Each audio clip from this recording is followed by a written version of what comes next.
Chapter 1. Minmin, you wretched hag. Who told you to be so unattractive? A person of your appearance is only fit to be with a cripple. Do you really think Wang Chao could ever fancy you? Have you looked in the mirror?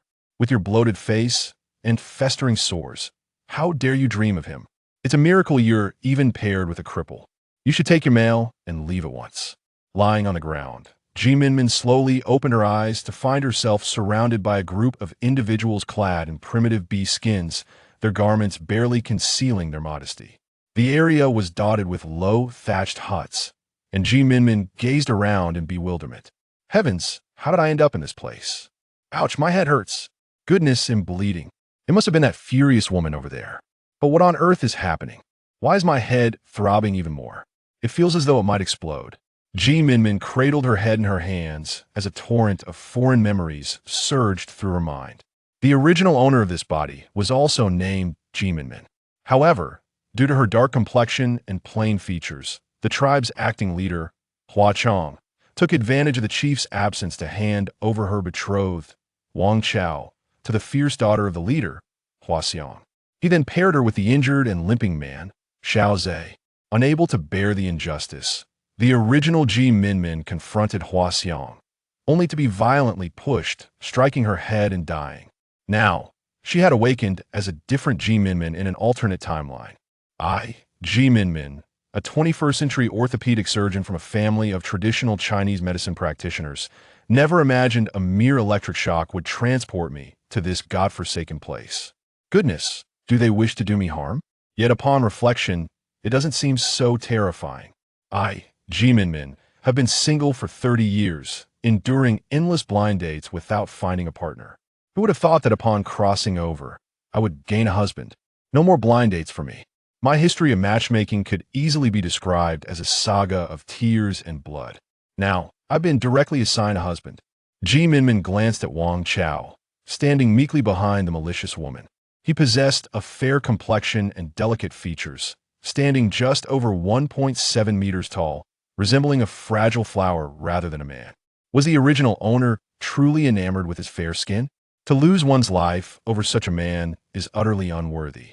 She then turned her gaze towards Hua Xiong and, with a smile, said, "Since you believe him to be a prize, it is only fair to switch partners. However, let's clarify this matter in front of everyone. The tribe has no right to forcibly exchange husbands without my consent. Surely, no one would feel comfortable with such an arrangement. If I endure this injustice silently, does it not imply that the tribe's interests may be subject to the whims of its leaders? What if we labor the most, yet receive the least in return? Does that seem reasonable to you? To seize what isn't yours by force is no different from being a thief. Wouldn't you agree?" Upon hearing her words, the gathered tribespeople began to murmur among themselves, some even pointing fingers at Hua Xiong and Wang Chao. Realizing the tide had turned against her, Hua Xiong, filled with both anger and urgency, retorted, "What do you propose then?" Finally, the question had been asked, making my lengthy speech worthwhile. Quite simply, since you have forcibly exchanged for a healthy husband, you should also provide some form of compensation. Furthermore, while I may not possess beauty, I do have my dignity. If you have already claimed him, I shan't take him back, but I should still receive compensation. After all, I was assaulted and left with a bloodied head. This is only fair, wouldn't you agree? The crowd nodded in agreement. Minmin continued, "Now that a switch has occurred, there should be no possibility of reversing it, correct?" The consensus among the crowd affirmed this notion. Since everyone concurs, I ask you all to bear witness. I, Minmin, hereby declare that Wang Chao and I are no longer betrothed, and that Hua Xiong and Xiao Ze have no ties to me. Therefore, I request that Hua Xiong and Wang Chao swear an oath before the beast god. From this moment forth, we shall have no association with Minmin and Xiao Ze. Should any of us break this oath, may the heavens unleash their fury, and may our souls never find peace in the beast god mountain. In this realm, the beast god was revered, and all present held a deep respect for this deity. Minmin knelt, directing her gaze towards the beast god mountain, her fingers raised in oath. I, Minmin, swear that from this day forth, I shall have no further relations with Wang Chao. If I violate this vow, May I be struck down by divine retribution, leaving me without a final resting place. Seeing Minmin make such a solemn vow, the acting leader had no choice but to allow his daughter to do the same. The onlookers watched intently, prompting Hua Chong to compel Hua Xiang and Wang Chao to swear as well. Now, shall we discuss my compensation? Minmin smiled knowingly at Hua Chong. Ultimately, Hua Chong had no choice but to send Hua Xiang back home to retrieve something for Minmin as recompense. With a sense of satisfaction, Minmin accepted the items and turned back, cheerfully addressing Hua Chong. Leader, you are not truly a leader yet. If you wield your power so tyrannically before assuming your rightful position, how can we, the tribe, expect to thrive under your leadership? It seems we should have a discussion with the chief upon his return, or perhaps we should seek the sage's counsel. And let me remind everyone, should I suffer harm or perish before the chief's return, it will be the doing of the acting leader. You all know that my father saved the chief's life. With that, Minmin paid no mind to the reactions of the surrounding beastmen and walked away with her belongings. Hua Chong, fist clenched in rage, longed to strangle Minmin. The little authority he had painstakingly built was shattered by her mere words, leaving him with no dignity to command his tribe. Father, that Minmin has gone too far. I will not let her off next time, Hua Xiang lamented, her heart heavy with humiliation as she watched Minmin's retreating figure. Hua Chong cast a glance at Hua Xiang, wishing he could slap some sense into her. To stir such chaos over a male, making their shame public, was utterly foolish. How could he have raised such an imbecile? With a huff, he turned away, ignoring Hua Xiang's calls. Upon returning to her dwelling, Minmin found her newly acquired husband, Xiao Ze, attempting to cook. She peered into the stone pot, observing a charred, unappetizing mess. Could this possibly be edible? With urgency, Minmin seized the pot and discarded its contents, cleaning it before refilling it with water and placing it over the fire. She then retrieved the meat she had obtained from Hua Chong and began to slice it leisurely, paying no mind to the brooding figure of Xiao Ze. Xiao Ze sat on the stone bed, his dark face fixed on the industrious woman who was both ugly and dark-skinned. Additionally, she had the audacity to ruin his meal. Truly infuriating. He was well aware of the day's events. Hua Xiang thought she could deceive him, but he was already privy to the fact that Wang Chao and Hua Xiang had been entangled for over a year. Yet, some foolish woman remained oblivious, naively doting on that man. Hua Xiang looked down on him, but he had no interest in her. Selfish and arrogant, he had resigned himself to the thought of being shackled to such a female. Little did he know, after being injured during a hunt, the scheming Hua Chong and Wang Chao had plotted to switch partners. When the time came to welcome a new male, he was unceremoniously moved to Wang Chaos' residence, while they went directly to Hua Xiang's. When Minmin arrived, a crowd had gathered, forcing her to take him back. Returning home, Minmin was furious and stormed over to confront Hua Xiang. Little did she expect to find herself back here, cooking without a word. If given the choice, he would have chosen Minmin over Hua Xiang without hesitation, eagerly anticipating the day Wang Chao would regret his decision. Minmin surveyed the kitchen. Aside from salt, there were no other spices to be found. She would have to make do. Once the food was ready, she filled a bowl for Xiao Ze and then one for herself. Where were the chopsticks? Surely, these beastmen had never seen chopsticks before. Setting down the stone bowl, she took the bone knife and fashioned 2 chopsticks, preparing to eat when she noticed Xiao Ze staring intently at her. Fine, I'll make you a pair too. After they finished their meal, Minmin washed the bowls and finally took stock of her living quarters. The structure was rudimentary, with wooden beams supporting a thatched roof, and the bed was merely a pile of grass topped with an animal hide, simple and bare. She felt utterly despondent. How had she ended up in such a place? At the very least, she could have been transported to a different kingdom, or even to be a peasant would be preferable to this. Truly, the heavens were blind. Today was a collective marriage day, and everyone was likely occupied. After all, males here were the hunters, while females were relegated to preparing food.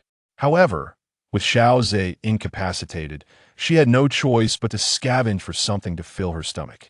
Otherwise, she would starve to death. Minmin was lost in thought. Xiao Ze approached, dragging his injured leg.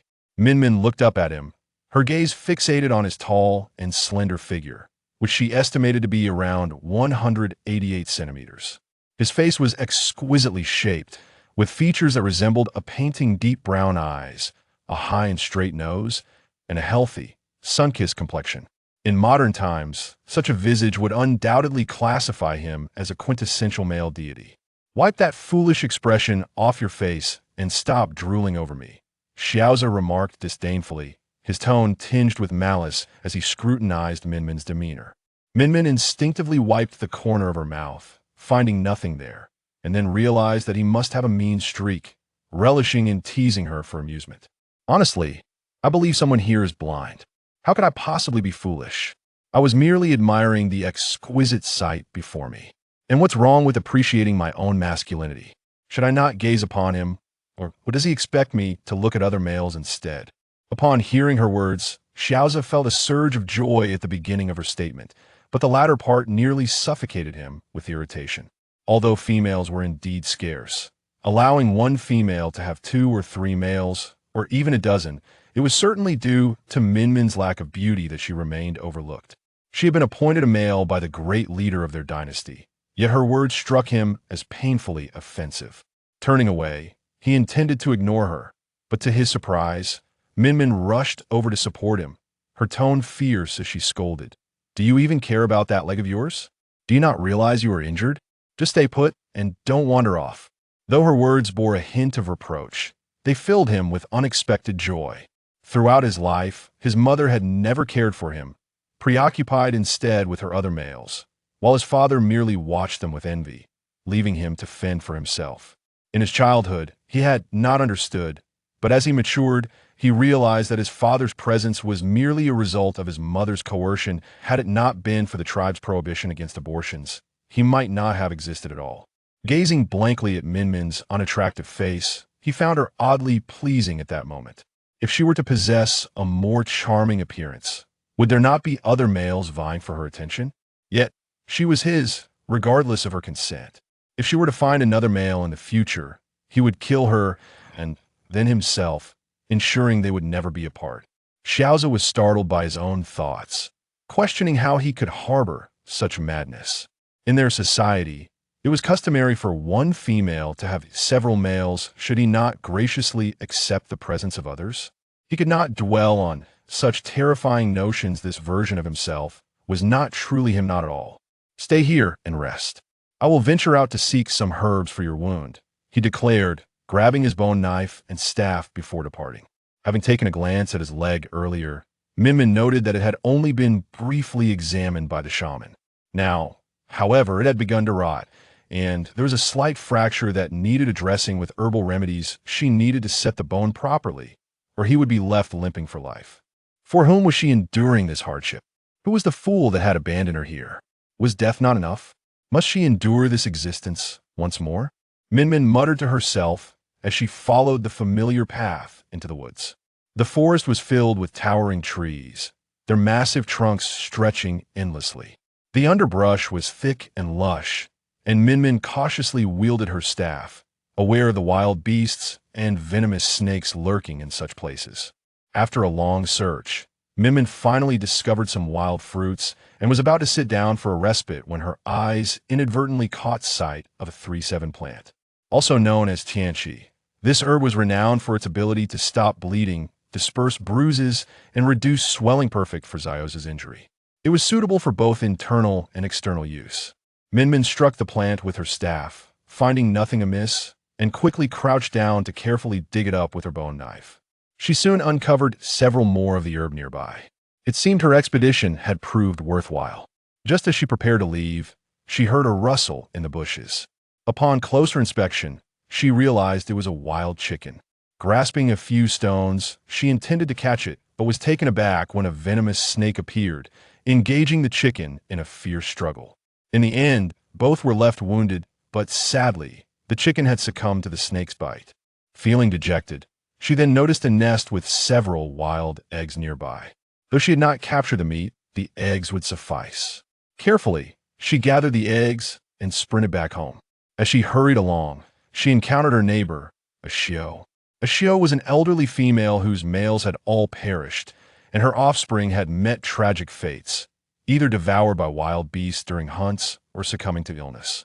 Now, she existed as a solitary figure, for in many tribes, the elderly and infirm were often looked upon with disdain, with some even starving to death.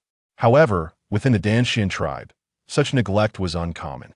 Despite this, a Xiao seldom ventured out. Minmin usually brought her food. A Xiao had always treated Minmin kindly, perhaps out of sheer misfortune. The original Minmin was also a pitiful creature devoid of parental care. Yet the two households maintained a bond, and Minmin had always been generous toward the Xiao. Minmin, where are you running off to in such haste? Have you encountered some wild beast? No, I merely noticed that the sky was darkening, and being alone is unsafe, so I hurried back. Indeed, the night is falling. You should return quickly as well. I've heard about everything, but what's done is done. Do not be disheartened. Xiao Ze is still quite a remarkable individual. Ani Xiao, I am aware and feel neither regret nor sorrow. You see, although my male is currently injured, his vitality remains strong. Even if he cannot hunt beasts in the future, we can still gather fruits, and life will not be too harsh. Rest assured that it is good that you think this way. He needs to be nourished properly. His health is of utmost importance. Auntie Xiao still felt a bit uneasy, so she offered several more reminders, feeling satisfied only when she saw Minmin nodding in agreement before returning to her own hut. Upon Minmin's return, she found Xiao Ze tending to a fire at the hearth, the wind howling outside, and darkness had enveloped the surroundings. Minmin retrieved the fruits she had gathered, washed them, and presented them to Xiao Ze, only to discover that there was meat simmering in the stone pot. Presumably prepared by Xiao Ze while waiting for her return, as the meat approached readiness. Minmin ladled out a bowl for each of them. However, having already eaten meat at noon, the thought of another meat meal for dinner was somewhat daunting. Yet, what could she do? She resigned herself to eating, resolving to seek out edible wild vegetables the next day. Otherwise, her health would surely suffer. After their meal, Minmin prepared a medicinal concoction using the 3-7 herb, saving the remainder for future use as a hemostatic powder. She carefully stored the wild chicken egg she had found, mindful that although hunting was a communal endeavor with the spoils divided based on labor, their home was currently in a weak state, necessitating caution in their food consumption. Xiao Ze observed her actions in silence. Recognizing the gravity of their circumstances, the priest had merely advised him to rest, offering only a rudimentary bandaging for his wound, but Xiao Ze understood the unspoken concern in his expression, just as Xiao Ze was lost in thought. Minmin approached with 2 stone bowls, offering one to him. Drink it. What? Afraid I might poison you. Noticing Xiao Ze's reluctance, Minmin remarked with a hint of annoyance, feeling unappreciated for her efforts in gathering the herbs. Xiao Ze regarded her with a penetrating gaze before accepting the bowl and downing its contents in one go. The bitter taste left a harsh aftertaste, and just as he grimaced, Minmin handed him a cup of clear water, alleviating some of the bitterness. You mustn't forget that my father was once a priest. After my father passed, my mother, unable to bear the loss, followed him into death. That does not mean I am ignorant. Indeed, many among the beastmen had long forgotten the valiant male who had saved countless lives. The beastmen's attitude toward Minmin had shifted. They no longer treated her with the same kindness, often mocking her appearance. Fortunately, the chief still held some regard for her. After a while, Minmin returned with a basin of hot water and gently untied the vines binding Xiao Ze's injured leg. The wound was inflamed and even began to fester, the sight and smell enough to induce nausea. Nevertheless, Minmin remained undeterred, continuing her work with a steady hand. This might hurt a bit. If it becomes unbearable, feel free to cry out, she said, locking eyes with Xiao Ze. With careful precision, she used a bone knife, previously heated in the water, to excise the necrotic tissue, and then rinsed the wound with the 3-7 decoction left in the pot. After crushing another piece of the herb and applying it to the wound, she bandaged it securely, realigning the bone and using several sticks as splints to stabilize his leg. The entire process left Minmin fatigued, yet she was struck by Xiao Ze's stoic endurance, despite the pain causing him to tremble and turn pale. He remained silent, earning her deep admiration. Now that your leg is injured, you must refrain from moving about. It takes 100 days for bones to heal. You are to lie here on this bed for 100 days. After that, you will be lively again to that point. If you wish to leave and seek out other females, you may, but if you choose to stay, we shall make a good life together. Do you not feel that I am a burden to you? When I recover, would you not consider a loss? Even my mother chose to live independently as I approached adulthood. Present, you are my male, and today I vowed before the beast god to sever all ties with Huaxiang and the dynasty. Fear not, I will ensure you do not go hungry. Now, let us rest. There is but one bed. You shall sleep in it while I will make do with a bedroll on the ground. My sleeping posture is poor, and I fear I may inadvertently harm your leg. Without waiting for Xiao Ze's response, she spread a layer of grass on the ground, added some furs atop it, and lay down on her makeshift bedding, quickly drifting into slumber. Xiao Ze watched Minmin fall asleep rapidly. Realizing she must have been exhausted, he gazed at her quietly, noting her delicate features and expressive eyes, which seemed to convey a myriad of emotions. Especially when she was vexed, her skin was slightly darker than that of other beast men, and the sores on her face were quite alarming. Yet the longer he looked, the more he found her oddly endearing. Before long, he observed Minmin kick off the furs covering her, curling up momentarily, only to turn and firmly clutch the furs to her chest. Xiao Ze chuckled at her, marveling at her exceedingly poor sleeping posture. No wonder she preferred to sleep apart. Had they shared the bed, he might have sustained injuries beyond his leg. Nestled in the warmth of the furs, he felt enveloped by the gentlest embrace, a warm sensation spreading through his heart, and slowly he succumbed to sleep. The following morning, when Minmin awoke, she was still somewhat disoriented, struggling to comprehend her presence in this new world. Suddenly, a gust of wind swept through, jolting her fully awake and reminding her that she had traversed into the beast realm. She sluggishly rose, adjusted her beast skin garments, and hurried to the hearth to kindle a fire. However, after much effort, she failed to ignite it, growing increasingly anxious. Last, Xiao Ze, unable to bear her struggle, cautiously approached, dragging his injured leg to assist her in starting the fire. Minmin's eyes sparkled with admiration as she watched the flames rise. Feeling a surge of pride for Xiao Ze's prowess, once the water was boiling, Minmin poured some into a stone basin to wash up, then prepared 3 wild chicken eggs to boil, followed by washing the leftover fruits from the previous day. She hastily completed breakfast, the warm broth soothing her stomach. Armed with a bone knife and a wicker basket, she set off towards the area where the females worked. Upon arrival, she spotted Huaxiang feigning exhaustion as she approached. "Oh dear, I was utterly worn out last night. My male possesses such vitality that I could hardly rise this morning." "How did you fare, Minmin? Isn't it said that the people of the beast realm are not so liberated? Yet here you are, shamelessly flaunting your indiscretions before everyone." Minmin retorted, not willing to concede. "Everyone knows my male is injured. I could not possibly neglect his well-being." "Exactly. Just yesterday, they forcibly took Minmin's male.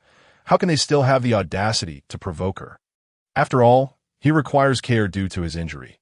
Indeed, it seems Xiao Ze is quite fortunate to have found such a devoted female in Minmin. As Minmin observed the murmurs directed at Huaxiang, she felt a wave of satisfaction wash over her. Then turned to Huaxiang. "Moreover, while my male may be incapacitated, he held me tightly throughout the night. This morning, he even prepared a meal for me." She paused for dramatic effect before continuing. "He assured me that despite my plain appearance, he harbors no disdain for me. He even promised that once his wound heals, he will father 2 cubs with me in 3 years and take charge of household matters, acknowledging the hardships I currently endure." "Oh dear, how did I let that slip?" With a light slap to her mouth, she grinned at the other females. "Please, do not disclose my words to my male, lest he becomes embarrassed and insists on having 3 cubs instead." The floral fragrance was suffused with rage as Huaxiang witnessed Minmin's brazen actions, not to mention that detestable Xiao Ze, who had remained impervious to all attempts at coaxing. He perpetually wore a scowl, and never once had he offered her a token of affection. It was infuriating to see that when she found companionship with another male, it seemed to matter little to him. Who would have thought that he would return from a hunt, injured and limping, yet still obstinately unyielding, resolved not to be encumbered? She promptly exchanged him for another, yet he continued to don that indifferent expression. Why now, did he treat that hideous creature with such kindness? What right did that ugly wretch have to enjoy such fortune? Clenching her fists tightly, her gaze fierce, Huaxiang glared at Minmin before turning to leave. The surrounding females exchanged worried glances, aware that offending the daughter of the deputy leader would not bode well for Minmin until the great leader returned to Minmin. However, remained unfazed by the sympathetic gazes of the other females. Instead, she shouldered her vine basket and followed them into the woods, engaging in jovial conversation along the way. From their chatter, Minmin learned that the great leader had gone to confer with other tribes regarding winter preparations. Every year as winter approached, many from each tribe succumbed to hunger or the bitter cold. To survive the winter safely, ample food must be stockpiled, and it seemed that she would need to busy herself in the days to come, gathering as much as she could. For those frail and weak, starvation was a grim fate. Parting ways with the other females, Minmin ventured into the damp areas, where mushrooms were often found, either dried for future use or cooked immediately. As she rummaged through the earth, her eyes fixed intently on the ground, she stumbled upon a profusion of mushrooms of various hues. The brightly colored one she bypassed, not wishing to take any risks. She gathered the white and grayish mushrooms, placing them carefully at the bottom of her basket. In this self-serving world, survival was paramount, and she had no other recourse. Spotting some wild mustard, she collected that as well, knowing it could be blanched and dried for winter sustenance. After a lengthy search, Minmin discovered a wild ginseng root. With great care, she excavated the soil around it, gently pulling it from the earth. Its roots intact and distinct. If she were in the modern world, this would surely net her a small fortune.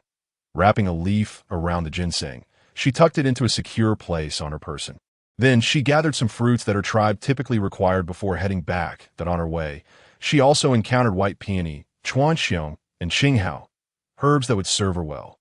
The white peony was known for its beautifying properties, particularly beneficial for her current self, who felt far from the fair beauty she once was. Chuanxiong was a common remedy for invigorating blood flow and dispelling stagnation, while qinghao, a frequently used herb in clinical settings, was effective in dispelling cold, alleviating pain, and benefiting the joints.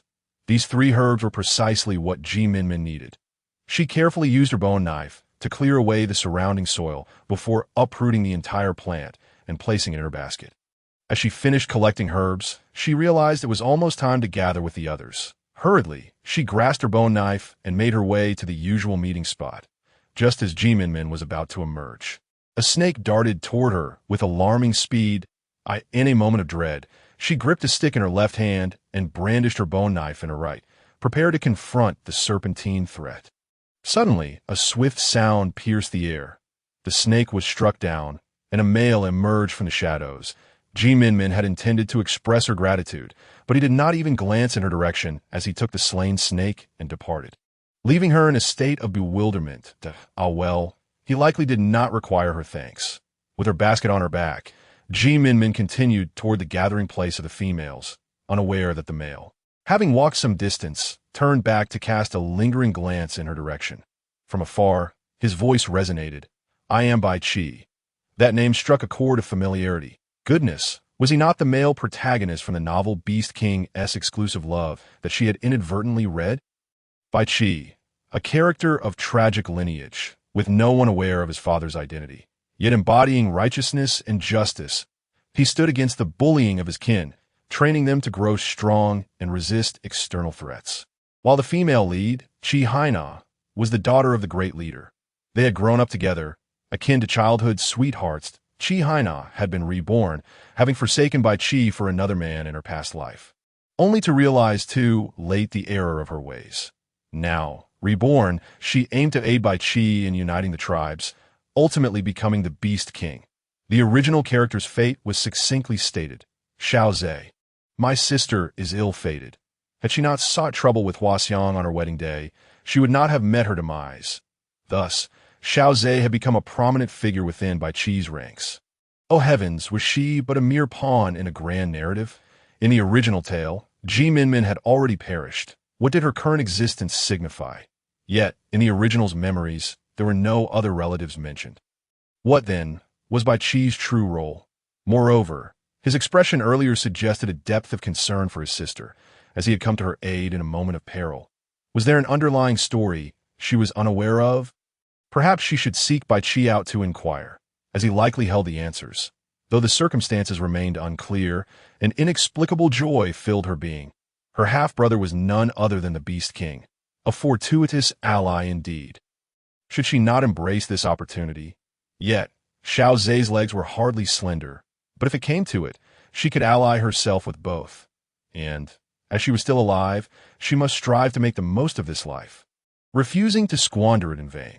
With the female lead accompanying the great leader to other tribes, the impending plot suggested that those tribes would decline to assist the Danshan tribe.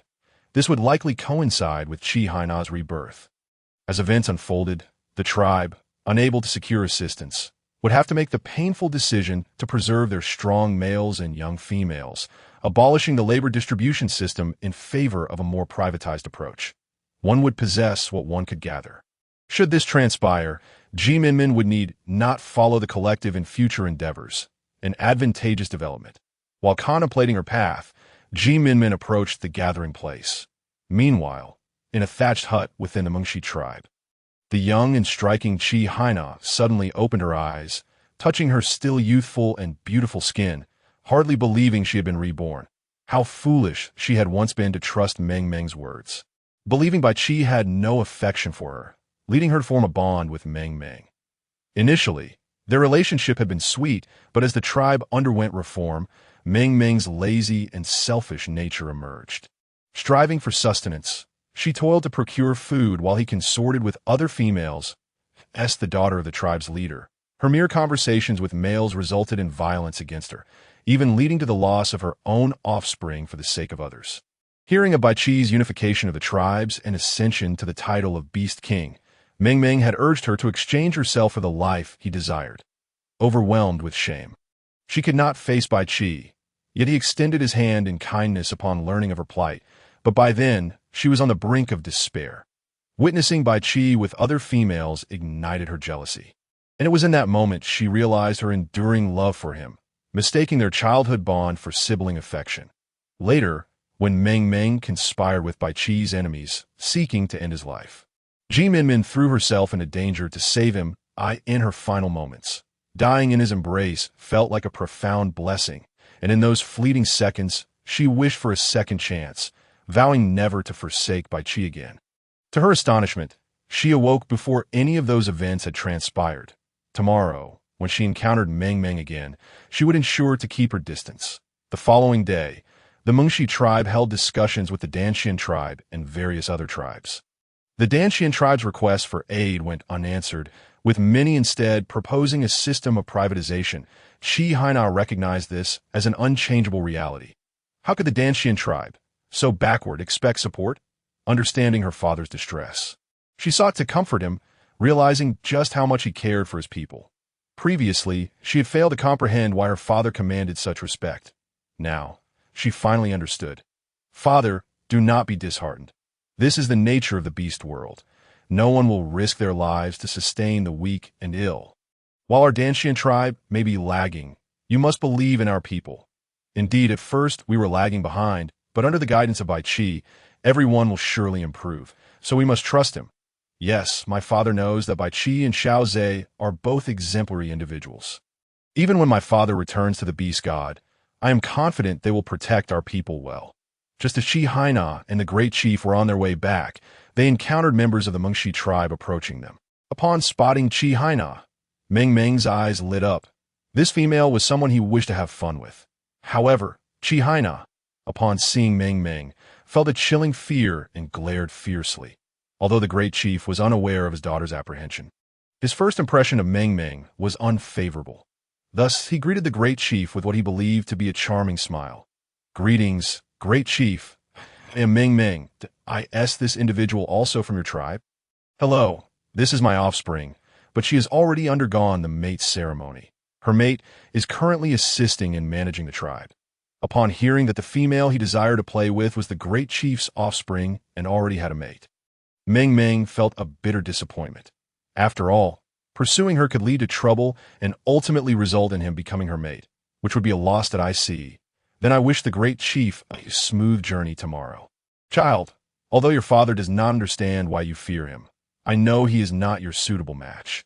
Hearing her father's words again, Haina felt an overwhelming sense of foolishness for her past actions. "Yes, father, I understand. So, whom do you intend for me to mate with? I believe Bai Qi is a good choice. Xiao Ze is also acceptable, but he is the mate of Hua Xiang. Therefore, let it be Bai Qi. What do you think?" "I will follow my father's guidance." Haina shyly lowered her head, eagerly anticipating her reunion with Bai Qi in a few days. Meanwhile, in the Dan Xian tribe, Hua Chong was conversing with several males, who nodded before departing. Hua Chong snorted coldly, thinking to himself, "I wouldn't dare take your life, but can I not engage in small tricks regarding the meat? Minmin, who told you to embarrass yourself so thoroughly?" As Minmin contemplated the future, she returned to the tribe alongside other females. Upon arriving, they found that the males had returned from the hunt. The day's catch was meager, consisting of only one wild boar and a few wild chickens. Everyone watched as the males distributed the meat, and Minmin handed the gathered wild fruits to one of the females responsible for managing them. The female glanced at Minmin and noted the basket contained some wild fruits and a few roots. But she said nothing. After delivering the fruits, Minmin seated herself beside the other females, awaiting the final distribution. However, in her opinion, she would not receive much this time, especially since Xiao Ze was unable to hunt, meaning his share would likely be absent. After about 15 minutes, it was finally Minmin's turn. The male distributing the meat cast a subtle glance at her before handing her a piece of meat that was mostly bone. Minmin accepted it without reluctance. After all, ribs were just fine, especially since she had gathered mushrooms today. For Xiao Ze's injury, some bone broth would be beneficial. As the saying goes, like nourishes like. And a rib and mushroom soup would be delightful. As Minmin turned to leave, she noticed a male preparing to discard the wild boar's entrails and fat. She quickly called out to him, "Hello, can I have that?" Minmin looked at the male with what she thought was an appealing expression, but to her surprise, the male's eyes widened in shock, as if he had seen something terrifying. He couldn't believe someone would actually want such a foul item. Is that all right? Minmin inquired again. The male, momentarily stunned, handed it over to her before returning to inform the meat distributor about the incident, questioning whether it was appropriate for them to bully Minmin like that. Meanwhile, Minmin cheerfully carried her meat home, completely oblivious to the events that had transpired behind her. She hurried back to her dwelling and found Xiao Ze carving chopsticks, which she had casually mentioned the day before. Since he seemed bored at home, perhaps she should ask him to prepare some items. However, there was no rush. She needed to fill her stomach first. Quickly, she retrieved the items from her basket, boiled water in the stone pot, cleaned the bones, and added them to the pot to cook. Then washed the mushrooms. Upon seeing Minmin washing the umbrella-shaped mushrooms, Xiao Ze was taken aback.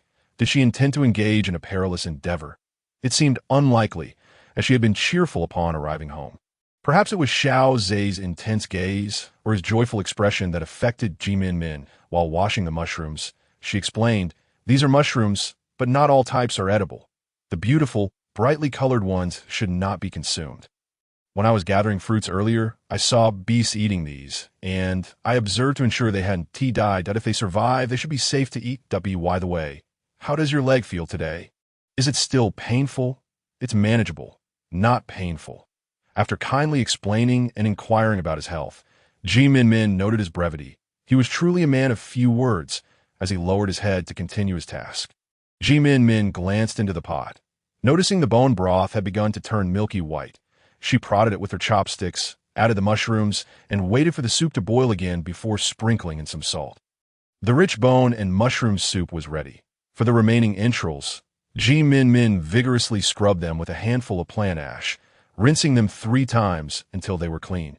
She then took a bone knife, cut them into pieces, and quickly stir-fried them in the stone pot. If only she had some chili, it would enhance the flavor. Just before finishing, she added a pinch of salt. Once the dishes were arranged, Minmin served Xiao Ze a bowl of the aromatic soup, a delightful first mix of meat and vegetables since arriving here. She savored the delicious hot soup. Minmin felt truly alive. Although the meat was scarce, the flavor was pure and unlike any modern meat she had tasted. Taking another bite of the entrails, she mused, the flavor is still lacking. Without soy sauce, vinegar, or chili, it's missing an essential soul. How many souls am I missing? Never mind. I shall transform my frustration into appetite. Observing Minmin's expressive demeanor, Xiao Ze felt perplexed. He had never seen anyone exhibit such a range of emotions in a single moment. How is it? Is it delicious? She asked after he took a sip of the bone broth. Xiao Ze nodded expressionlessly and then began to eat voraciously. You know, the tribe wastes so much. The entrails and intestines of these animals are edible. Luckily, I spotted them today and managed to bring them back. You had some earlier. What did you think of the taste? So that was why she had been scrubbing and washing outside. The flavor was decent. Certainly not as foul as she had imagined. It's quite good. He offered no further compliments. This fierce male seemed to be quite taciturn, but by the way, do you find it boring at home? If so, I can go chop some things and you can help me prepare them, all right? Also, take this and cut it into pieces. Place in the stone pot to fry without water, understood? With oil, we can cook more dishes. All right. Heavens, can't you say a few more words? At this rate, I might suffocate from boredom. After lunch, taking advantage of the free time, Minmin promptly grabbed her bone knife and headed toward the bamboo grove she had spotted earlier. Finding a piece of bamboo that seemed appropriately sized, she began to chop vigorously. After considerable effort, she finally felled a bamboo stalk, lifting it to carry back to her dwelling. Fortunately, her home was sufficiently secluded. Otherwise, walking back so conspicuously would have invited questions from other females or males. Upon returning to her grass hut, she explained to Xiao Ze what she needed, allowing him to get straight to work. Meanwhile, she went inside to sort the herbs she had collected that morning, washing them and laying them out in the sun to dry for the ginseng. She removed the roots, washed it, and set it to dry. Now is the perfect time to sun-dry ginseng. After 2 hours in the sun, she would let it cool naturally before sealing it in a stone jar for preservation, as it was a precious lifesaver. Finally, she tidied up her dwelling, checking for items suitable for winter and those that would not last long. Upon reviewing my inventory, I find that I possess nearly 7 animal pelts, including blankets and aside from food. I am rather well equipped. Xiao Ze sits by the bedside, diligently weaving a basket at Minmin's request, while Minmin organizes items within the room. Though silence envelopes them, an unexpected harmony permeates the atmosphere. After dinner that evening, Minmin brings a stone bowl filled with bone broth to Xiao, recognizing the value of nourishing her elder with such sustenance at her age. Xiao, I have arrived. Minmin, have you had lunch? Yes, I brought you this bone broth.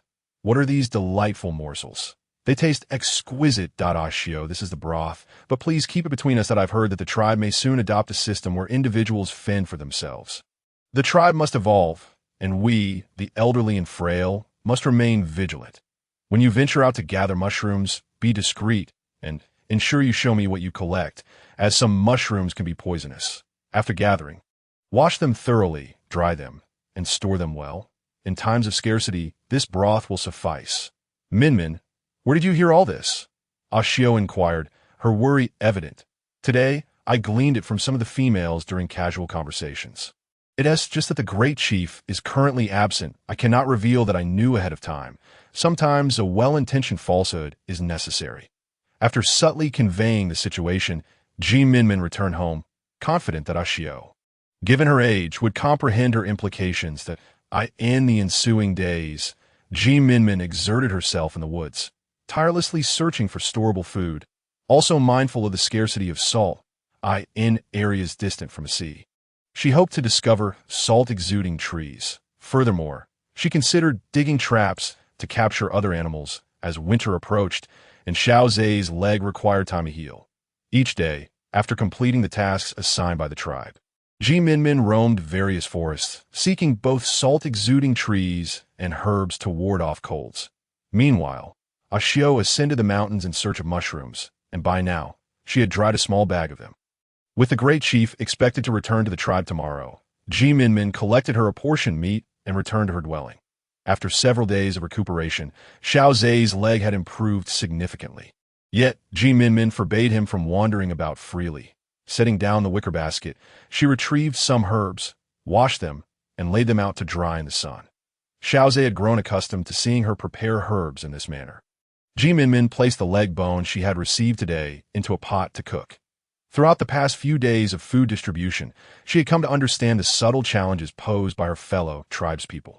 However, her inadvertent endeavors had benefited her. The bones of animals contained ample calcium, perfectly suited for both her and Xiao Ze, especially when combined with medicinal herbs in the broth, which would aid in healing the sores on her face. As the broth simmered, Minmin stir-fried the wild vegetables she had foraged that day, and by the time the meal was prepared, Xiao Ze was already ladling the soup. They dined together, engaging in conversation. Though it was primarily Minmin who spoke while Xiao Ze listened attentively. That day in the woods, I narrowly avoided a snake bite, saved by a male named by Q. I said, "Oh, you think I should express my gratitude with a small gift?" Minmin posed, seemingly absent-mindedly. "Did you sustain any injuries?" Xiao Ze, upon hearing this, grew anxious and attempted to rise to check for wounds. And no, I assure you, I am perfectly fine. Minmin felt a wave of happiness at his concern for her well-being. "That's a relief. Next time you venture out, remember to carry some insect-repelling herbs. By the way, should I thank that male by Chi?" Minmin inquired tentatively. Xiao Ze regarded her with an odd expression, as if hesitating to voice his thoughts, which left Minmin perplexed. "What is it? Do you wish to become his mate?" Coughing slightly, Minmin was taken aback by Xiao Ze's suggestion. How could he think that? Perhaps it was because the other females in the tribe had several males. No, absolutely not. My male is so tall and handsome. I could not possibly desire another. Rest assured, I will not seek another. You alone are sufficient, I swear it. Seeing Xiao Ze's expression brighten, Minmin ceased her persuasive chatter, wiping non-existent sweat from her brow, pondering how difficult it was to appease this man. Then we should indeed express our gratitude. Perhaps we could invite him to dine with us tomorrow. I will remember to mention it when I encounter him. After dinner, Minmin prepared a pot of water, readying herself for a bath. After many days, she finally had a suitable vessel, a wooden tub that Xiao Ze had fashioned. Tonight, she would luxuriate in a warm bath, recalling how she had previously managed with only a quick wipe. Life in the other world had been far more pleasant, with the luxury of daily hot showers, a stark contrast to her current situation. As Minmin prepared for her bath, Xiao Ze considered stepping outside, but was halted by her insistence that he refrain from wandering given his injury. Carrying the hot water toward a corner of their dwelling, she had previously fashioned a makeshift curtain from dried grass for privacy. Seated on the stone bed, Xiao Ze listened to the sounds of water splashing, his heart racing as if it might leap from his chest, and his breath became heavier. He covered his ears, unwilling to pursue his thoughts further. When Minmin emerged, she found Xiao Ze slumped on the stone bed, seemingly in distress. Rushing over, she embraced him, only for Xiao Ze to gently push her away. As if burned, his face flushed. Just as she was about to check his forehead, he interrupted. "I'm fine. My leg merely itched a bit." Once he finished speaking, Minmin eagerly exclaimed, "Really? That's wonderful. It means your leg is healing. Now you should have faith in my abilities and trust that your leg will improve. I have never doubted you. It's just that there are matters even the shaman cannot resolve, yet you have achieved it. You are remarkable. Is that truly so?" Indeed. Hearing Xiao Ze affirm her so earnestly brought her immense joy. In the modern world, she often heard affirmations from others, but had never felt such elation. Now, even a simple word made her ecstatic, leading her to realize she might be falling for him. "Still, there's hot water. Would you like to take a bath?" Minmin covertly glanced at Xiao Ze, who turned away and agreed. After bathing, Minmin used plant ash to soak their clothing before scrubbing them by hand. She longed for her 60-liter washing machine, wishing she could simply toss the clothes in and wash them effortlessly. After rinsing, she hung them out to dry, lying on a makeshift bed where she had slept for several days. She fell asleep almost instantly. Xiao Ze observed her various sleeping positions, his eyes filled with tenderness as if he wished to envelop her entirely within his embrace, perhaps sensing the approaching return of the great chief. The atmosphere among the tribe was lively. Even the typically sluggish females were more agile today. Minmin decided to refrain from her usual clandestine activities, fearing that if discovered, her recently gathered provisions might be confiscated, leaving her utterly despondent. After completing the tasks assigned by the females, Minmin stood in the usual spot awaiting the distribution of meat, As she surveyed her surroundings, she spotted Bai Qi approaching. Carrying a beast on his back, his exquisite features, high and straight nose reminiscent of a foreign eagle's beak, and flowing black hair danced in the wind, combined with his tall and muscular physique. Exuded raw power. This male was truly a favored child of the heavens, the author's beloved, a paragon of male beauty in the eyes of the females. Minmin discreetly glanced around, noting that the females nearby were visibly entranced by Bai Qi, their mouths watering at the sight. After receiving her apportioned meat, Minmin stood a short distance away, watching Bai Qi as he prepared to depart. She hurried after him. Bai Qi, wait, my male, Xiao Ze, invites you to our home for dinner. Would you come? Minmin called out as she chased after him. Bai Qi paused, turning around as if struggling to believe his ears. What did you say? I didn't quite catch that I said, my male. Xiao Ze invites you to our home for dinner. Please come by. I will go prepare the food. By the time Bai Qi realized what had happened, Minmin had already set off towards home, thereby missing the sight of Bai Qi dancing with joy. Upon her return, Xiao Ze was leaning on the makeshift crutch Minmin had requested, walking with it. His eyes brightened instantly upon seeing her. I just spoke to Bai Qi and invited him over for a meal that I've already started preparing. He said that Minmin said about cooking the meat she had brought back, boiling some and simmering others in his soup. She also blanched the wild shepherd's purse she had gathered yesterday and stir-fried it with wild chicken eggs, the rich aroma making Xiao Ze's stomach growl with anticipation. When Bai Qi arrived, Minmin had everything ready: a large bowl of bone broth, a plate of stir-fried eggs with wild vegetables, and a portion of animal innards. Upon seeing such a feast, Bai Qi felt a pang of sympathy. This was how his sister was treated in the tribe. Bai Qi, you're here. Please take a seat. The food will be ready shortly, Minmin said, mistaking his gaze at the stone table for hunger. After a brief exchange of pleasantries with Xiao Ze, Bai Qi discreetly inquired about the meat Minmin had been bringing home. He was taken aback to learn how long his sister had been bullied. Just as he was about to seek trouble with other males, Minmin approached with 3 stone bowls to serve the soup. Bai Qi, I truly cannot thank you enough for saving my life last time. And thank you for rescuing my sister, she added. There's no need for thanks. I merely acted on impulse. He replied modestly, as they chatted and enjoyed their meal. Bai Qi was astonished when he tasted the wild shepherd's purse. He had expected something that looked like grass to be bitter, but it was surprisingly crisp and refreshing. The animal innards were succulent and delicious. Xiao Ze, your female prepares food that is truly delightful. Even the grass-like plants are delectable. This is called wild mustard, and it has a sweet, crisp flavor. Tea is also beneficial for one's health, Minmin explained. Bai Qi looked up, puzzled, and asked, how do you know this? The people of the Dan Xian tribe are aware of it. I lost both my father and mother when I was young, and the chief took pity on me. Providing extra care, I had to find something to eat myself. And for a time, I would hide and observe what animals consumed that I figured if they could eat it without harm, then surely we beast men could too. Bai Qi sat silently, absorbing Minmin's words, feeling an ache in his heart. His mother had once suffered an accident while foraging for fruit and was rescued by the tribe shaman. However, upon waking, she had lost her memory and could not recall her origins. Under the shaman's care, she fell in love with a handsome male and bore children. Bai Qi had only met his mother after wandering aimlessly following his father's death, and only learned later that it was the shaman who had saved her. He could not bear the thought of confronting the shaman to reveal his identity as her child. At the age of 15, his mother had followed the shaman away. Bai Qi had intended to care for Minmin, but felt uncertain about how to do so, leading him to silently watch over her. Little did he know that during his absence, Minmin's future mate had been forcibly changed. Enraged, he had planned to confront Huachong, but upon learning that Minmin's mate was Xiao Ze, he decided to let them be. You are quite clever and capable, Bai Qi said, regaining his composure and looking sincerely at Minmin. Of course, my male often praises me like this. He is truly remarkable. All the items in our home were crafted by him, Minmin replied. Bai Qi cast a glance at Xiao Ze. Are you certain she's referring to you and not someone else? Xiao Ze met Bai Qi's gaze and replied, I am indeed the one she speaks of. I take great pleasure in pampering my own female. The unspoken tension between them was palpable, and had Minmin overheard Xiao Ze's words. She might have quipped about being a single dog. "Why are you two not eating?"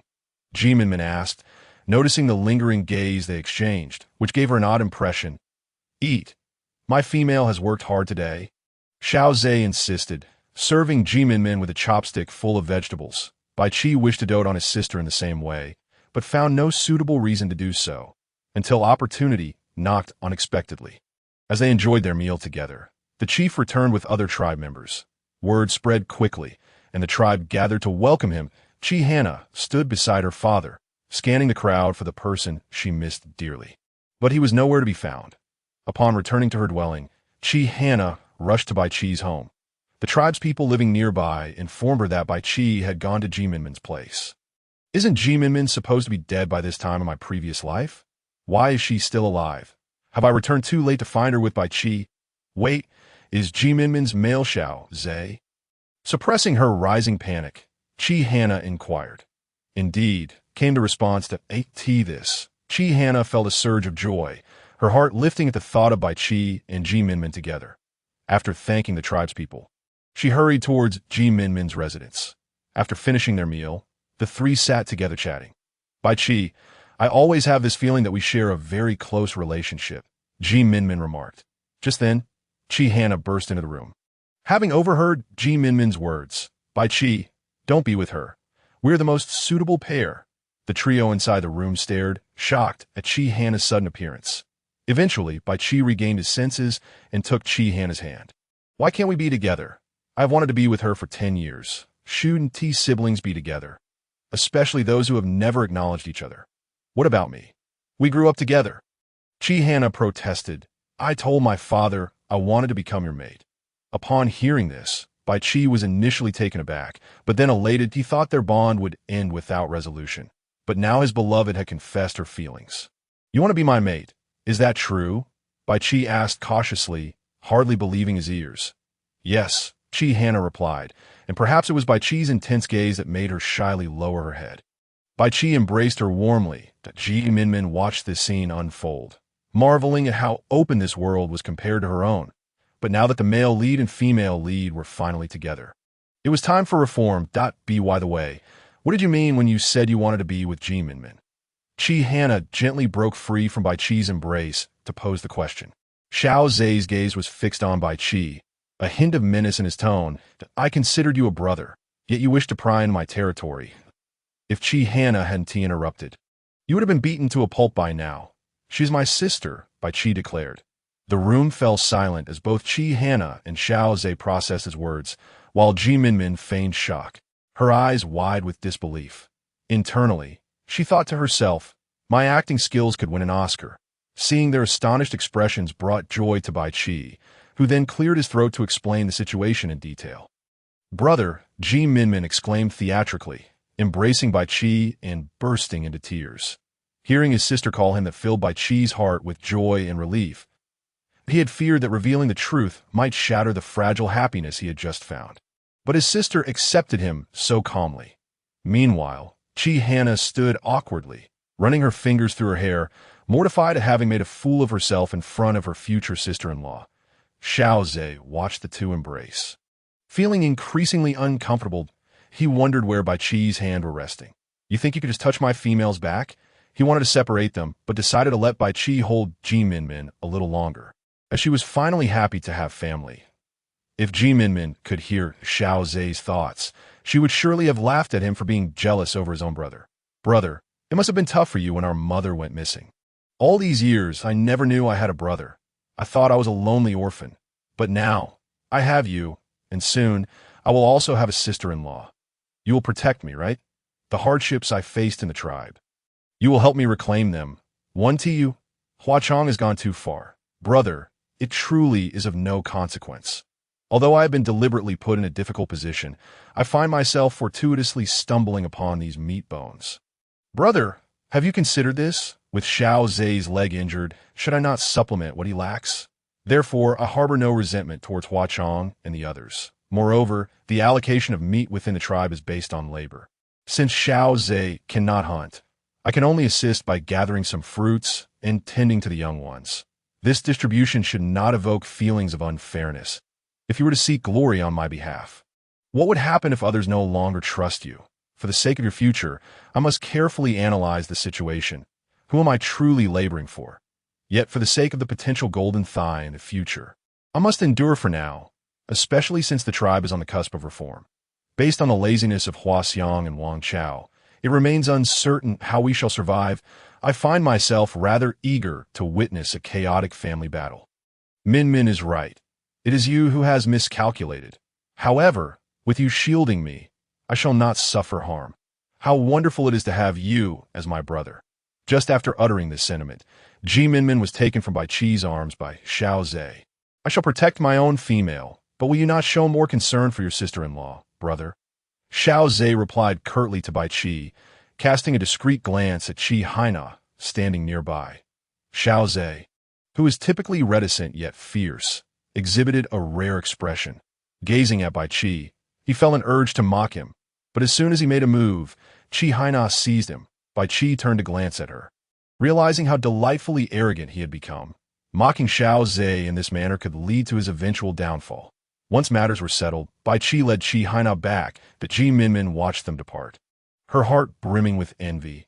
Xiao Ze, do you know, I now have a brother, and henceforth there will be someone to protect me. It is a pity the original owner did not live to receive the protection of a brother. What a kind soul she was. Minmin, in the future, I shall protect you. Trust me, Xiao Ze said, leaning on his cane beside Minmin, his hands hovering around her. Of course, I trust you. You are my male. Who else would I rely upon? Besides, my male is exceptionally formidable.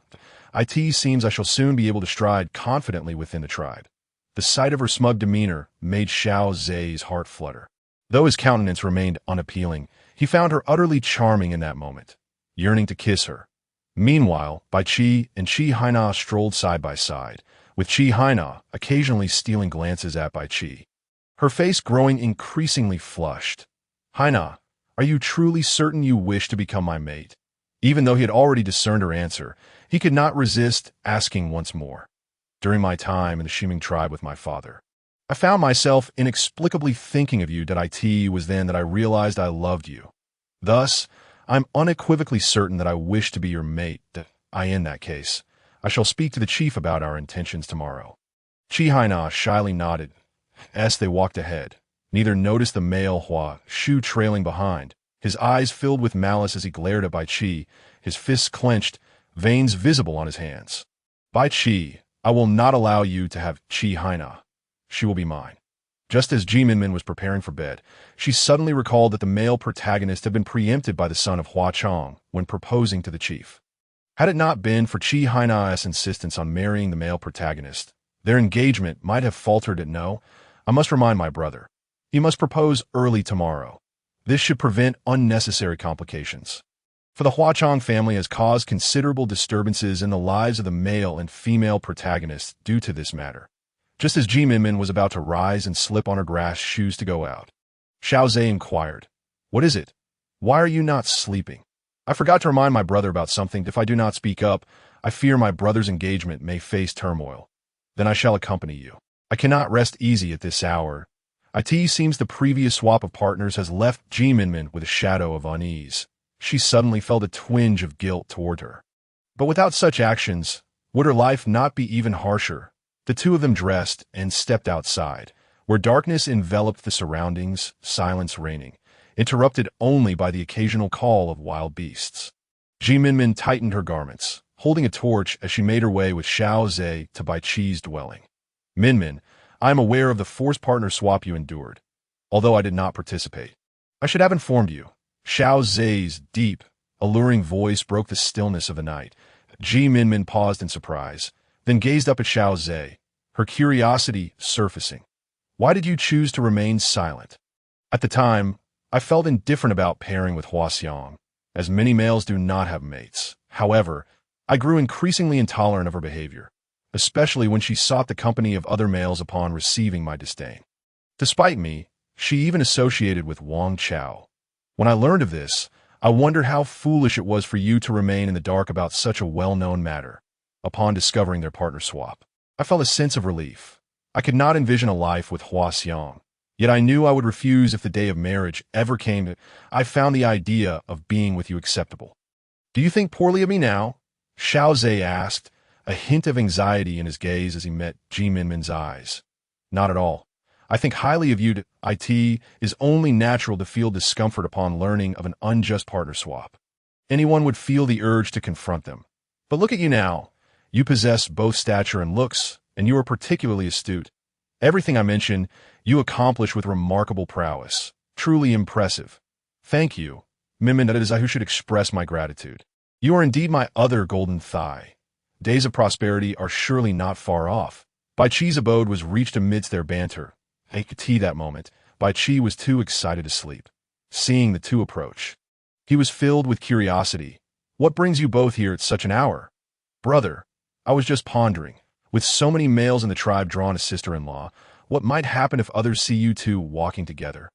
Bai Chi considered this, recalling how even a few words exchanged with Haina had drawn a throng of suitors. He realized that if Hua Chong's son, Hua Shu, were to witness them, he would undoubtedly rush to propose to the chief before Bai Chi.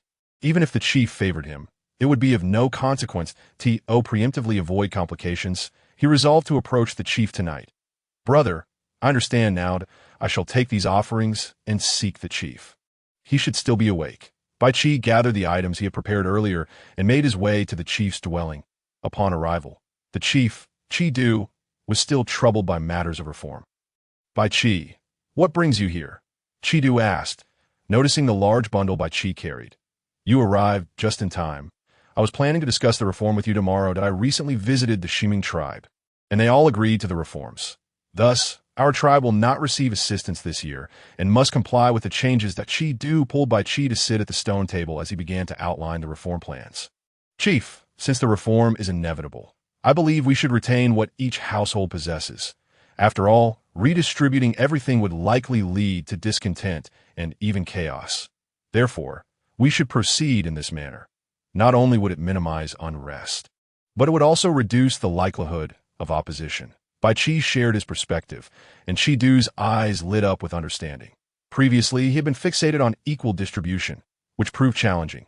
However, Bai Chi's approach significantly narrowed the scope and rendered it more reasonable. It might even encourage males and females to pair up. Bai Chi, your analysis is excellent. I concur. Tomorrow, I will discuss this with the priest and other leaders. By the way, what brings you here at such a late hour? Chief, I wish to propose to Haina. These are my betrothal gifts, and I hope you will grant your approval. Bai Chi, feeling somewhat anxious, locked eyes with Chi Du, his earlier composure now replaced by a hint of nervousness as he stood before Chi Du. Resembling a young man slightly unsettled by the prospect of seeking a marriage proposal, Chi Du chuckled softly before addressing Bai Chi. Why would I decline? I see no reason to do so. He then awakened the slumbering Haina, who upon seeing Bai Chi in her home, was instantly filled with surprise. What brings you here?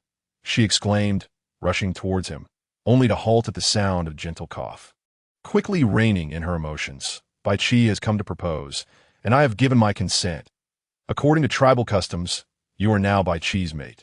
Tomorrow, you shall accompany him to his home. Haina's face flushed crimson at Chi Du's words, her demeanor shy as she fidgeted with the hem of her garment. Father, is this truly the case? That is wonderful news. Bai Chi is an excellent male. Haina, you must cherish your life with him. Haina's mother said, her heart brimming with joy at the auspicious news, gently advising her daughter, mindful of her somewhat fiery temperament. Haina nodded softly, overwhelmed with happiness, finally marrying Bai Chi in this lifetime, relieved that her parents would not look upon her with disappointment as they had in her past life. Just as they basked in this joyous atmosphere, Hua Chong arrived with the son, Hua Shu, to seek a marriage proposal. Upon entering Chi Du's abode, he found Chi Du laughing heartily, while Haina nestled shyly against her mother, and Bai Chi absent-mindedly ruffled his dark hair. Great chief, I bring good news. My son has come to propose to you, Hua Chong announced with a booming voice, Hua Shu trailing behind with gifts in hand. Hua Chong, your timing is rather unfortunate. I've already consented to Bai Chi's proposal. And Haina has agreed as well. Chi Du replied somewhat awkwardly. While Hua Shu was indeed commendable, he was overly narrow-minded and prone to anger. Such unfortunate timing. Yet what can I do? My son approached me last night to propose to Haina, and I had no choice. Moreover, our tribe is not unfamiliar with a female sharing her life with multiple males. Although Bai Qi has already made his proposal, is it not possible for two males to share one female? My son could take a secondary role. Haina, upon hearing this, felt a surge of anger. Why would I accept Hua Shu? He would stoop so low as to harm his own mate for power in his previous life. How does he deserve me? Father, I only wish to be Bai Qi's partner. I desire no other males. Please, I implore you to honor my wishes.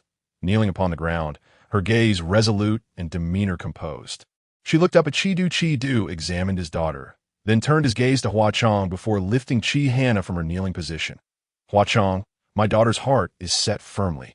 I am powerless to alter her desires, especially since Bai Qi approached first. Hua Shu, sensing Chidu's words, grasped Hua Chong's sleeve and implored, Father, I only wish to marry Haina. He then knelt before Chidu, pleading, Great Chief, I sincerely wish to propose to Haina. If you find it difficult to choose, I hope for a fair opportunity to compete. Indeed, if you find it challenging to decide, let us have Bai Qi and Hua Shu duel to determine who will win Haina's heart. I agree, Chidu replied, but Haina is not an object to be won. She's her own person. I accept Hua Shu's challenge solely to spare the great chief any discomfort. Bai Qi, do you believe in me? Bai Qi approached Haina slowly, softly asking that I do believe in you. You have always been my hero. Regardless of the outcome, I only wish to marry you and be your mate. Hua Shu watched with clenched fists as Bai Qi and Haina exchanged intimate words, his eyes fixated on Bai Qi, his mind racing with thoughts of eliminating him. A nearby, thatched cottage by the altar. A man in his 30s, his hair streaked with silver, donned a loose bee skin robe as he divined the tribe's future. Suddenly, his eyes flew open, blood spilling from his mouth. Chaos is upon us. The auxiliary star has arrived, the ruling star returns, and a king shall emerge. A great turmoil looms, and the fate of the Dan Xian tribe deviates once more to in the past. His predictions foretold the tribe's annihilation. Yet now a turning point has emerged. The king is none other than Bai Qi, the outsider. How could this be? He recalled that the former priest had given him a secret pouch before his death, advising him to open it when faced with insurmountable challenges. Thus, the priest, who had been sitting in quiet contemplation, hurried to the altar to retrieve a small wooden box from a concealed location. Upon opening it, he discovered Bai Qi is the offspring of Minmin's mother. Realizing this, the priest understood that he must yield to the will of fate. After placing the items back, he returned to his previous position, calculating once more, his eyes snapping open with renewed vigor. You dare, insolent youth! He then made his way directly to the great chief's dwelling.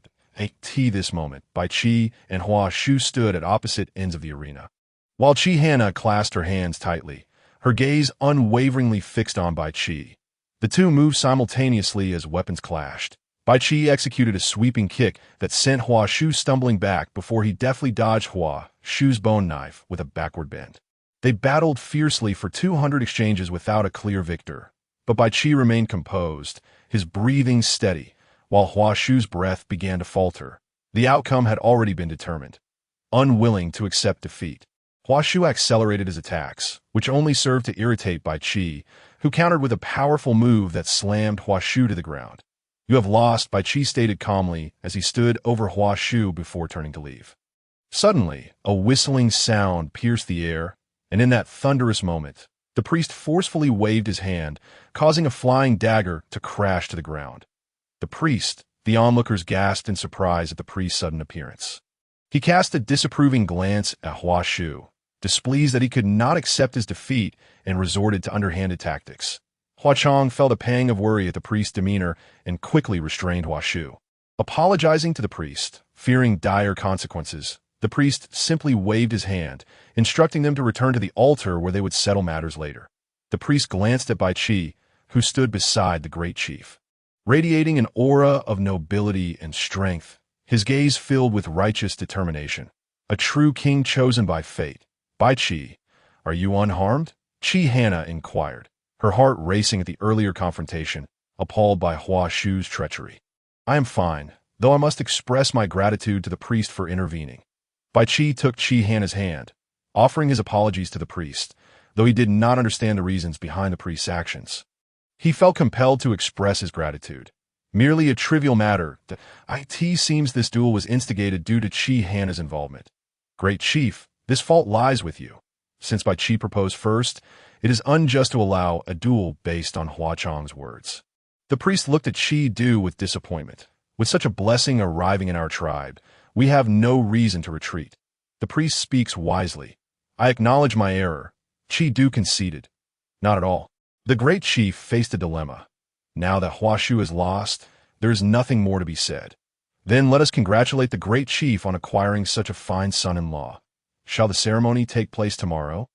Indeed, we shall require your assistance, esteemed priest. Nonsense, the priest replied as Du, and he chatted while walking outside.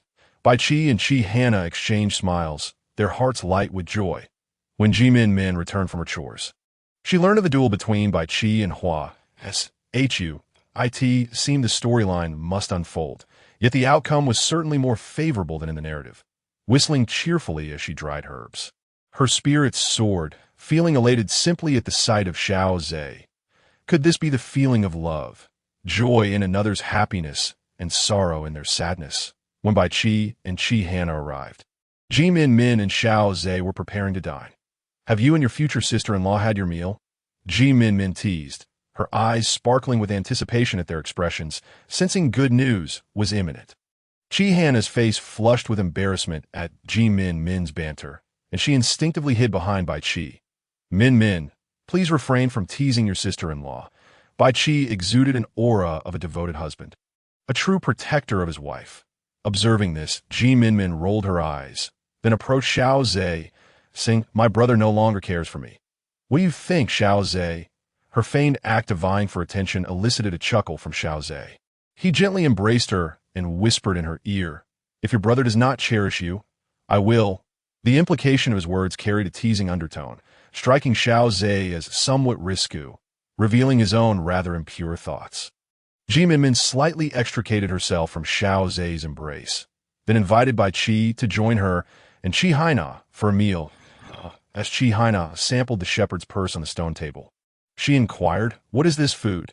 "It has a delightful crunch and a refreshing aroma, devoid of any bitterness. This is wild mustard," Minmin explained.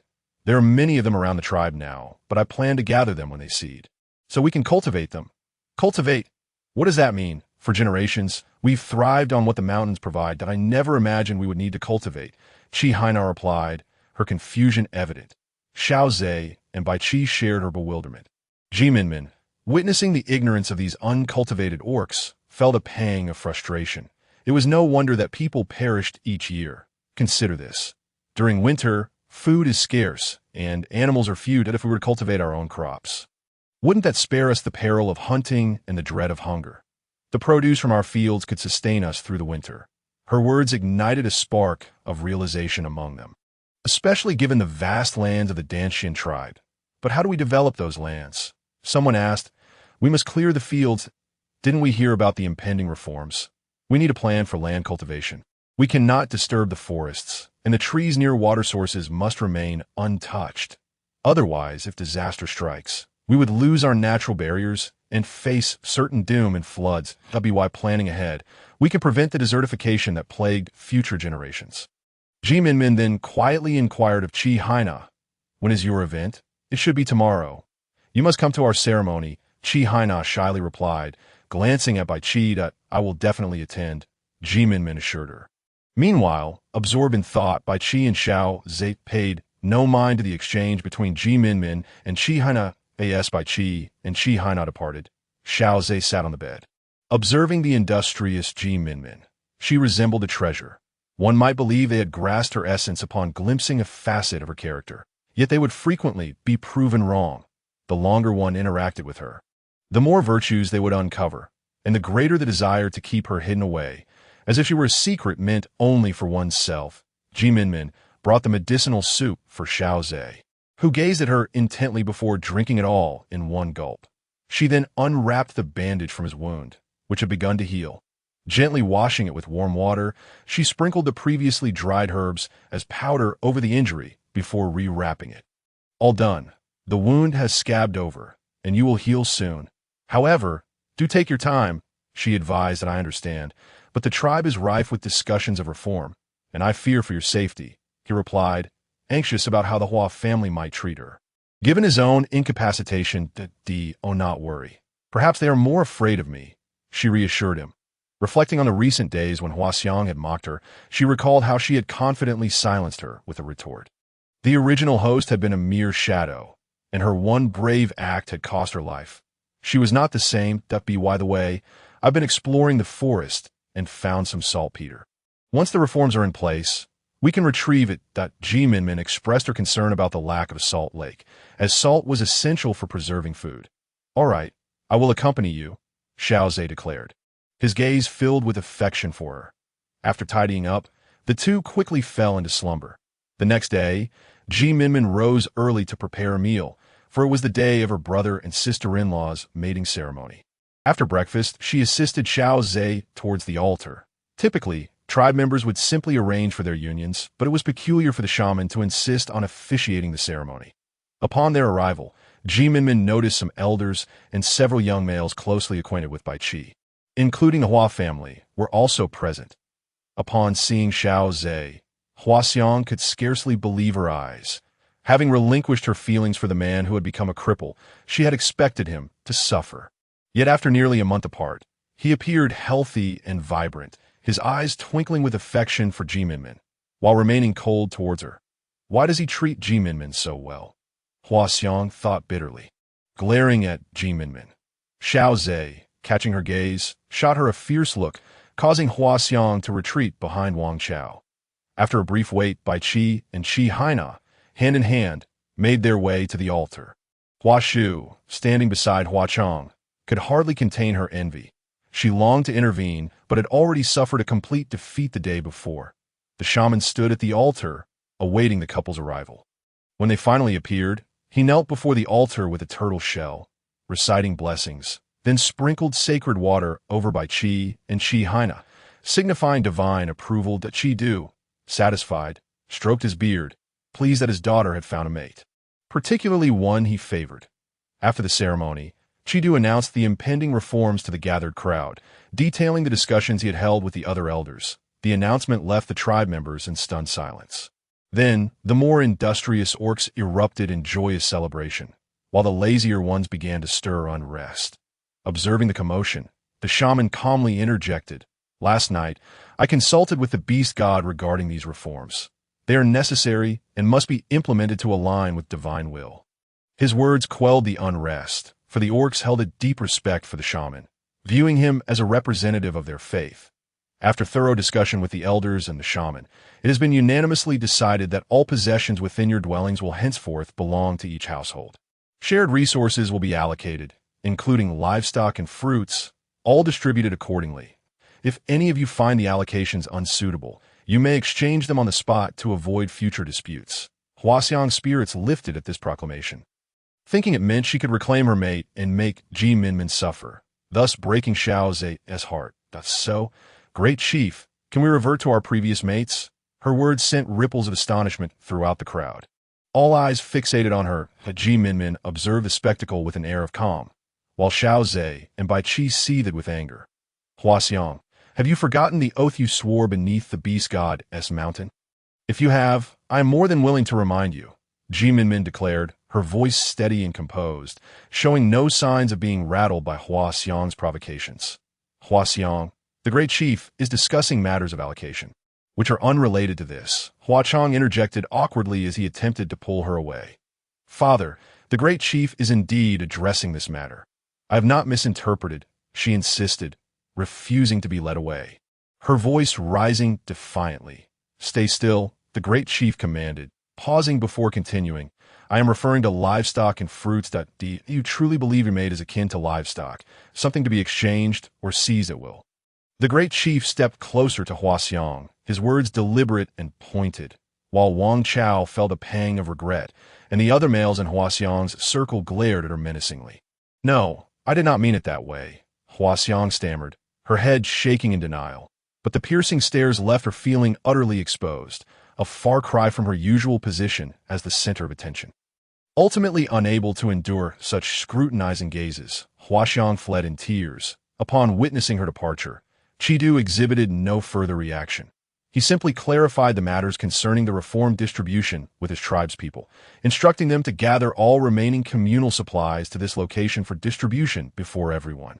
All the tribesmen congregated, their eager eyes fixed upon the chief standing on the platform, intently observing Chidu's actions. When it came time for the allocation to Minmin, she received a chicken and some fruits.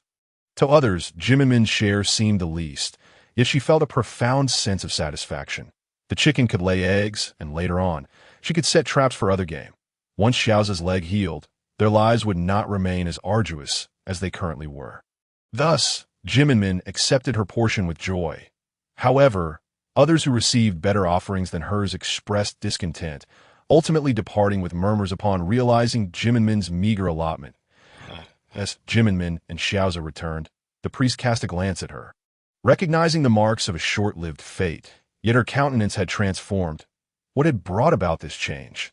Once the crowd dispersed, the priest retreated to his abode, seated in meditation to divine the future. Within a mere quarter of an hour, he spat forth a mouthful of blood. The divination revealed an otherworldly spirit, a sign of a guiding star. Though comprised of only 8 brief characters, encapsulated Minmin's origin. The priest erupted into hearty laughter, realizing the significance. Had it not been for Minmin, the future Beast King might have returned to the original tribe, leaving them with no choice but to submit. However, with Minmin's presence, the Beast King would become their leader, guiding the Danshan tribe to conquer the world. Splendid, splendid indeed, truly a stroke of fortune for our tribe, affirming the dying words of the high priest a century ago, who, for the future of the Danshan tribe, risked everything to foretell. Had it not been for this, how could the tribespeople have ever agreed to the previous priest marrying an unknown female, and for so many years? They had never wronged Minmin. The only incident to speak of was Huqiang's family forcibly swapping husbands with her. Thankfully, Minmin and Xiao Ze were well now. Had Huqiang's family caused her dissatisfaction, their fates would have been dire indeed. It seemed prudent to issue a stern warning to Huqiang's family. If Minmin were to learn of all this, one could only wonder whether she would feel joy or sorrow that it was because of the original host's demise that she found herself here. While she yearned for a new beginning, she did not wish for the original host to meet such a grim fate. Clutching the chicken, Minmin and Xiao Ze walked back, engaged in lively conversation, predominantly initiated by her. With Xiao Ze occasionally responding, their atmosphere radiating harmony. Huaxiang, trailing behind, witnessed this scene and was consumed by jealousy. As Minmin departed the grass hut for the forest, Huaxiang recklessly dashed inside. Xiao Ze, seated on the bed, was focused on his task, initially presuming Minmin had forgotten something. Without looking up, he remarked, "Minmin, did you forget something?" After a brief silence without a response, a sense of unease crept over him. Upon raising his gaze, he found Huaxiang glaring at him with resentment. "What are you doing here?" His tone, once gentle, now icy and unsettling. Huaxiang felt the sting of his words, her heart aching further. "Why have you never shown me kindness? Minmin is so ugly, so dark. You would rather choose her than me. What is the reason behind this?" Huaxiang questioned, her expression wrought with anguish. She had always considered herself the favored daughter of heaven, the second most beautiful in the tribe besides Haina. Why had Xiao Ze never regarded her? If only he had looked her way, she would not have sought validation among other females. Why can't you see it for yourself? The disdain in Xiao Ze's eyes was laid bare. Huaxiang felt like a mere jest. Her fervent affection scorned. "Xiao Ze, I loathe you, that I will not let Minmin have what I cannot possess, that I will certainly kill Minmin, ensuring you suffer the loss of your beloved and endure a lifetime of torment." Huaxiang unleashed her pent-up resentment. She had never intended to harm Minmin. Yet at that moment, she found herself wishing for her demise. The moment the words escaped her lips, Xiao Ze was at her side, his hand gripping tightly around her throat. "I will let you die first." His voice was cold and devoid of mercy, the pressure around her neck tightening gradually.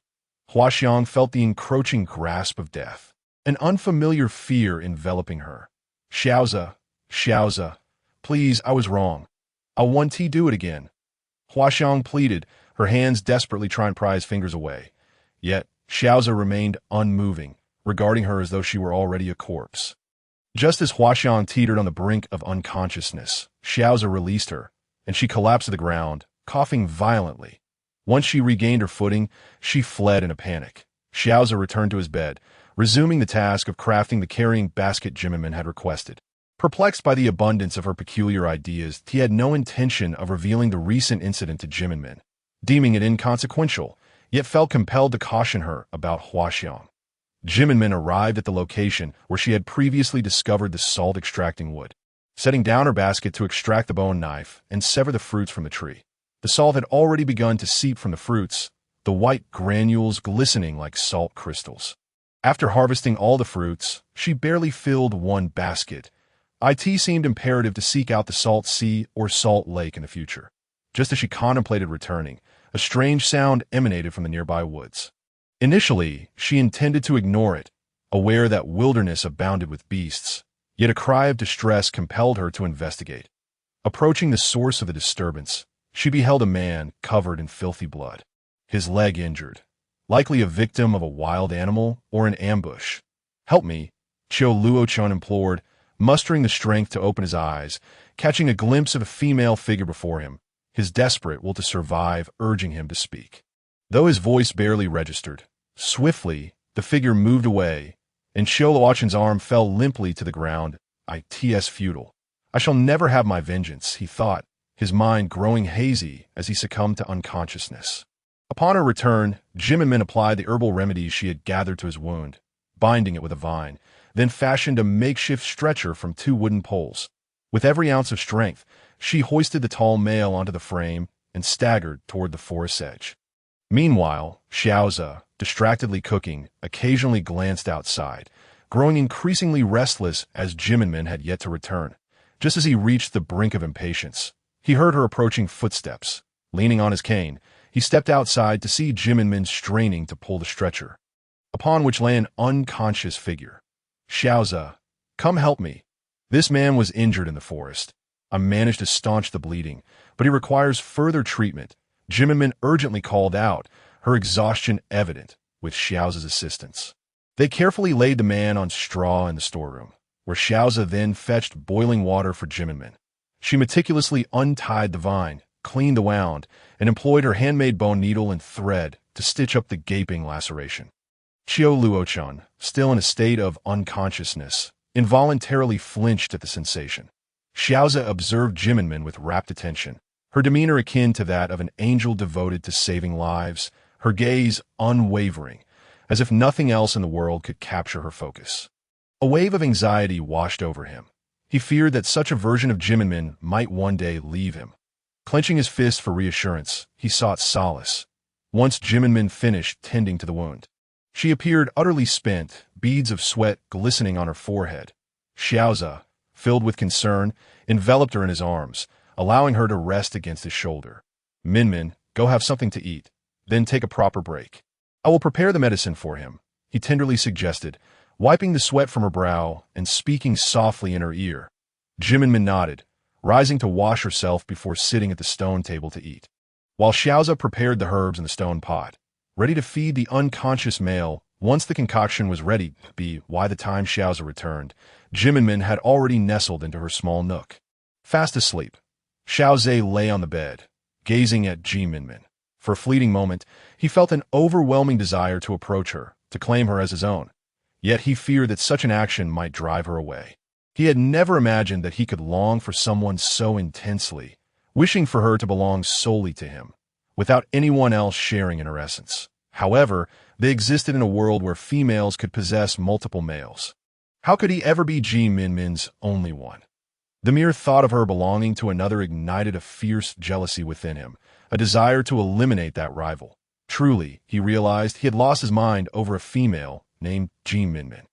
The following day, Bai Qi accompanied Qi Haina as she arrived. Qi Haina appeared radiant, her cheeks flushed with shyness, while Bai Qi exuded confidence, A smug expression evident on his face. It seemed that not only women required the nurturing embrace of love, but men too were equally in need. Minmin, shall we venture into the forest today to gather wild vegetables? Everyone is busy with their own affairs, but I wish to accompany you, of course, sister-in-law. But first, allow me to organize these saltwoods. Minmin, I heard from Xiao Ze that you rescued someone yesterday. Is that true? Yes, brother, what of it? Is something amiss? No, nothing is wrong. Merely that I thought a sister should come to her brother for assistance. But yesterday was a splendid time for you and sister-in-law. I wouldn't dream of interrupting. Haina felt her cheeks flush upon Minmin's gaze. By the way, brother, when you go hunting, keep an eye on the lakes. If you find any bitter-tasting water, it could indicate a salt lake. Our Danshin tribe is sorely in need of salt. If we wish to avoid being bullied by other tribes, we must develop our resources. Minmin's suggestion was not without reason. It seemed that Bai Qi had stumbled upon a salt lake in the original narrative, which had subsequently been secretly exploited by the tribe, resolving their salt scarcity and earning him their respect. Upon hearing Minmin's words, Haina recalled that Bai Qi had faced dangers while hunting in the deep mountains in a previous life. Yet, how could she prevent him from taking such risks? Still, she wished for him to go, as it was this very salt lake that had garnered him the tribe's support. Haina looked at Bai Qi with a conflicted expression, wanting to speak but hesitating. Brother knows, I've been searching diligently. However, today I may venture into the deep mountains. You and sister-in-law can stay within the outer forest. Minmin and Haina, baskets on their backs, made their way into the woods. Bai Qi accompanied Xiao Ze to check on the individual he had rescued before departing. Xiao Ze prepared herbal remedies to feed the person, followed by some meat broth before attending to his own tasks. When Xiao Luo Chen awakened, he realized he had been saved, but was uncertain of his savior's identity or where he was. Just as he pondered these questions, Xiao Ze entered with herbs. Xiao Ze was not surprised to see Xiao Luo Chen awake. After all, the medicine prepared by Minmin was of the highest quality. You're awake. Here, drink this. Xiao Luo Chen looked at the steaming stone bowl containing a dark, foul-smelling concoction and felt an overwhelming reluctance. Sensing his hesitation, Xiao Ze chuckled softly. This is medicinal broth, prepared by my female. It will aid your wounds. Upon hearing it would benefit his injuries, Xiao Luo Chen immediately struggled to sit up and gulped down the bitter brew. After witnessing him finish the medicine, Xiao Ze casually offered him some food. Now that you've had your medicine, eat a little something. Thank you. Xiao Luo Chen accepted the food and devoured it ravenously. Clearly starved, Xiao Ze watched him eat, and, after a brief moment, the bowl was empty. Thank you. May I ask which tribe this is? Now that he was sated, Xiao Luo Chen had the time to voice his curiosity. This is the Danshin tribe. You were rescued from the forest by my female.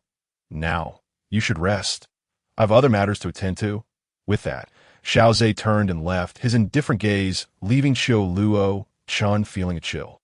He wondered what kind of female could endure such a male. Minmin and Haina ventured deeper into the forest, seeking the places they had marked days prior to gather medicinal herbs and food.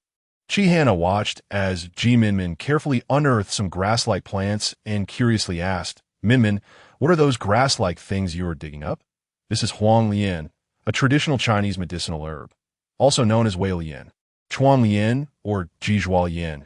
It belongs to the Ranunculaceae family. It is a perennial herbaceous plant, characterized by its basal leaves, which are thick and papery, oval triangular in shape, with deep lobe segments. It possesses the ability to clear heat, dry dampness, purge fire, and detoxify. I'm collecting some for future use, so the tribe can utilize it when needed. Upon hearing this, Haina felt deeply moved. Minmin was truly considerate of others. Minmin, let me help you. Minmin nodded, explaining the precautions to Haina and guiding her through the process. Once Haina grasped the technique, Minmin continued to gather other herbs. Noticing the time, she then led Haina in another direction. Dappled sunlight filtered through the trees, illuminating the damp, decaying wood adorned with numerous black, ear-like fungi. Minmin carefully harvested them and placed them in her basket. Anticipating Haina's inquiry, she explained, this is black fungus. If consumed raw, it is toxic, We must dry it before it can be eaten. I initially intended to take the entire log home, but the fungus thrives better in the wild. Haina mimicked Minmin's actions, collecting the smaller ones to harvest later. Before long, both their baskets were nearly full. They placed some grass over the tops of their baskets and prepared to return when suddenly, Minmin heard a blood-curdling scream. Likely from the trap she had set earlier. Armed with bone knives for protection, the two hurried toward the source of the commotion, only to find a massive wild boar, weighing around 200 pounds, trapped and thrashing in agony. Minmin, what should we do? We can't lift it. Stay calm. We'll wait for my brother. How do they usually signal one another when hunting? Upon hearing Minmin's suggestion, Haina quickly retrieved the hunting whistle they used and blew it forcefully. All right. After putting the whistle away, they stood nearby, waiting for about 15 minutes until Bai Chi arrived with two other males. After Haina relayed the situation, Bai Chi's eyes sparkled with excitement as he looked at Minmin. Hardly able to believe how capable his sister was, his delight brought a smile to Minmin's face. Bai Chi and the two males worked together to lift the trapped boar out of the pit. With the sun still high, they hurried back, aware that the scent of the boar's blood could attract other predators. Upon returning to the tribe, they were met with envy from the others, as the spoils are now divided amongst them. After the boar was butchered, the distribution was fair. Minmin gave half a leg to the two assisting males, who left in joyous spirits, clutching their prize. Minmin then had her brother cut some meat for the chief and shaman, while the remainder was evenly split between Bai Chi and herself. Xiao Ze observed Minmin's bustling activity, feeling a tinge of frustration as he sat by the fire. Once everything was settled, Bai Chi and Haina returned, and Minmin cheerfully announced to Xiao Ze, "This meat will last us quite some time. Just yesterday we brought back the saltwood, so we can now cure some meat and sausages." Xiao Ze assisted in rendering the fat, having understood Minmin's preferences from their time together. After all, oil enhances the flavor of dishes. Minmin laid out the herbs and black fungus she had gathered to eat. By the way, the person has awakened. What do you plan to do? Minmin, I'm not sure. I'll see what he wishes, whether to leave or stay. Minmin, do you wish to keep him? Xiao Ze's voice inexplicably sent a chill down Minmin's neck, prompting her to hastily shake her head. I did not say that, nor did I think it. I merely believe that if he has nowhere to go, he could stay with our tribe. Yes, that is precisely what I meant, upon hearing Minmin's words. Xiao Ze resumed his tasks, while Minmin patted her chest, exclaiming, "Goodness, the boss is rather formidable." Meanwhile, Qiu Luocheng, who was in the woodshed, scoffed, thinking to himself that he was not so ungrateful as to require such an extreme gesture of gratitude. By the time the two had prepared their meal, night had already fallen. They dined by the light of the fire, after which Xiao Ze gathered supplies for the resident of the woodshed. Observing Xiao Ze's apparent disdain for him, Qiu Luocheng pondered whether his feminine beauty rivaled that of a celestial being. The following day, when Minmin awoke from her dreams, the sun had already risen. Taking advantage of her day at home, she decided to marinate the meat.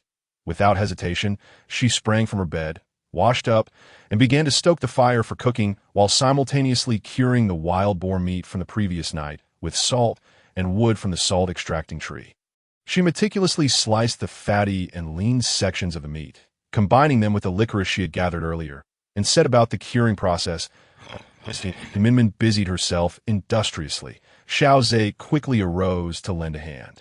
Minmin, not one to stand on ceremony, promptly handed him the wild boar's intestines, asking him to prepare them for sausage casings. When Haina arrived and saw Minmin tirelessly at work, she greeted her and immediately joined in to assist. "Oh, sister-in-law, do you have any of those small, prickly fruits that make your mouth tingle?" "Minmin, are you referring to the small red fruits? Does sister-in-law know where to find them?" "Yesterday on the other side of the forest where we stayed. There are plenty, but why do you want that?" "Those are called pepper. They are warm in nature, aiding digestion, dispelling phlegm, detoxifying, and treating cold-induced food stagnation, abdominal pain, nausea, vomiting of clear fluids, diarrhea, and cold dysentery. They can also neutralize food toxins. I wish to make sausages and would like to add some. Furthermore, they can be used to brew water for foot baths during chilly weather. How beneficial. I will take you there right away." With that, Haina grabbed Minmin's hand, eager to venture into the forest, but Minmin stopped her. Understanding Minmin's intent, she turned to shoulder a vine basket and bone knife, and after giving her a nod, the two set off into the woods. Upon arrival, Minmin was greeted by trees laden with pepper, their bright red clusters resembling glistening rubies.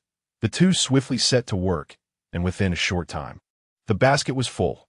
Just as they prepared to return, Minmin noticed some green leaves on the ground that resembled bamboo leaves, yet seemed to differ. They appeared to be ginger.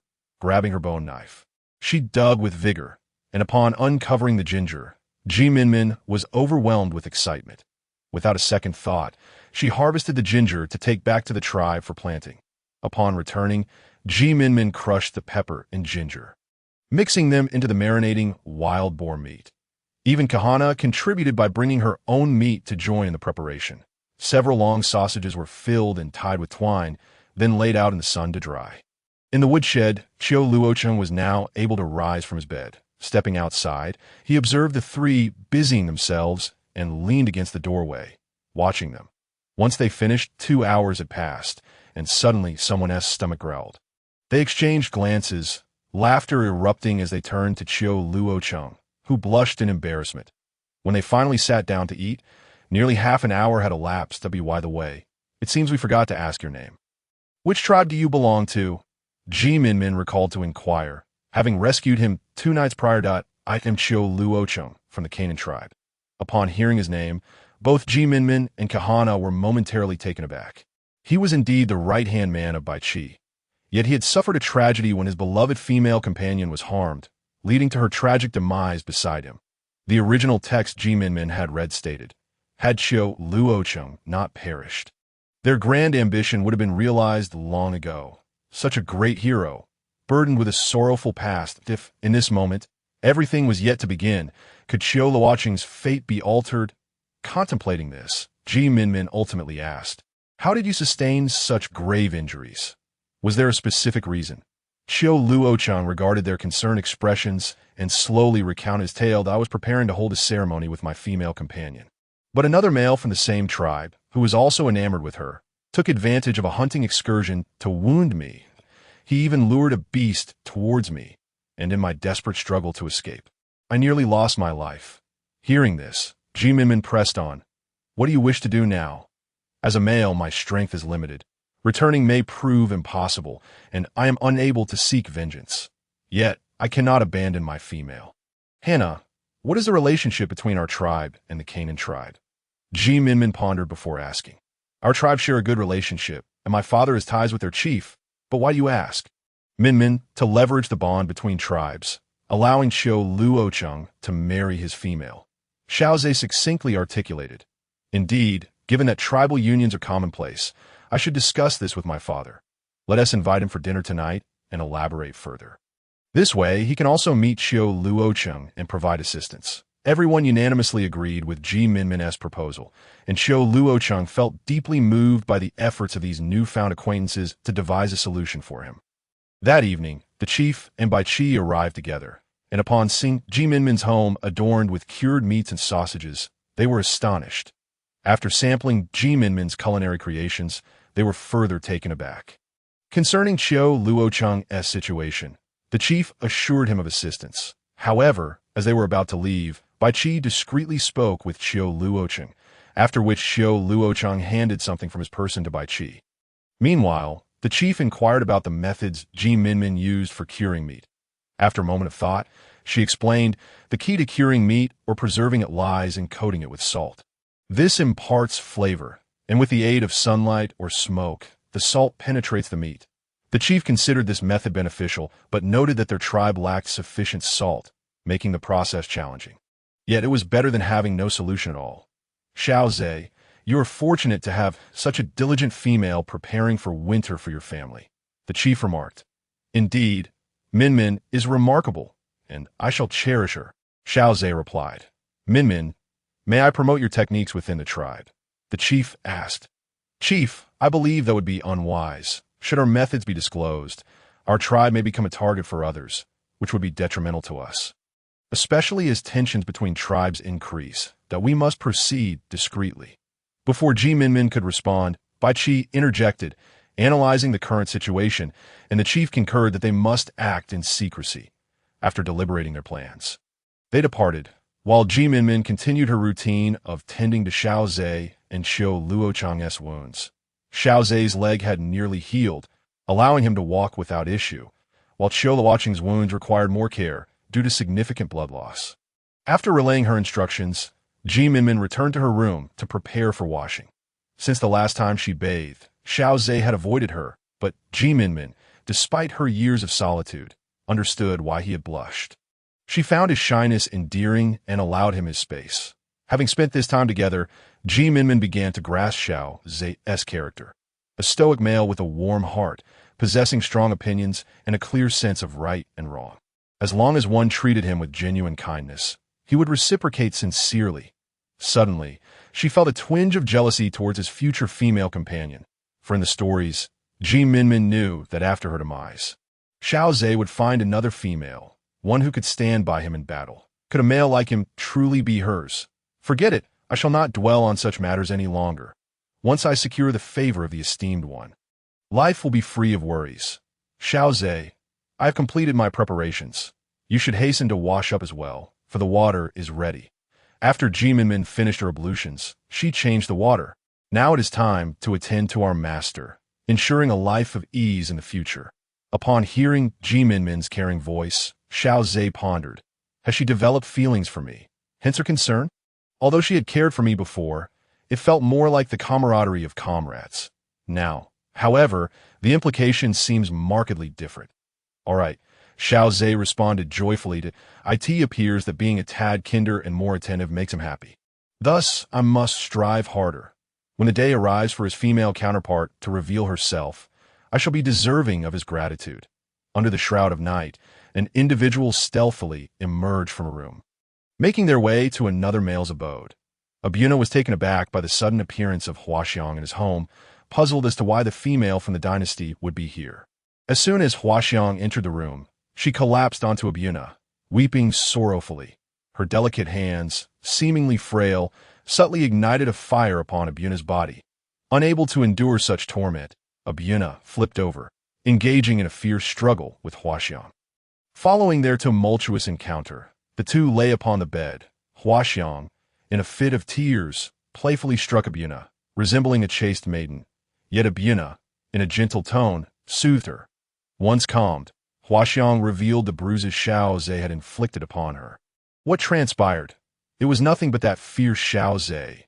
I merely made a comment about the ugly Minmin, and he nearly choked the life out of me. Abuna, you are aware that Xiao Ze almost became my mate. Now, I suspect he seeks vengeance, and I once held feelings for you, but Xiao Ze stole you away from me. Abuna, I truly hold great affection for you. Her tone was flirtatious, whispering softly into Abuna's ear, her gentle fingers caressing his chest, making it impossible for him to remain unmoved. The two once again ignited their passions, with Huaxiang coaxing Abuna to vent his frustrations. When Abuna succumbed to slumber, Huaxiang quietly arose to return to her dwelling, only to find Wang Chao seated upon her bed. The moment Wang Chao laid eyes on Huaxiang, he seized her, noticing the marks left by Abuna upon her. Why have you done this? Is our companionship not sufficient for you? Why are you oblivious? I simply cannot tolerate that ugly Minmin. Why should my beauty go unseen by Xiao Ze while you are favored? I demand retribution, yet you are more inclined to quarrel with me. So why? Wang Chao despondently released Huaxiang, realizing his error in mistaking a mere trinket for a jewel, discarding his true treasure. Though she may be deemed unattractive, she had always been his sole female, yet he could not bear the peculiar gazes of others and chose another. Yet now, her beauty was blossoming, and he lamented having forsaken her for another. Wang Chao felt regret, turning away in despair, wordlessly departing, yet Huaxiang would not let him off so easily. Regretful, are we? Too bad you have no opportunity now. Xiao Ze cherishes her like a treasure, and she likely no longer remembers you. Merely a pitiful creature. I cannot confront Xiao Ze, yet I can certainly deal with Minmin. How does it feel to know I am targeting her? Huaxiang observed Wang Chao's anguished expression, her heart heavy with sorrow. Yet she was determined to shatter everything. Wang Chao released Huaxiang and hastened to find Minmin. Fortuitously encountering her along the way, he gazed at the familiar, yet foreign face before him. Gently uttering, "Huaxiang is seeking someone to deal with you," before swiftly turning to leave. However, Minmin called him back, offering a meat pancake she had prepared. "Thank you," she said. Wang Chao, taken aback by her smile, felt a deeper pang of regret. "I will be cautious." Though Minmin was uncertain why Wang Chao had warned her, she decided it best to remain vigilant, for danger lurked in this beastly world. Based on Huaxiang's observations, Abuna concluded that Minmin would likely be heading towards the forest. He concealed himself nearby, and as Minmin approached, he released an arrow that Minmin skillfully dodged, but Abuna, amused, shot 3 more arrows. She managed to evade 2, but one struck her arm. Minmin attempted to retreat, only to find her path blocked by Abuna, forcing her to flee down another route as Abuna toyed with her like a cat with a mouse. In her frantic escape, she ventured further away from the tribe until Abuna, growing impatient, drew a bone knife to end the chase. However, Minmin managed to escape after throwing her homemade pepper powder into his eyes. Once Minmin discovered she was lost in the deep mountains, she sought refuge in a cave to tend to her wound. Cold and famished, she remained alert in the pitch-black cave, fearful of Abuna's return. She had lost track of her belongings during her escape, and now, shivering from the cold, she hugged herself tightly to conserve energy. As night fell, Xiao Ze, having awaited Minmin's return in vain, leaned on his cane to seek help from the chief. The priest, upon learning of Minmin's disappearance, was furious and insisted that the chief find her.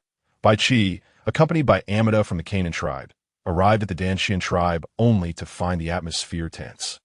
He hastily inquired with Haina about the situation. Upon hearing her account, Bai Qi was filled with fear. The forest teemed with wild beasts and venomous snakes. How could Minmin possibly survive alone? He immediately set off for the forest, but Haina stopped him. "Bai Qi, do not act recklessly. That I know you are distraught over your sister's plight, but we must gather the tribespeople to search for Minmin. I believe she is waiting for us to rescue her." Her heartfelt plea finally calmed Bai Qi, and he then organized 5 teams to search in different directions. Bai Qi took the lead in another direction, and although Haina wished for him to rest, she decided he should search himself, for he would not find peace until Minmin was located in a past life. It was Minmin's demise that had driven Bai Qi away from the tribe.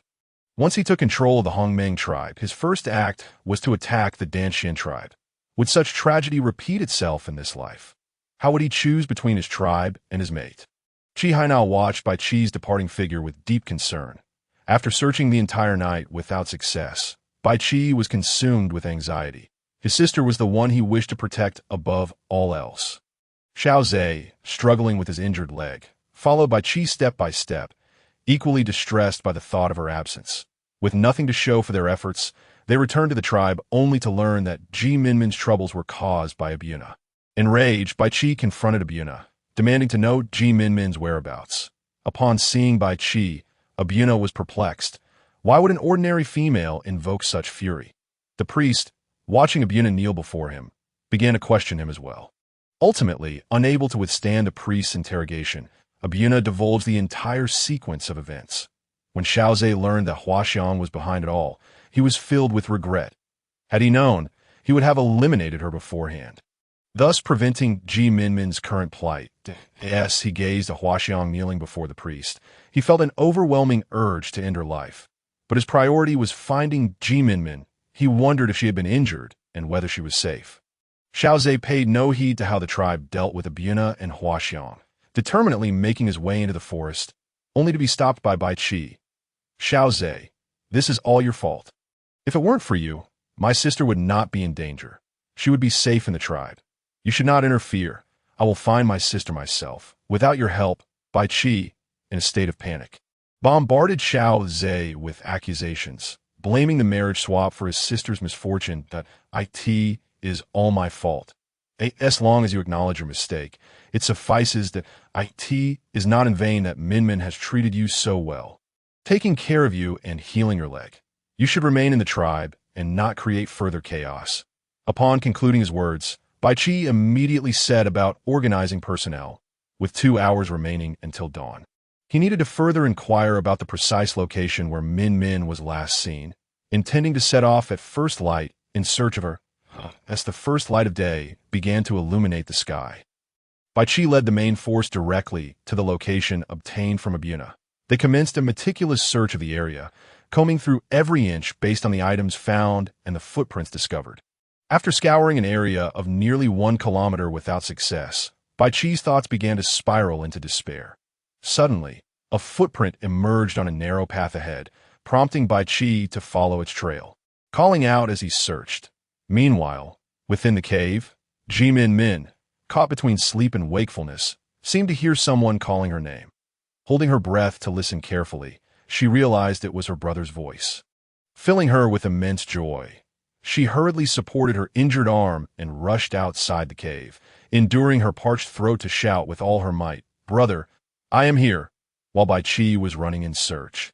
He heard Minmin's voice and immediately dashed towards the sound. After about 10 minutes of running, he finally saw Minmin standing before him, smiling. Tears welled in his eyes as an overwhelming feeling washed over him. As though he had once searched for his sister in a similar manner, yet had been unable to find her. Upon reaching Minmin, he wanted to examine her injuries but was slightly apprehensive. Fearing she might not truly be there, it was only when Minmin grasped his hand, the warmth of her touch confirming her reality, that Bai Qi felt reassured. "Minmin, does it hurt?" he asked, noticing her injured arm. His heart ached for her. "I'm fine. Brother, I've already treated it. I should recover soon, but I'm just a bit thirsty." "Do you have any water?" Minmin shyly admitted, having gone over 10 hours without a drink. Her throat parched. Bai Qi reached for the animal hide flask at his waist, only to find it empty. Embarrassed, he scratched his head and said, "I forgot to bring it.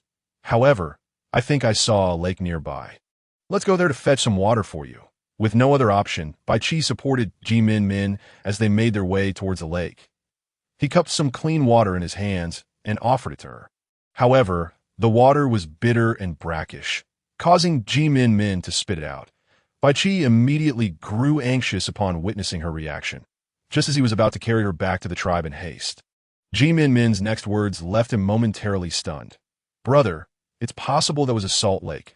Help me over there to take a look." Before Minmin lay a vast, emerald lake, surrounded by nearly barren land devoid of vegetation.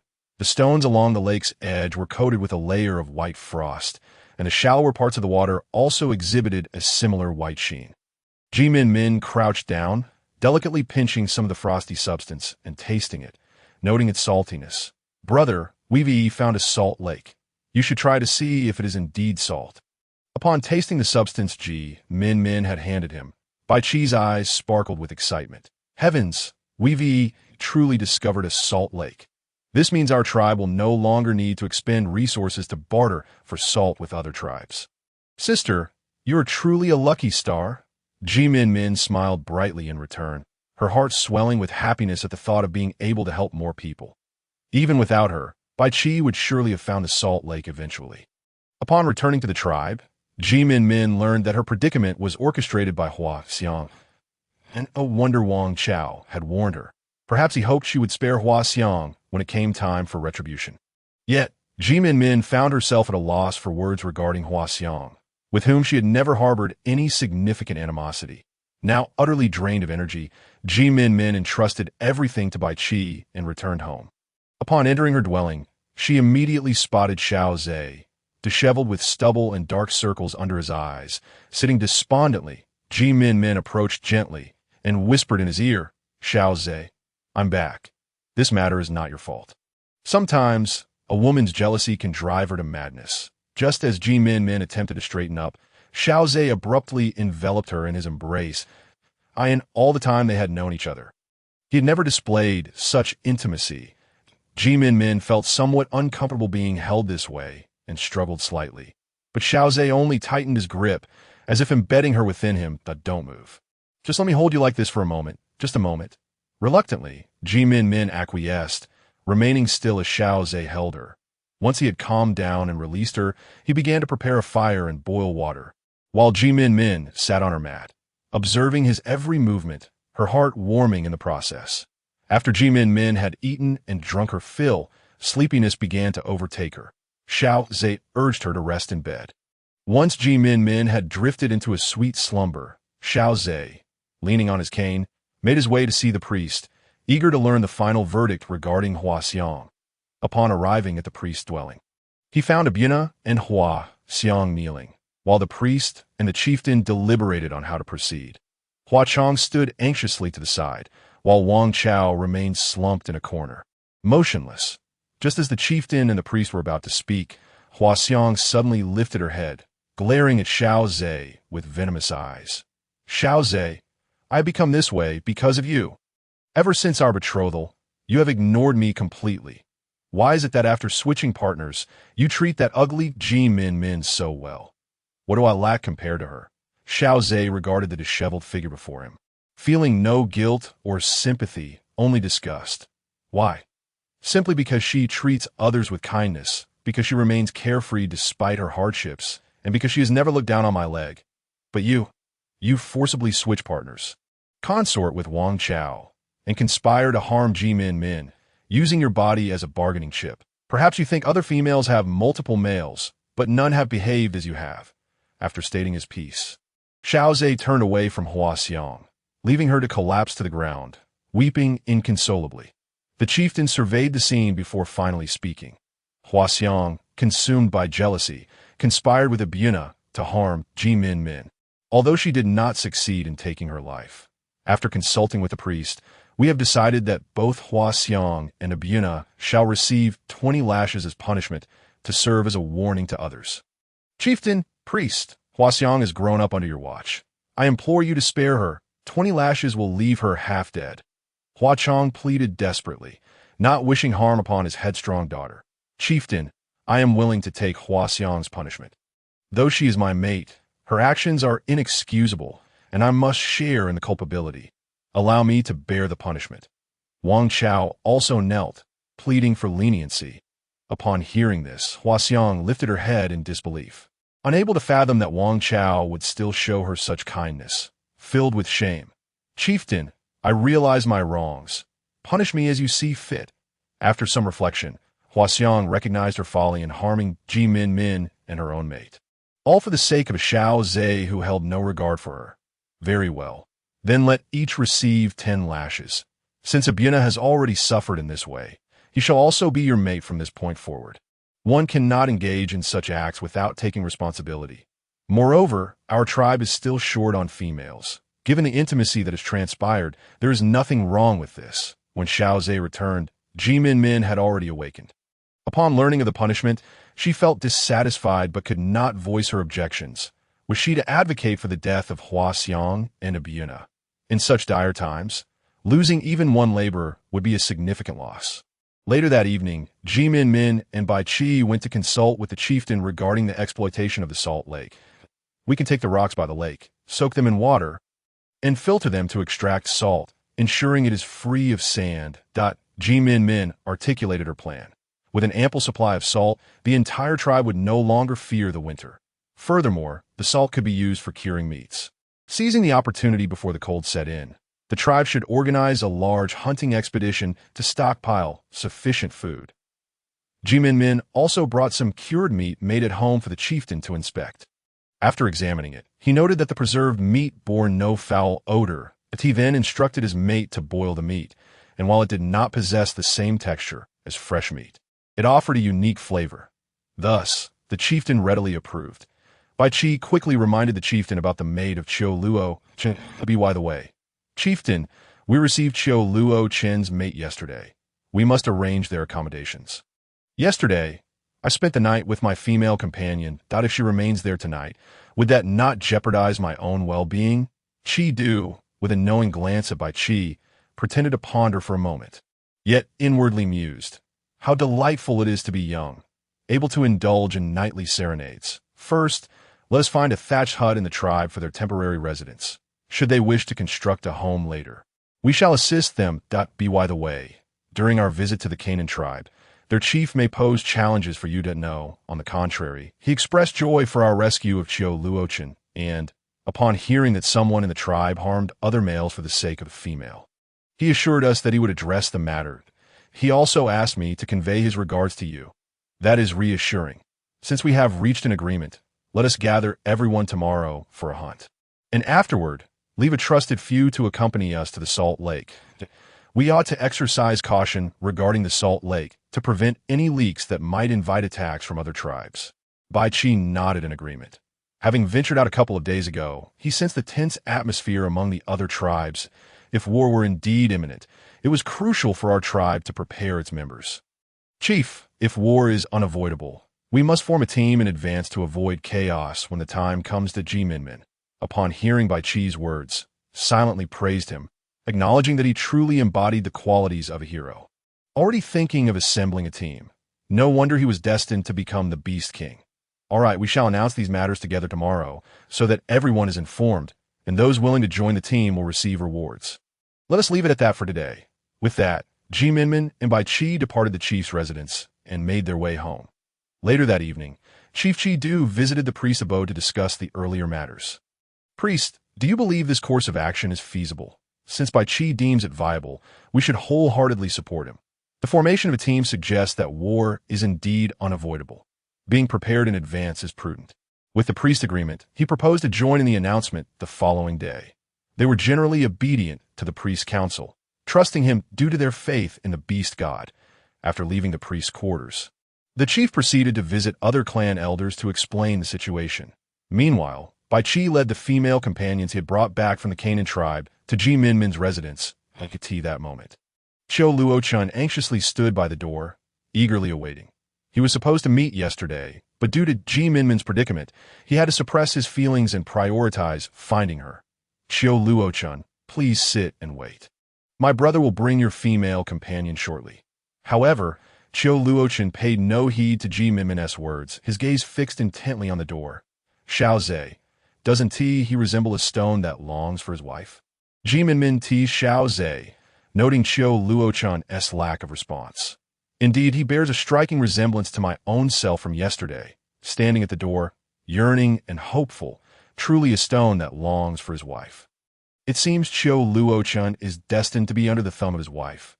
How pitiful, Minmin remarked, unaware that Xiao Ze was observing her with a hint of amusement in his gaze. Luochun, Amida, upon spotting his beloved female companion, Xiao Luochun dashed out, and the two embraced tightly. Once they had composed themselves, they greeted Minmin and Xiao Ze. After sharing dinner at Minmin's place, Bai Chi escorted them to an unoccupied thatched hut, conveying the chief's intentions before taking his leave. The following day, the chief gathered everyone to discuss the three matters from the previous day.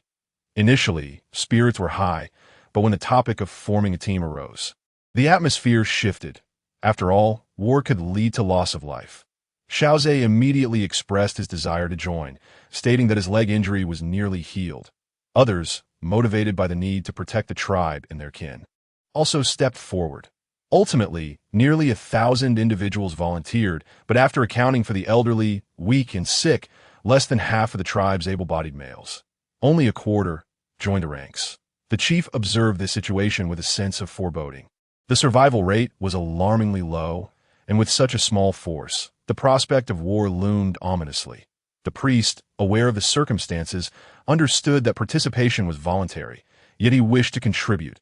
Last night, guided by the beast god, I performed an augury and foresaw the emergence of a person of great talent within our tribe. Though I do not yet know who it is, I am certain they will be among the team. Standing amidst the crowd, Minmin thought to herself, goodness, the priest certainly knows how to paint a bright picture. Yet this may prove beneficial, as many seem eager to take action that I believe it won't be long before numerous individuals join the team.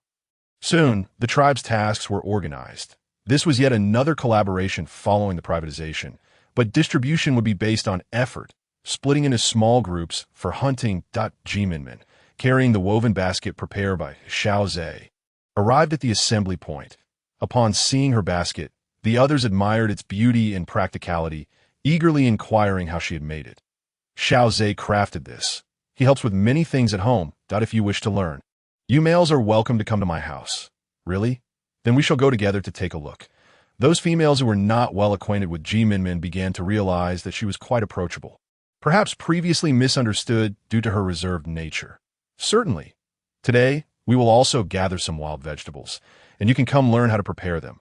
Moreover, I must tell you that relying solely on meat and fruits is insufficient. We should diversify our diet. The other females, enthused by Minmin's words, recognized the scarcity of food. A greater variety would ensure better sustenance. Minmin, along with the females, led by Haina, ventured into the mountains to gather wild vegetables, allowing them to forage independently while she explored another direction. Along the way, Minmin collected any usable medicinal herb she encountered. More preparations meant saving more lives. As she continued her foraging, Minmin realized she had wandered into an unfamiliar area where the trees were sparse and a wetland was home to some bulrushes. The bulrush, found everywhere, thrives in places like Xiao and Rongzhou. In spring, the green leaves grow to about 1 or 2 feet, with a central rib resembling a sword. It bears no flowers or fruits. The roots are harvested in May and December, then dried. It is warm in nature and has a spicy, bitter taste, known for its calming properties and ability to alleviate dampness, stabilize the stomach, and support pregnancy. It is effective for relieving symptoms like chest congestion, abdominal bloating, and vomiting, often paired with herbs such as sand ginger, atractylodes, and magnolia bark. That Minmin unearthed several bulrushes, which could be used to support any pregnant women in the tribe. As she continued on her path, she unexpectedly discovered a small river, its waters barely reaching her knees. She wondered if there were any fish, as she had not tasted fish in a long while. Minmin fashioned a simple fishing net from some vines and placed it in the river before continuing her exploration. Not far off, she spotted some golden plants. Although they were a bit distant and unclear, she thought it unlikely that fish would be caught quickly, so she decided to investigate further. The leaves were slender and golden, with tips resembling rice ears. Minmin's heart soared with joy. Could this be rice? She plucked a small grain, removed the outer shell, and immediately tasted the creamy white kernel. Elated, she harvested the rice ears.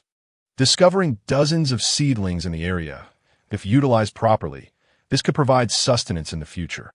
Holding the heavy rice ears, Minmin envisioned endless fields of crops. Carefully, she placed the rice ears in her basket, using large leaves to protect them. In high spirits, Minmin hummed a tune as she returned to the river to retrieve her fishing net, finding it contained 2 or 3 fish, each weighing around 3 pounds. This outing had indeed yielded a bountiful harvest. Once she had tidied up her belongings, Minmin sang merrily as she made her way back. Upon arriving at the designated meeting spot, she found that most of the females were already there, though one female was notably absent for quite some time, causing a stir of anxiety among the group. After a brief wait with no sign of her, they quickly dispersed to search. Minmin joined the search. But despite their efforts, there was still no trace of her. Just as she was about to return, a faint sound caught her attention. Following the source of the sound, she discovered the missing female lying weakly on the ground. Her complexion pale. Minmin felt for her pulse, which was smooth and delicate, indicating a slippery pulse. She was likely pregnant and had suddenly encountered complications, the situation appearing quite dire. Without hesitation, Minmin quickly chewed some sweet flag roots and gently pried open the female's mouth to administer the medicinal juice. She even tenderly massaged her wrist to help restore warmth. Then, she called out loudly for the other females. What if she had to carry a pregnant woman back alone and inadvertently harm the child? After a short while, Haina arrived with other females in tow. Minmin recounted the situation to them, and they quickly fashioned a makeshift stretcher to transport her back to the tribe, by the time they reached the settlement. The pregnant female had regained consciousness. Minmin discreetly checked her pulse once more and, seeing that she was stable, breathed a sigh of relief. "Thank you for saving me. I had no idea I was carrying a child. Had I known, I wouldn't have worked so hard today," the rescued female expressed, clearly aware that Minmin had been her savior, as her child might have been lost otherwise. It was merely a small act. Besides, we are all part of the same tribe. If I were in trouble, you would help me too. So, it's no trouble at all. By the way, feel free to come by my place later to learn how to cook wild vegetables. I will teach you. Minmin, is that true?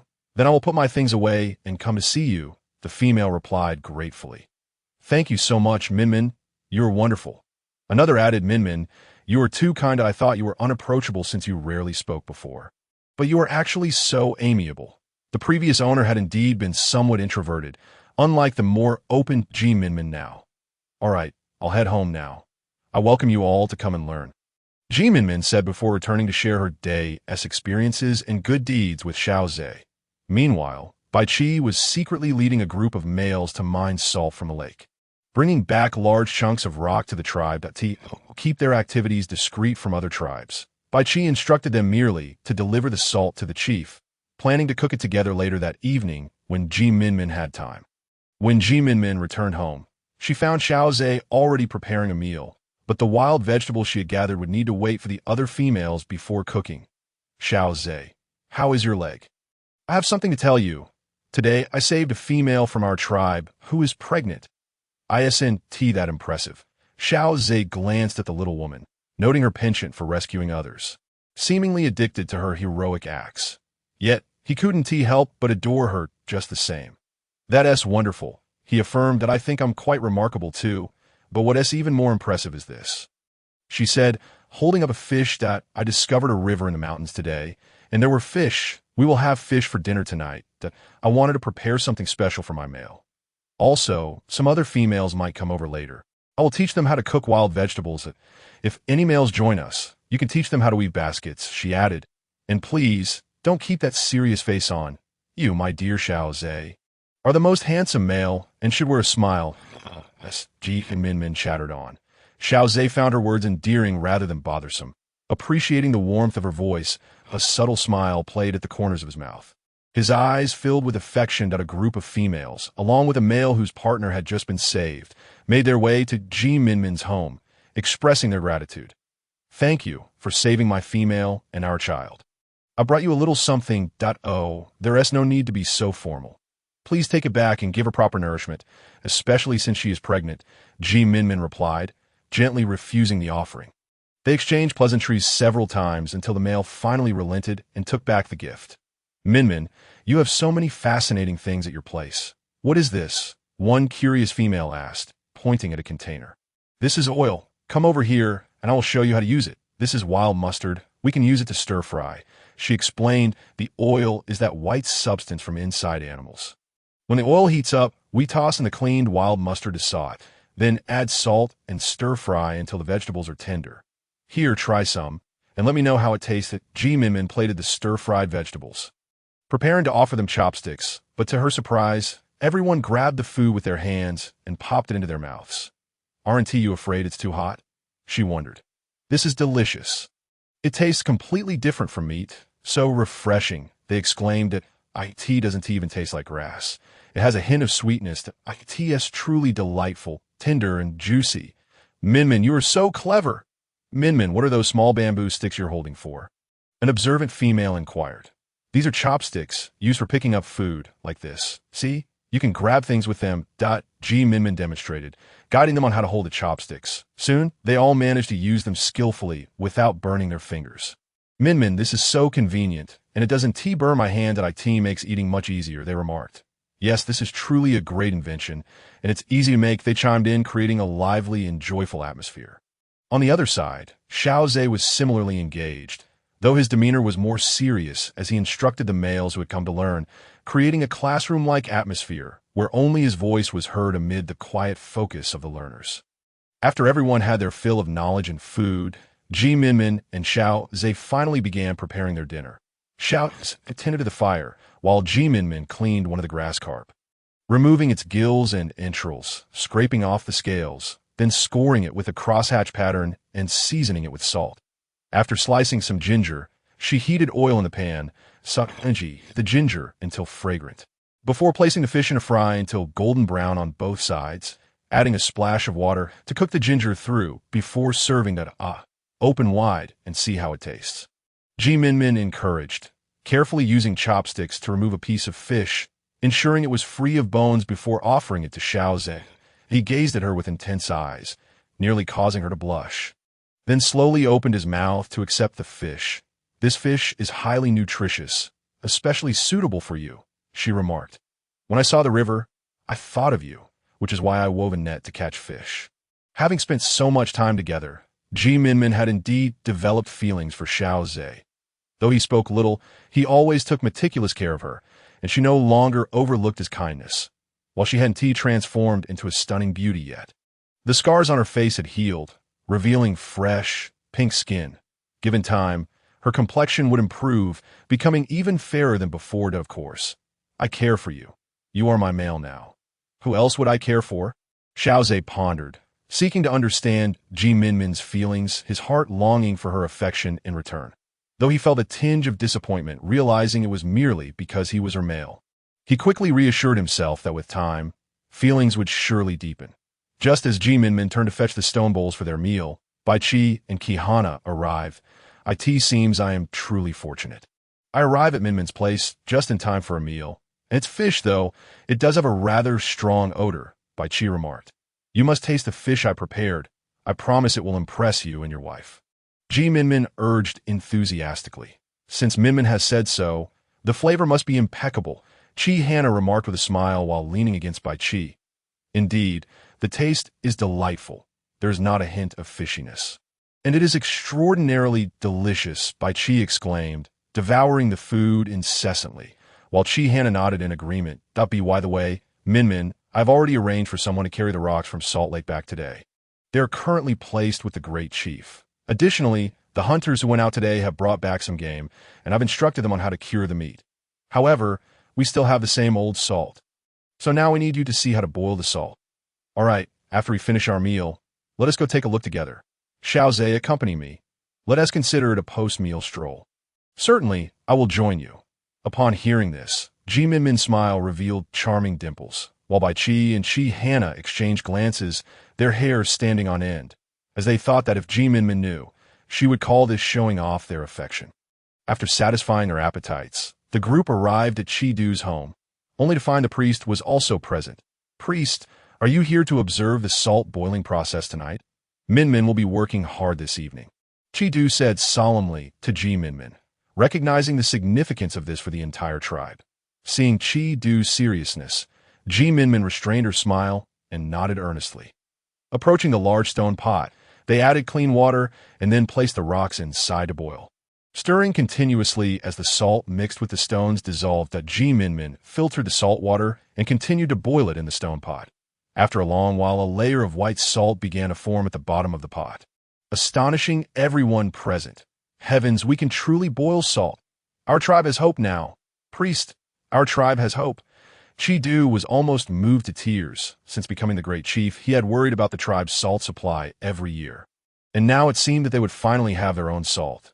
The priest, seeing Chidu's emotional state, simply patted his shoulder in understanding, remaining silent as he watched Minmin's actions. Minmin kept stirring the salt water. And seeing her toil, Xiao Ze took the wooden stick from her hands and began to stir in her stead. Minmin felt relieved to let Xiao Ze take over, standing leisurely beside him to direct his efforts. Bai Qi, look how much Xiao Ze cares for your sister. He seems so worried about her tiring out.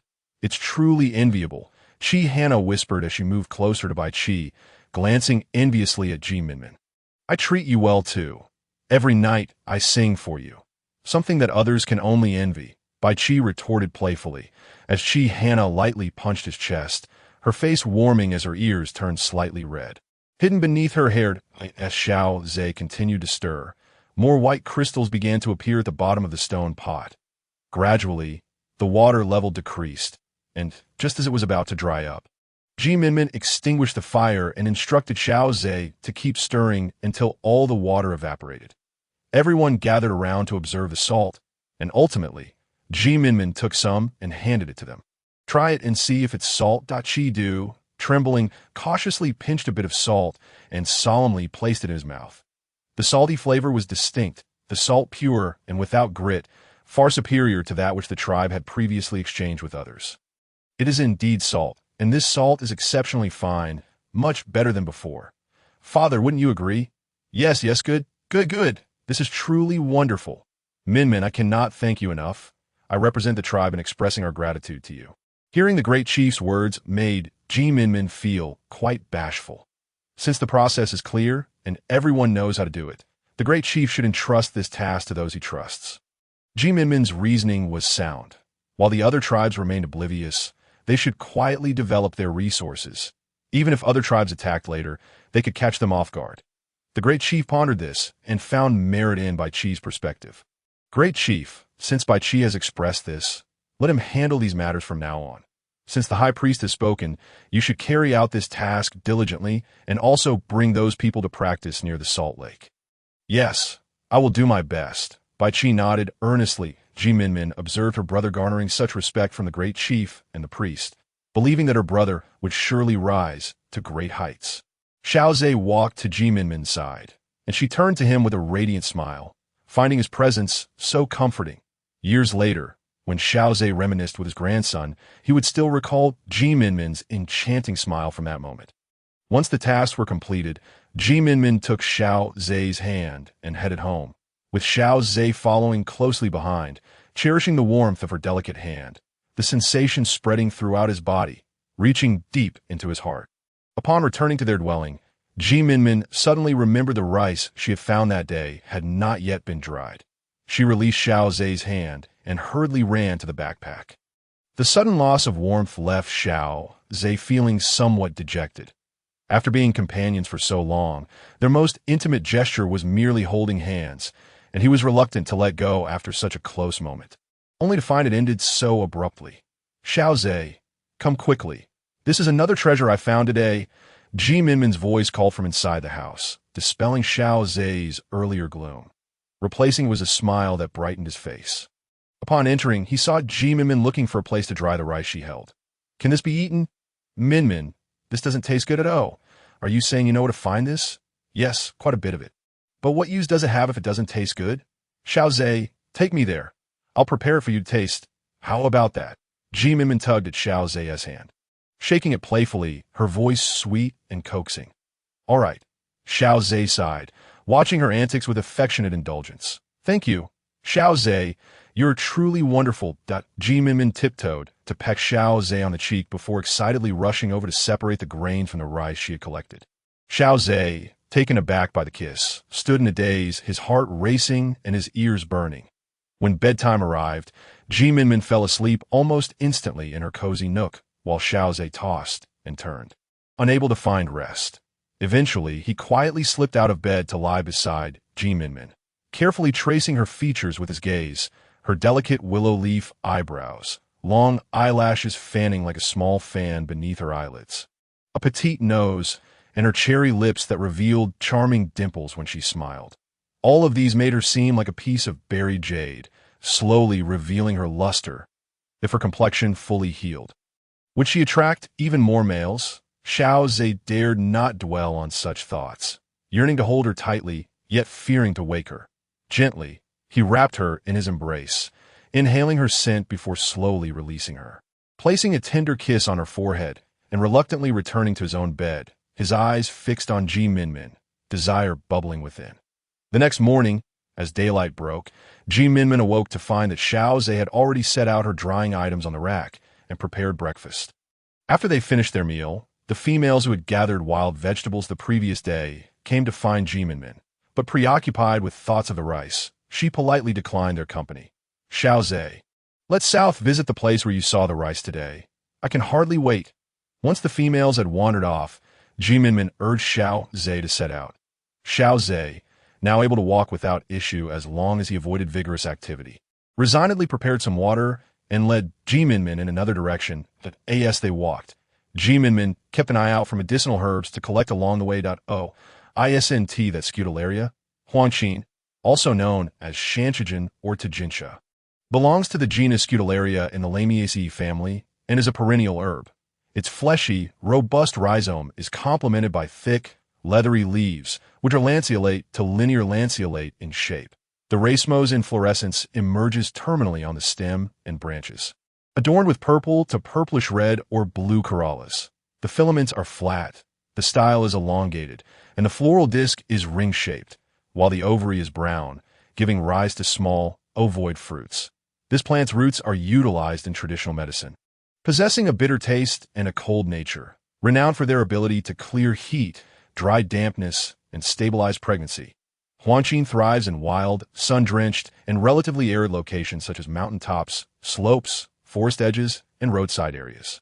Minmin surveyed her surroundings, noting the radiant sunshine. Indeed, this locale seemed quite conducive for Huangqin's growth. After calling out to Xiao Ze, she hurried to excavate a mature Huangqin plant, leaving the smaller seedlings to continue their development. After traversing for nearly an hour, they arrived at their destination, greeted by a golden expanse of rice. If harvested, it would yield approximately 50 pounds. This was splendid news. With the upcoming planting season, the tribe would acquire an additional food source. Xiao Ze, take a moment to rest here. After such a long walk, your legs must be sore. Be good. She gently patted his shoulder. She had intended to touzle his glossy black hair, but her short stature thwarted her efforts, leaving her to retract her hand in disappointment. With her basket on her back, she proceeded to gather the rice ears. Xiao Ze obediently sat for a while before joining her in the harvest, and within 15 minutes, they had stripped the rice ears clean.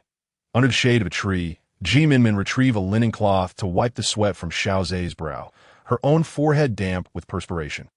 Xiao Ze, today has been truly delightful. Once this is dried and hulled, it will become a delicious dish. Reflecting on her past, she lamented her misfortune in arriving in this barren era, yet felt grateful that fate had been somewhat kind. She longed for the taste of rice, and soon, she would finally indulge once again. I wonder where we can find more. If we have enough, we can start planting next year. There is another location. Though it yields less than this one. Really? Is it far from here? Not too far. We can go now, taking advantage of this splendid weather. A bit further ahead, we might have to climb over another mountain. Then let us set off now that we can leave this basket on the tree and retrieve it upon our return. Xiao Ze contemplated for a moment before agreeing, swiftly hanging the basket on a high branch. And the two of them embarked with another basket in TOW. As the sun began to set, Minmin and Xiao Ze returned with their heavy load. Once home, Minmin collapsed onto the ground mat. Too exhausted to move, yet her spirits soared with excitement, feeling that every effort had been worthwhile. Come, have some water, Xiao Ze offered, bringing a bamboo cup to her. Minmin sluggishly rose, accepting the water and drinking it down in one go. After a brief rest, she eagerly began to separate the grains from the rice ears, placing them in a winnowing basket to dry, all the while humming a cheerful tune. Although Xiao Ze could not discern the melody, he found it enchanting, his heart uplifted.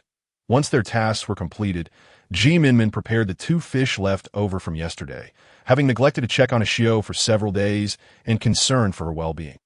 After cooking the fish, Minmin carried one to Xiao's dwelling.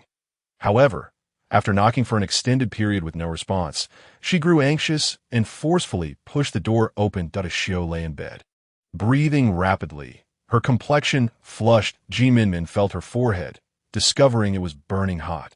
Without hesitation, she lifted Xiao onto her back and headed to her own home, aware that Xiao's dwelling was cold and dilapidated, lacking a proper stove. Xiao Ze was seated at the dining table, awaiting Minmin's return with the supplies, but was taken aback when he saw her rushing back with the Xiao. What transpired? Xiao has a fever. I'm bringing her back because her place is in disrepair and cold, making it inconvenient to care for her. Please prepare some warm water to help me feed her. Gather medicine. Minmin laid Xiao on the bed and hurried to collect herbs from their storage, lighting a fire to brew the medicine. Once ready, she fed it to Xiao. Spoonful by spoonful.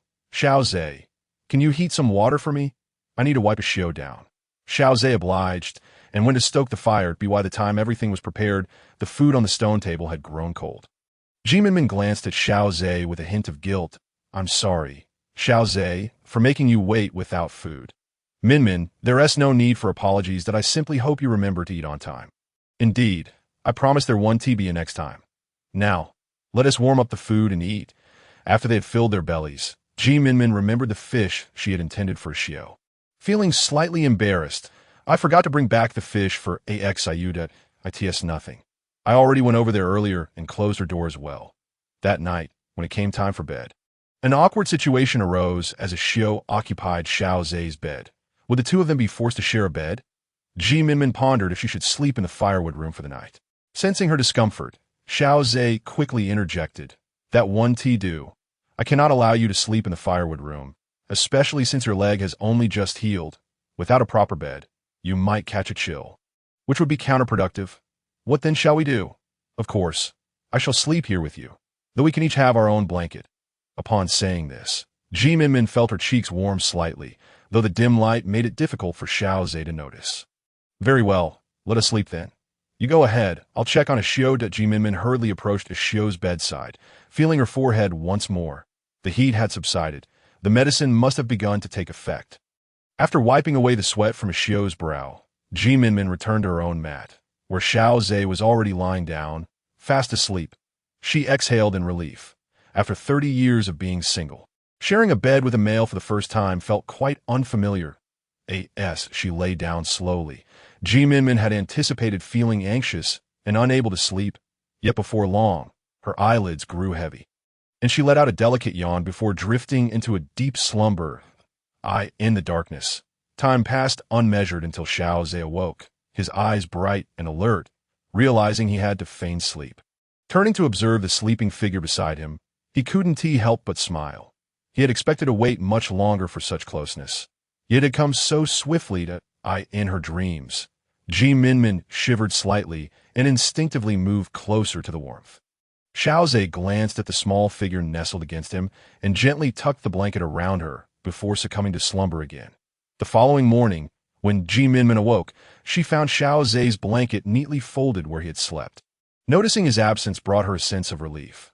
Her restless sleeping habits might have caused awkwardness had she inadvertently moved too close to him. It was evident that Xiao Ze had risen early to avoid any potential embarrassment from a night spent together. After a night of being clung to by Minmin, and knowing that males are prone to impulsive urges in the morning, he had opted to rise early. Once up, Minmin tidied the bedding and checked Xiao's forehead once more. The fever had subsided. Taking her pulse, she noted that Xiao's body had been compromised by the cold, coupled with her age. Thankfully, Minmin had acted swiftly, or else Xiao might have faced dire consequences. Stepping outside, she spotted Xiao Ze hanging out their belongings to dry, while food simmered on the stove. "Minmin, you're awake. There's warm water in the wooden bucket. You can use it to freshen up." Seeing Minmin appear, slightly bashful, Xiao Ze acted as he usually would, hoping to ease her tension. "All right." Observing that Xiao Ze seemed unperturbed, Minmin felt reassured that the previous night had not been as awkward as she had imagined. And she responded cheerfully. "After breakfast, I'll be training with Bai Qi and the other recruits. Oh, but you must be cautious. Your leg hasn't fully healed yet. You need at least 10 more days of recovery. If you disregard my advice and strain yourself, don't come to me if you end up limping. That I know. I will take good care of my leg. So don't worry, be mindful. If you're not careful, some other male might come along and try to claim me, so I must protect myself to stand beside you. Brother, you've arrived. Have you eaten yet?"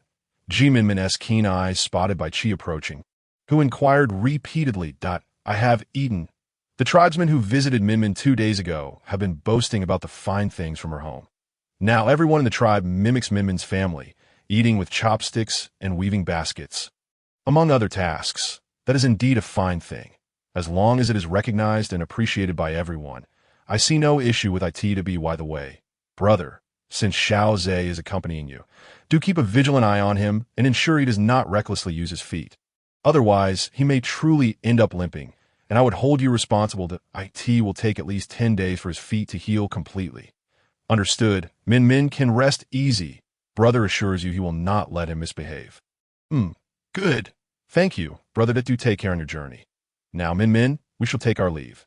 Xiao Ze glanced back reluctantly at Minmin, who was still watching them depart. "Xiao Ze, really now it is merely a day? Not 10 years. Why such reluctance? Minmin is wonderful. That I know my sister is indeed exceptional. Her remarkable nature fills me with unease, as I cannot help but feel that someone so splendid may attract other males in the future. You are being overly anxious. My sister cares for you deeply. Whenever there is something delicious, you are the first to come to her mind, and any good news is first shared with you. Even the other males in the tribe envy you for having such a devoted female who is entirely focused on you." Reflecting on Bai Qi's words, Xiao Ze recognized that Minmin truly treated him in such a manner. Occasionally, He would even hear her boast about her own merits during conversations with AXIU'd. Is that not the case? Let's not dwell on it any longer. You must take care of yourself. My sister is quite resolute in her intentions, that I understand. Though I feign reluctance, my heart is delighted. After watching Xiao Ze and Bai Qi depart, Minmin went to the stove to boil the medicinal dregs from the previous night. Xiao, you are awake. How do you feel? Upon entering the room, Minmin discovered Xiao had regained consciousness, and she promptly set the medicine bowl on the stone table before assisting Xiao to sit up. Much improved. Thank you. Minmin, I was worried I might not get through this. Xiao, what are you saying? I am here for you. Do not fret about such things. Now that you are awake, there are nourishing foods you can eat. After finishing your meal, you can take your medicine. With that, Minmin stepped outside to fetch some food, bringing back a bowl of rich mushroom and lean meat soup. Here, Xiao, enjoy this. I prepared it especially for you. So eat it while it is hot. Thank you. Xiao gratefully accepted the bowl and wiped away her tears before slowly savoring the meal. The meat was tender and the broth was thick, making it an ideal dish for elderly folk. Xiao thought to herself how attentively Minmin cared for her, wishing her own granddaughter could be as devoted. After the meal, Minmin brought over the medicine for Xiao to drink.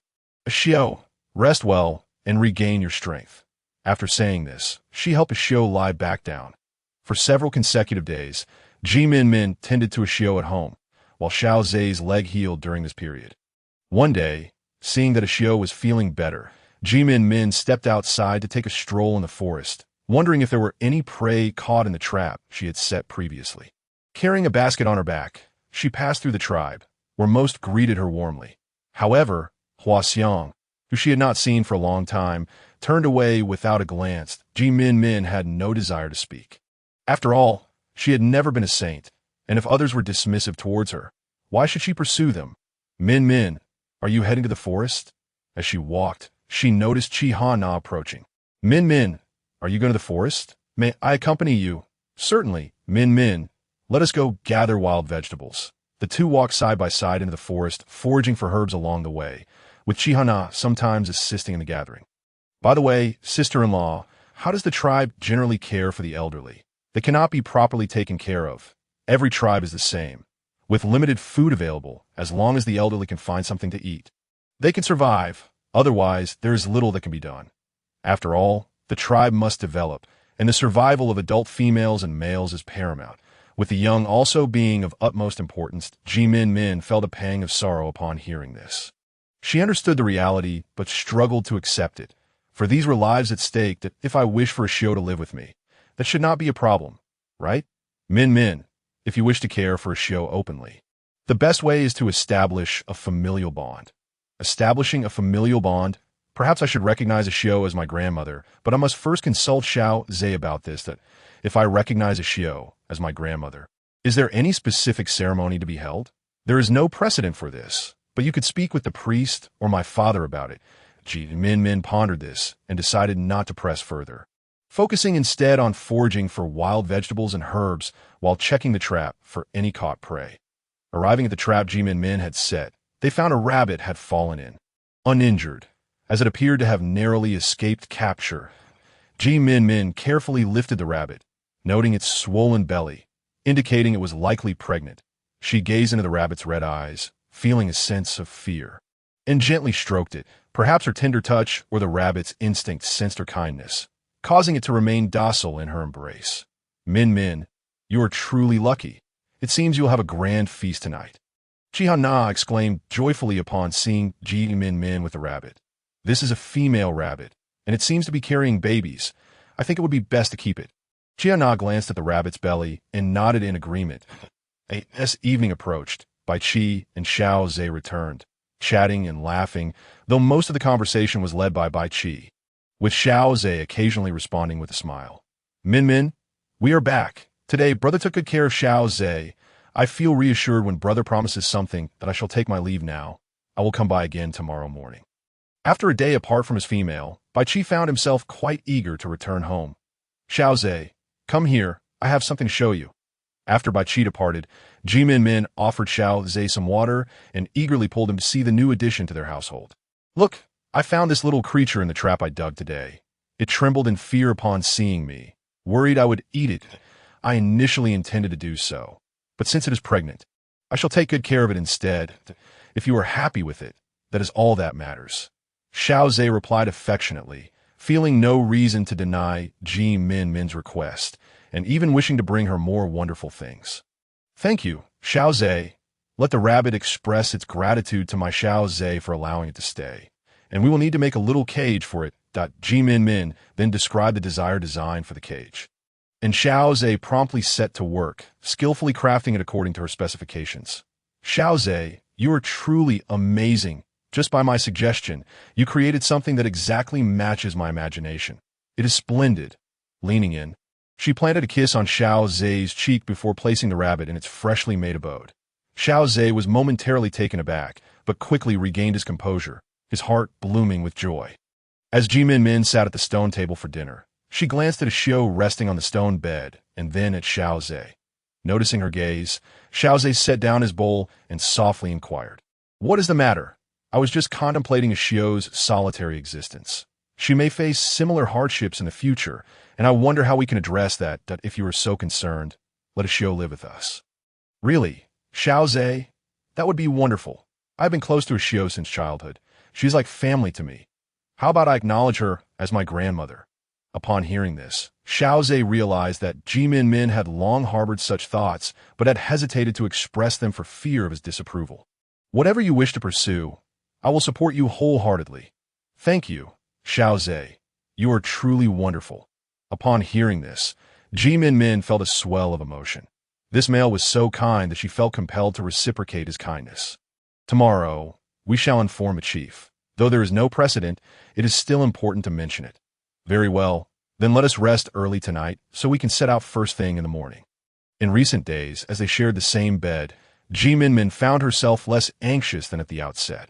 After tidying herself up, she would simply lie down on the makeshift bedding to sleep. Upon Xiao Ze's return, he would find Minmin sleeping soundly and peacefully. Gently cradling her in his arms, he too gradually succumbed to slumber. After a night of restful sleep, as dawn broke, Minmin rose early. While Xiao Ze had already prepared a meal, a Xiao, whose health was slowly recovering, was also up, seated on a stone bench at the table. "Minmin, I truly apologize for the inconvenience these past few days. My presence here has forced you to sleep on the floor," Xiao expressed, feeling guilty upon seeing Minmin and Xiao Ze resting on the ground beside the stone bed, considering the fact that they were not related by blood. "It's no trouble at all. After all, we have always been neighbors. If you are in need, how could I not help?" Minmin replied. "Moreover, I discussed it with Xiao Ze yesterday. I wish to recognize you as my grandmother. Would you be willing?" Minmin's words struck Xiao like a thunderclap, leaving her in disbelief. Her murky eyes widened in astonishment, and her lips trembled for some time before she regained her voice. "Minmin, I would be honored, but I fear it may be too burdensome for you. Please do not decline." "Xiao, I am confident our lives will improve," Minmin reassured her. "Xiao Ze supports my decision as well." Xiao Ze, who had just entered with the meal, joined in the persuasion. Ultimately, Xiao acquiesced. After the three of them had shared a meal, they proceeded directly to the residence of Chief Qi Du to explain the situation. Upon hearing their proposal, Qi Du expressed his approval, recognizing it as a commendable decision. "Minmin, this is indeed a wonderful thing, and I wholeheartedly support it.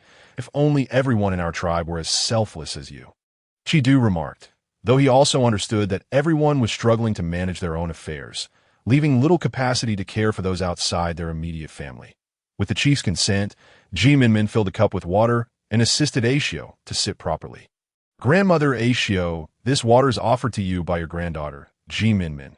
From this day forth, I shall ensure your well-being," she declared at Xiao, trembling, wiped away her tears, and gratefully accepted the water, drinking deeply. "Grandmother, Minmin is such a good child." Xiao Ze, witnessing this touching scene, felt an overwhelming sense of emotion. No one had ever moved him so profoundly. Even his own mother had shown disdain towards him. Yet Minmin was willing to care for an elderly woman with no familial ties. Such character was rare indeed. It was no wonder he had quickly developed feelings for her.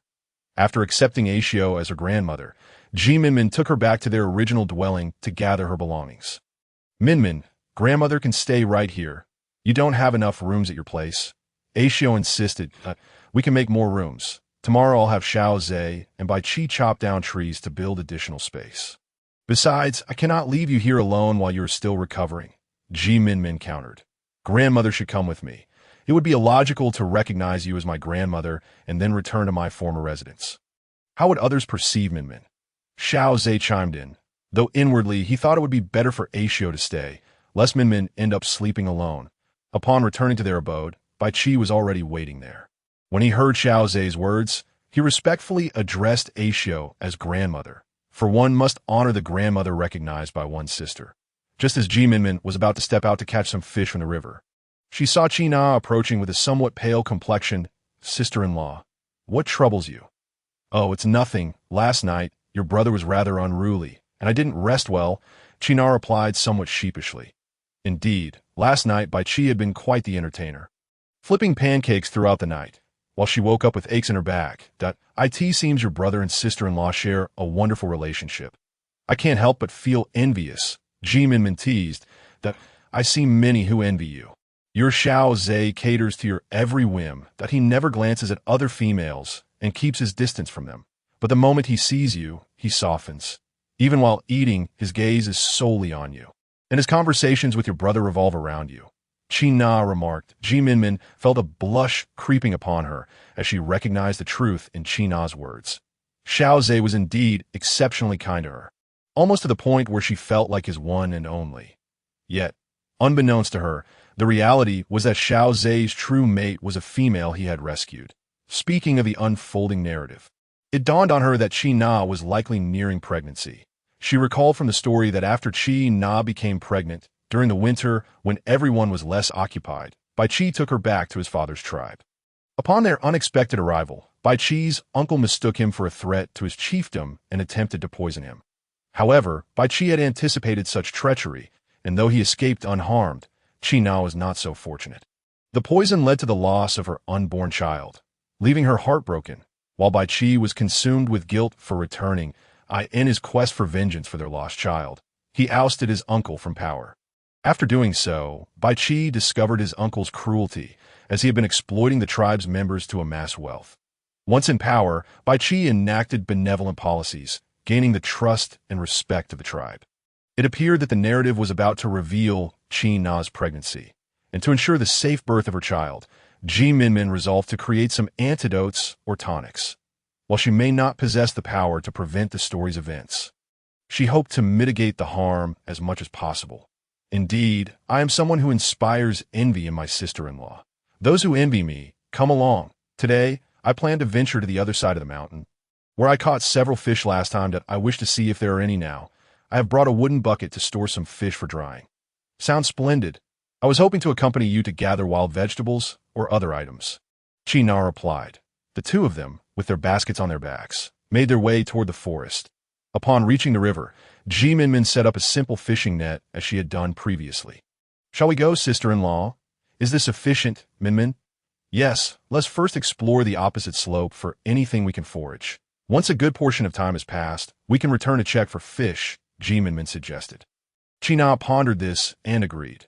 The two ascended the mountain path toward the slope, picking wild fruits along the way. Upon reaching the slope, they settled beneath the shade of a tree, enjoying the fruits.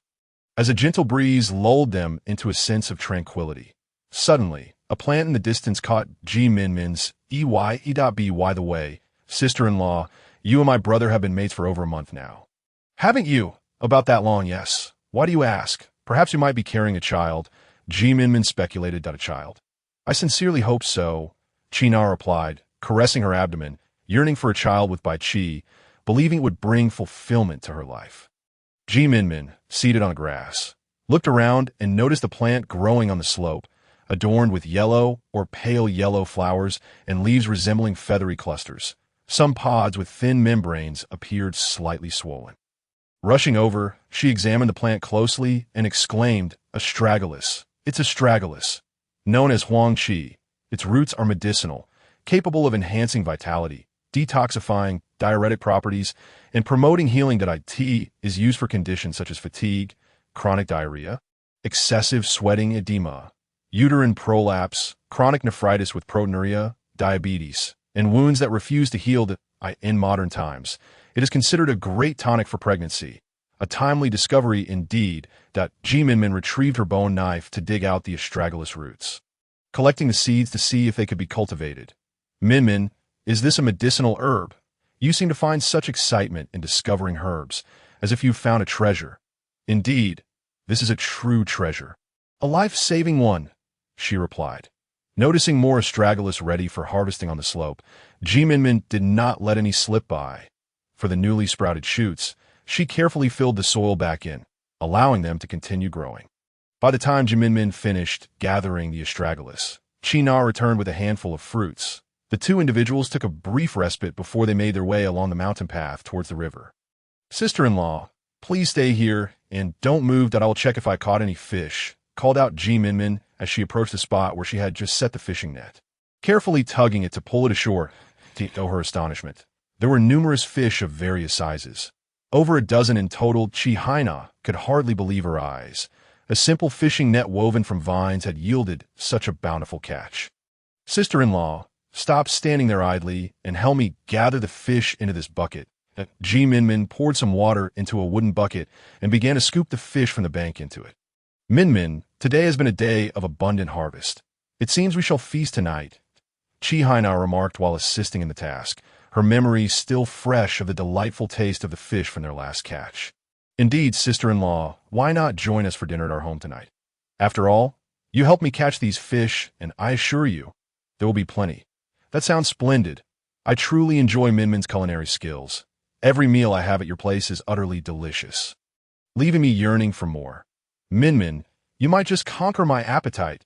Sister-in-law, you flatter me excessively. I feel quite bashful, Minmin replied with a smile. As the two made their way back to the village with their haul, they happened upon by Chi and Xiao Ze. Upon seeing Minmin laden with so many items, Xiao Ze rushed over to take the bucket from her. How can you carry such a heavy load? You must be exhausted. The bucket was at least 30 to 40 pounds, and Xiao Ze looked concerned at the reddening of Minmin's hands. It's all right. I just take short breaks as I walk. Now that you're here to help, it couldn't be better, she reassured him. By Chi, carrying Haina's woven basket, walked ahead, whispering something that elicited a gentle punch from Haina. Minmin watched the brother and sister-in-law with a tinge of envy. Unless she took the initiative, Xiao Ze would not impose himself on her. However, given the narrative hinted that Xiao Ze had affections for another, she lacked the confidence to make the first move. Xiao Ze, too, felt a pang of envy towards Bai Qi and Haina, but he found solace in his harmonious relationship with Minmin that he believed that one day she would genuinely regard him as her partner. Upon returning to their dwelling, Xiao was already tending to the fire to prepare the meal. Minmin hurried over, gently scolding Xiao, "Grandmother, don't cook anything just yet. Wait for my return. Besides, you're still recovering and shouldn't overexert yourself." Xiao felt warmth in her heart as she observed Minmin taking charge, realizing that Minmin truly regarded her as family. "Then I shall wait for you to take care of me," Xiao replied. "That's the right approach. Just wait, and soon we shall enjoy our meal. Xiao Ze, please catch 2 fish to send to Qiu Luocheng and Ameda." "All right, I shall deliver them right away." "Xiao Ze, I have already prepared the fish. Just find something to keep them in the water." "Understood." Xiao Ze, stoke the fire, Minmin instructed. "Certainly." As Minmin washed the freshly foraged wild vegetables, she enlisted Xiao Ze's help, who smiled as he completed the task she assigned. Haina, seated at the stone table, attempted to assist but was restrained by Qi. "Don't go over there. It seems Xiao Ze prefers our absence. They finally have a moment alone. Let us not intrude. We should patiently wait here for our meal. Who knows, perhaps Xiao Ze will appreciate our discretion. You always have your strange logic, but I must admit you are correct. I shall remain here and await our food. Grandmother, you must savor Minmin's cooking later. The fish she prepared last time was delightful, and I'm thrilled that I shall enjoy it again today." Haina had learned from a fu that Minmin regarded Xiao as her grandmother, so it was only fitting for her to do the same. "Did you know? I have yet to taste Minmin's fish. I must ensure I indulge myself when the time comes." While Haina was engaged in conversation with Xiao, a sudden whiff of fishy odor wafted through the air, causing her to gag. "What is wrong, Haina? Are you feeling unwell? Bai Qi, noticing her discomfort, inquired anxiously that I'm fine. I just felt a wave of nausea from the fishy smell, she replied. Drink some water. If you still feel unwell, please let me know. Bai Qi urged, pouring water for her and watching her pale complexion with concern. After Haina drank, he gently wrapped his arms around her. Grandmother is here. It's all right. Grandmother understand you are not feeling your best. The freshly cooked fish was served, with Minmin presenting the steaming fish on the table, while Xiao Ze placed the sought wild vegetables and fresh mushroom soup alongside it. The family gathered around the stone table to enjoy their meal. Haina picked up a piece of fish with her chopsticks, but suddenly her stomach churned violently. She dropped her chopsticks and dashed outside to vomit, with Bai Qi following closely behind. What is happening? We have had no issues with our meal, Xiao questioned, yet Minmin sensed something amiss. Could it be that the female lead is pregnant? If that were the case, the sudden happiness felt almost surreal, truly astonishing beyond belief. When Bai Qi returned, supporting Haina, Minmin quickly urged her to sit down, treating her as though she were a revered guest, leaving everyone in the room bewildered. Come, sister-in-law, sit down gently. Haina looked at Minmin with a puzzled expression, slowly complying with her request, that Minmin placed her hand on Haina's wrist and took her pulse. The pulse was smooth as a pearl. Oh my. It was indeed a slippery pulse. She must be pregnant. I must remain calm. Yet I feel like jumping for joy. What should I do? What is the matter, Haina? Are you all right? Bai Qi gazed at Minmin. Torn between joy and concern, his expression a mix of excitement and anxiety, Minmin released Haina's wrist and stood before Xiao Ze, presenting a peculiar request. Xiao Ze, pinch my cheek. I need to see if it hurts. If it doesn't, then I must be dreaming. When Xiao Ze hesitated, Minmin pinched herself. Ouch! It hurts. It seems this is no dream. Brother, congratulate me, for I am to become an aunt. Bai Qi was momentarily taken aback by her proclamation, but upon reflection, realization dawned on him. Heavens, I am to become a father. Haina, did you hear that? We are to have a child. You're going to be a mother. Minmin, is this truly happening? After receiving a nod from Minmin, Bai Qi joyfully embraced Haina, laughing heartily, while Haina shyly nestled in his arms. Congratulations to Bai Qi, and let us also celebrate Minmin becoming an aunt. Congratulations all around. Xiao Ze, you too shall be an uncle now. Then I shall be a great-grandfather. Indeed. Grandmother, are you happy? Very much so. Xiao Ze watched Minmin's beaming smile and wondered if he would feel this joyous upon having his own child in the future. He suddenly felt a twinge of envy towards Bai Qi, who, despite being slightly delayed in forming a partnership with Haina, was now on the verge of fatherhood, while he had yet to even draw close to Minmin. Sister-in-law, you might not be able to eat the fish now. Perhaps you should have some mushroom soup, which should be safe. Minmin swiftly poured a bowl of mushroom soup for Haina, relieved when she experienced no adverse reactions after drinking it. Brother, now that sister-in-law is expecting, you must take good care of her. I am eagerly awaiting the chance to hold the baby. Of course. I remember everything that was said in the tribe about this. As Bai Qi assisted Haina in walking slowly back, Xiao Ze quietly approached Minmin from behind.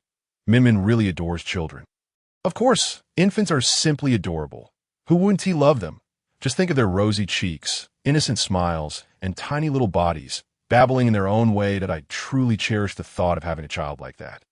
If my future child resembles this, it would be simply wonderful. Minmin fantasized about children playing innocently by her side, and the scene felt utterly beautiful to her.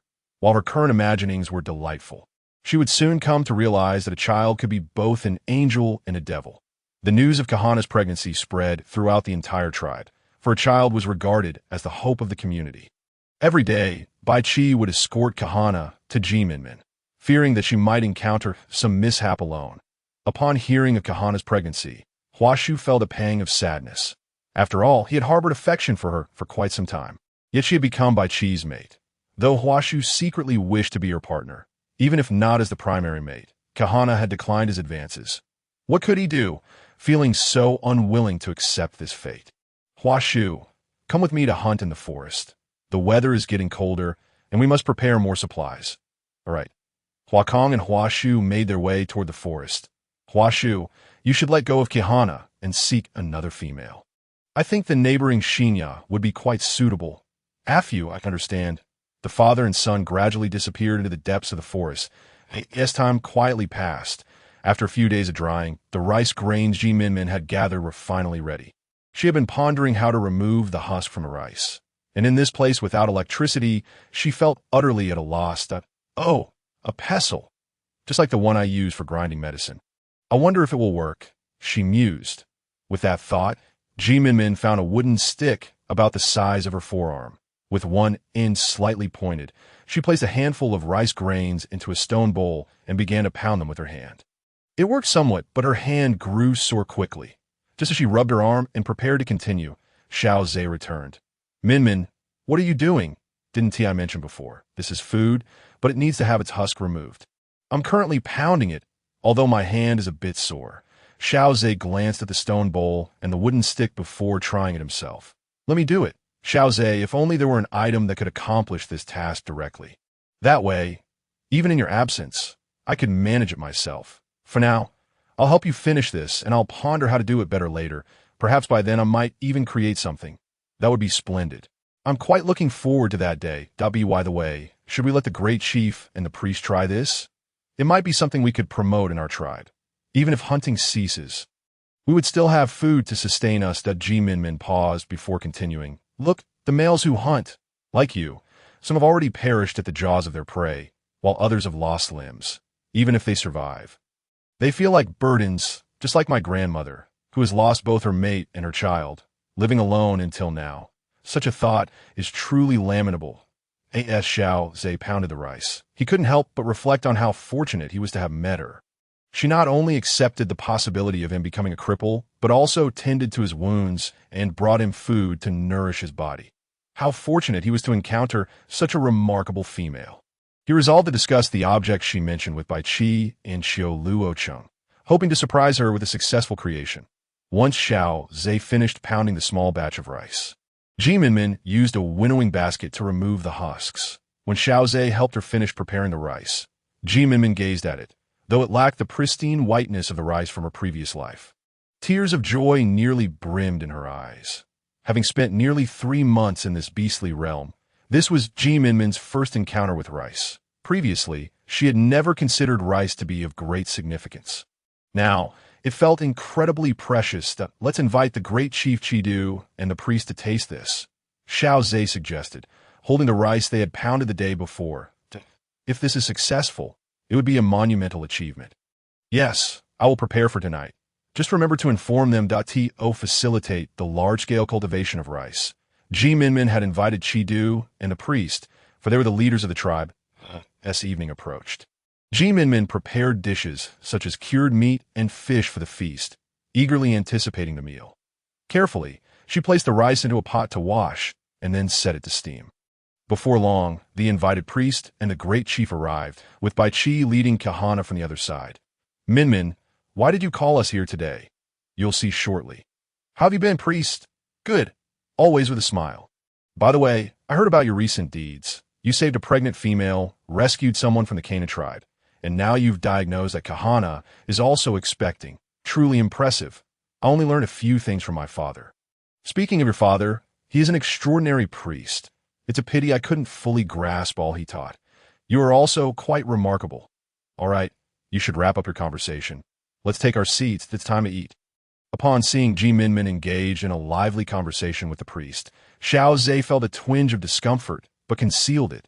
Just then, Haina interrupted their discussion. Sister-in-law, you are doing splendidly. If Xiao Ze understood the concept of giving praise, he would undoubtedly have given Haina a mental thumbs up. Once the rice was steamed, Chidu, the priest, and the others gathered around the stone table, watching as Minmin served the fragrant, white dish. Minmin, what is this? Is this the reason you invited us? Please, give it a try. This is rice that it's best to eat it with vegetables, just as I do, for that enhances the flavor. Seeing Minmin eat this way, everyone mimicked her actions, enjoying a bite of rice with a bite of vegetable. Delicious! This is far superior to eating meat or vegetables alone, and although the rice may seem bland, it complements the other dishes wonderfully. After swallowing, the priest joyfully remarked, and even the great chief Chidu nodded in agreement. Indeed, quite delightful. Although it lacks the fragrance of meat, it possesses a unique flavor. Upon careful chewing, the rice reveals a subtle sweetness. Minmin, this is soft, sticky, and sweet. Perfect for an elder like me. Xiao gazed at her newly recognized granddaughter. Her heart flooded with emotions. She had thought she would live a solitary life. Yet here she was, sharing a meal and conversing with everyone. Minmin, can this be served with soup? Haina preferred her meals to include some broth, especially after becoming pregnant. Certainly. This rice can be used for cooking, porridge, and is filling for anyone. If there are little ones in the tribe without milk, we can cook porridge for them. For even younger ones, we can grind the rice into flour to feed them. This truly is a remarkable find. Minmin, could you show us what this is? Hearing Bai Chi's inquiry, the others looked at her with eager expressions. The Minmin exchanged a glance with Xiao Ze, who then stood up to fetch some rice grains. This is the item we have yet to try. I discovered it while foraging for wild vegetables a few days ago. I first peeled one to taste. If it's edible, why not cultivate it? Everyone examined the rice grains, exchanging bewildered looks. This thing has golden yellow leaves, hanging in clusters. Finally, Bai Chi spoke up. Indeed, brother, I've seen it before. Where did you find it? Near the salt lake, in a wetland area. I estimate there are about 10 to 15 pounds. 10 to 15 pounds. With what I have, we now have nearly 80 pounds of seeds. Come spring, we could begin planting. However, we should expect that the first year of planting may not yield much for the tribe. But it will provide an additional food source. The most crucial step now is to gather seeds. With seeds, there is hope. Indeed, Minmin's words resonate profoundly. Therefore, I shall accompany Bai Chi tomorrow to handle matter, and I will return with the results for you. As Xiao Ze served vegetables to Minmin, he remarked that by undertaking the task himself, she would have the opportunity to relax a bit. All right, I understand, he added, giving a thumbs up to Minmin with a look of curiosity. Minmin leaned in and whispered in his ear, "This is a gesture of approval, indicating that you are quite impressive." Understood? After taking a bite of white rice, Chief Chi inquired, "Minmin, how should we go about cultivating rice? If we succeed, our tribe will no longer face hunger." Indeed, as the weather grows colder, the hunting parties have returned empty-handed. Fortunately, we had previously preserved some meat with salt, or this winter would be arduous, she replied. This is the reason I invited you all tonight, to address the livelihood issues within the tribe. Rice can indeed be cultivated. I have calculated that if we sow in the spring next year, we must begin preparing the land now. Only with suitable land can we plant crops. Since our tribe has never engaged in agriculture, we must first clear and cultivate the land. Land cultivation requires a collective effort.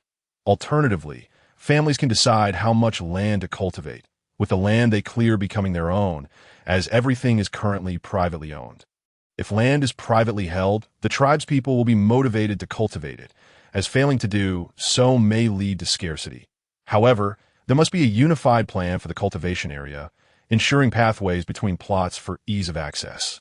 Regardless of whose land it is, Minmin illustrated this concept by drawing simple lines in the dirt with a charred stick, explaining as she went along, making it clear to everyone. Where should we select the land? She asked, Minmin, what are your thoughts? Share them so we can discuss. Perhaps this will be crucial for our tribe's future survival. After a moment's contemplation, Minmin replied, the choice of land is indeed significant.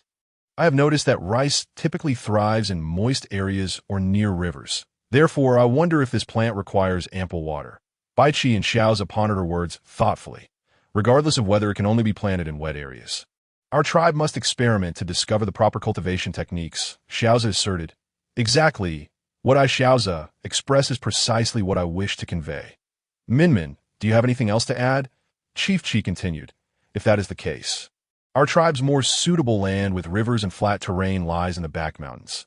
That area is overgrown with weeds and can be cleared, although wild beasts frequently descend from there, posing a risk of destruction to our crops. Chief Chi's expression turned grave, as this was a matter of utmost importance for the tribe's future, that we could fell the trees in the back mountains and enclose the area. Bai Chi proposed, I believe another location suitable for cultivation lies to the south of the tribe, where it rains consistently, resulting in ample water accumulation. The priest, awakening from his contemplation, shared his opinion that is indeed feasible. We need only relocate a household or two, although there may be some reluctance. Relocation may not be necessary. We can simply explain that the land will be cleared there, with a pathway for access, and inform him that any nearby wasteland cleared will belong to him, which might make him agreeable, Minmin suggested.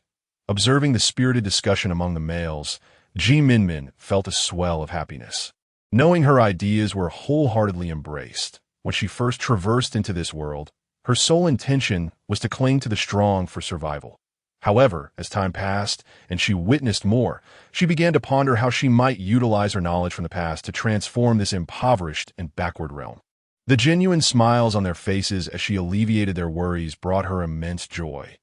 After all, satisfying hunger was the most critical aspect of life that in the struggle for survival. One must contend with nature and fierce beasts. How could she solely focus on her own needs? Once their discussion concluded, they all turned their attention to Minmin, causing her to feel slightly bashful. "Why are you all looking at me like that?" she stammered, her voice dwindling as their gazes intensified. Just then, Xiao Ze stepped in front of her, shielding her from their stares. "All right, since we have finished our discussion, shouldn't you all return? Can't you see that his little female is feeling shy? Lacking a bit of perceptiveness, aren't we? Come, we must return to inform the other elders," the priest added with a smile as he rose to usher everyone out. Now that they had departed, they merely wished to express their gratitude to you. He said that Minmin hesitated to emerge, feeling a newfound shyness. When did she become so bashful? Their teasing smiles only deepened her embarrassment. Xiao Ze allowed her to cling to him, recognizing that her growing reliance on him indicated her gradual acceptance of his presence. The following day, the chief and the priest publicly announced the intention to cultivate wasteland in the tribe, clearly outlining the precautions and requirements to the tribe members. In no time, individuals of all ages, regardless of gender, rallied to the call, as these were relatively simple tasks that even the elderly could assist with.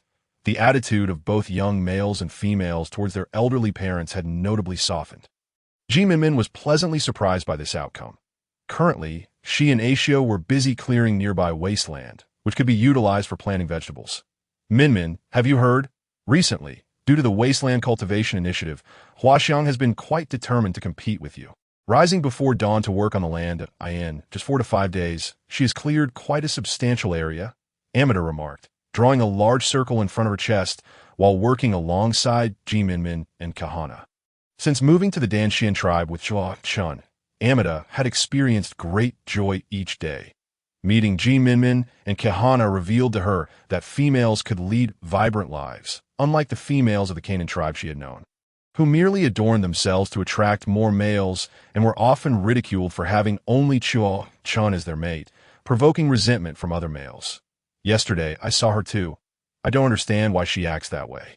"In truth, Minmin is quite a good person," Xiao commented. "Sister-in-law, this matter is complex. I cannot fathom Huaxiang's motivations. Regardless, it's commendable that she is so dedicated to cultivating the land. Indeed, but this doesn't concern us much. We shall focus on our own tasks while she pursues hers," Xiao replied. "Yes, let us diligently clear the land and show them what we are capable of as sister-in-law. You should take a break now. You are currently a key protected individual. Come, sit and rest for a moment," Amida urged. "Minmin, do not emulate your brother in his insistence on forbidding me from doing this or that. It makes me feel utterly useless." Despite her complaints, Haina's expression radiated joy. The happiness emanating from her was unmistakable. "Sister-in-law, I am not as exaggerated as my brother. However, you have been squatting for quite some time now. It's important to alternate between labor and rest for the sake of your well-being and the healthy development of the child." Amida gazed enviously at Haina's belly, pondering when she might experience motherhood herself. Last night, Chen had been particularly insistent, yet she remained uncertain if she carried a child.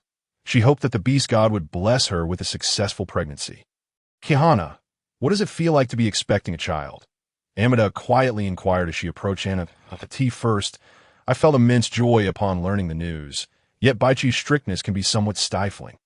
However, my greatest delight is the habit of gently stroking my belly and whispering sweet nothings to the baby within," Haina replied with a serene smile. "Tea times. I prepare garments for the little ones in my womb using softer furs. As the coarse linen may inadvertently harm their delicate skin, I share your sentiments. I find myself envious, pondering when I might also conceive a child. Minmin, could you assist Amida in assessing her health? She appears to be in good condition, though she is somewhat deficient in vitality and should indulge in nourishing foods. Perhaps in due course, she will conceive. Minmin briefly took Amida's pulse and then spoke. That's reassuring. Amida sighed in relief, and the three of them resumed their spirited conversation while clearing the land. Just as they were fervently engaged in their work, the long-absent Wang Chao hurriedly approached. Minmin, I've heard that you rescued a pregnant female last time. Could you please check on Huaxiang? She has been experiencing some abdominal pain since this morning and now looks quite pale. Initially, Minmin hesitated to respond, but the oath she had taken as a physician echoed in her mind. The duty to save lives transcends all, regardless of whether one faces a nefarious villain or a venerable figure, or even a beggar in rags. Every life deserves equal care and attention. Please wait a moment. I shall fetch what I need. Amida, could you kindly summon the priest to assist as well? Inviting the priest was merely a precaution against any potential difficulties posed by the Hua family. One could never predict what might ensue. Could you elaborate on the situation? Minmin inquired. Wasn't he their land, clearing yesterday? Huaxiang joined the others in the endeavor, determined to prove herself. She labored tirelessly throughout the day. Yet, unbeknownst to me and Abuna, she began to feel unwell last night. This morning, she awoke clutching her belly, complaining of pain. After listening attentively but detecting no discernible symptoms, Minmin followed Wang Chao to Huaxiang's residence. Upon arriving, they heard Huaxiang's cries of pain, prompting Wang Chao to rush inside. Huaxiang, how are you? I've brought Minmin to examine you. Huaxiang, devoid of color, glanced at Minmin, but before she could speak, another wave of pain seized her abdomen, leaving her to bow her head and clutch her belly. Minmin gently placed her hand on Huaxiang's pulse, discerning that she was indeed pregnant. However, her strenuous labor had disturbed the delicate balance of her pregnancy. She is with child. Are you both aware of this? Minmin asked, turning to Abuna and Wang Chao, who exchanged bewildered glances and shook their heads. The discomfort stems from the restlessness of the child within her. For now, she must remain in bed to recuperate and ensure she consumes nourishing food. Abuna and Wang Chao nodded in understanding, and Minmin continued. This is a medicine to support her pregnancy. It should be taken twice daily, once in the morning and once at night, for 2 days. Furthermore, you must refrain from engaging in any intimate activities until after the child is born. Minmin regarded the two males. She noticed their joy was tempered by an unspoken hesitance. Just then, the priest arrived, and Minmin quickly briefed him on the situation. He, too, recognized the importance of the matter, for females were scarce in the tribe, and every additional child represented a glimmer of hope for the future. The priest approached Huaxiang to examine her, employing a technique distinct from Minmin's. After a moment, he performed an unknown action, and Huaxiang fell into a tranquil slumber. The priest reiterated Minmin's instructions. But before Abuna and Wang Chao could respond, he interjected, there are 2 children within her, for whose they are. You may discern from the marks on Huaxiang's arm, as you both know your own insignias. Having concluded his remarks, the priest departed with Minmin. Upon exiting, they encountered the hurried approach of Huaqiang and Huashu. Without inquiry, began vociferously berating Minmin. It's all because of this female. If not for her, how would my child be in such a state? Now she is unwell, and it is your fault. Minmin was astounded by their audacity. She had encountered shamelessness before, but this was a new level. Huaqiang, are you aware of the full circumstances? Minmin replied, attempting to maintain her composure. I came here to assist Huaqiang, and this is how you treat me. The priest, unable to bear the blatant disrespect any longer, interjected, recognizing that the Hua family had grown increasingly arrogant. Huaxiang's condition stemmed from her exhaustive labor yesterday. Is it not because of her own efforts that she finds herself in this situation? Minmin could only laugh at the absurdity of the accusation. Such obstinacy was astounding. As she prepared to leave, Huashu seized her wrist. You must apologize, brother, please. Minmin is in pain only because she is pregnant. The priest and Minmin have just explained this to us. You are about to become an uncle. Do not let anger cloud your judgment. Let us enter and check on Huaxiang. As Hua Shu was about to say more. Wang Chao, hearing the commotion, quickly intervened. Upon learning of Huaxiang's pregnancy, he released Minmin's wrist and rushed into the house. Minmin, it seems the Hua family has been exceedingly unreasonable, acting without understanding the situation. This tarnishes the reputation of our Danshin tribe. Are you apologizing to me, priest? There's no need. I am not so petty. Minmin replied. The families of patients I've encountered before have been far more formidable. Yet I still treated them with care. It is nothing significant. Indeed, otherwise, your brother Bai Qi and Xiao Ze would not spare the Hua family if they were to hear of this. You, Minmin, may be magnanimous, but Bai Qi and Xiao Ze are another matter entirely. After all, you're their cherished one, the apple of their eye. It seems that anyone who speaks ill of you is sure to face consequences. If they were to learn of today's events, Huashu might find himself in a precarious situation. Priest, you mentioned that one could discern the parentage of the child through marks. How does this work? These are the insignias. When a female is with child, the insignia manifests, unique to each male, allowing one to identify which child belongs to which male, given the scarcity of females in the tribe. This ensures that males can better care for them. Upon hearing this explanation, Minmin grasped the concept. It was akin to what they referred to as birthmarks, albeit with a more mystical quality that it appeared that the beastly realm differed somewhat from a previous world. Now I understand. No wonder they looked at me with such hesitance earlier. Minmin made her way back to her dwelling. She spotted Xiao Ze approaching with an anxious expression. Minmin, are you all right? Did they trouble you? It seemed the time had come to confront the Hua family. I'm fine. No need for concern. They were merely worried about Huaxiang, much like you sometimes worry about me, leading to some intemperate words. Minmin, you cannot fathom how much I despise others speaking ill of you. It's merely talk. It does not carry weight. In life, I isn't the subject of gossip. If everyone were to retaliate against those who spoke ill of them, chaos would ensue. One must live well, indifferent to the opinions of others. Xiao Ze observed Minmin's nonchalance and considered her words, finding some merit in them. He resolved to be magnanimous this time, sparing the Hua family, but should there be a next time, he would not be so lenient.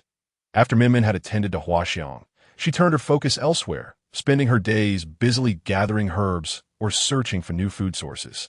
Feeling fulfilled and joyful. One day, while returning to the tribe, she encountered Wang Chao and Huaxiang, who was being carefully supported by Wang Chao, his joy unmistakable. Minmin contemplated taking a different path. Huaxiang called out to her. Minmin, may I have a word with you? Huaxiang inquired cautiously, her demeanor a far cry from the fierce individual Minmin had first encountered. Perhaps she was preparing for motherhood. What would you like to discuss? Wang Chao, could you wait for me over there? I'll join you shortly. Wang Chao hesitated, glancing between Huaxiang and Minmin, whom he had once admired. Yet now, her gaze held no lingering affection for him. And with a child on the way, it was best for him to let go. He walked away, casting glances back occasionally. Surely, there is little left to discuss between you. Do you not wish to know what transpired back then? I do not, for discussing it further serves no purpose. Does it not? Minmin, do you realize? I have always harbored feelings of jealousy and admiration towards you. In our childhood, your father was a priest, possessing vast knowledge, and you had the opportunity to learn immensely from him, as he devoted himself entirely to you and your mother, his sole female companion. As for me, my mother had several male partners, and my father's affections were perpetually directed towards my elder brother. I could only garner their attention through great effort. As we grew older, you were bestowed with a mate by the tribe, while I found myself infatuated with Xiao Ze.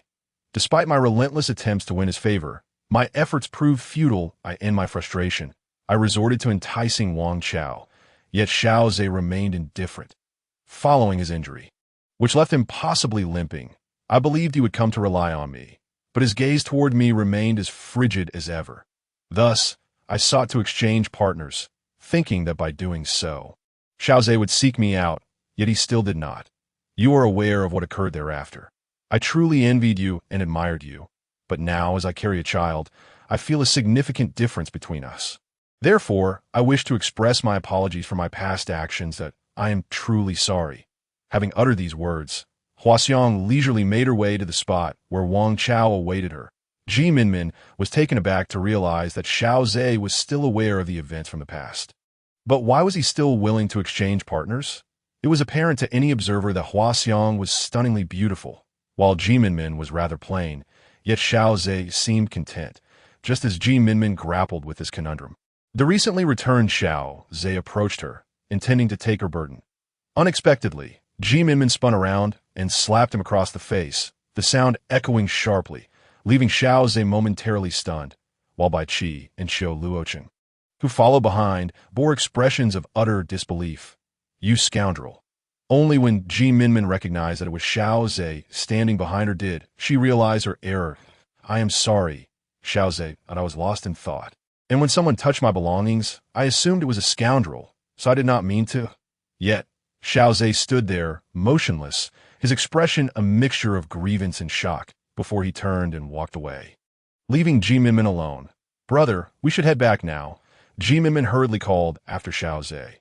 Bai Qi, your sister is something else. She actually slapped Xiao Ze, he remarked. You cannot deny it. I was equally flabbergasted. Just look at the imprint of her hand on Xiao Ze's face.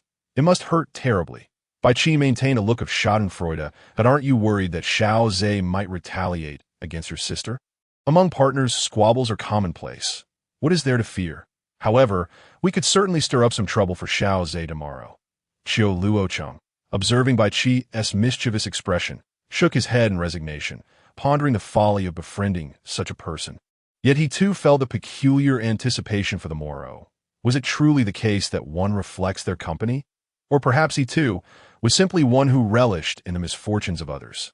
Minmin, while carrying her burden, chased after Xiao Ze, incessantly apologizing and internally lamenting her short stature in comparison to his long legs.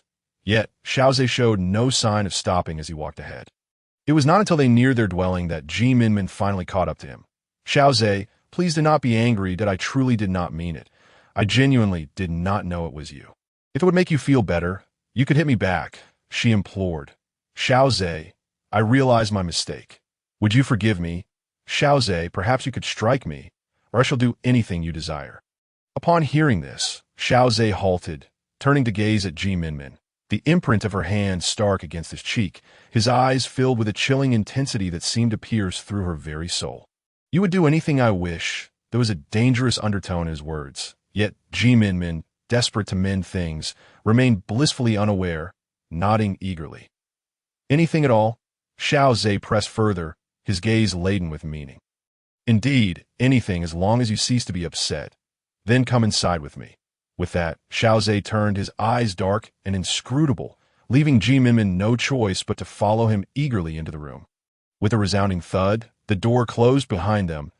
As Minmin observed the increasingly inscrutable expression on Xiao Ze's face, she felt a surge of apprehension. Just as she contemplated fleeing, Xiao Ze's gravelly voice halted her in her tracks. What is the matter? Are you frightened? Do you wish to escape? No. How could that be? I'm a person of my word, she replied, forcing a smile.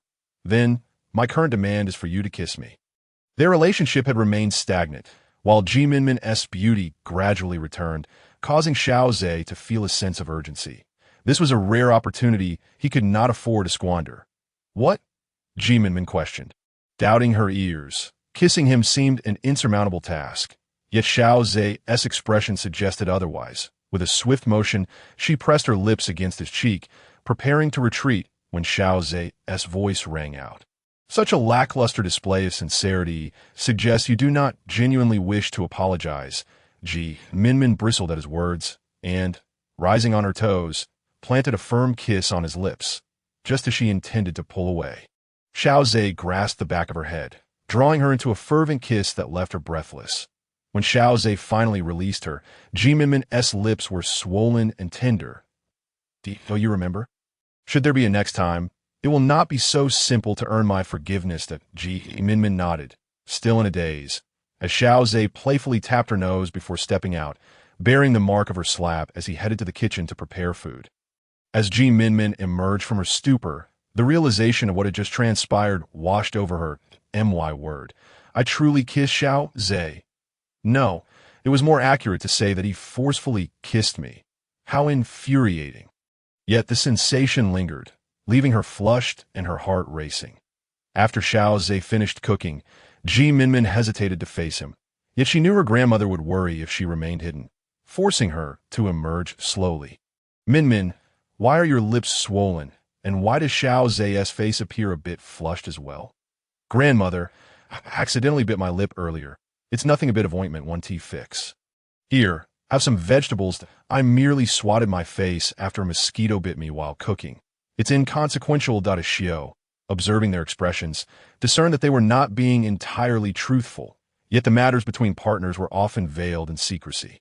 Very well, you both should eat more.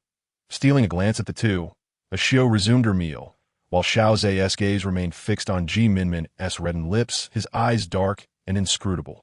While Minmin desperately averted her gaze from his penetrating stare. After finishing her evening routine, Minmin lay on her bed, feigning sleep, when Xiao Ze entered and noticed the slight tremor of her eyelashes. He realized she was pretending. He quietly leaned down and pressed a kiss to her forehead before lying down beside her.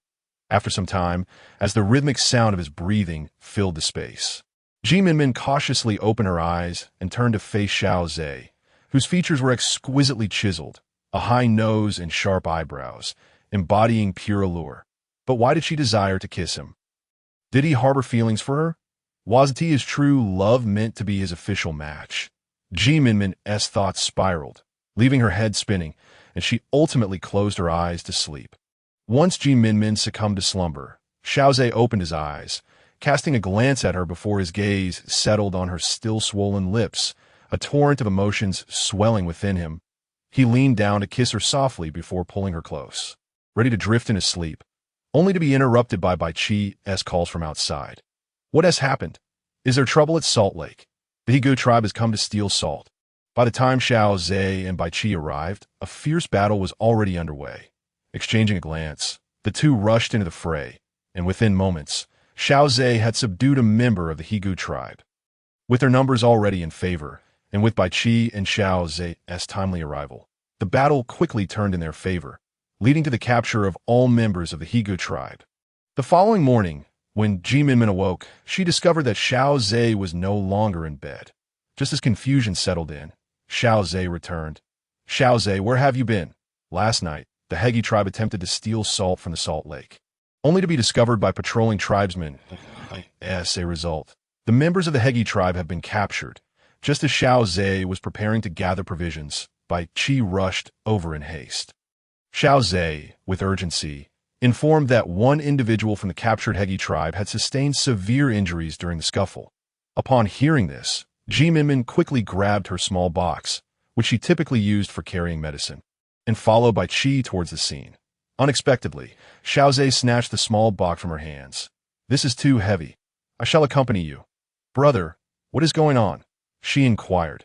What else could it be but a matter concerning the Salt Lake? The Salt Lake was initially discovered by our tribe and lies within our territorial boundaries. To our dismay, other tribesmen have taken notice. Last night, the Hegi tribe stealthily infiltrated the Salt Lake, intent on pilfering salt. But they were spotted by our patrols. A fierce battle ensued, culminating in the capture of the entire Hegi tribe. This morning, we discovered one of their members had suffered a grievous abdominal injury, likely inflicted by a sharp branch during the fray. Can you tell me more about the Hegi tribe? The Hegi tribe is a small and impoverished faction, often seeking assistance from larger tribes each year. Their leader, Jia, is quite commendable, yet the majority of the tribe consists of the elderly, infirm, and disabled. Recently, I heard they faced some calamity, leading many of their members to fall ill, compounded by a severe salt shortage. It appears they were left with no choice but to resort to such perilous measures.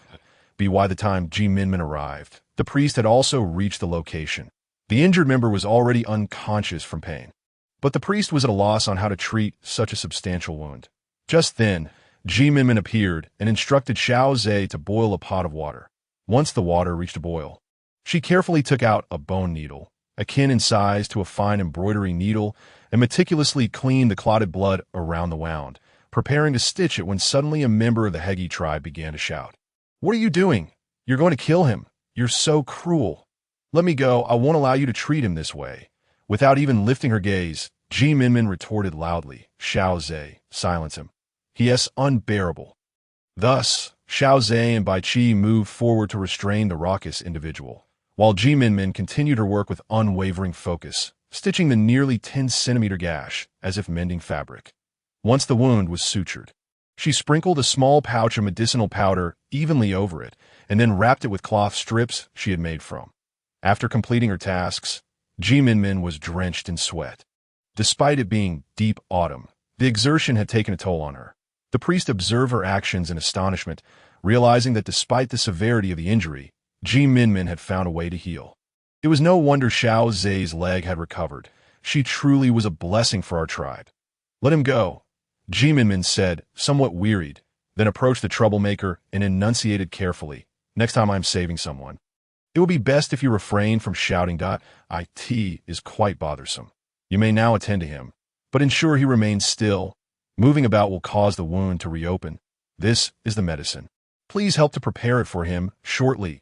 Minmin handed the herbal remedies to the guards watching over the Hegi tribe before preparing to leave. Unexpectedly, the previously disruptive individual knelt before her. "Thank you for saving my brother, but could you assist in preparing the medicine? I do not trust them." Upon hearing this, the guards glared at him furiously, yet he continued to gaze intently at Minmin. Ultimately, she relented, picking up the medicine pouch to prepare the concoction. With Xiao Ze following suit, Minmin gathered the herbs to start a fire for the medicine. Xiao Ze took the stone pot from her. "Allow me, Minmin. You must rest. Once the medicine is ready, I shall accompany you to deliver it." Minmin nodded and stepped aside, watching as Xiao Ze expertly built the fire, added water, and introduced the herbs. His long, graceful fingers and gentle movements captivated her attention. When Xiao Ze turned around, he noticed Minmin gazing at him with a dreamy expression. He had always disliked being looked at in such a manner. But now, with Minmin regarding him thus, he felt a peculiar joy, wishing she would continue to see him this way. "Minmin, the medicine is ready." Xiao Ze waved his hand in front of her. Minmin, lost in her thoughts, did not respond, prompting him to gently touch her. Upon realizing Xiao Ze stood before her, her face flushed with embarrassment. "Oh dear, am I to be undone? I cannot believe I have become so entranced by Xiao Ze." "Then let us take the medicine and be on our way to Minmin hurriedly began to retreat, only to be halted as Xiao Ze grasped her arm, leaning down to whisper in a low, sultry voice, "Minmin, we should be heading this way." Minmin followed the direction he indicated, with Xiao Ze closely trailing behind. After she administered the medicine to the injured man, the disruptive individual stepped forward to express his gratitude. "Thank you. I am Ikai of the Hegi tribe, that I am grateful for your assistance in saving my brother, Xian, that I apologize for the earlier disturbance." "You are Ikai?" Minmin exclaimed. "Indeed. Oh my. I have saved the brother of the greatest antagonist in the tale." Minmin mused inwardly. In a wonder, she felt as though she had forgotten something significant in the original story. Hikai's brother, Xian, had accompanied him to seize salt from the lake, suffering fatal injuries that could not be healed. Consequently, Hikai harbored an unyielding grudge against the Danshin tribe, aligning himself with the formidable Mengshi tribe, perpetually clashing with Bai Qi. Ultimately, Bai Qi triumphed, defeating Mengshi tribe and becoming the beast king of the unified tribes. Now, due to her intervention, Xian had survived. Thus, had the narrative shifted, at this moment, Minmin found herself uncertain, contemplating each step as it came. "Take good care of your brother. If you notice anything amiss, do not hesitate to summon me. My name is Minmin." "Very well. I shall remember and remain vigilant that I will return this afternoon to prepare more medicine." After Hikai bid farewell to Minmin and Xiao Ze, he returned to attend to Xian with utmost care. "Xian, you must awaken soon. If you do not, our father will never forgive me for taking you out. Yet, our tribe is in such dire straits. What can I do? I cannot simply watch our people perish. You think I should bind her and bring her to our tribe to treat our people. But she is such a sincere person. I am at a loss." Hikai tugged at his hair in frustration, ultimately collapsing onto the ground, staring intently at Xian, who lay motionless. Meanwhile, Minmin was unaware of Hikai's intentions to abduct her to the Hegi tribe. Xiao Ze, how do you think the tribe will handle this situation? I do not know. Perhaps they will wait for the Hegi tribe to arrive. Actually, I believe we should take the initiative to extend our goodwill. If we treat the Hegi tribe with such kindness as the offending party, it is possible they may merge with our tribe into a larger entity. Then Minmin, how should we best express our goodwill? Bai Qi, walking to the right, inquired, what does the Hegi tribe lack the most? We shall provide that. I understand, Xiao Ze replied. Let us go speak with the chief and the priest. Bai Qi and Xiao Ze turned to discuss their plan while heading toward the chief. While Minmin continued forward, having been busy since early morning, her stomach now grumbling with hunger. After Bai Qi and Xiao Ze conveyed their proposal to the chief and the priest, the latter inquired who had suggested it. Upon learning it was Minmin, the chief fell silent, while the priest began to cast lots. Bai Qi and Xiao Ze exchanged perplexed glances. When the priest completed his divination, the chief finally broke his silence, asking, what is the outcome? The omens are extremely favorable, indicating great fortune. The chief and the priest exchanged glances, recalling that just moments earlier, upon hearing of the injuries, the priest had cast a dire omen, prompting his hurried visit to the captured Hegi tribe. The situation is indeed dire. If not handled properly, the salt lake of the Danshan tribe will be irretrievably lost. I never anticipated that the divination signs would shift so dramatically. It seems that Minmin truly is a variable and a beacon of fortune. Since it was Minmin who proposed this, you must ensure that this matter is executed flawlessly. Understood. As the two were departing the tribe, they were approached by Haina, who, clutching her abdomen, bore a tense expression. Bai Qi, are you injured? What transpired? I'm fine, don't worry, Bai Qi reassured her, supporting the visibly anxious Haina. I will go and make the necessary arrangements. With that, Xiao Ze busied himself, while Bai Qi continued to explain the unfolding events to Haina. Once Xiao Ze had organized the personnel, he returned to their quarters. After a brief meal, he noticed the guardians of the Hegi tribe rushing towards him in a state of alarm. What happened? The injured individual seems to have developed a fever. Upon hearing this, Minmin quickly prepared the herbal remedies and set about brewing them. You should return. We will join you shortly. After the guards departed, Minmin turned to Xiao Ze, saying, you keep an eye on the medication. I'll go assess the situation. Xiao Ze nodded, and Minmin hurried off with her supplies. Come quickly. He's burning up. As Minmin entered the thatched hut, she was pulled by Kilu towards Xian. Minmin examined the wound. Finding no abnormalities, it appeared the fever stemmed from within. Please fetch me a bowl of warm water and some salt. The person at the door promptly departed to retrieve the warm water and salt, which Minmin mixed together before propping Xian up and administering the saline solution. Also, bring in another bowl of warm water. Hikai, take this and dampen it to wipe his hands and feet. Minmin applied a damp cloth to Xian's forehead. When Xiao Ze arrived with the medicine, Minmin had just completed her preparations. Minmin, the medicine is ready. Minmin took the medicine, intending to help Xian, but Hikai directly assisted Xian instead. Minmin then proceeded to feed Xian the medicinal broth. Observing the seamless cooperation between the two, Xiao Ze felt a twinge of discomfort. After taking the medicine, Xian began to perspire from his forehead, and Minmin finally breathed a sigh of relief. Thank you, Minmin. No need for thanks. Minmin, let us go. Xiao Ze cast an irritable glance at Hikai, feeling possessive over Minmin's affection. Xiao Ze, what's wrong? You appear unwell. Minmin, it's nothing. Perhaps I'm just a bit fatigued from last night, that he couldn't very well admit to feeling uncomfortable within himself, as that might make Minmin think him petty and lacking in grace. How about I accompany you back to rest? I'll make you some soup shortly. Minmin, you're so kind that I wish no one else could see you. Early the next morning, after Xiao Ze and Bai Qi had inspected the gifts intended for the Hegi tribe, they returned to bid farewell to Minmin, only to find her approaching with a small box and a woven backpack. Minmin, what brings you here? I believe the most pressing issue for the Hegi tribe is the ailing individuals, so I intend to accompany you. That's not advisable. Who knows what might happen this time? Upon hearing that Minmin wished to join them, Xiao Ze opposed vehemently. Does she not realize how perilous the males can be? Sister, you mustn't go. This matter could be handled by Xiao Ze and me. What if something happens to you? I've already spoken with the shaman, and given Xian's severe condition, what if something occurs on the journey? Having me along changes everything. Besides, I ascend my Xiao Ze capable of protecting me. Hearing Minmin's insistence, Xiao Ze reluctantly acquiesced, though he resolved to keep Kai from appearing before Minmin throughout the journey. Before their departure, the captured members of the Hegi tribe were released. And when Kai emerged, he was momentarily dazed, but upon spotting Minmin among the group, his heart settled. We are aware of the troubles faced by the Hegi tribe and feel deeply pained. This time, Bai Qi and Xiao Ze from our tribe will escort everyone home while extending our greatest sincerity. The members of the Hegi tribe exchanged puzzled glances, unsure why the Danshan tribe would act in such a manner. They had anticipated that the Danshan tribe would demand a hefty ransom for their return, yet here they were, being escorted back. Xian, unable to walk due to his injuries, was placed on a makeshift stretcher.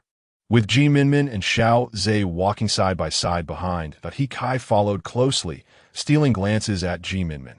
Though his gaze was discreet, Xiao Ze noticed and subtly approached Minmin, taking the small box from her and wrapping his arms around her.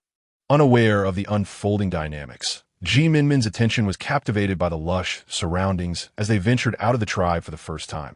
The trees were verdant, and she occasionally pointed out medicinal herbs to Xiao Ze, suggesting they gather some for their return journey. After 3 days of travel, they finally arrived at the Hegi tribe as night fell on that moment. The tribe leader, Hijia, paced anxiously, while the elders sat silently on either side. What shall we do? Although our tribe is in dire need of salt, Hikai's actions amount to theft. Now, not only have we failed to acquire it, but we've also been captured by the Danshan tribe. If this matter is not handled properly, the Hegi tribe will lose face, with various tribes eager to annex others. Should the Danshan tribe choose to act against us, we wouldn't stand a chance. Currently, the Danshan tribe has not communicated how we should proceed or what negotiations are required. Prepare some furs. I plan to personally visit the Danshan tribe tomorrow to bring them back. Leader, it's dire. The health of the sick has worsened, and several others are exhibiting similar symptoms. What should we do? The leader has returned. They've returned, escorted by the Danshan tribe. Then we should go out to welcome the Danshan tribe. Upon seeing his father, Hikai rushed over and introduced the members of the Hegi tribe to Bai Qi, Xiao Ze, and Minmin. We of the Hegi tribe have been reckless to have committed such an act. Thankfully, your great leader of the Danshan tribe is not holding a grudge. Once both tribes were seated, Hijia, with a look of remorse, apologized to Bai Qi and the others. Leader Hijia, you're being too polite. We were merely following the orders of our great leader, Qi Du, to escort the Hegi tribe. Additionally, we are aware of your need for salt, so we are offering some to you free of charge. Please bring the salt forward. Bai Qi spoke effortlessly to Hijia, maintaining a demeanor devoid of flattery or superiority, treating him with equal respect. When the members of the Danshan tribe brought forth 2 large baskets filled with pristine salt, the Hegi tribe members were left in stunned silence. While it amounted to just over 100 pounds of salt, purchasing it outright from other tribes would have cost them a fortune in furs. We, the Hegi tribe, cannot possibly accept this salt, especially since we were in the wrong. Your generosity is already more than we deserve. Leader Hijia, please don't say that. It was our people who caused Xian's injury. So this can be seen as our compensation. Furthermore, the Danshan tribe has always maintained a friendly relationship with the Hegi tribe. Upon hearing these words, Hijia felt a wave of shame. His son's attempted theft could have warranted severe repercussions. Yet the Danshan tribe not only healed him but graciously escorted him back. I am truly ashamed. Please convey my gratitude to your great leader. From this point forward, we will be allies and friends with the Danshan tribe. Upon hearing this, Bai Qi and Xiao Ze understood that they had made significant progress, and once the timing was right, discussing the next matter would be much easier, as the two exchanged smiles. Xiao Ze turned to glance at Minmin, firmly grasping her hand. Just as their conversation flowed harmoniously, members of the He-Gu tribe burst in, their faces etched with urgency. Breathlessly, they proclaimed, "Chief, we have dire news. The illness afflicting our tribe has worsened, and some are suffering from persistent high fevers." Upon hearing this, Hijia's complexion shifted dramatically, while the denizens of the Danxian tribe also turned pale. Surprisingly, only Bai Qi and Xiao Ze remained composed, seated serenely. Upon hearing of the patients, Minmin instinctively rose, eager to assess their condition, only to realize that they were in the He tribe. Chief Jia, may I examine the patients? Jia hesitated, but was halted by his son, Kai, who whispered something in his ear. With a smile, Jia replied, of course, I'll have Kai accompany you. Concerned for Minmin, Xiao Ze decided to join them as well. The trio followed the tribesmen to where the afflicted lay. Inside the thatch hut, dozens of Igu tribesmen were strewn about, some struggling for breath, their faces flushed. After diagnosing the most severely ill, Minmin concluded they were afflicted with influenza, commonly known as wind cold. The lack of medical knowledge in these conditions had led to a tragic loss of life among many orcs. While the stronger orcs with better immunity managed to survive, it was no wonder their faces were filled with despair. Xiao Ze, have them prepare some medicine, Minmin instructed, examining several other patients before retrieving herbs from her small box and handing them to Xiao Ze. She then turned to Kai, saying, please prepare some boiled water. These patients are at risk of dehydration due to their fevers. It's best to give them saline solution.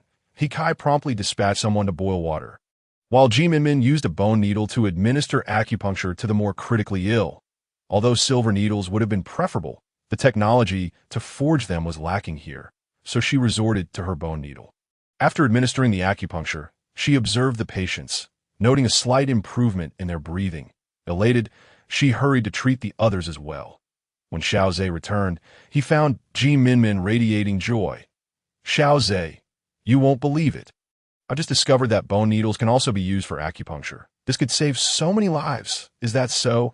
Then we must congratulate our Minmin, Xiao Ze said, grinning.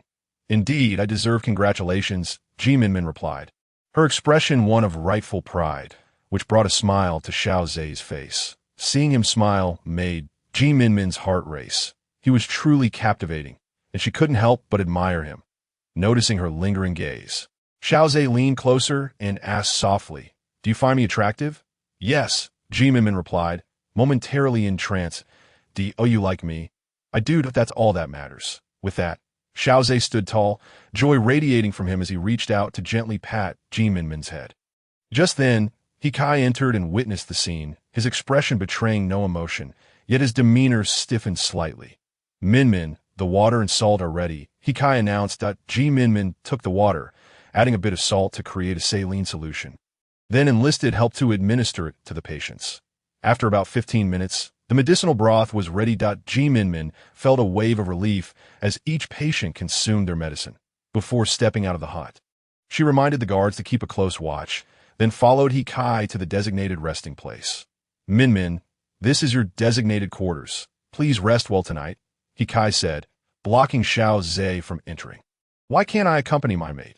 Xiao Ze chuckled at Kai's interference, while Minmin appeared momentarily bewildered. Minmin is exhausted, and I've arranged another place for you, Xiao Ze, Kai insisted. Thank you for your kindness. But I prefer to stay with my mate, Minmin interjected, sensing Xiao Ze's displeasure. Don't be upset, Xiao Ze. Kai simply doesn't realize you are my mate, she urged, pulling Xiao Ze into the room. Minmin, please don't be upset. I just feel that this implies anyone could disregard my role as your partner. You're my mate. We've shared so much together. But before Xiao Ze could finish, Minmin kissed him, silencing his words. Regaining his composure, Xiao Ze took charge, gripping the back of Minmin's head as he fervently kissed her. Outside, Kai clenched his fists, veins bulging, his expression one of silent anguish as he focused on the wall. Hearing their labored breaths, Xiao Ze, Minmin gazed at him in confusion as she began to redress herself, initially anticipating a different outcome for the night. Minmin, have you truly accepted me, and will you no longer shy away from your feelings? His words sent a chill through her. She realized he had been aware of her reservations all along, since they had been forced into their partnership. Although he had treated her kindly, there was always an elusive quality to his demeanor during pivotal moments. I've always known that if you couldn't fully accept me, I would have to work harder. I like you. Truly, I can't bear to see Kai looking at you. I don't like you being too close to other males. I would feel jealous and frantic. Previously, I accepted that some females had multiple males, but with you, I couldn't abide that. Minmin, I have genuinely fallen for you. Therefore, I won't pressure you. I will wait for the day you are ready.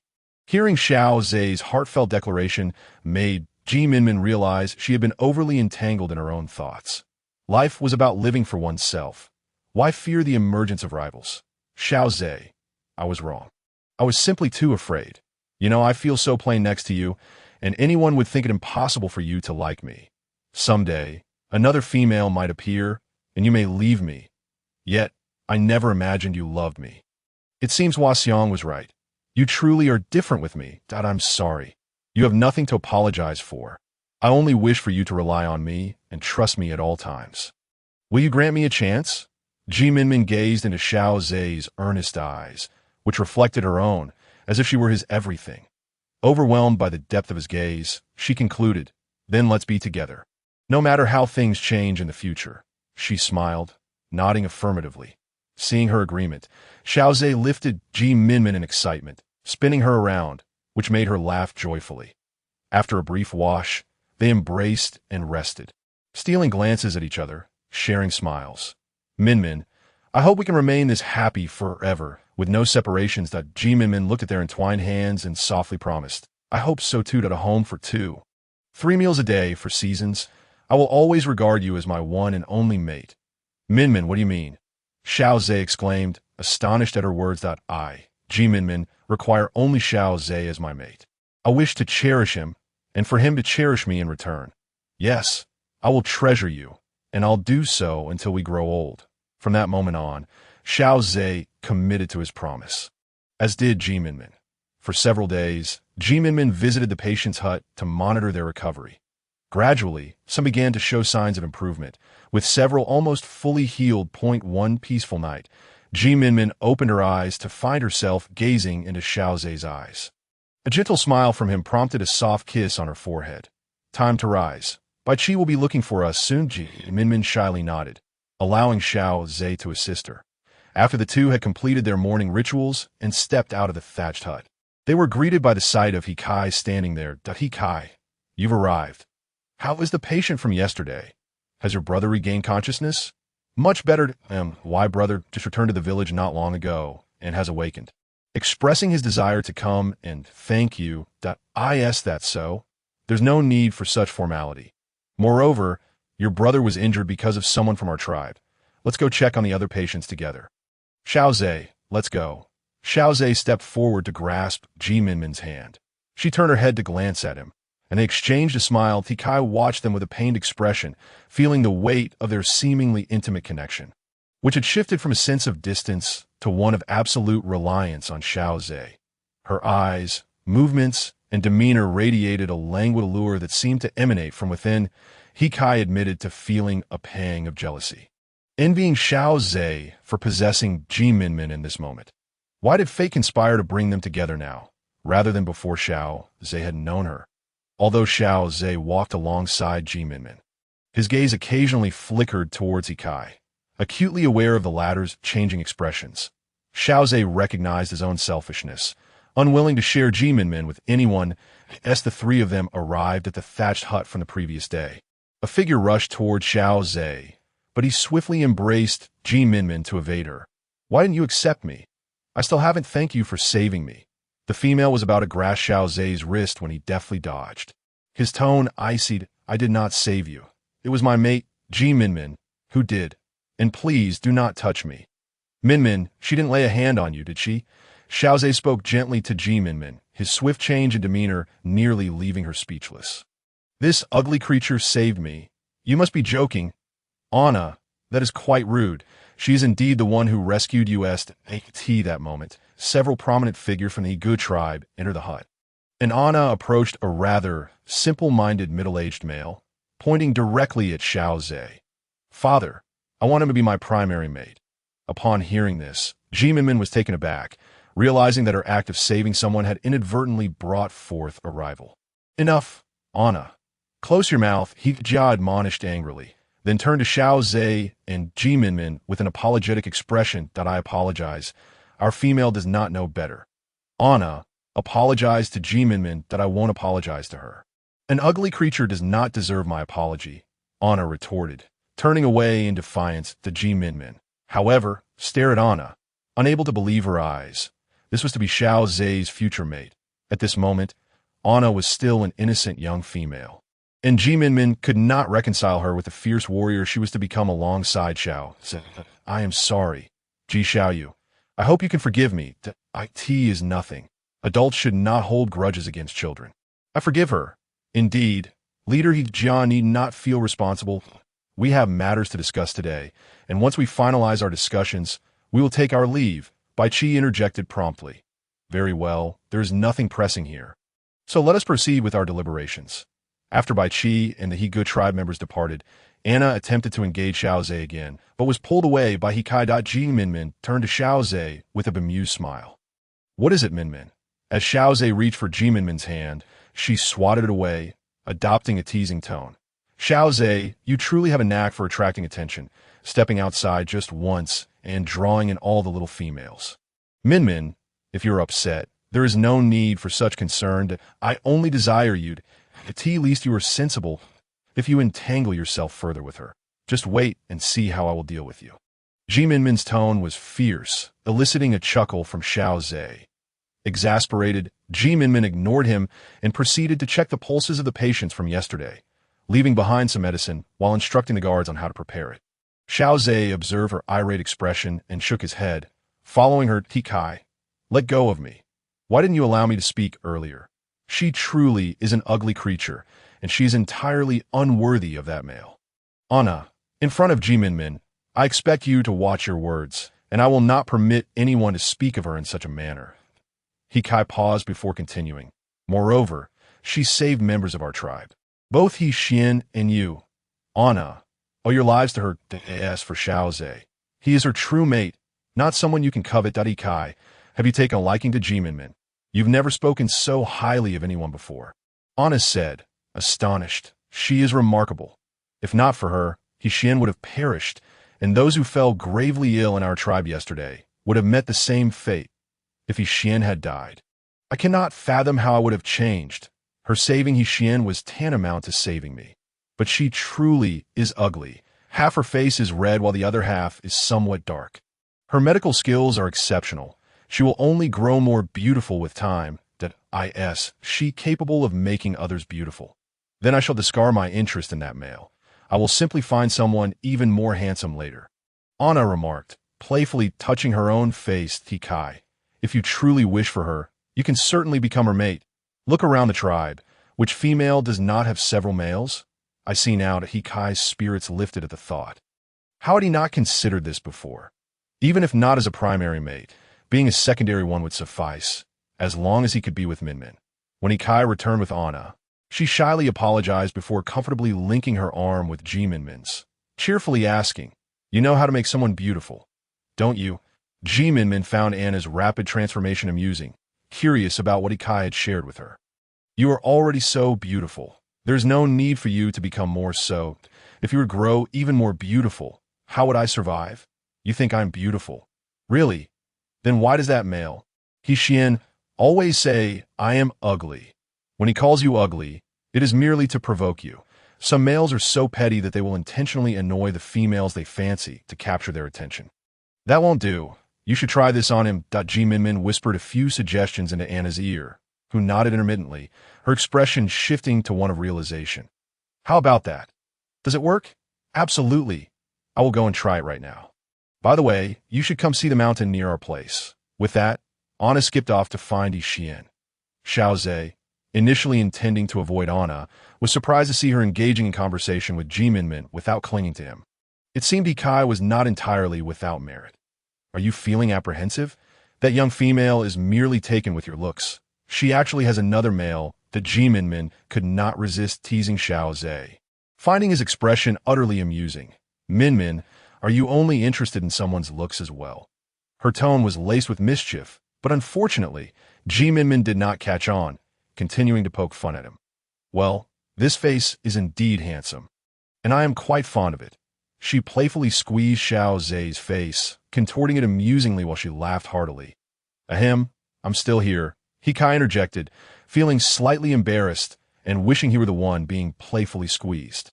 Only upon hearing his voice did Minmin remember Kai's presence, quickly withdrawing her hand and quietly complaining to Xiao Ze. "Why didn't you remind me? I completely forgot Kai was beside us." With a roll of her eyes at Xiao Ze, she was unaware that he had intentionally behaved this way in front of Kai, hoping to make him realize how well they got along and to dissuade any feelings of longing. Yet, to Xiao Ze's surprise, Kai remained unfazed by their playful dynamic. "Kai, take us to see the mountains, will you? We have been in Higu tribe for several days, and I have yet to see the scenery here." "Certainly. Here is the refined and improved translation of your text." "Ah, Minmin, let me tell you, there exists a fruit here that is exceptionally delicious. Perhaps you will find it to your liking." "Really? Then I must certainly give it a try." "The scenery here is quite pleasant. The air is fresh, and the environment is enchanting." Minmin, carrying a borrowed wicker basket, ambled along while engaging in conversation with Kai about future prospects. "Kai, have you ever considered the possibility of our Danxian tribe merging with your Higu tribe? The ongoing conflicts among the tribes are incessant.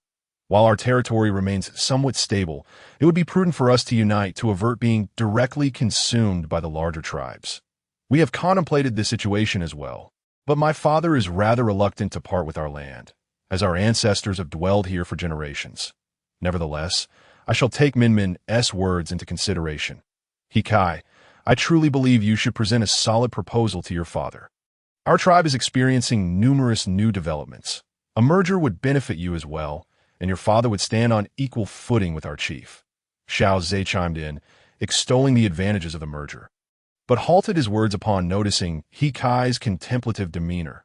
Leading Minmin in another direction, as they strolled, Minmin observed that herbs had been harvested and soon spotted a plant adorned with trumpet-like purple flowers, its tendrils already yellowing and appearing somewhat withered. Without hesitation, Minmin grasped Xiao Ze's hand and joyfully rushed over. "What has got you so excited, Minmin?" "Xiao Ze, I think I've discovered sweet potatoes. In my previous world, they were only introduced during the Ming dynasty from Spain, but I never expected to find sweet potatoes in this realm. It's truly a stroke of fortune." Minmin employed a bone knife to excavate the earth, revealing sweet potatoes the size of her fist, overwhelming her with exhilaration. Seeing her delight, Xiao Ze joined in the effort to unearth the sweet potato sprouts. To their astonishment, they uncovered a dozen or so sweet potatoes of various sizes. And Minmin was utterly elated. If cultivated properly, they might one day brew wine or make noodles. Moreover, sweet potatoes can be consumed raw or cooked and have low soil requirements. As they collected the sweet potatoes into the wicker basket, Minmin attempted to lift it, but was surprised when Xiao Ze took it upon himself to carry it. "Allow me. This is rather heavy for you." Noticing the dirt smeared on Minmin's knees, Xiao Ze knelt down gently to brush it away. This tender moment was witnessed by Kai. Despite maintaining a composed demeanor, hurried over to inquire with concern, "Minmin, is everything all right? Did you fall?" "No, I merely got a bit muddy while digging, and Xiao Ze helped me clean it off." Minmin felt a touch of embarrassment, uncertain how Kai would respond to such a scene. "Very well, Minmin, let's continue our journey." Xiao Ze rose, taking Minmin's hand firmly as they proceeded, with Kai trailing silently behind. "Xiao Ze, do you dislike Kai accompanying us?" Minmin, even with her carefree nature, sensed a subtle unease and leaned closer to whisper in his ear. "Not at all. I simply wish for our time together to remain uninterrupted." "You stingy soul." Though Minmin playfully complained, her heart swelled with sweetness, recognizing Xiao Ze's fondness for their solitude. The trio pressed onward toward the wild fruit that Kai had mentioned. After traversing a small hill, they finally beheld the vibrant, golden-orange expanse Kai had described. Although still distant, Minmin felt certain it was something remarkable. Upon reaching the grove, Minmin looked up, her excitement surging as she dashed toward Xiao Ze, exclaiming, "Oh my goodness, it's persimmons! How wonderful! Next time, I'll prepare braised pork for you." "All right, Xiao Ze." "Certainly, Minmin, I would relish whatever you cook." Xiao Ze, too, was swept up in her joy. Lifting her in his arms, Kai felt a pang of bitterness watching Minmin revel in sharing her happiness with Xiao Ze. His heart heavy with unspoken feelings, yet he felt powerless to express them. After their exuberance, Minmin intended to climb the tree to pluck the persimmons, only to be halted by Xiao Ze. He set down the basket and swiftly ascended the tree to gather the fruit, with Hikai scrambling up another tree in pursuit. The two appear to be in a friendly competition, diligently collecting numerous persimmons until Hikai's basket was filled to the brim. Minmin, brimming with enthusiasm, carefully arranged the persimmons in the basket, treating them as if they were precious treasures. As the sun began to dip toward the west, the three quietly gathered their belongings to return. Minmin, did you enjoy today? Hikai inquired, gazing into Minmin's almond-shaped eyes. I had a wonderful time. Thank you, Hikai. As long as you're happy. Noticing Hikai's persistent gaze on Minmin, Xiao Ze subtly shifted to shield her from his scrutiny. Minmin, are you tired? Xiao Ze gently tucked Minmin's disheveled hair behind her ear. I am not tired. Rather, are you, Xiao Ze? Would you like to take a break? Minmin lifted her gaze to observe the perspiration on Xiao Ze's forehead and instinctively reached out to wipe it away. Their intimate gesture went unnoticed by the world around them, yet it pierced Hikai's heart like a thorn, prompting him to slightly turn his head away. As the sun set, the trio finally returned to the Higu tribe, whereby Qi, having awaited his sister for quite some time, approached with swift strides. Minmin, you have finally returned. The chief of the Higu tribe wishes to host a farewell for us. We shall spend one more night here before heading back. Hikai froze, struck by the realization that Minmin would be departing the following day, a thought he had never anticipated would arrive so swiftly. Is that so? Then let us return and stow our belongings before making our way there. With that, Xiao Ze followed suit, while Hikai, wearing a somber expression, trailed behind. Once Minmin and the others had settled and arrived at the bonfire gathering orchestrated by Hijia, they spotted Na, her face alight with joy, supporting Hixien. Minmin, come over here, Hixien. This is your savior, Minmin, and also mine. Thank you. Had it not been for you, I might never have returned to the Higu tribe. Having faced life and death, I now cherish every moment spent with Nu and Na even more that I was so immature before, daring not to confess my feelings for her, resorting only to teasing. I appreciate your words to her. You two are clearly enamored with each other. I merely gave a gentle nudge. However, upon closer inspection, it seems you bear a resemblance to Xiao Ze, Nu and Na. What is this situation? Who is Xiao Ze? Hixien turned sharply, questioning Nu and Na with a hint of danger in his tone. After stirring the waters, Minmin gleefully approached Xiao Ze, whispering, I just helped you get your revenge. Nu and Na will have her hands full now. Oh, then I must express my gratitude to our dear Minmin. Xiao Ze glanced toward Nu and Na, observing her in a flustered state, frantically attempting to explain herself to a male who bore a slight resemblance to him. Indeed, witnessing Nu and Na's frantic demeanor is rather amusing. Minmin joined him in gazing, relishing the moment. You are quite the mischief maker.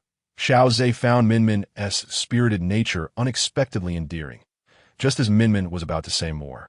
Hijia, seated at the head of the bonfire, stood up and cleared his throat, addressing the gathering. This time, our tribe has forged a friendly connection with the Danxian tribe, that we must also extend our gratitude to the Danxian tribe for their generous gift of salt, as well as to Minmin for her care of the ailing among us. Many of those who were ill have shown improvement, and several more serious cases are gradually recovering. Minmin of the Danxian tribe has rendered us immense favor. Let us raise our cups of water in her honor. Feeling somewhat bashful, Minmin rose to accept the tributes from the Higu tribe members, shyly sipping from her cup. Seated beside her, Xiao Ze gazed at her with pride. She resembled a pearl that had long been shrouded in dust, now slowly revealing her radiant brilliance that in the future, the attention she attracts will only grow, and the only way for me to ensure she remains forever mine is to treat her with ever-increasing kindness. Hikai also gazed at Minmin in a daze. She was truly an extraordinarily captivating female. Every aspect of her demeanor, from her speech to her grace and spirit, irresistibly drew his gaze. After Hijia observed Minmin taking a sip of water, he continued, Tomorrow, the members of the Danxian tribe will depart, so let us bid them farewell tonight with a grand celebration. Let us all revel together, singing and dancing joyously. Upon hearing this, everyone present leaped to their feet and rushed to the bonfire to dance. Minmin sat watching the lively movements of her companions, clapping her hands in delight. Nuana approached and eagerly pulled Ji Minmin into the throng of dancers. Ji Minmin began to mimic their movements, swaying her hips, kicking her legs, and spinning around, her laughter infectious, her whole being radiating joy. Even the slightest blemish on her face seemed to vanish in that moment. Xiao Ze, may I have a word with you? Xiao Ze was intently focused on Ji Minmin's dance when a shadow suddenly obstructed his view. What is it you wish to say? Speak quickly, but do not hinder my view of Minmin's dancing, that I wish to become Ji Minmin's side husband. I hope you'll grant me this. Hikai plainly expressed his heartfelt desire he was unwilling to give up. This was his final opportunity. That I cannot agree to this, that I respect Minmin's wishes. She is unlike others, possessing her own perspectives and character. Thus, I cannot fulfill your request. Should Minmin consent, I would honor her choice. With that statement, I know how to proceed. In truth, your words betray your reluctance to support me. After all, who wouldn't wish to possess someone as unique as her solely for themselves? Well, it's good you understand. Now, please do not obstruct my view of Minmin dancing. Hikai, undeterred, took a seat beside Xiao Ze, both admiring Ji Minmin's graceful movements. With her presence, everything around them seemed dull in comparison. Meiji, I just heard that Hikai wishes to become Ji Minmin's side husband. Isn't that a slap in your face? You adore Hikai, yet he rejects you for someone deemed unattractive. That a male admirer of Meiji conveyed this news to a strikingly beautiful female, only to be met with a darkened expression on her face. The male I cannot have shall not be claimed by another. Come here. Meiji whispered something to the eavesdropping male, who nodded and cast one last glance at Ji Minmin, a strange smile gracing his features. When Ji Minmin finished her dance and returned to Xiao Ze's side, having rested briefly, Hikai stood before her. Minmin, may we speak privately? Ji Minmin glanced at Xiao Ze, who nodded, allowing her to follow Hikai to a secluded spot. Hikai, what is it you wish to discuss? Ji Minmin asked, puzzled by his intentions. Minmin, I have feelings for you and wish to be your side husband. Can you accept me? The declaration struck Ji Minmin like thunder. She doubted her ears. How could a villain like Hikai be interested in her? What had she done to provoke him? Was it too late to change things? No, I believe you must have some misunderstanding about me. Why would you be interested in someone like me? There is no misunderstanding. I have genuinely fallen for you. I have never felt such a strong affection for anyone before. Every gesture, every word you utter captivates me. That I feel jealousy when I see you with Xiao Ze, wondering why I wasn't the one to meet you first. Ultimately, since Xiao Ze is your primary husband, I still wish to be with you. Even if it's not as a side husband, I would gladly accept any form of closeness. So, Minmin, will you accept me? Ji Minmin studied Hikai's earnest, yearning eyes and sighed helplessly before responding. Hikai, I have previously told Xiao Ze that I wish to share my life solely with him. Thus I cannot and must not delay you. Hikai felt a profound ache in his heart upon hearing these words. As though he were being torn apart, he felt a mix of envy and jealousy toward Xiao Ze. Why was it not him who received such love from Ji Minmin?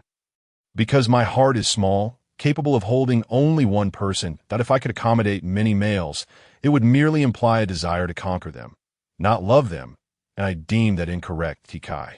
You should take a closer look at the females around you. Perhaps one day you will encounter a female like me, whose heart belongs solely to you, Hikai.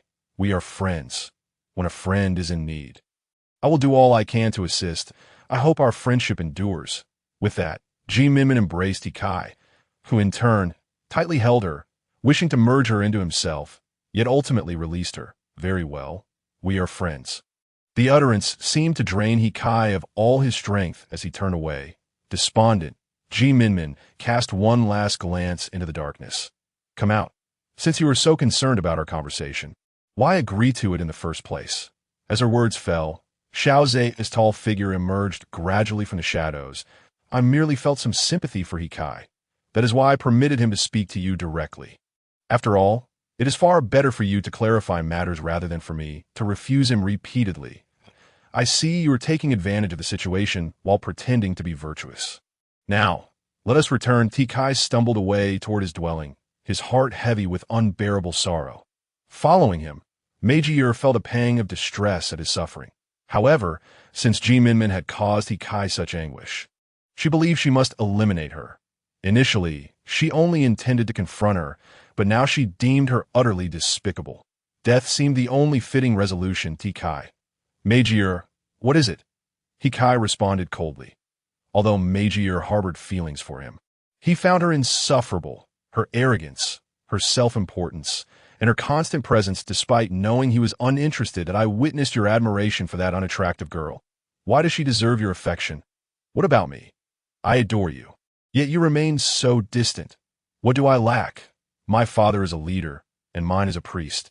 We're the most favored pair in the tribe, but I've told you before, Magier, I simply do not like you. Moreover, as for your claim that she is unattractive, I find her to be the most beautiful female. I am enamored with her and wish to be with her. Magier was incensed by his words, her tongue slipping into reckless utterances. Ugly is ugly, that if you love her, then I shall ruin her, ensuring you can never have her. Just as she intended to leave, Hikai seized her by the throat, his dark voice reverberating in her ear. If she dies, you shall not live. Not test my patience. Remember my words. Releasing Magier, Hikai departed swiftly, and once her breath steadied, Magier erupted into laughter. Hikai, I loathe you. I shall destroy everything you desire. Her laughter startled the creatures resting in the trees, and Magier turned towards the dwelling of the male, where she had previously eavesdropped on Hikai and Xiao Ze's conversation. After negotiating with the male inside, the room was suddenly filled with gasps and sobs that would make anyone blush. As the rain of passion subsided, Magier quietly slipped away. Shortly thereafter, 5 or 6 males arrived at Ada's home, unknown to their conspiratorial intentions, before they all departed together. Meanwhile, Minmin remained oblivious to the looming crisis as she continued to enjoy the festivities with Xiao Ze. Xiao Ze, let us take our time tomorrow. I want to gather the herbs I discovered on our journey. Who knows when we'll have another opportunity? All right, I will accompany you. Did you see how happy my brother was just now? He seemed rather glum these past few days, but upon hearing we would be returning tomorrow, his joy was palpable. But he must have been worried about Haina and the little ones. Indeed, if I were in your position, I too would harbor fears and concerns. Thus, I fervently wish for your safety and well-being, and I aspire to safeguard you for a lifetime. And I also hope that A's will eternally enjoy peace and happiness. With that, Minmin leaned in and bestowed a gentle kiss upon Xiao Ze's lips. To her surprise, Xiao Ze swiftly transformed from passive to active, grasping the back of Minmin's head with his palm, deepening the kiss between them until Minmin felt nearly breathless. Minmin, have you still not learned to breathe after all this time? You ought to practice more, he jested. As his words faded, Xiao Ze leaned in once more for a brief kiss before releasing Minmin and enveloping her in his embrace. Surrendering to slumber, as they walked back, Minmin appeared considerably happier, for everyone possesses an innate longing for home, especially when it is the first place they have known in this world. Xiao Ze, laden with a basket, followed Minmin to gather the herbs they had discovered on their way. Bai Qi, believing there to be little danger, led the group onward. Minmin hummed a melody while foraging for medicinal plants, and Xiao Ze mirrored her actions, both laughing and conversing. Blissfully unaware of the encroaching peril on the tranquil path, a group of masked males suddenly emerged, brandishing bone knives as they advanced toward Minmin. Xiao Ze, attuned to the slightest sounds, detected a subtle disturbance and sprang into action. Rushing toward Minmin, he swiftly turned her to the ground. Several arrows whizzed past them. Minmin, bewildered and about to speak, was met with the sight of the masked men violently attacking them with their knives. Xiao Ze fought valiantly to protect Minmin, engaging in fierce combat with their assailants. Observing the fray, Minmin discreetly retrieved her bone needle, preparing to strike at the opportune moment when Xiao Ze urgently called out, "Minmin, go find your brother." Instinctively, Minmin felt a pang of guilt at the thought of abandoning Xiao Ze. But his next words reassured her. "Rest assured, I will be fine." With his encouragement, she seized the moment to flee toward Bai Qi and the others. Unbeknownst to her, some of the masked individuals split into 2 groups, one stealthily trailing her as she turned her gaze away. Just as Minmin approached the main road, 2 masked figures flanked her. Sensing the danger, she quickly pivoted toward a lush forest, but the pursuers relentlessly followed. In her panic, One of the masked assailants aimed at her and struck her waist with a bone knife, causing her to collapse in pain. As the masked man prepared to take her captive, Minmin executed a swift maneuver, driving her needle into his temple in a moment of desperation. Exhausted and wounded, Minmin pressed on, clutching her injury. Meanwhile, the other masked man discovered his fallen comrade, who remained crouched and lifeless, blood pooling from his temple. Following the trail of Minmin's blood, the remaining assailant pursued her, while she concealed herself behind a tree, applying herbs to her wound and gritting her teeth against the pain. Just when Minmin thought she had evaded the pursuer, a sudden whistling sound pierced the air. Instinctively, she rolled aside as an arrow flew past her. Quickly rising, she dashed toward a thicket of trees, narrowly avoiding more shots. However, one masked man lunged forward, knocking her to the ground. "Why do you want to kill me?" she asked, crawling forward. "Blame yourself for offending the wrong people. If you wish to place blame directed at It is his fault for falling for you, thus sealing your fate," the masked man retorted. As he raised his weapon to strike, Minmin instinctively threw sand at his face, momentarily blinding him. In the ensuing chaos, as she rolled away, the masked assailant swung his knife, and in an attempt to evade, Minmin tumbled over the cliff's edge, followed by the man who lost his footing. After a fierce struggle, Xiao Ze finally subdued all his adversaries and uncovered the identities of the assailants. Filled with urgency for Minmin's safety, he swiftly bound them and raced toward Bai Qi. Upon spotting Bai Qi's group, he inquired, "Bai Qi, where is Minmin? Has she arrived here?" Seeing Xiao Ze's disheveled state and the restrained captives, Bai Qi's expression darkened. "What transpired? Where is Minmin?" he demanded. Xiao Ze's face paled as he recounted their ambush and how he had instructed Minmin to seek Bai Qi's aid. Bai Qi dispatched several of his men to interrogate the captured assailants while he organized the remaining members to return to the tribe and inform the chief. Together with Xiao Ze, they set off to locate Minmin. As they traversed the forest, they discovered footprints, likely belonging to Minmin, and additional tracks suggesting a struggle. Following the trail, they stumbled upon a lifeless body and bloodstains on the ground. The sight of the blood sent a chill through them, and they hurried to trace the source. They scoured the area where Minmin had last bandaged her wound but found no trace of her. Frustration boiled over in Bai Qi. "How could you let this happen, Xiao Ze? If anything happens to my sister, how will I ever face our deceased mother? I'm sorry, I failed to protect her. Do you think I'm not heartbroken over her disappearance?" Xiao Ze replied, his voice thick with emotion. "My love for her rivals your bond as a brother, perhaps even surpasses it. Right now, I am consumed with despair. There's no need for apologies that we currently lack leads.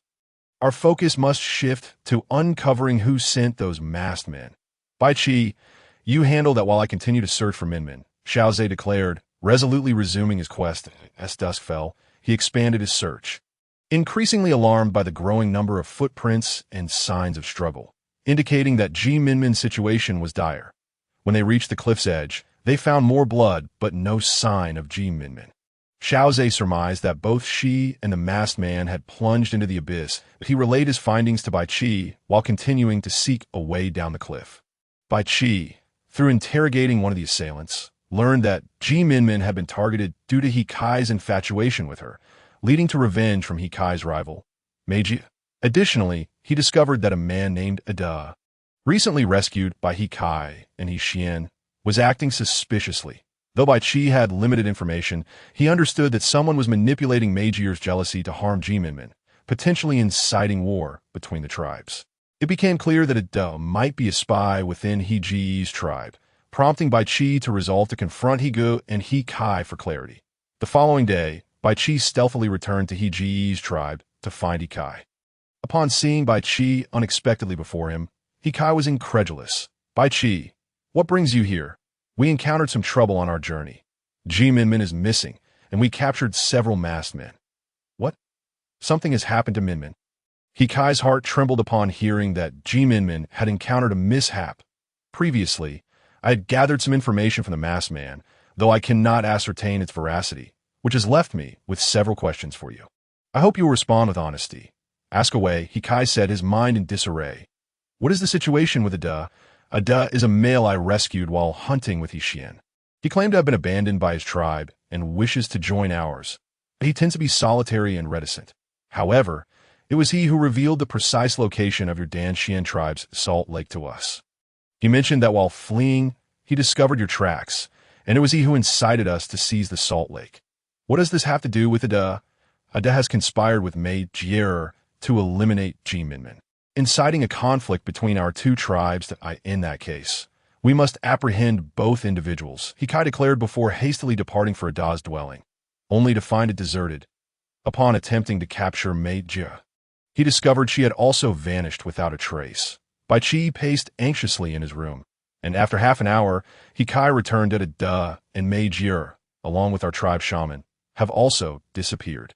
It appears they are aware that their scheme has unraveled and have fled. Given the perilous state of our tribe, you should confer with your father about a potential merger, since infiltrators have entered your tribe. We at Dan Xian must conduct a thorough investigation as well. I shall take my leave now. Wait a moment. I sincerely apologize. After I inform my father, I hope to assist in the search for Minmin. Very well. We are stationed near the Great Road Forest, and you shall be able to locate our people when the time comes.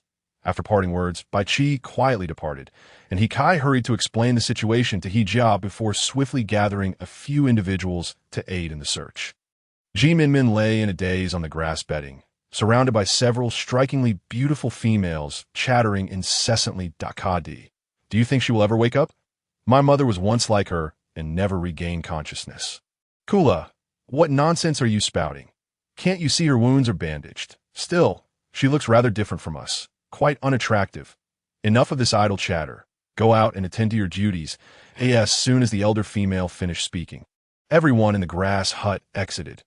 After an indeterminate amount of time, Minmin finally stirred from her stupor, surveying her surroundings, momentarily believing she had returned to the modern world, only to realize she was still here. She attempted to move her arm, only to be seized by excruciating pain, as if her entire body were being torn apart. Before long, her back was drenched in cold sweat. With a creak, a stunning female with golden hair and fair skin entered, carrying a tray, and Minmin briefly thought she had encountered a foreigner. However, the female spoke in a language of this world. You're awake. You've been in a stupor for nearly a day and a night. Where is this? Who are you? This is the Bai tribe, and I am Kanu. We rescued you. You are remarkably fortunate. After falling from such a height, you were cushioned by branches, while another was not so lucky. Plunging directly onto a boulder and perishing, we only heard the noise and came to your aid. Who are you? Kanu relayed the entire story, as it had been quite some time since they had encountered an outsider. My name is Minmin. What did you say? Your name is Minmin. Good heavens, I must fetch the tribe leader. At that moment, the leader of the Bai tribe was engaged in divination, contemplating the omens. And through her calculations, it appeared the Bai tribe was destined to face a calamity. The fated individual has yet to appear. A great disaster looms. Both time and fate conspire against us, while the tribe leader was mired in sorrow. Kanu burst into the room, breathless, exclaiming, Leader, Minmin has awakened. The fated individual has appeared. The female we rescued is named Minmin, and she is now awake. Kanu hastily relayed the news, panting as she awaited the leader's response. The Bai tribe leader stood in stunned silence, scarcely able to believe her ears. Did I truly utter those words? Grasping Kanu's shoulders tightly, her fingers dug in, yet Kanu seemed oblivious to the pain. Nodding enthusiastically, the leader released her grip and hurried to Minmin's grass hut, with Kanu following closely, and the other tribespeople, bewildered by the leader's urgency, trailed behind. Minmin prepared to rise. She was met by a middle-aged yet graceful female who rushed to her side, eagerly asking, You are Minmin, aren't you? Although Minmin was bewildered by the unfolding events, she nodded affirmatively and reiterated, I am Minmin. Hearing this, the leader was overwhelmed with emotion, speechless, and hastily retrieved the divination tools to cast another reading. The omens had shifted, and no longer did it foretell certain death. The leader stood, intending to prostrate herself before Minmin, but the latter, gritting her teeth against the pain, assisted her instead. Leader, I ought to be the one expressing my gratitude. There is no need for you to bow before me. Minmin, rest well. Once you have recovered, I shall explain everything to you. Minmin, still in a daze, nodded, and the leader gently caressed her head before reluctantly departing. After several days of recuperation, Minmin was able to rise and walk.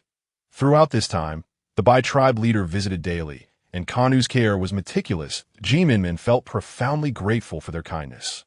One day, as she stepped out of the grass hut, she spotted the leader approaching briskly. "Are you feeling better, Minmin?" the leader inquired, supporting Minmin with genuine concern in her eyes. "I have improved significantly." "Leader Kars, I observed something intriguing about the Bai-tribe. Despite the youthful spirit among most, there are no offspring to be seen. This is quite peculiar.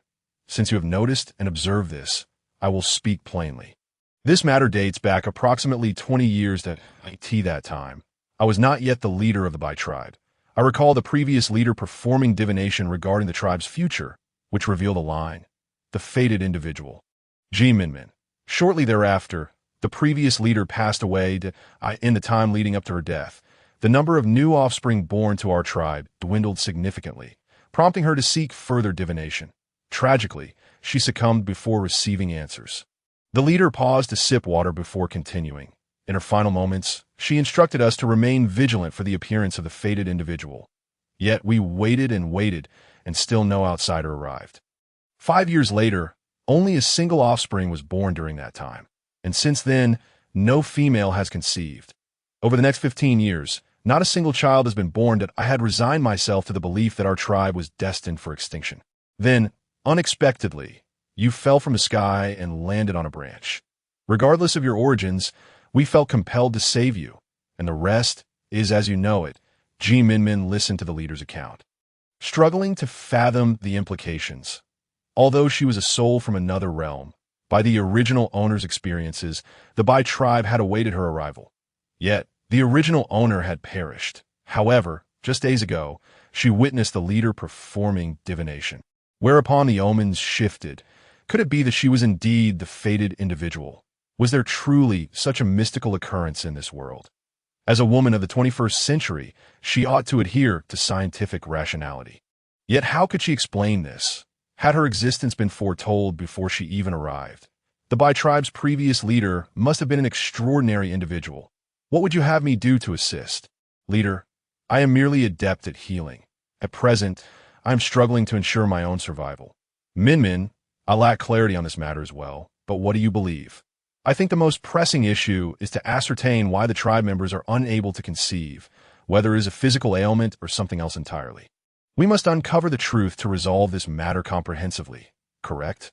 Indeed, yet the peculiarity of the situation has eluded our inquiries for years.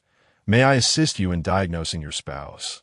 The leader, upon hearing Minmin's suggestion, said nothing but extended her hand for Minmin to check her pulse. The pulse was strong and robust, and her health appeared impeccable. Logically, such phenomena should not occur. Could you also check the pulse of your mate?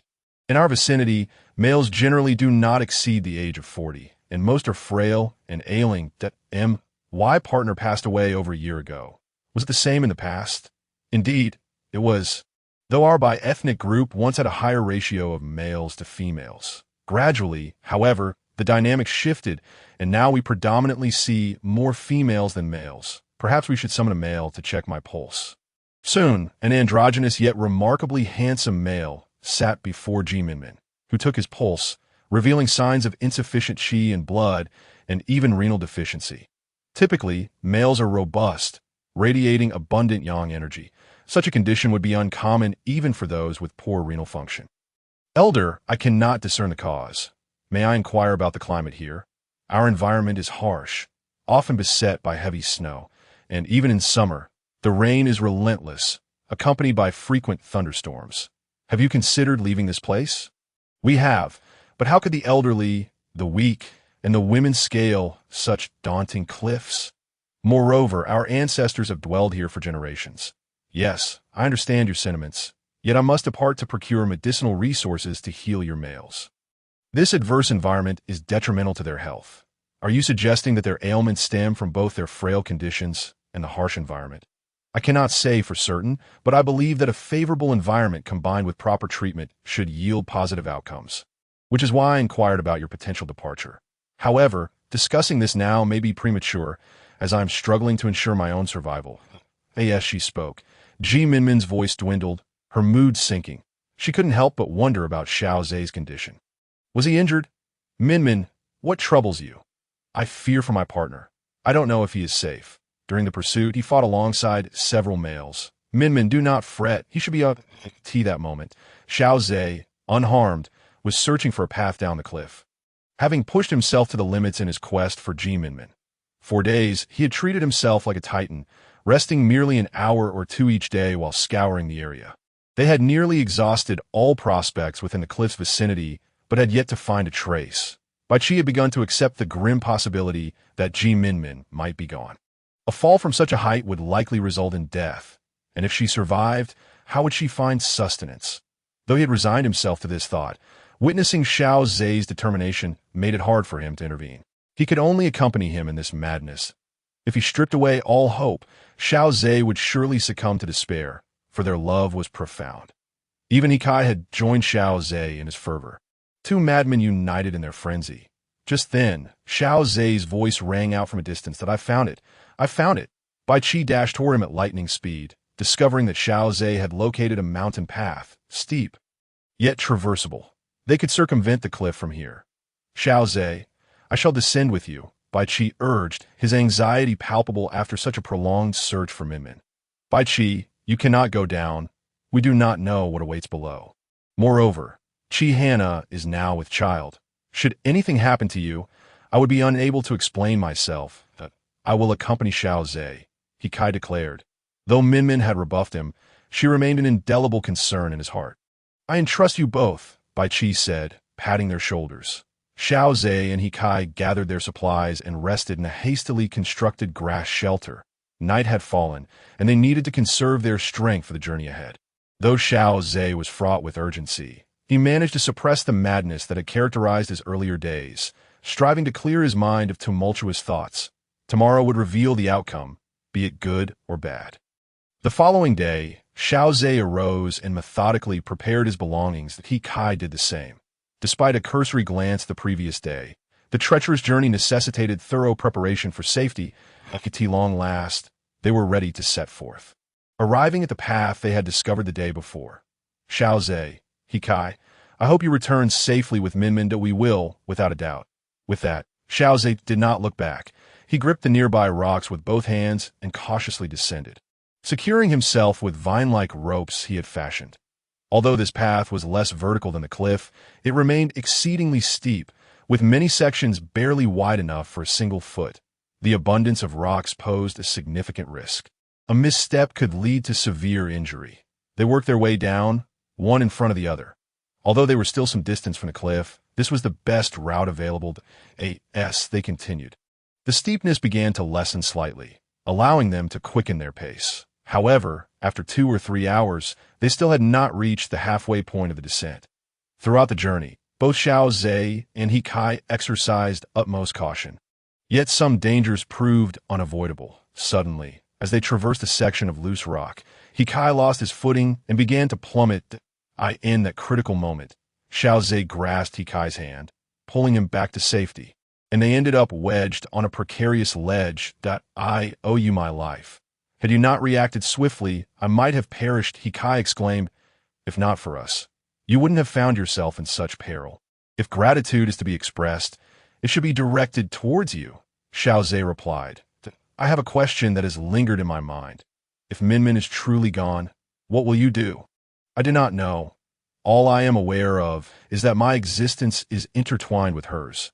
Her presence has illuminated my once dim life, infusing it with warmth. Without her, I would be but a shell of a man, living aimlessly like the males in our tribe who can no longer hunt. Thus, my sole focus now is to find her. Upon hearing Xiao Ze's words, Hikai realized that he had never truly accepted the possibility of Minmin's demise. He patted Xiao Ze's shoulder reassuringly. She will be waiting for you, safe and sound. They exchanged a knowing smile, as if their earlier jealousy had never existed. Perhaps, in that moment, their friendship was born. Meanwhile, Minmin was being led by Kano, searching for a way to ascend, for she could not resign herself to dying in this place. The previous night, She dreamt that Xiao Ze, believing her dead, had leapt from the cliff in despair, causing her to spend an anxious night. Too frightened to close her eyes, as dawn broke, she implored Kano to take her to the base of the cliff in search of an escape route. They scoured the area but found no viable path, and Minmin felt disheartened. Kano, are there no other routes to ascend? I wish to leave. I'm deeply worried about Xiao Ze and cannot fathom his current state. Minmin grasped Kano's shoulders, her face etched with worry, her eyes pleading. Kano shook his head, and Minmin's arms fell limply to her sides as she sank to the ground, hugging her knees tightly, resting her forehead against them in stillness. Minmin, do not despair. He should be all right. You must trust in his abilities, understand? Kano mimicked Minmin's position, wrapping an arm around her shoulders in comfort. I believe in him. Yet I worry for him. He has treated me with such kindness that it compels me to reciprocate. Had I embraced him sooner, perhaps we would already have children by now, but my hesitations have cost us precious time. It's not too late. I know you love him deep down, don't you? If you truly care, it is never too late. Minmin nodded, and upon seeing her calm, Kano stood to help her up to Kano's surprise. Minmin suddenly lifted her gaze, her eyes fixated ahead, as if her intense focus could bore a hole through the cliff. Minmin, what is it? Kano followed Minmin's gaze and beheld a delicate, pale green herb, approximately 2 to 3 human heights above, flourishing on the rock face ahead. It stood about the height of an arm, boasting a robust primary root and either a single or multiple heads. Adorned with golden blossoms, this herb was known as Yang Huang Lian. What purpose does Yang Huang Lian serve? Its taste is bitter and its nature cool. It pertains to the stomach and large intestine meridians. It possesses the efficacy of clearing heat, detoxifying, alleviating dampness, halting pain, and stopping bleeding. It is primarily utilized in the treatment of hepatitis, oral and tongue ulcers, fiery eyes, cataracts, dysentery, diarrhea, abdominal pain, and hemorrhoidal bleeding. Moreover, it typically thrives in the crevices of rocky mountain forest edges. Thus, discovering such a substantial specimen should not be overlooked. Observing the excitement on Minmin's face, Kano understood that this must be a valuable find. He instructed her to perch upon his shoulders to harvest the Yang Huang Lian. Without hesitation, Minmin precariously leaned against the cliff as she diligently made several attempts to grasp a branch of the herb, finally succeeding in uprooting the entire plant with a vigorous tug. Minmin, let us return now. The day has grown late, Kano said, glancing up at the sky. Down at the base of the cliff, the temperature was noticeably cooler. Minmin, holding the Yang Huang Lian, reluctantly accompanied Kano back to the Bai tribe, planning to seek further paths the following day. That moment, Xiao Ze and Hikai had just reached the ground, both bearing multiple abrasions, with dried blood staining their arms and feet, their skin marred with large bruises. Their burlap and animal skins were tattered and worn. Upon witnessing each other's disheveled state, they could not help but burst into laughter. Looking like this, Minmin will surely tease me. She used to think I was filthy when I didn't bathe. Fear not, for I am here to accompany you, Hikai replied. After sharing a moment of levity, they took a brief respite before gathering dry twigs nearby to ignite a fire for warmth. The temperature at the base of the cliff plummeted to several degrees at night, and the two huddled closely together, occasionally adding wood to the fire. The chill down here is indeed biting. If winter were to arrive, it would be even more frigid, Hikai remarked, tightening his clothing and rubbing his hands against his arms. Indeed, I wonder if Minmin can withstand such weather, Xiao Ze said with a hint of concern. Rest easy. Minmin is a fortunate soul. Perhaps she is nestled in some corner, sound asleep at this very moment. That I shall sleep first, and I will take watch in the latter part of the night. With that, Hikai curled up on the ground and drifted into slumber. Meanwhile, Minmin lay awake in her bed, her rest disturbed as if something in her dreams troubled her. She murmured, Xiao Ze. Xiao Ze, I am still alive, so please do not leap. With a final, desperate shout, she awoke with wide eyes, breath quickening, her face slick with cold sweat. Wiping her brow, she rose slowly and stepped to the window to gaze at the moon above. Xiao Ze, I miss you. Her barely audible words echoed in the stillness of the night, a haunting loneliness enveloping her as she stood there for some time, her solitary silhouette tinged with profound melancholy. At dawn's first light, Minmin sought out Kano to accompany her in exploring the other side in hopes of finding an escape. Meanwhile, Xiao Ze and Ikai prepared to set off. Aware that their current position lay some distance from the cliff's edge, after ensuring they had everything in order, they embarked on their journey. As they traversed the path, the two observed their surroundings and marked notable landmarks. Having traveled a considerable distance, they suddenly heard footsteps and distant voices. Though muffled, the sounds piqued their interest. Exchanging glances, Xiao Ze and Hikai braced themselves, moving cautiously toward the source of the noise. Kano, is this the other side? The rocky terrain here is abundant and quite rugged. Indeed, it is precisely because of the treacherous landscape that few venture here. Perhaps we might discover a route to freedom. Kano replied, Do you wish to leave this place? Certainly. The world beyond must be vast and wondrous. If given the chance to witness it, I would cherish it dearly. I have never seen the outside world since my birth. I envy Minmin for her experiences. Let us strive diligently today. Perhaps we shall soon find a way out. Just as they conversed and moved forward, a familiar voice called out. Minmin, startled, Minmin lifted her head. Disbelief washing over her as she recognized the voice. She had thought herself lost in a dream, only to find Xiao Ze standing not far from her. Overjoyed, she dashed toward him, disregarding the rocky ground beneath her feet. Nearly stumbling several times, yet undeterred, the two finally converged, and Xiao Ze lifted Minmin into his embrace. Xiao Ze, I can finally see you again. Minmin buried her head in Xiao Ze's shoulder. Tears cascading down onto him, warm droplets seemingly searing into his heart. Minmin, he called softly, each utterance alleviating the pent-up emotions of the past days as he held her tightly, enveloping her within his very being. When they finally parted, Xiao Ze cradled Minmin's face, tenderly wiping away her tears. Minmin, do not cry that I am sorry for my late arrival. It matters not. Your safety is all that matters. You cannot fathom how worried I was for you. Xiao Ze, I missed you so much. These words. Xiao Ze's heart trembled, and he clutched Minmin even tighter, for no one could comprehend the depths of his despair should she ever vanish from his life. Hikai, following closely behind Xiao Ze, felt an involuntary urge to join them. Yet he restrained his feelings, aware that overstepping boundaries might jeopardize their friendship. The two remained locked in an embrace for a long while until Minmin suddenly recalled the presence of Kano behind her. Feeling a rush of shyness as she released Xiao Ze, allow me to introduce you. This is Kano, who rescued me alongside her kin. Kano, this is my partner, Xiao Ze. Kano looked up at the handsome, tall figure of Xiao Ze and smiled, nodding in acknowledgement. She then glanced curiously at the equally striking Hikai trailing behind Xiao Ze before turning her gaze back to Minmin. This is my friend, Hikai. Kano observed Hikai's demeanor but chose not to comment. After exchanging pleasantries with Xiao Ze and Hikai, she led them toward the direction of the tribe. Along the way, Minmin recounted her recent experiences to Xiao Ze, ensuring he was informed about the Bai tribe's circumstances. Xiao Ze listened, feeling both heartache and anger at the injustices Minmin faced.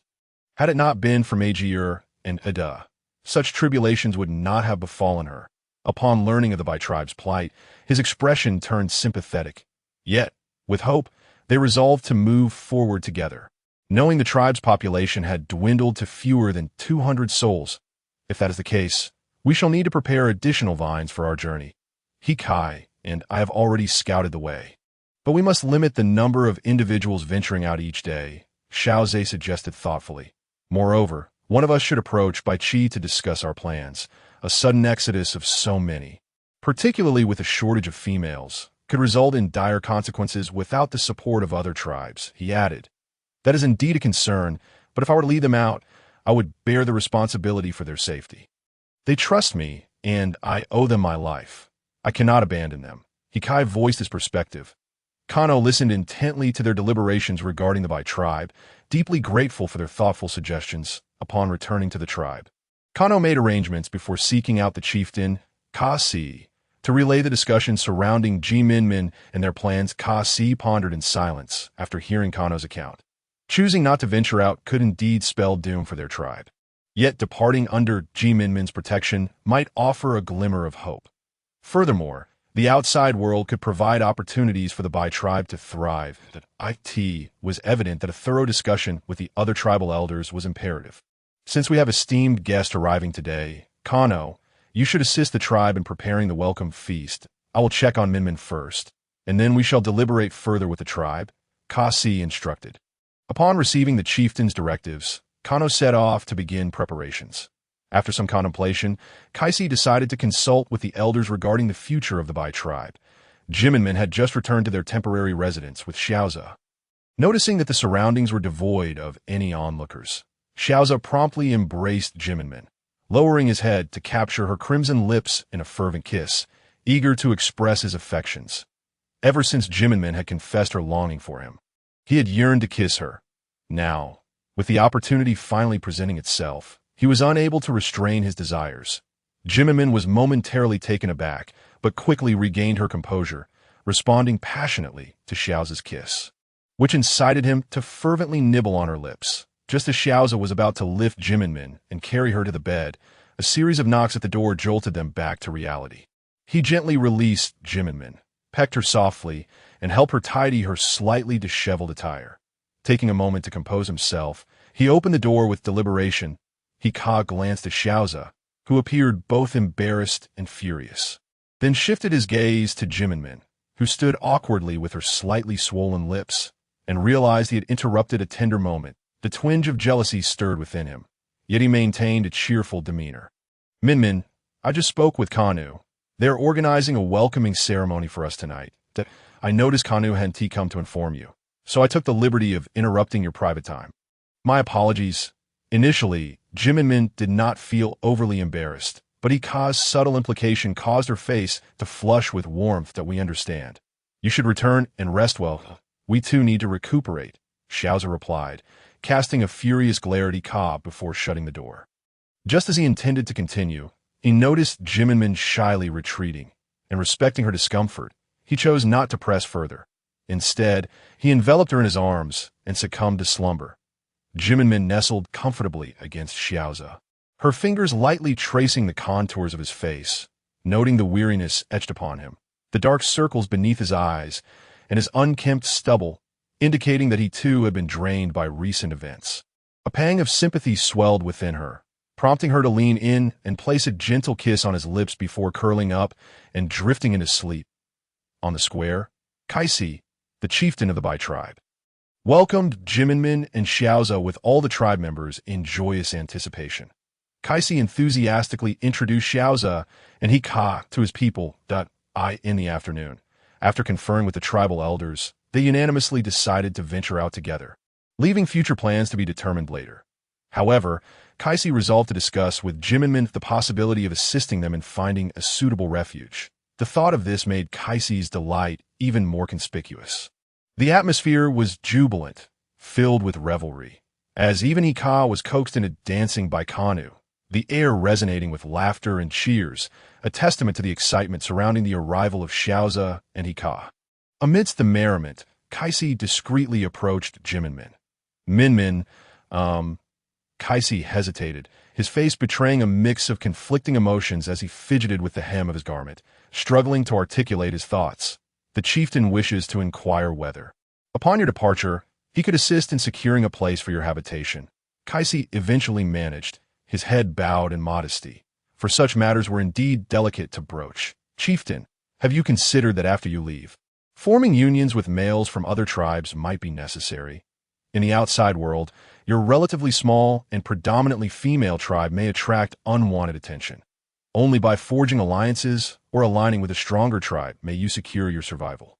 Moreover, to be candid, the males within your tribe are far too frail to adequately protect you in such a hostile environment.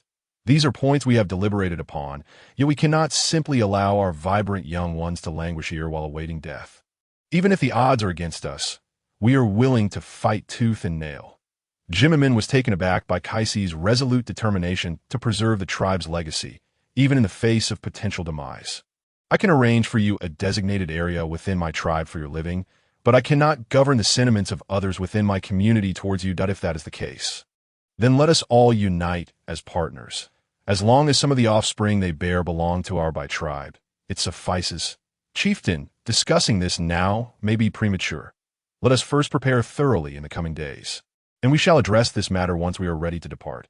Indeed, I have been rather hasty. Kaisi conceded, "Oh, not fret." Minmin reassured, grasping Kaisi's hand in a gesture of comfort that Kaisi's face illuminated with a broad smile at her gesture. In the ensuing days, the tribe busied themselves with gathering lightweight provisions suitable for travel. Minmin continued to scour the surrounding woods, seeking any hemostatic herbs as a precaution, knowing the treacherous journey would likely bring its share of mishaps. Finally, the day of their departure arrived. Kaisi led the members of the Bai tribe, young and old, alongside Xiao Ze and the others toward the path of their exodus. The Bai maidens were animatedly chattering with excitement. While Kaisi cast a wistful glance back at the place he called home for decades, his eyes reddening as he turned away. Although Kaisi was pressed for time, Minmin noticed the worry etched across his brow and stealthily grasped his hand as a gesture of solace. Kaisi felt a slight sense of reassurance. At least Minmin harbored feelings for them, and even upon leaving, she would strive to assist them. Upon reaching the path of their departure, Hika began tying vines and carefully ascending, while the onlookers held their breaths, fearful that any sudden noise might startle him. Kanu mimicked Hika's movements, grasping another vine to follow suit. After nearly 2 hours, the first vine was lowered, followed by several more, prompting jubilant cheers and even spontaneous dancing among the onlookers. Once the initial excitement subsided, Kaisi directed individuals to ascend one by one, mindful of the limited vines and the need to replace any that appeared unstable. The arduous ascent took a full 10 days. During this time, some individuals accidentally lost their footing, causing the onlookers below to hold their breath, eyes fixed on the climbers, silently wishing for their safety. When the vines were lowered once more, only Minmin and Xiao Ze remained at the cliff's base. Minmin surveyed the surroundings, feeling a twinge of nostalgia for the place she had inhabited for nearly a month. Nevertheless, she turned to Xiao Ze, taking his hand as they made their way towards the vines. With determination, Minmin grasped the vine tightly, climbing step by step. Just as she reached the halfway point, her foot slipped, sending her tumbling down. Fortunately, Xiao Ze had been vigilant, and upon witnessing her plight, he swiftly yanked the vine, pulling her into his embrace. "Minmin, are you all right?" Xiao Ze's voice trembled with anxiety. "I'm fine. Thankfully you're here. Otherwise, I might have to start over." Minmin comforted him. "You nearly gave me a heart attack," Xiao Ze exclaimed, patting his chest, still racing from the scare. Minmin caressed his face to soothe his frayed nerves. At long last, they reached the top of the cliff, whereby Chi, who had been anxiously waiting, joyfully reached out to pull Minmin up. "Minmin, you truly scared me this time. You mustn't frighten me like that again. Understand?" Bai Chi embraced her tightly, the burdens of worry he'd carried for days lifting at that moment. "Brother, I'm perfectly fine. You mustn't worry. By the way, I wonder if sister-in-law knows. She's rather heavy now. No, I only discreetly informed the chieftain and the priest. That's a relief. Speaking of which, is the chieftain here? Have the issues with the Bai tribe been resolved?"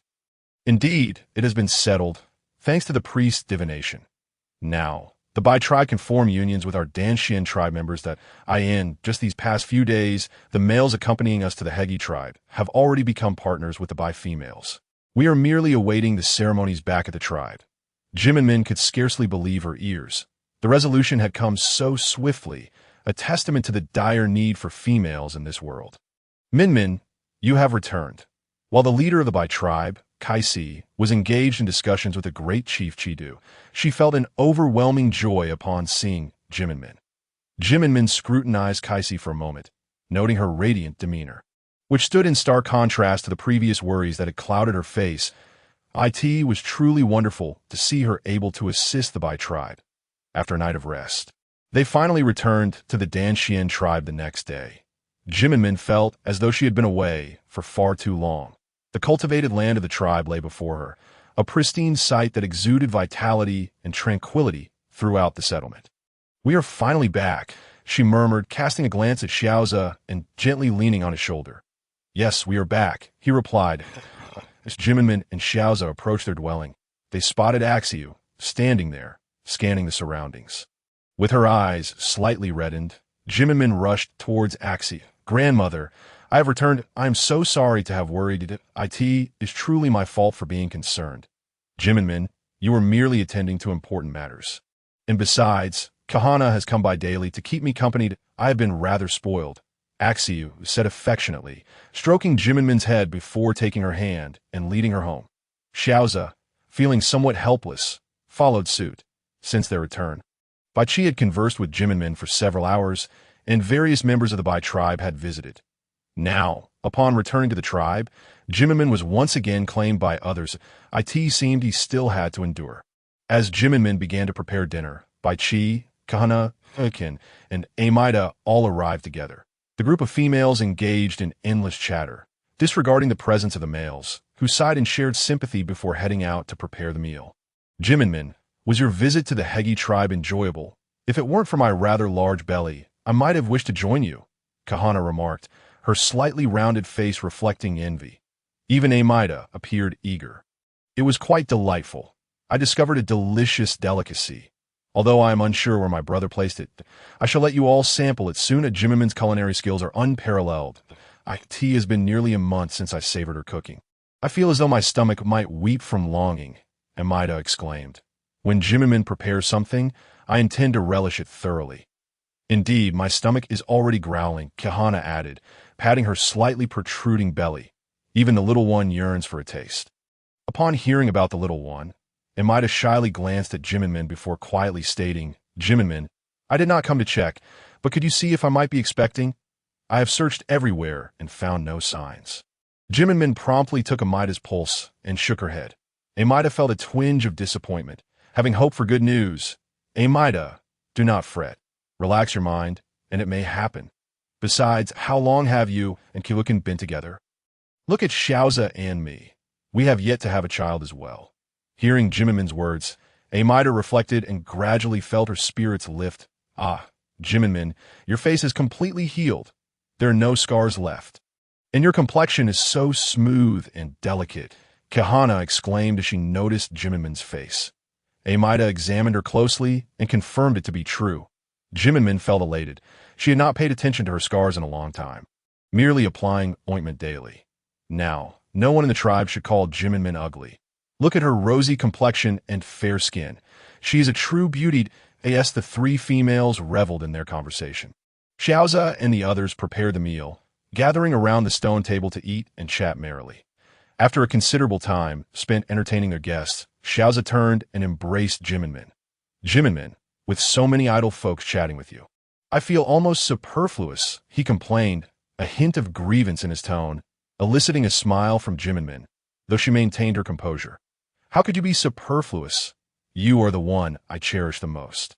Shavaki, good. She gently reassured, stroking his back in a soothing manner. Feeling a tickling sensation from her touch, Xiao Ze found himself yearning to do something more. Lowering his head, he captured Minmin's lips in a tender kiss.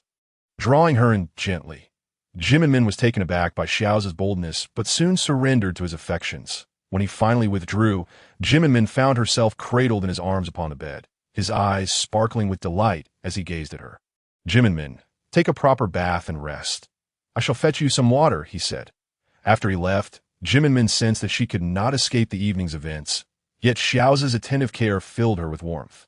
Once she finished washing, she lay down, and when Xiao Ze returned, she had already drifted off to sleep.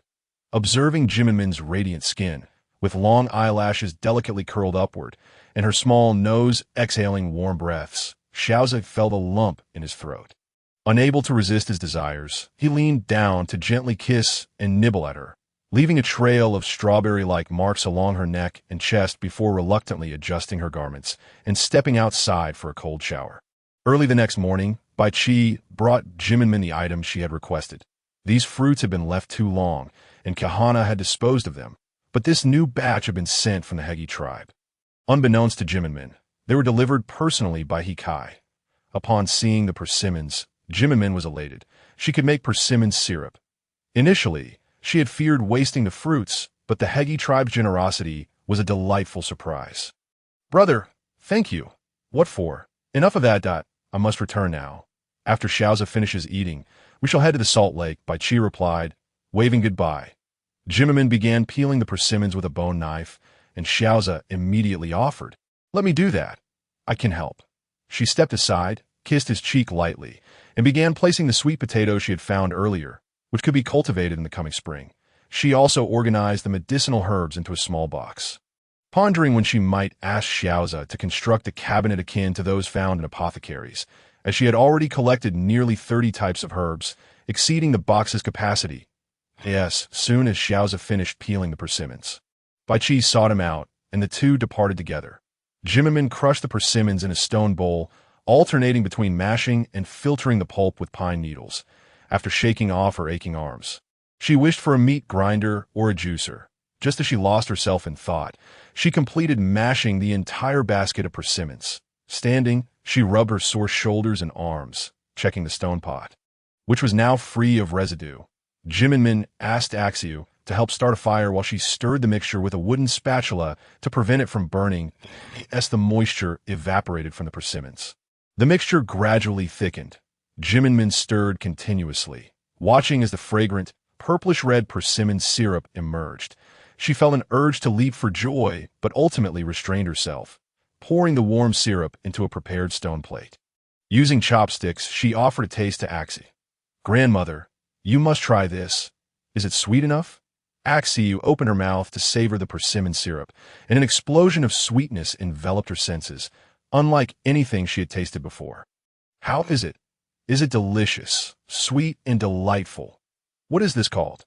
"It is simply syrup made from crushed persimmons. I think I shall call it persimmon syrup." Axiu had never eaten anything so sweet before. "My dear Minmin is truly clever," she said, affectionately patting Minmin's head, marveling at her good fortune to have such a wonderful granddaughter in her twilight years. Heaven has truly been kind to her. Grandmother will surely savor even more delectable delights in the future. Trust in Minmin. Yes, believe in Minmin. Well then, grandmother, please stay at home that I shall deliver some treats to sister-in-law and Amida, allowing them to indulge as well. Axi nodded before returning to her room, while Minmin took out a stone bowl and filled it with some persimmon candy to bring to them. Xiao Ze and Bai Qi stood at the front of the line, and now they were able to train in a systematic manner. Everyone's combat skills and reaction times had significantly improved, and even if other tribes were to attack them now, they would not be afraid. After training concluded, Qiu Luocheng glanced at the sky, noting that it was still early. "Bai Qi, Xiao Ze, since the day is still young, shall we go hunting? The oil at home is nearly depleted." Bai Qi and Xiao Ze exchanged glances and then smiled. Who could be unaware that the fellow was itching for action? However, he made a valid point. With the weather growing ever colder, it was prudent to prepare for the winter ahead. Thus, both Bai Qi and Xiao Ze nodded in agreement. Consequently, the large group split into several teams and ventured into the forest to hunt. Xiao Ze led a group deeper into the woods, cautiously searching for signs of animals. Before long, the team discovered traces of wildlife ahead, and they quietly moved closer. 2 wild boars, weighing approximately 400 to 500 pounds, accompanied 2 piglets in search of food. Perhaps sensing Xiao Ze and his team, the sow fled with her piglets, leaving the boar to stand its ground at Xiao Ze's command. The team unleashed their various skills to confront the boar, while Xiao Ze maintained his focus on the direction the sow had escaped. As expected, the sow returned after securing her piglets to assist. At this moment, Xiao Ze joined the hunt without reservation. With a swift leap, he struck down the boar that had been toying with them for quite some time. And when the sow witnessed her mate's demise, she frantically attacked several males. Ultimately, it was Xiao Ze's swift maneuver that brought her down as well. Xiao Ze instructed his team to carry the 2 wild boars back to the salt lake, while he himself followed the path the sow had taken. After about a quarter of an hour, he discovered the 2 trembling piglets in a cave. Initially intending to slay them, he reconsidered and decided to capture them for Minmin to handle. Grasping 1 piglet in each hand, Xiao Ze made his way back to the salt lake. At this juncture, Bai Qi and Qiu Luocheng were also returning, and each group shared their respective catches, with everyone receiving roughly 40 pounds. Now, everyone was aware that the fatty parts of the animals could be rendered for oil, so each person claimed a portion from every part, except for the pig offal. Xiao Ze and Bai Qi exchanged glances before taking the offal back, knowing that Minmin would prepare something delicious for them. The other males had no objections, so in the end, Xiao Ze bore dozens of pounds of meat, with his hands also occupied by two piglets, Qiu Luocheng, and Bai Qi found Xiao Ze's comical appearance utterly amusing, laughing uproariously as Xiao Ze shot them a fierce glare, ignoring them entirely as he made his way home, their laughter only growing louder in his wake. Minmin noted the encroaching dusk and prepared to make dinner. She spotted Xiao Ze approaching with something in hand. Upon closer inspection, she realized he was carrying two wild piglets and rushed forward to assist him in taking them. "Did you go hunting today? Were you injured? There's hot water in the pot. You should wash up first while I prepare dinner." Once Xiao Ze unloaded the items, Minmin scanned his body for injuries and breathed a quiet sigh of relief upon finding none.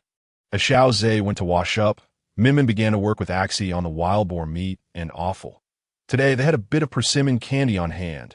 She wondered if it would be suitable for braised pork. Without delay, Minmin set to work, cutting a prime piece of pork belly into cubes, preparing ginger and pepper in the stone pot. She heated oil and caramelized the persimmon candy before adding the pork belly for a quick stir-fry. Ensuring the meat was evenly coated with the sugary glaze, she then added ginger, salt, and pepper, continuing to stir before introducing water to braise the meat. While the pork belly simmered, Minmin swiftly cleaned the offal using plant ash and chopped it up, timing it so that the braised pork would be ready to serve just as she finished blanching the pig intestines in boiling water, followed by a sizzling stir-fry. When Xiao Ze emerged from his bath, the stone table was already set with a soup and two dishes. "Come, taste my specially flavored braised pork," Minmin urged as Xiao Ze sat down. She promptly placed several pieces of braised pork into his bowl. Xiao Ze picked up a piece, examining its glossy appearance, cut into neat cubes, and savored its enticing aroma. Upon tasting it, he found it rich yet not greasy, melting in his mouth with a hint of fruity sweetness.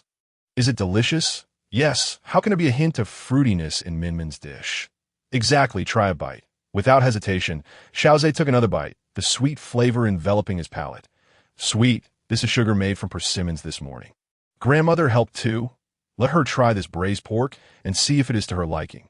Both Xiao Ze and Axie nodded in agreement, finding it delicious. "I sent some to brother and Xiao Luocheng earlier for them to taste. Next time, they can make their own braised pork if they wish.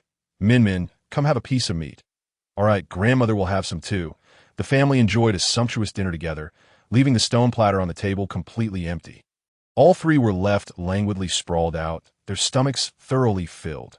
Xiao Ze, "Wait a moment. I will take some meat to Karsi and the others. After all, they have just arrived and likely have little to eat." "May I take some cured meat and pork belly to them?" "You should wash up first. Afterwards, I will accompany you over." "All right, I will go wash up now."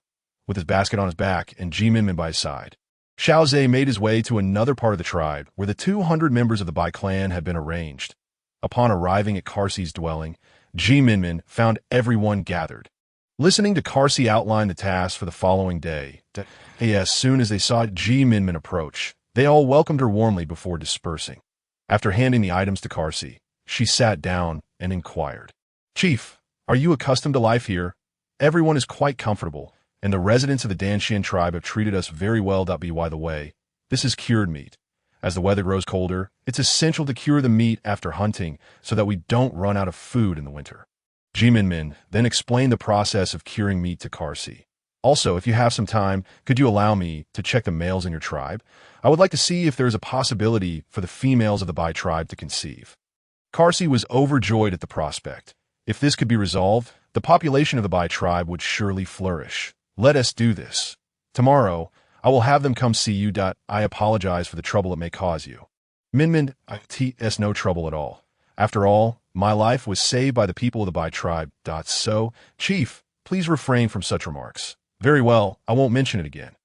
Now, Xiao Ze and I will be heading back." Karsi watched as Minmin and Xiao Ze returned, feeling an immense sense of excitement that Minmin's words and the items she brought would greatly benefit their people. Furthermore, Danshan had designated certain areas for them to cultivate. Although the purpose was unclear, Karsi was determined to follow Minmin's guidance. Upon returning home, before Minmin could speak, Xiao Ze swept her into his arms and onto the bed.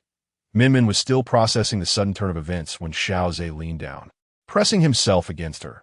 "Xiao Ze," she said, her voice tinged with both nervousness and anticipation. Yet to Xiao Ze, it sounded like a gentle caress against his heart.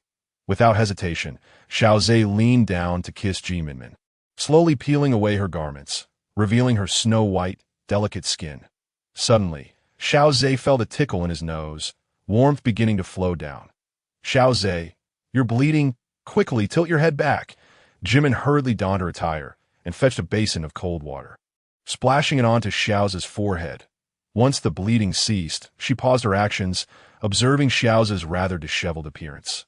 Embarrassed, Xiao Ze turned away, unable to face Minmin again. He felt utterly humiliated for having bled from his nose upon glimpsing her unclothed form. A wave of shame washed over him. All right, let us retire for the night, Minmin remarked, sensing Xiao Ze's discomfort. She promptly lay down, closed her eyes, and drifted off to sleep. Relieved by her nonchalance, Xiao Ze cautiously climbed into bed. Remaining still, fearful of any further stimuli that might provoke another nosebleed. The following morning, Xiao Ze diligently washed the garments stained with blood from the previous night, eager to avoid any potential embarrassment. After a modest meal, he departed with Bai Qi, while Minmin took the medicine box to check the pulses of the Bai clan members. Upon her arrival at the priest's abode, she found a throng of 30 or 40 males waiting. Minmin examined their pulses one by one, unsure of the cause behind their kidney deficiencies, yet she could only gather some herbal remedies to aid them. This medicine should be taken twice daily. Each packet can serve for 2 doses. You will need to simmer 3 bowls of water down to 1. The concoction may taste somewhat bitter, but it will benefit your health. On her way home, Minmin encountered Kano. Minmin, in a few days, our Bai clan sisters will hold a mate selection ceremony with the Danshan tribe. You must attend. Kano's reminder sparked a memory in Minmin, one she had almost forgotten. I will certainly be there. By the way, where is that male who came to find you? He is from the Hegi tribe. You have feelings for him? Kano blushed and hurried away, leaving Minmin astonished. It seemed there was indeed an interest. Time slipped by unnoticed, and soon the day of the mate selection ceremony arrived. Early that morning, Minmin rose to prepare herself and ventured out to prepare some food. She washed the wild vegetables she had gathered the previous day, chopped the lean meat of a wild boar, and mixed them in a stone bowl with a suitable amount of salt and pepper, adding a few eggs to create a batter. With the pig fat simmering in a pot, Minmin carefully shaped the mixture into patties, frying them slowly until golden brown. The rich aroma of eggs wafted through the air, making Minmin's mouth water. Before long, as she finished the egg pancakes, Xiao Ze and Axiu had already awakened. Minmin, what are you cooking? It smells wonderful. I'm frying some pancakes. I'll make a soup too. You both wash up, and we can eat shortly. Once Axiu was ready, Minmin and Xiao Ze brought the breakfast to the table. Delicious, so fragrant, and the ingredients are ample, Xiao Ze savored, nodding in agreement with Axi. Minmin felt a surge of joy watching them enjoy the meal. By the way, I want to keep those 2 piglets at home, but I might need to forage for some wild boar food to feed them. That sounds great, but isn't it too time-consuming? Axiu expressed her concerns. Grandmother, think about it.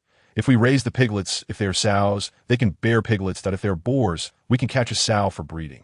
This way, we won't have to risk our lives hunting anymore. Axiu and Xiao Ze pondered this and found it quite reasonable.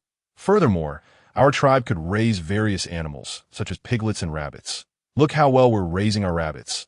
The doe has already given birth to several kits. Once they grow up, they can have more young ones. We could even use rabbit fur to make clothes, couldn't we? Then I'll help you raise piglets and rabbits. That means extra work for you. Grandmother, what are you saying about work, child? After breakfast, Xiao Ze built a square pen on the other side of the house, and the 2 piglets scurried about inside. Minmin placed a stone plate with some wild vegetable soup for the wild boars to eat. As they finished their chores, it was nearly time to head to the priest. Upon arriving, they were greeted by a bustling crowd, the atmosphere lively and vibrant. The ritual would conclude once the couples pledged their vows before the priest, the chief, and the Bai clan leader, followed by a worship ceremony for the beast deity, culminating in a bonfire dance at the center of the tribe. On this day, the females of the Bai clan and the males of the Danshan tribe adorned themselves in their finest garments, some even presenting flowers to their beloved females. After about a quarter of an hour, the priest, the chief, and the Bai clan leader appeared on the platform, prompting cheers from the gathered crowd.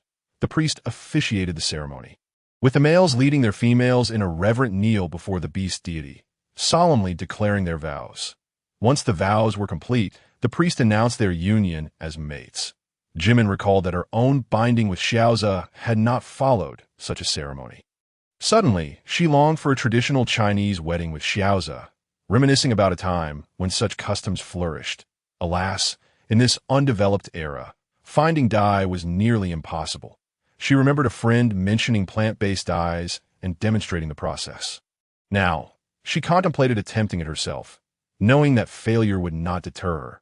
With this thought in mind, Jimin fervently considered which plants could yield dyes or whether she could find some petals to use for coloring. "Jimin, what's on your mind?" Xiao Ze softly called. Noticing her distraction, "Oh, nothing, just lost in thought. What thoughts have captivated you?" "May I hear some ailments?" "Really, of course," Jimin replied, feeling a twinge of guilt, fearing Xiao Ze would delve deeper. Fortunately, he did not pursue the matter further, averting any potential slip.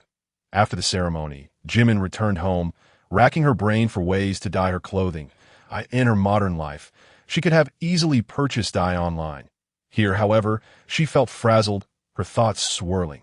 Frustrated, she decided to set it aside for the night. Planning to venture into the mountains the next day to gather herbs and alleviate her troubled mind. With this resolution, she closed her eyes and fell into a deep slumber. When Xiao Ze emerged from his wash, he found Jimin sleeping soundly, showing no signs of waking even when he playfully pinched her nose.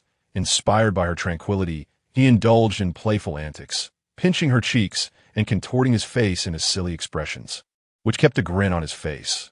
Eventually, feeling the hour grow late, he embraced Jimin, succumbing to sleep beside her.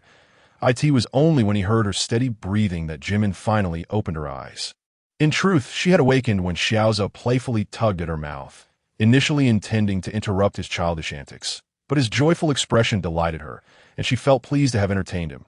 Gently, Jimin turned to gaze at Xiao Ze's handsome face. Leaning in to plant a soft kiss on his lips, in a tone laced with affection, she whispered, "You silly boy." Then, she wrapped her arms around his waist, resting her head against his shoulder, inhaling his familiar scent as she drifted back to sleep. Meanwhile, in his dreams, Xiao Ze instinctively tightened his embrace around her. The next morning, after a hearty breakfast, Jimin set off into the mountains with her basket to gather herbs, pausing occasionally to sample some wild fruits. "Oh no, my clothes have gotten dirty." Minmin gazed at her juice-stained clothing with a hint of annoyance, but suddenly, her attention fixated on the unsightly blot. A flash of inspiration struck her. Could she perhaps utilize the skins of the fruits to create a dye? With that thought, she turned her focus to the wild fruits, gathering a variety of them in different hues. Gradually, her basket brimmed with an array of colorful fruits, both familiar and unfamiliar, and she even collected some vibrant flowers along the way. Though success was not guaranteed, she knew that without attempting, the outcome would forever remain a mystery. Upon returning home, Minmin's first task was to find a small piece of linen and soak it in water before she attended to the wild fruits she had gathered.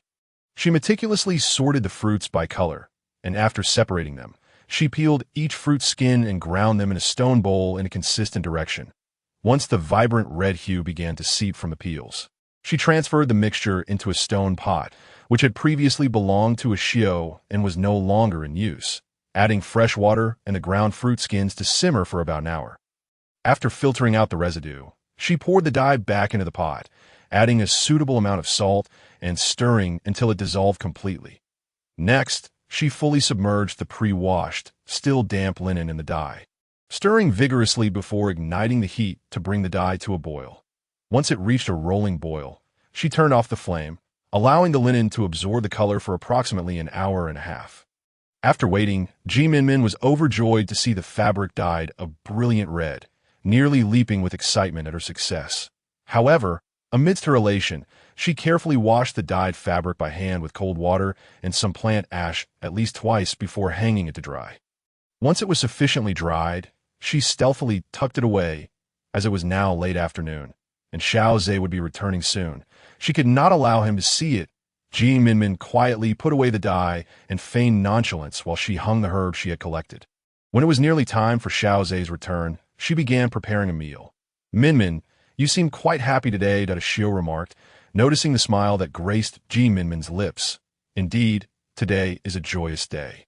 Every day is filled with happiness, for my grandmother, this eternal child, is by my side. Thus, Minmin would always cheerfully say sweet words to amuse her grandmother. Of course, it's true my grandmother has always treated me exceptionally well. Minmin nestled against Xiao's knee, who gently stroked her back. Minmin has always been good to me. When Xiao Ze returned, he witnessed the affection exchange between the two, stirring a deep sense of envy within him. He wondered if, in the future, he and Minmin's child would share such a bond.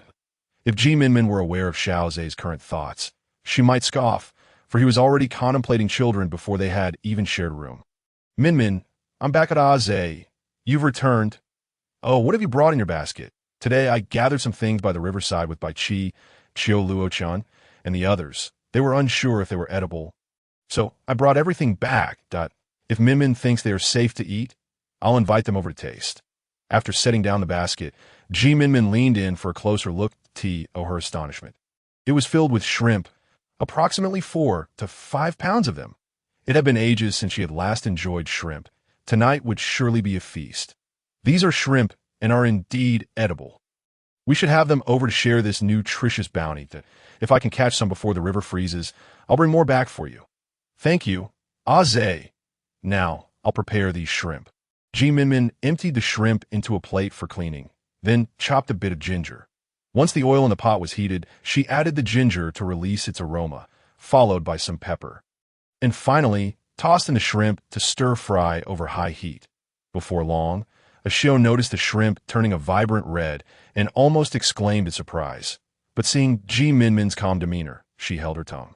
After a bit more stirring, Minmin plated the shrimp just as Bai Qi arrived, leading Haina, followed closely by Qiu Luochan, Ameda, the great chief Chidu, the priest, and the Bai clan leader. Kasi. Everyone gathered around the stone table, gazing at the steaming, crimson shrimp, hesitant to dig in until Minmin took the initiative to peel one and explain the process to them. Imitating her, the others began to enjoy the shrimp, and soon, the table was filled with exclamations of delight. This is truly delicious. Though peeling is a bit cumbersome, I relish every bite. These can be found in the river. We wasted so many before. It's never too late to learn. Once the tribe knows, they can catch them too. Discovering new food means we need not fear the winter. These shrimp are exquisite. My appetite has not been great lately, but this spicy and fragrant shrimp is quite appetizing. As Minmin listened to their praises, she placed the peeled shrimp meat into Xiao Ze's bowl, only to find him reciprocating by placing shrimp meat into hers.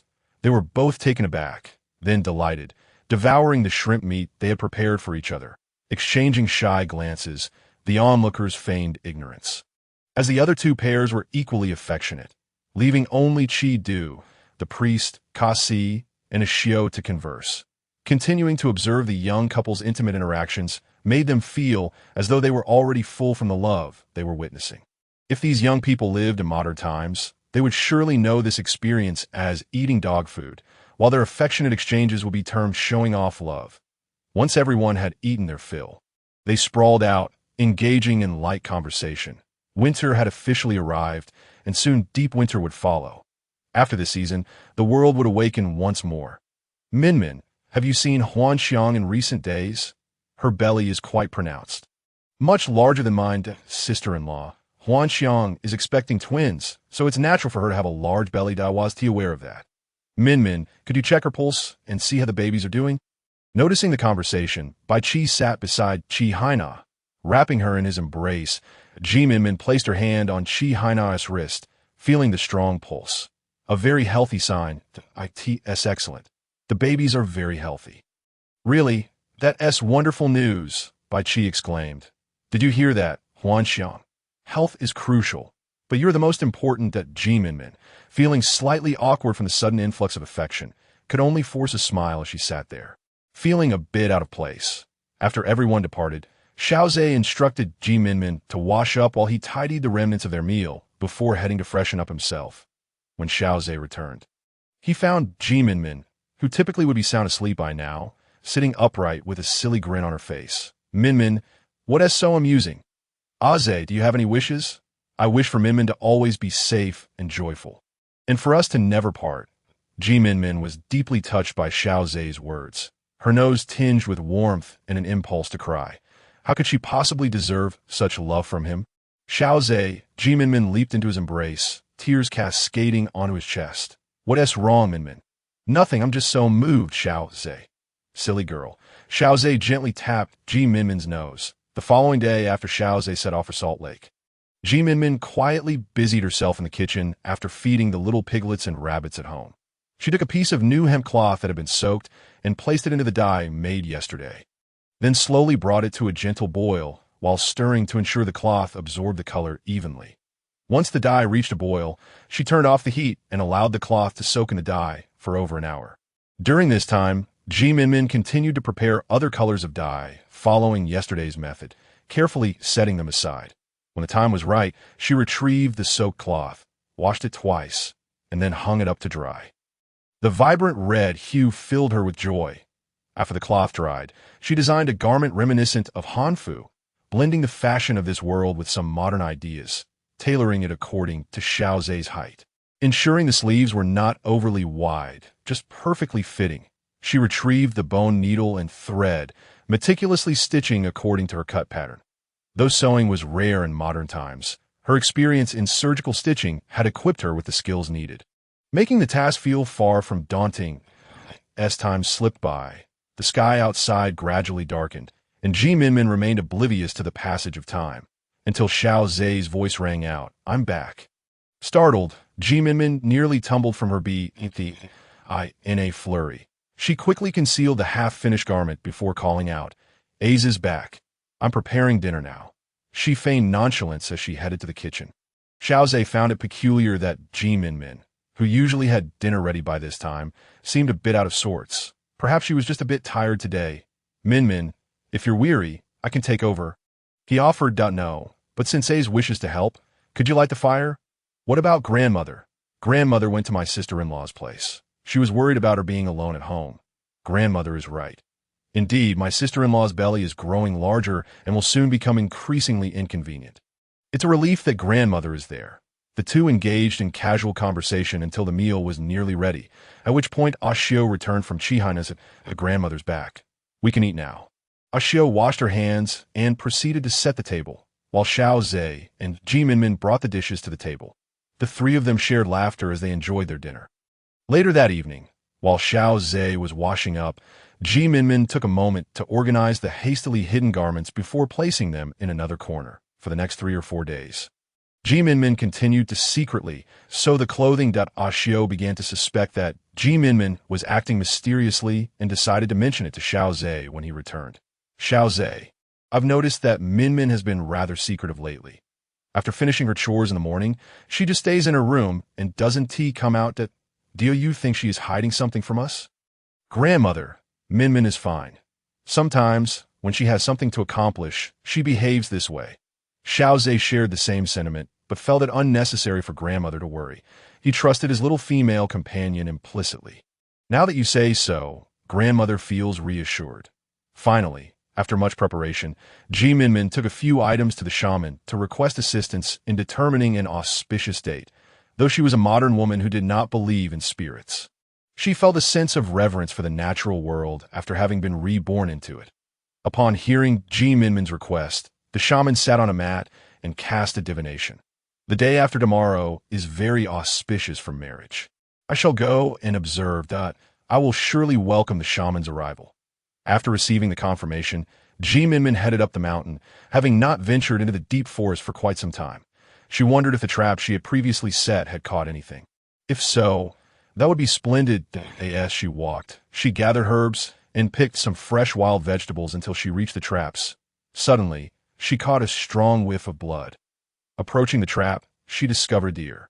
Weighing approximately 30 pounds, the deer lay in the trap, barely clinging to life, its abdomen pierced by branches, and its legs appeared injured, causing it to stumble into the snare in a panic. The Minmin set down her basket, knelt down, and extracted the deer from the trap. With her basket on her back, she hurried away, wary of attracting other wild beasts with the strong scent of blood. Fortunately, she made it back to the village without incident. On the way, she encountered Huaxiang, who was noticeably pregnant. It seemed ages since she had last seen her. Although Haina and others occasionally mentioned Huaxiang, for Minmin, it felt like an eternity since their last meeting. Huaxiang, for months along, appeared as if she were 5 or 6 months pregnant, her complexion somewhat sallow and lacking the usual vibrancy, making her look rather haggard. Minmin, it's been so long. Indeed, it has. How have you been? I was specifically waiting here for you. Waiting for me. For what?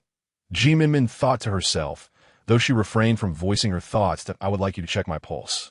My appetite has been poor lately, and my legs have been cramping. Come with me. Huaxiang's face brightened at Minmin's invitation, and she followed her with a lightened step.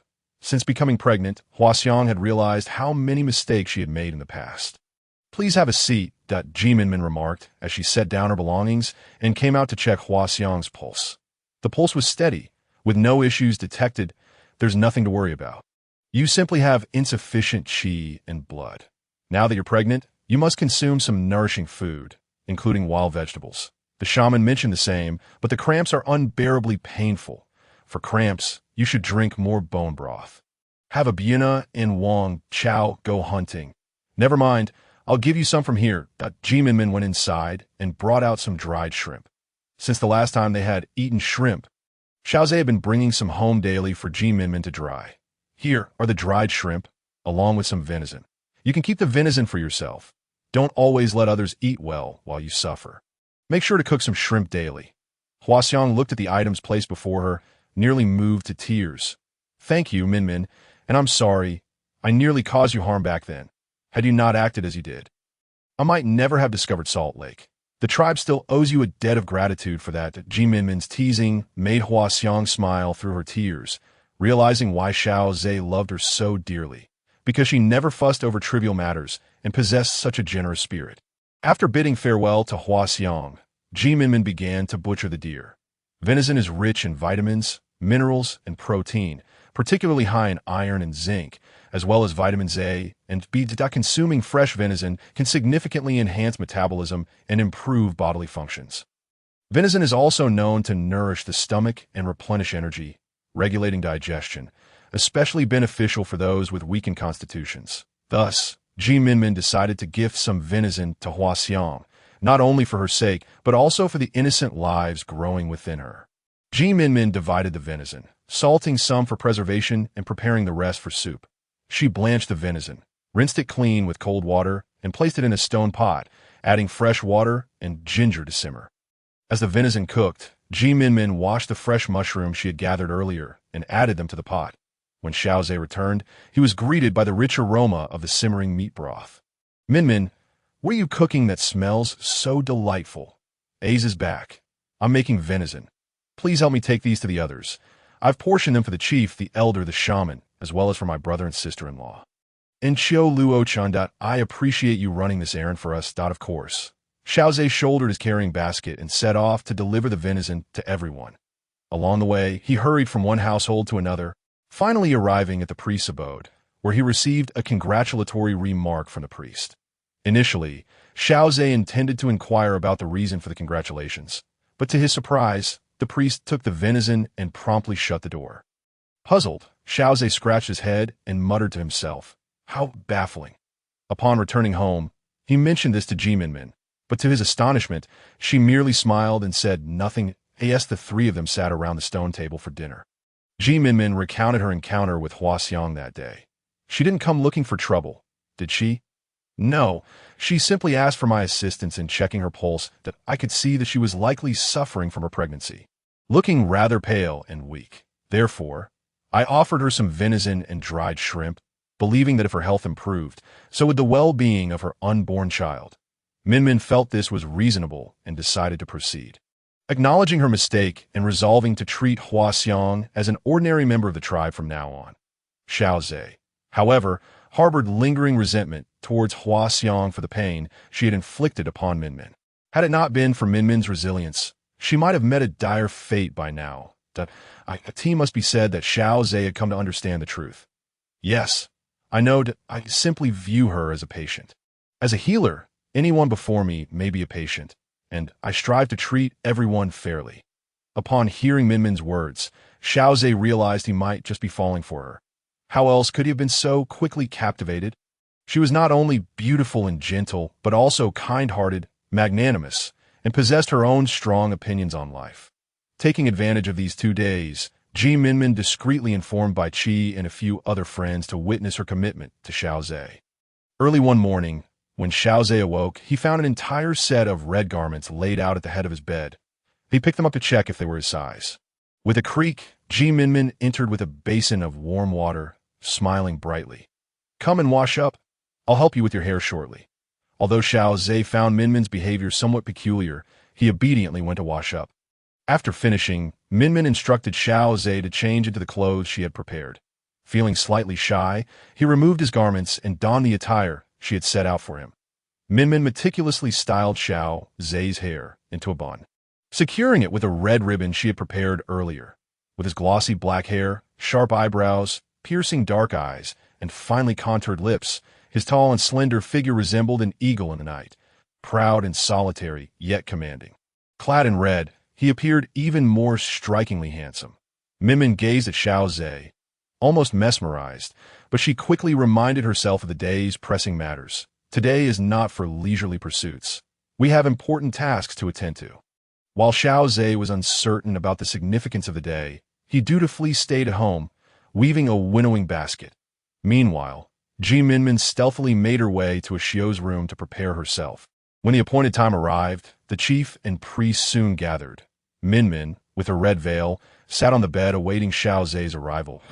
Bai Qi led Xiao Ze to meet Minmin. He comprehended that she was forging a new kind of bond with him. Upon entering the main hall, everyone gasped in astonishment at the sight of Xiao Ze and Minmin dressed in vibrant red attire, puzzled by the unusual colors of their garments, as they were accustomed to wearing only a single hue, save for those crafted from animal hides. However, business took precedence, and they would learn the reason behind this later. Xiao, as the elder of the family, presided over the ceremony, with traditional rites observed, bowing to heaven and earth, bowing to the ancestral hall, and the couple bowing to one another. The onlookers felt that this marriage ceremony was indeed unique, particularly astonished by the beauty of Xiao Ze and Minmin in their splendid attire. Once inside the room, Minmin requested Xiao Ze to lift her veiled as. He gently raised it. He beheld her breathtaking visage, unadorned yet captivating. Her beauty radiated purity, akin to blooming flowers in spring in comparison. She rendered the makeup of 6 palaces pale in contrast. Clad in red, her fair complexion and beauty shone even brighter. Xiao Ze gazed at Minmin, who seemed like a celestial being gracing the mortal realm. Instilling a sense of reverence, Minmin took Xiao Ze's hand and sat at the stone table, pouring 2 cups of clear water. "Come, Xiao Ze, let us share a cup of mingled water." Following her example, Xiao Ze drank from his cup. "Minmin, is this your surprise for me? I feel utterly overwhelmed today. My heart is brimming with joy, and I have never worn such garments before. Thank you, Minmin, for everything. Of course, I wish to make amends for our past. We never truly exchanged vows when we became partners. Today, in the presence of our family and friends, I want to solidify our bond that I wish to bear children for you, to bring you happiness, and to grow old together. That I will not, nor could I, ever wed another. My heart belongs solely to you, Xiao Ze. You are my one and only. I love you, Xiao Ze, forever." Xiao Ze was taken aback by these 3 words. Sitting in stunned silence, eyes fixed on Minmin, his heart racing with an overwhelming tide of emotions. Yet he managed to utter, "Minmin, could you say that again?" Minmin smiled gently at him, and he became even more entranced. Her smile was enchanting. "You are so beautiful. Minmin, we should join everyone for a meal now. We can share sweet whispers later tonight."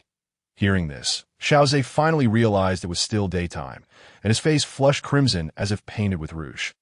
As they emerged, everyone rushed forward, showering them with blessings. Minmin graciously accepted their well wishes and instructed her prepared dishes to be served. The gathering was lively with laughter and merriment. During the festivities, Bai Qi and Xiao Luocheng discreetly approached Xiao Ze. "Xiao Ze, you truly have it made. My sister has never crafted a garment for me, let alone one as exquisite as yours. Are you feeling jubilant today? I envy you." Minmin is quite the remarkable one. Secretly preparing this surprise for you, I feel incredibly fortunate. Sometimes I wonder if I am dreaming. Tonight, you must put in some effort. Perhaps soon Minmin will be blessed with a child like my Haina. Meanwhile, Ame and Haina admired Minmin in her red attire, exclaiming, I am utterly envious. I wish I had one too. Minmin, how did you make this? It's so beautiful. I'll tell you all about it tomorrow. Today is my special day. Come, let us eat. Once everyone was satisfied and the table cleared, Minmin and Xiao Ze joined hands and retreated to their room. Minmin, you should wash up first, just as Xiao Ze was about to leave. Minmin caught his hand and leaned in to kiss him before heading off to freshen up. After she finished, Xiao Ze entered to wash up, only to be surprised when Minmin walked in. Her face flushed with shyness as she stepped closer and began to loosen his clothing ties. Although Xiao Ze felt a bit embarrassed, he allowed her to assist him, sitting in the bathing tub. Xiao Ze felt Minmin's delicate hands gently massaging his back, igniting a fire within him. Unable to restrain himself any longer, he turned, embracing Minmin tightly and fiercely kissing her lips, which had occupied his thoughts throughout the day. Carrying Minmin, he stepped out of the tub, their wet footprints leaving a trail on the floor as they made their way to the bed, where he gently placed her down before joining her. Minmin's crimson lips were fervently captured, her arms tightly entwined around Xiao Ze's neck, as her garments were tossed aside one by one onto the bed, creating an ambience of ethereal romance. A room suffused with the essence of spring. Outside, one could intermittently hear the plaintive whimpers of a female begging for mercy, accompanied by the low grunts of a male. Even the moon in the sky seemed to shyly retreat behind the clouds. The following day, the sun had already risen high, yet Minmin remained ensconced in slumber, while Xiao Ze gazed at her with a satisfied expression. Reflecting on the previous night, he realized he had indulged in an unprecedented frenzy. The indescribable euphoria akin to what Bai Qi had described. With a refreshed demeanor, Xiao Ze rose, leaned down to bestow a kiss upon Minmin's lips, then exited to prepare breakfast. Upon waking, Minmin found herself alone in the bed. Gently lifting a leg, she winced, exclaiming, "How painful!" Recalling how Xiao Ze had devoured her like a ravenous wolf, her pleas for mercy falling on deaf ears, she had been tossed and turned throughout the night. Now even the slightest movement caused her excruciating pain. Gritting her teeth, Minmin managed to sit up, pulling back the animal fur blanket to reveal her body marked with an array of bruises. Leaving her unable to bear the sight, just as she was about to dress, the door creaked open, and Xiao Ze entered carrying a large bucket of hot water. Upon seeing Minmin's bare form, his face flushed crimson, and he quickly averted his gaze, turning to shut the door behind him. He placed the water into the bathing tub, blushing as he lifted the covers to carry Minmin for her wash. "What are you doing?" Minmin asked, clutching the blanket anxiously. "I'll carry you to freshen up. It will be much more comfortable." Only then did Minmin relent, releasing her grip on the blanket to allow Xiao Ze to lift her. His gaze remained fixed ahead, unwavering. Noticing his demeanor, Minmin teased, "You seemed quite bold last night. Is it too late to feel shy now?" "Minmin, don't say such things. Let's just take a proper bath. I'll step out for a moment."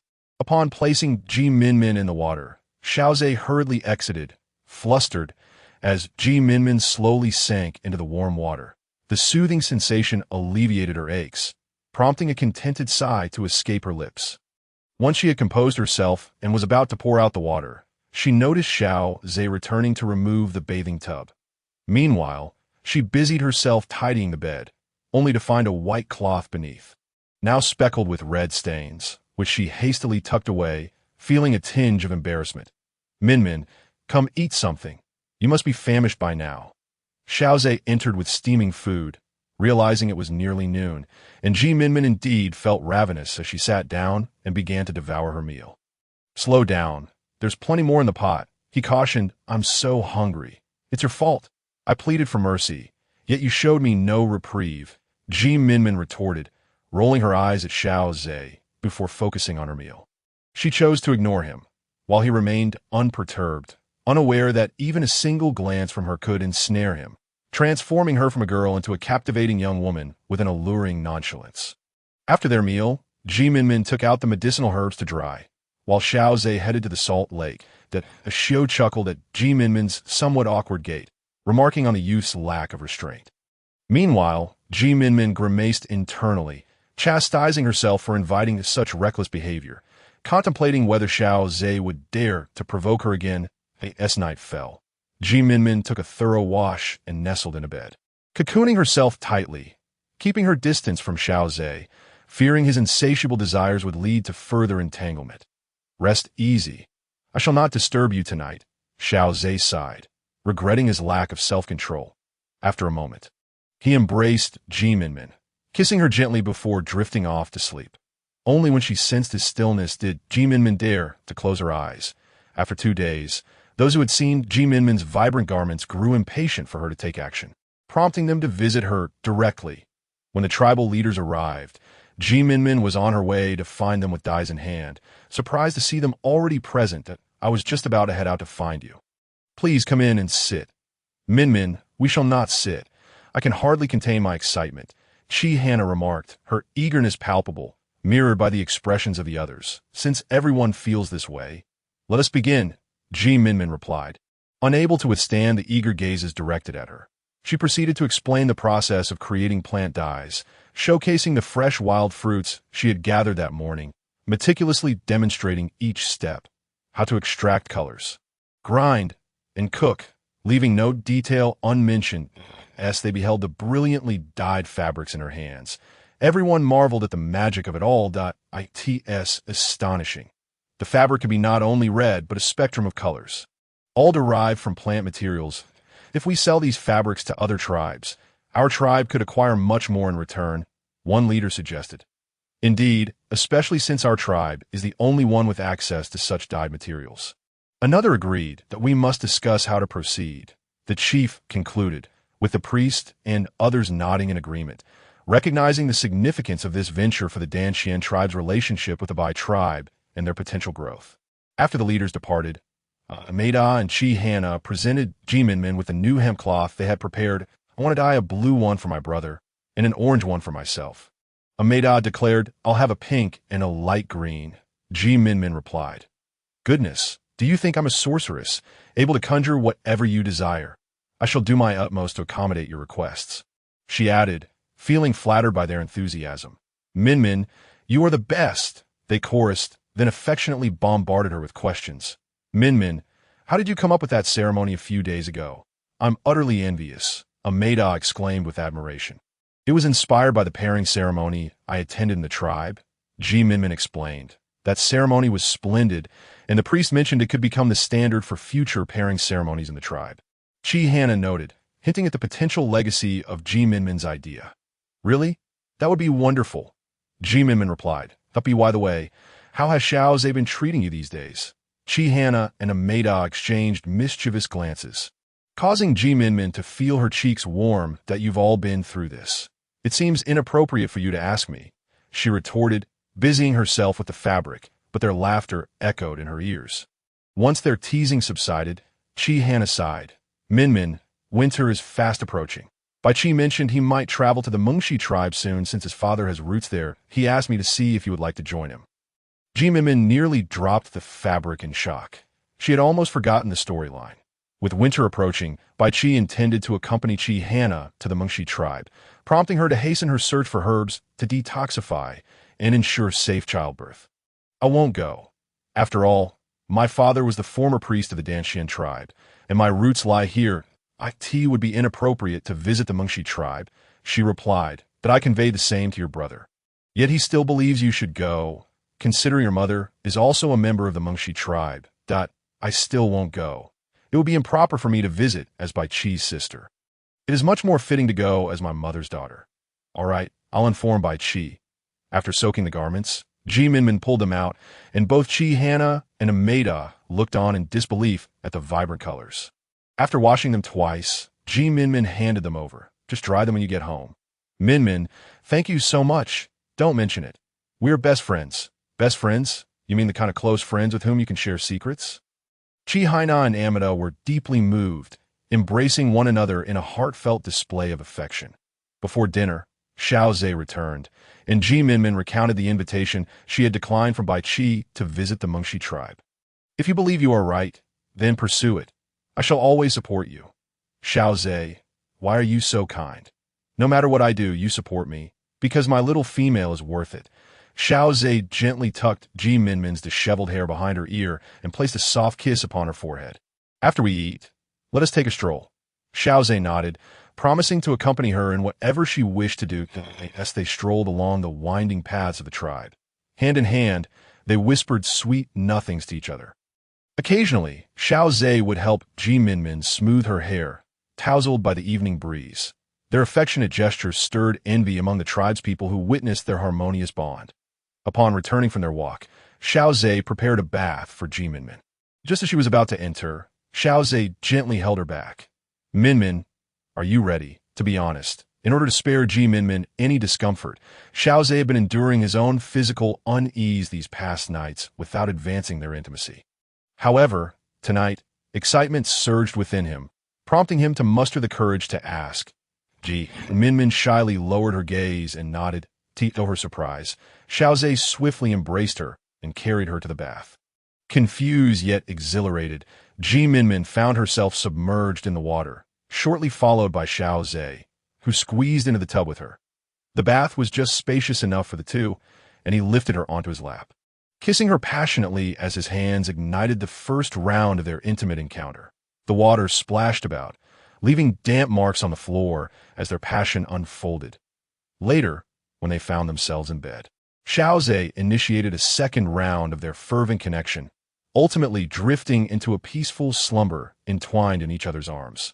The following morning, as Minmin rose, she found Xiao Ze had already departed. Yet he had left food simmering in the pot for her. Filled with joy after her meal, Minmin donned her basket and set off into the mountains in search of medicinal herbs. Hoping to ensure Haina could navigate the unfolding narrative without tragedy, as she traversed the terrain, she diligently searched for herbs, sometimes spending hours locating a single type, and at times finding none at all. Nevertheless, Minmin remained resolute, vowing never to give up until the very last moment. With little time remaining before the plot led by Qi and Haina to the tribe of Bai Qi's birth, Minmin utilized this window to scour various mountains and locations for herbs that could prevent miscarriage and cure poison. During these days of foraging, the Danshin tribe engaged in trade with other tribes, exchanging colorful fabrics and significantly improving their fortunes since Minmin's arrival. This exchange brought back a variety of useful items, including animal pelts and other necessities for her family. After several days of searching, Minmin finally gathered the remaining herbs for the miscarriage prevention pills and antidotes just 2 days before Bai Qi and his party were set to depart. Fortunately, her perseverance bore fruit. She meticulously combined the herbs in the correct proportions to create the pills. Just in case, the next morning dawned bright and sunny, a stark contrast to the previous day's snow. Minmin, bundled up warmly, accompanied Xiao Ze to bid farewell to Bai Qi and the others. Upon arrival, she saw Bai Qi packing, while Haina appeared somewhat anxious. In her past life, Minmin had heard that Bai Qi had narrowly escaped disaster in the tribe, and had it not been for his vigilance, the Beast King might never have appeared. Gently caressing her slightly rounded belly, Haina hesitated to interrupt Bai Qi's excitement. Sister-in-law, we've arrived. How are you feeling today? Is your belly all right? I am well, and the little one inside is thriving. But Haina trailed off, casting a fleeting glance at Bai Qi, ultimately deciding against voicing her concern. Sister-in-law, do not worry. Brother will protect you. By the way, take this, she continued, handing her a pill that if you experience any discomfort, take one immediately. These are miscarriage prevention pills, just in case, and these too are antidotes. Although the journey is not long, it's better to be cautious against any unclean food. Minmin's offering was like a timely gift, and Haina's racing heart finally found solace. She tucked the pill securely into her clothing, embracing Minmin tightly. A bittersweet atmosphere enveloped them. After spending so much time together, Haina found it difficult to part. All right, sister-in-law, you will be back before long, and I am eagerly awaiting the arrival of my little nephew. Yes, sister-in-law, I promise to take good care of the little one, Minmin reassured her, wiping away a tear. Chi now realized how sentimental she had become, tears flowing unexpectedly. Perhaps it was the overwhelming happiness she felt that made everything seem surreal. Just now, I entrusted you to her care. You must look after her well. Understood. Minmin, are you truly not returning with brother? Brother, you wouldn't want to put me in an awkward position, would you? My mother and father are in the Danshian tribe, while my mother hails from the Mengshi tribe. In that case, I shall not insist. Once I see uncle, I will return. Do not find me bothersome. As they bid farewell to Bai Qi and Ji Minmin, Xiao Ze noticed the evident melancholy in Chi Haina's eyes and gently wrapped her in his embrace. Do not be sad. Brother will return soon. Besides, you still have me, right? I can dance to amuse you, look at you, comforting others so well. Only you could do this, she chuckled, unable to suppress her laughter. You made me look foolish. I dislike you. With a playful jab, Ji Minmin lightly struck Xiao Ze, who laughed heartily, pulling her closer. Basking in the sunlight, they walked together, discussing their plans for the coming year, only to find Amida and Xiao Luoqing waiting for them at the door of their abode. Why are you both here and not inside? Minmin, having been here for so long, I wanted to visit the Canaan tribe with Amida, and I miss my parents and wonder how they are. You really are something. Why does everyone want to leave? Well, take care on your journey. Will you return? Of course, we have always wanted to be with you. We will be back in spring. All right, I shall await your return. Be by the way. Take this pill just in case something happens. Upon arriving in the Danshian tribe, I have been very happy. Thank you, Minmin, for saving Luoqing. What are you saying? We are friends after all. Let's go. Ji Minmin attempted to keep her tone light, hoping to alleviate the heavy atmosphere of their farewell. Xiao Ze also bid a proper farewell to Xiao Luoqing, and after watching them leave, Ji Minmin returned home with a heavy heart. However, the warmth of her cozy home eased her troubled spirit. Recently, Xiao had stayed indoors due to the cold weather, sitting on the bed and spinning the hemp Ji Minmin had prepared into fine threads. Grandmother, you need not do this. Just stay inside and keep warm. It's all right. I'm just keeping myself busy. By the way, Minmin, you, and Xiao Ze have been mates for quite some time. When will you have children? I can help take care of them. Grandmother, there's no rush. We are not in a hurry. Our elders always so eager to urge marriage and childbirth. It was like that in my previous world. Every spring festival, I dreaded being asked about marriage and children. Just thinking about my past experiences with blind dates fills me with dread. Finally, I have settled here, yet I cannot escape the pressure to procreate. Grandmother, we are not in a hurry. When the time comes, I fear you will be too busy. Xiao Ze's words struck a chord, and even he did not anticipate that he had unwittingly spoken a prophecy. Very well, you two can decide, but do not let me grow old without a grandchild to hold. Xiao observed the two, who were clearly evasive. They had been mates for quite some time and seemed genuinely together. Their bond was evident. Who would deny the strength of their feelings? Yet, why were there no children? Seeing that Xiao did not continue, Ji Minmin breathed a sigh of relief and returned to spinning the thread. Xiao Ze, amused, leaned closer to Ji Minmin's ear and whispered, "Are you so afraid of grandmother urging you to have children? Perhaps we should have a child to satisfy her. It seems you wish for me to administer a beating upon you. Is such a matter truly suitable for jest? Minmin, I assure you, I am not jesting. I long to become a father. Yet, with the arrival of a little one, what shall become of my affection for you? In my life, Minmin will always hold the foremost place, and even with a child, my love for you will remain unwavering." Xiao Ze gazed intently, earnestly expressing his innermost thoughts. Ji Minmin raised her head, her eyes colliding with those of his, sparkling like stars, love rushing forth to embrace her, causing her heart to tremble profoundly. While Ji Minmin and Xiao Ze discussed the prospect of offspring, Bai Qi accompanied Chi Haina toward the Mengshi tribe, taking great care to support her, fearing that a slip might result in harm to the child. The chief, Qi, felt uneasy about Bai Qi and Chi Haina journeying so far, thus dispatching several individuals to escort them, given the long distance and Chi Haina's condition. Bai Qi, having not returned to the Mengshi tribe for many years, will your uncle welcome you? Chi Haina attempted to engage Bai Qi in a subtle conversation, hoping to stir his awareness. My uncle treated me well in my youth. Since my father's passing, I have struggled to accept my mother's death, prompting my uncle to encourage me to seek her out.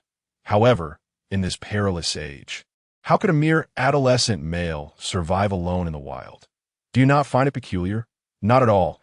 I was the youngest and most skilled hunter in the Mengshi tribe at that time. Do not worry. I shall manage everything. Upon hearing this from Bai Chi, Haina felt an even greater sense of concern. Nonetheless, while Bai Chi spoke confidently, he pondered Haina's words, recalling his father's last words. A silent alarm ringing within him. Minmin remained sullen for 2 days after Amida and Haina departed. Ultimately, Xiao Ze, feeling helpless, decided to carry a basket and take Minmin for a stroll in the mountains, believing that a change of scenery might be beneficial. Hand in hand, they ventured toward the forest, where the landscape was blanketed in pristine snow, devoid of vitality, save for the occasional branches bowing under the weight of the snow. Shedding it softly, standing atop the mountain, Minmin gazed down at the cultivated fields, neatly arranged, with the tribe's homes rising in harmonious disarray, resembling a picturesque pastoral painting that filled her heart with joy. Minmin, it is cold here. Let us return to Z. Thank you for your unwavering efforts to cheer me up. Your happiness is my own. You are my treasure. Xiao Ze wrapped his arms around Minmin, enveloping her petite form in his embrace. Resting against his chest, she listened to the steady rhythm of his heartbeat. Inhaling the familiar scent of his essence, Minmin cautiously traced her fingers along Xiao Ze's chest, causing his breath to quicken as he seized her mischievous hand. Softly admonishing, "Do not fidget." "How am I fidgeting? I am merely being forthright." With that, she gently nudged her head against him, provoking Xiao Ze, who lifted her chin, leaning down to kiss her. Minmin was taken aback. She had not anticipated that her playful intent would elicit such a response. However, with no one around, she eagerly reciprocated his fervent affections. When Xiao Ze finally released her, her legs felt weak, nearly unable to support her. Ultimately, he gathered her back into his arms. "Let us see if you dare to tease me again."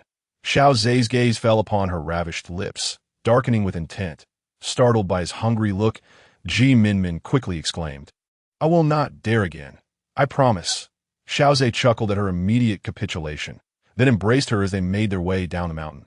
Meanwhile, Luo, Chun, and Amida journeyed toward the Canaan tribe, engaging in light-hearted conversation, unaware that they were on the brink of being separated by fate. After a day's travel, they finally reached the Canaan tribe, where Luo Chen's heart swelled with joy upon seeing his son, welcoming them with exuberance. Upon hearing of Luo Chen's return, the tribe's chief glanced at the man seated beside him and remarked, "Your return is timely. The Dan Xian tribe has been making quite a stir lately, bartering colorful fabrics for significant gains. If we are to extract their secrets, we may need to resort to extreme measures." "Indeed. Chief, please make the necessary arrangements." The man bowed and exited, revealing his face in a moment that would have struck Ikai. For this was the elusive Ada he had sought for so long, in the guise of the chief. Ada approached Luo Chan to invite them to a welcoming ceremony. Catching a fleeting glance at Amida, though she remained oblivious, Luo Chan noticed and, with a shadowed expression, discreetly informed Amida, who, though puzzled by his words, trusted his instincts. She surreptitiously produced a pill given by Minmin. Sharing one with Luo Chan, Minmin provided this, saying it could be taken in times of danger. Exchanging knowing glances, they carried on as if nothing were amiss, engaging with their kin. That evening, Luo Chan and Amida attended the Canaan tribe's banquet, where the chief and Ada rose to greet them.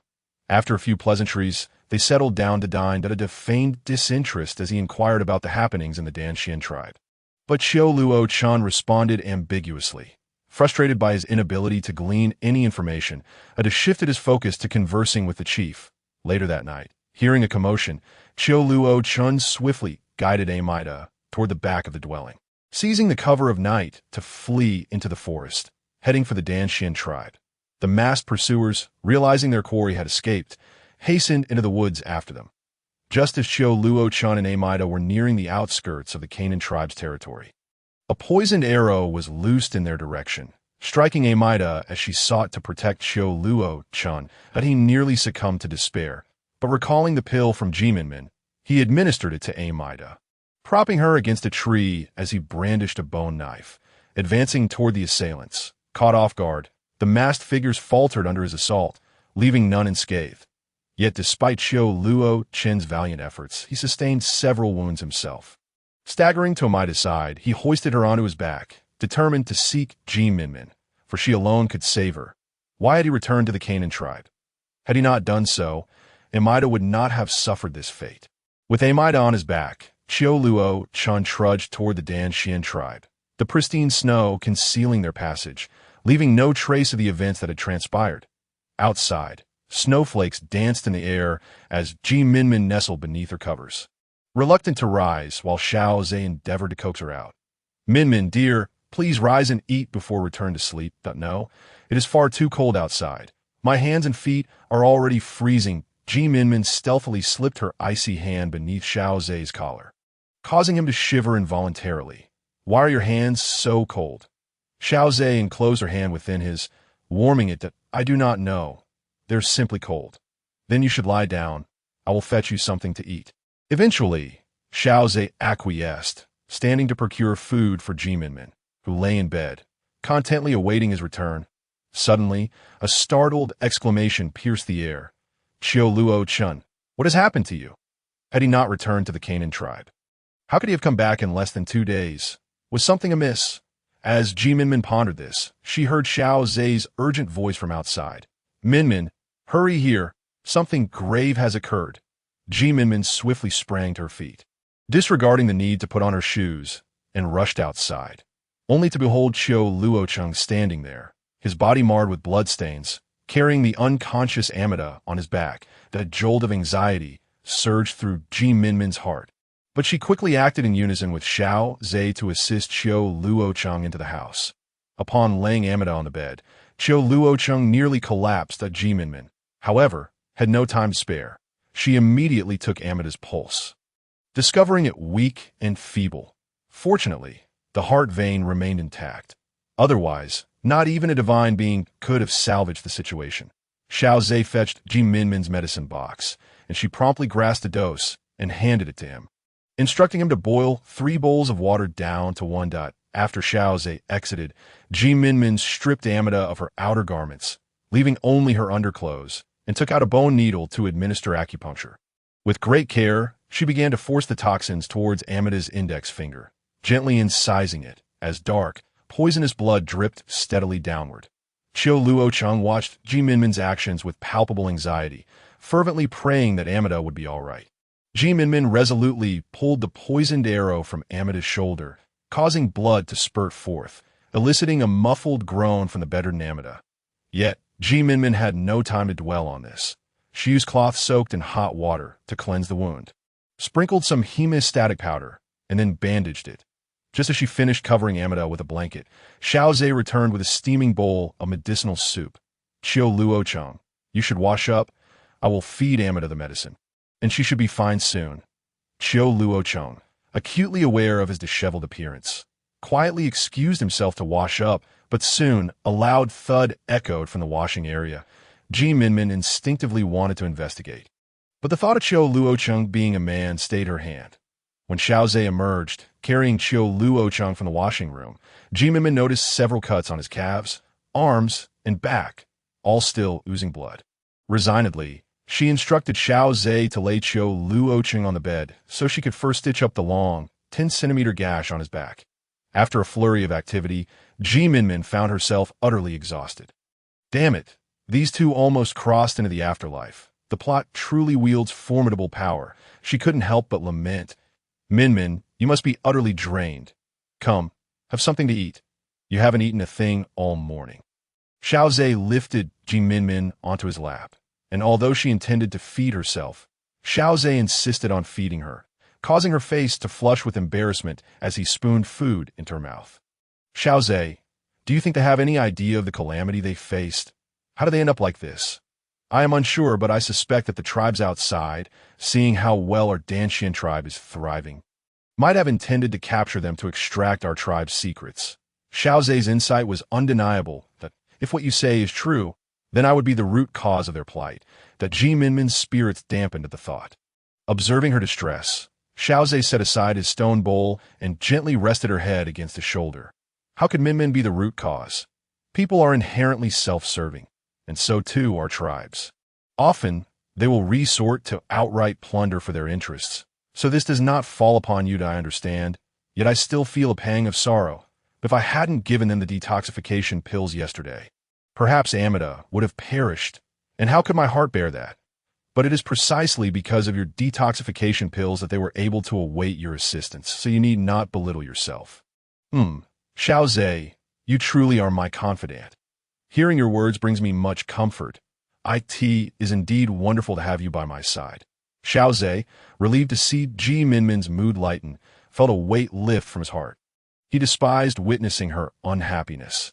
After a sleepless night, without sight of the masked individuals returning with Xiao Luocheng, the leader of the Canaan tribe grew anxious and directly inquired of Ada what should be done. Ada smirked mischievously before responding. The men I dispatched carry poisoned arrows. I've already instructed them that, if necessary, they should simply kill. But are your men capable of taking on Xiao Luocheng? Years ago, my nephew led a large group intending to kill him for Amida.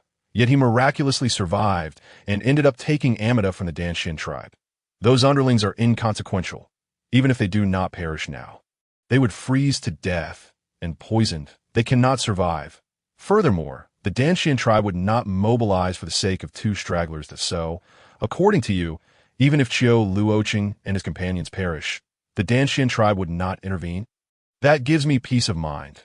The leader of the Canaan tribe spun about in excitement, finally able to vent the pent-up resentment he had harbored. That accursed Xiao Luocheng dared to make his nephew suffer. He deserved to die 1,000 deaths. The following day, Xiao Luocheng finally regained consciousness and hastily rose to check on Amida, only to find her lying there quietly, her complexion pale, yet her breathing steady. Unable to contain himself, he grasped Amida's hand and kissed it tenderly. Amida, please wake up. We are now safely back in the Danshin tribe. I cannot bear to be without you. The door creaked open. And Minmin and Xiao Ze entered, carrying provisions. Xiao Luocheng, you are awake. Come, have something to eat. Your body remains quite weak. Amida is fine. Her toxins have mostly been expelled. First eat, so you have the strength to feed her the medicine. Hearing Minmin's words, Xiao Luocheng snapped back to reality. Indeed, Amida still relied on him for care. He accepted the food Xiao Ze offered and began to eat ravenously, oblivious to the heat. After finishing, he carefully fed Amida the medicinal soup. Watching her intently, Minmin and Xiao Ze exchanged glances, shaking their heads in resignation. Perhaps all would be well once Amida awakened. They tidied up and exited. I wonder how my brother is faring. By rights, he should have arrived at the Mengshi tribe by now. It should be about time. The journey from their place to the Danshin tribe takes nearly 4 days. Bai Qi should still require another day or two to arrive.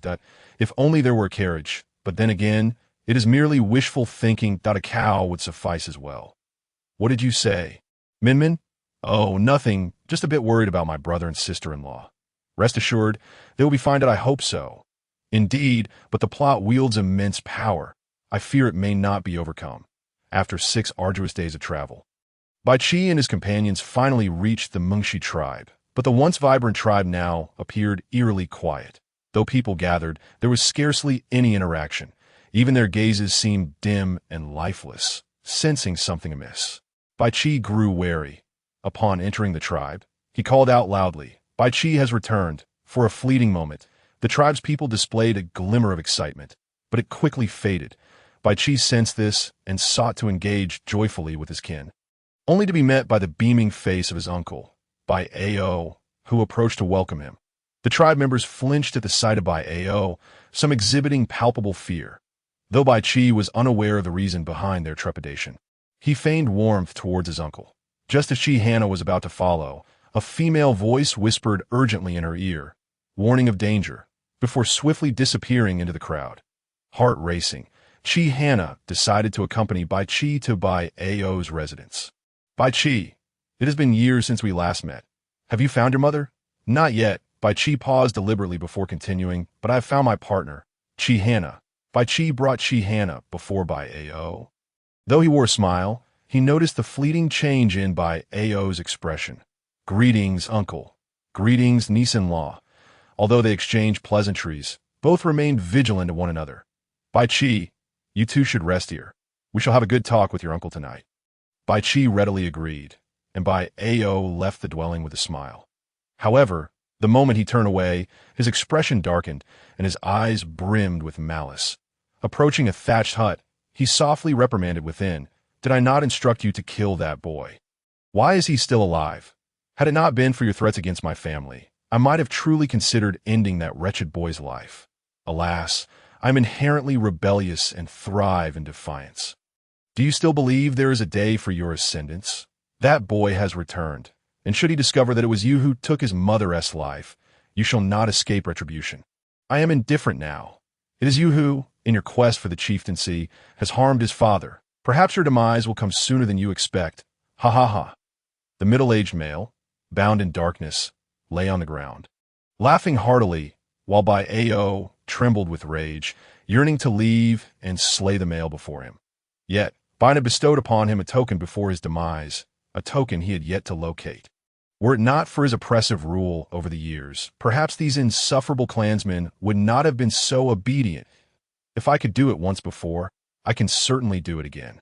Do you believe victory is yours? I can harm Baiyin, and I can also harm Bai Qi. In the end, the Mengshi tribe will remain under my control. With that, Bai Ao cast a dark glance and departed, instructing his trusted confidant to keep a close watch before leaving the premises. Haina sat anxiously on the bed, observing Bai Qi, who was cheerfully organizing his belongings. Bai Qi, hush, do not speak, that I know what you are thinking. Do not fear, for I am here. Rest well, or else our little one will be fatigued. Bai Qi made a gesture for silence, communicating in the secret sign language known only to him and Haina. Understanding his intent, Haina gradually relaxed, lying down obediently and closing her eyes to sleep. Once she was asleep, Bai Qi quietly approached the door, surveying the surroundings and the placement of the guards, before returning to the bed to embrace Haina, sinking in a slumber himself, gathering strength for the challenges that lay ahead. How is it with Bai Qi? The two tidied their belongings before lying down to rest. Any abnormalities? None. Continue to observe them. Bai Ao's confidant acknowledged and departed. Although Bai Ao's face betrayed no emotion, he sensed a slight easing of his own breath. Truly, the audacity of youth knows no fear. Since that is the case, shall I allow you to live a while longer? That evening, Bai Ao held a bonfire ceremony to welcome Bai Qi's return. Laughter and chatter filled the air, and the clansmen seemed to shed the somber demeanor of the day. Dancing joyfully around the fire, Bai Qi, with a deep gaze and a constant smile, applauded enthusiastically. Though Haina did not comprehend the source of Bai Qi's exuberance, she played along with him. After the bonfire, Bai Qi instructed his uncle to arrange accommodations for his guests before returning with Haina. Bai Ao covertly watched the place where Bai Qi had vanished, instructing his confidant in hushed tones, silently. Ensure their deaths are not too comfortable, understood? Understood. The confidant, accompanied by a subordinate, brought some water to Bai Qi. Drink some water if you feel thirsty tonight. Allow me to pour you a bowl. Bai Qi nonchalantly drank a large bowl before setting it down. The confidant left in high spirits, but as soon as they departed, Bai Qi stood up and consumed the items Haina had handed him. What is this? These are detoxifying pills and some stabilizers provided by Minmin. I discreetly ingested them during the bonfire ceremony. The two exchanged silent words using their secret language, while those outside assumed Bai Qi and Haina were merely resting in bed. That I have quietly coordinated with the Dan Xian tribe using our signals. We shall act tonight. Be cautious here, and protect yourself and our little one well. That I will. Do not worry.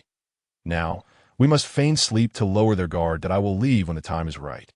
Be careful. Bai Qi gently kissed Haina on the forehead before embracing her tightly and drifting into slumber. When he arose, Haina was still sound asleep. Taking advantage of the night, Bai Qi subtly arranged the previously organized clothes into a human shape next to Haina, creating the illusion that he remained in bed. Then, under the cover of darkness, Bai Qi stealthily exited the dwelling. The guards, glancing inside, noticed nothing amiss and turned their attention to the outside. Bai Qi quietly approached the area where the Dan Xian tribe members were stationed. Upon hearing his signal, they quietly rose. After a brief discussion, Bai Qi led a group to Bai Ao's dwelling while two others stayed to protect Haina, they stealthily entered Bai Ao's quarters, intending to subdue him quietly, only to find him engaged in a lewd act with several females, who, it was evident, were not participating willingly. Bai Qi swiftly drew his bone knife and struck, but Bai Ao deftly evaded. The other females trembled and retreated to the side as Bai Ao hastily donned a garment to cover himself before drawing a weapon to engage Bai Qi in combat. The commotion drew the attention of others, who rushed in, but Bai Qi's companions were no novices. A fierce battle ensued. Seizing an opportunity, Bai Qi skillfully subdued Bai Ao, dragging him before the fray. "Lay down your weapons. Bai Ao is now under our control." The remaining combatants exchanged uncertain glances, and just then, Bai Ao's confidant arrived. However, upon seeing Bai Qi, he immediately drew his weapon, prompting others to follow suit. "Bai Qi, do you forsake your mate by slaying Bai Ao? I could declare myself the leader, that's so. Do you truly believe you can threaten me? Look over there." Suddenly, torches illuminated the surroundings as Haina emerged, flanked by members of the Dan Xian and Mengshi tribes. "Why have you not perished? The poison I administered during the bonfire should have left you near death. Why? Haha, you shall never know. Attack!" At Bai Qi's command, the members of the Dan Xian and Mengshi tribes immediately engaged in combat, filling the air with cries of anguish and the clash of bone knives. Gradually, the battlefield became sparse with only a few still fighting. Most had surrendered within mere moments, and soon all resistance was quelled. Bai Qi entrusted Bai Ao to the Dan Xian tribe for custody and resolutely approached Haina, whose heartbeat quickened in tandem with his movements, her gaze filled with admiration. Bai Qi took her hand and confidently led her toward the elevated platform. Surveying the familiar and unfamiliar faces before him, Bai Qi proclaimed, "Bai Qi has returned." Those who recognized him or had heard tales of him erupted in excitement, embracing one another and shedding tears. Haina stood beside Bai Qi, watching him. Though he had yet to fully embody the decisive yet benevolent beast king she had glimpsed in her past life, signs of his emergence were becoming apparent. Bai Qi silently observed the joyous reactions of his kin, choosing not to utter another word. The hardships they had endured over the years, unbeknownst to him, warranted a release of their pent-up frustrations. After soothing his kin, Bai Qi instructed Haina to return and rest first, as he needed to deal with those wretched individuals. Yet, Haina refused. "Bai Qi, I am your mate, and I belong to the Mengshi tribe.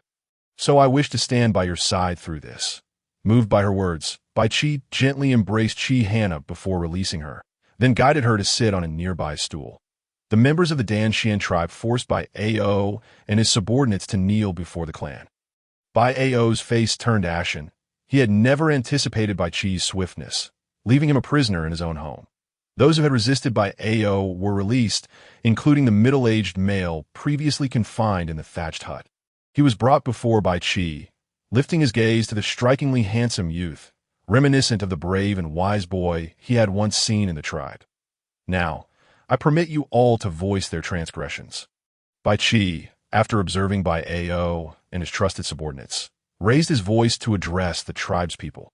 Upon hearing his words, the crowd erupted with indignation, recounting the many ways in which Bai Ao had oppressed them, the unjust distribution of the game they had hunted, and the misery he had inflicted upon the tribe. They spoke of how he had brazenly seized the younger, more attractive females, bullying them without remorse. In their fervor, they articulated the suffering they had endured over the years and the dire consequences faced by those who dared to resist. Bai Qi felt his chest heaving with fury, consumed by a desire to tear Bai Ao apart. Even Haina shared in this sentiment. "Bai Ao, do you acknowledge your crimes?" Bai Qi inquired. "What crimes have I committed? It is the nature of man to act in his own interest. And besides, Bai Qi, you possess no token. Thus, you're not the leader of the Mengshi tribe. I command you to release me." "Release you? That is out of the question. But you mention a token. Behold what I have." Bai Ao watched in disbelief as Bai Qi produced the tiger bone token he had sought for so long. "Why is it in your possession?" "Because when Bai died, he entrusted it to me, and I merely served as a scapegoat. For all these years, you have doubted me, so I allowed you to assume the token remained with me. Anu, you have betrayed me. Bai Ao, it is not I who have betrayed you. It is you who have sown seeds of distrust, I have remained ever loyal to you. Yet you have treated me thus. You captured my female and threatened me, and ultimately, you did indeed consort with her. I overheard your words that day. From that moment on, I was no longer myself that I seek vengeance. And so I feign obedience to your commands, but I led my female into the forest to witness her being torn apart by a tiger. You are a demon. Ha! You are indeed a demon to have caused the death of your beloved female. Ha! Anu, you shall never comprehend how deeply she loved you. What do you mean? Explain yourself. Anu attempted to rise and confront Bai Ao, but was firmly restrained by members of the Danshan tribe. Bai Ao, do you have nothing to say to me? Bai Chi boldly asked the laughing Bai Ao. Originally, I was the rightful leader of the Mengshi tribe. Yet why did our father pass the position to Bayan? Why? Bayan is but a hypocrite. He professes not to covet leadership, yet he became the leader nonetheless. Bai Ao's resentful words echoed in the air. Our father never intended to compete with you for leadership. It was merely that our ancestor deemed you too narrow-minded and selfish, thus passing the mantle to our father. The elders of the tribe can attest to this. The elder or tribespeople nodded in agreement to Bai Chi's words that I do not believe it, that if that were true, why do you possess the token? Father initially intended to take me in search of our mother. But alas, he passed away before he could do so. Before his death, he entrusted the token to me, instructing me to observe you for several years to ascertain whether you could be a worthy leader.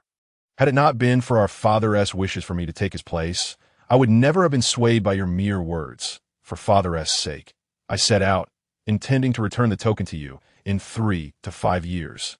But your actions have disappointed me so greatly that I was left with no choice. These are merely your one-sided claims. Bai Chi, like Bayan, is a hypocrite. Hence, I have never shown mercy, which is why Bayan is dead. But why have you not met the same fate? Since you refuse to repent, what say the elders? Shall we kill or spare him? Bai Chi, weary of Bai Ao, deemed him unworthy of further time. Kill, kill, kill. As Bai Chi's voice faded, the chorus of kill resounded throughout the tribe. Bai Ao, trembling, pointed a finger at the tribespeople, his face flushed with rage, and ultimately he coughed up blood and perished. The members of the Danshan tribe examined him and reported back to Bai Chi, who, with a heavy heart, instructed them to provide him with a proper burial, feeling both sorrowful and despondent. His uncle had treated him with great kindness in his youth, often taking him on adventures across the mountains. Yet for the sake of that position, he had betrayed both father and mother, ultimately leading to his own demise. Haina approached Bai Chi, offering a comforting pat on his hand. Bai Chi turned to her, a faint smile gracing his lips, softly assuring her, I am fine. Do not worry. Regaining his composure, Bai Chi proceeded to deal with Bai Ao's subordinates, executing those who deserved it and imprisoning others, before approaching Anu. Anu, I am uncertain how to judge you. You did not pursue me to kill me, yet you harmed my mother. These are undeniable truths. How do you believe I should handle you? Anu, I am now utterly alone, unencumbered by attachments. You may slay or torture me as you wish. I have but one request. May I choose my own fate? Very well. Thank you. Anu bowed to Bai Chi and, with great effort, made his way to the place where he had once taken his female. Bai Chi watched him depart, feeling that living in despair was far worse than death itself. After settling all matters, Bai Chi instructed Haina to return and rest while he took a tour of the tribe with the members of the Danshan tribe. The Mengshi tribe still adhered to old customs. But henceforth, a complete reformation was necessary. He needed to summon Minmin, for the climate here was relatively mild. Perhaps she could discover even more fresh ingredients. What could that girl be doing now? Come here. Chief, what are your orders? Arrange for a few individuals to accompany the Danshan tribe members to invite Minmin and Xiao Ze to the Mengshi tribe. Understood? I could see that moment. Minmin and Xiao Ze were preparing to exit their chamber, allowing Xiao Luo Chun and Ameda to converse at length. Ameda had only just regained consciousness after being cured of poison 2 days prior, and Xiao Luo Chun was nearly beside himself with worry. Xiao Ze, I wonder how my brother is faring in the Mengshi tribe. Minmin, do not fret. Bai Chi is clever and resourceful. He can handle any situation. Though you speak truthfully, I cannot help but feel anxious. We should receive news in a couple of days. Worry not. Hearing this, Minmin felt reassured. It was indeed premature to fret. Moreover, in the narrative, Bai Qi should have already secured the Mengshi tribe, with the next order of business being its reformation. Within the room, Qiu Luo-chun held Ameda tightly, tears brimming in his eyes, his excitement difficult to contain. Ameda, I am so relieved you have awakened. You cannot fathom how terrified I was at the thought of losing you. Had it not been for Minmin's intervention, we might have been separated by the veil of death. Luo-chun, I too feared I would never see you again. I cannot believe I am still alive. Ameda, focus on recuperating. Once you are well, we shall express our gratitude to Minmin and her companions. Yes, I will heed your words and rest well. I shall watch over you. Ameda gently closed her eyes to sleep, while Qiu Luo-chun remained quietly by her side. Time passed imperceptibly, and after a few days of rest, Ameda's health had greatly improved. However, upon recovery, she became rather clingy towards Minmin, causing both Qiu Luo-chun and Xiao Ze to feel a twinge of jealousy. For instance, at that moment, Minmin found herself exasperated as she watched Ameda, who had become quite attached since waking up. Ameda now clung to Minmin's arm, her eyes sparkling with admiration as she gazed at her. Minmin, you are so amazing. I thought I was destined to die, yet you brought me back to life. Yes, Ameda, you must still be cautious. Your body has just begun to recover, and if you keep clinging to me, your male will surely become jealous. But I only feel at ease when I see you, Ameda. Have you forgotten? I am not your female. I am my own person. Are you implying that you disdain me? Speak plainly. What is your true motive? After 2 days of incessant attachment, Minmin was exhausted.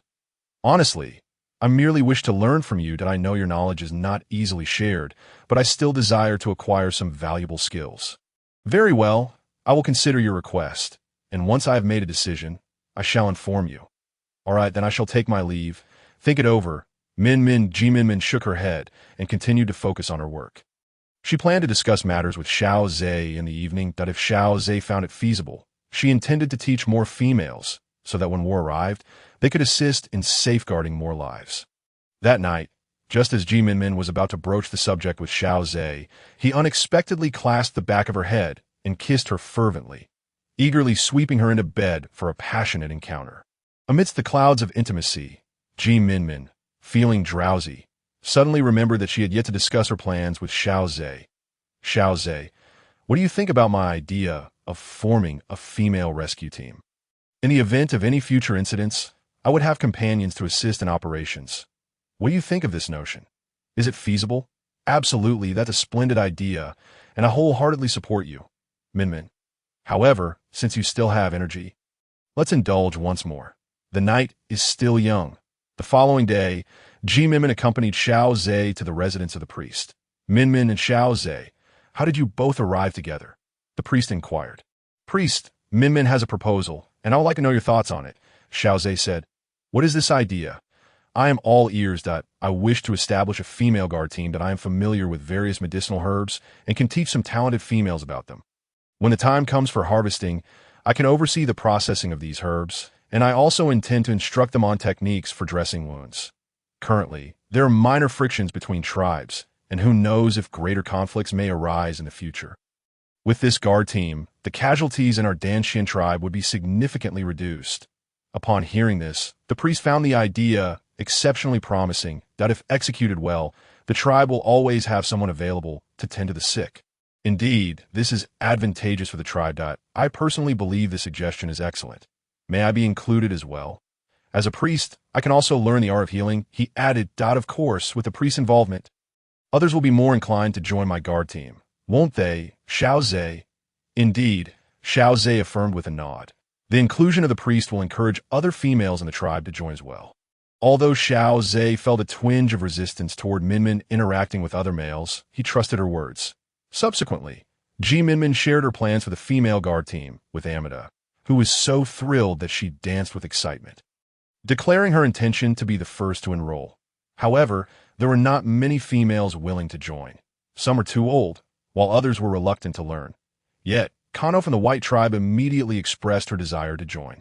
Fortunately, they also received 2 10-year-old cubs, Ding Ding and Dang Dang, which delighted Minmin immensely, as early exposure to medicinal herbs would facilitate their learning. Taking advantage of the recent heavy snowfall, Minmin gathered 5 or 6 individuals at her home to educate them about the shapes, growth environments, and pharmacological properties of the herbs she had previously discovered.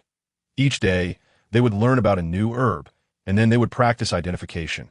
Ding Ding and Dang Dang demonstrated a remarkable aptitude for learning, while Amida, though slightly slower, was diligent and consistently asked Minmin for clarification whenever she encountered difficulties.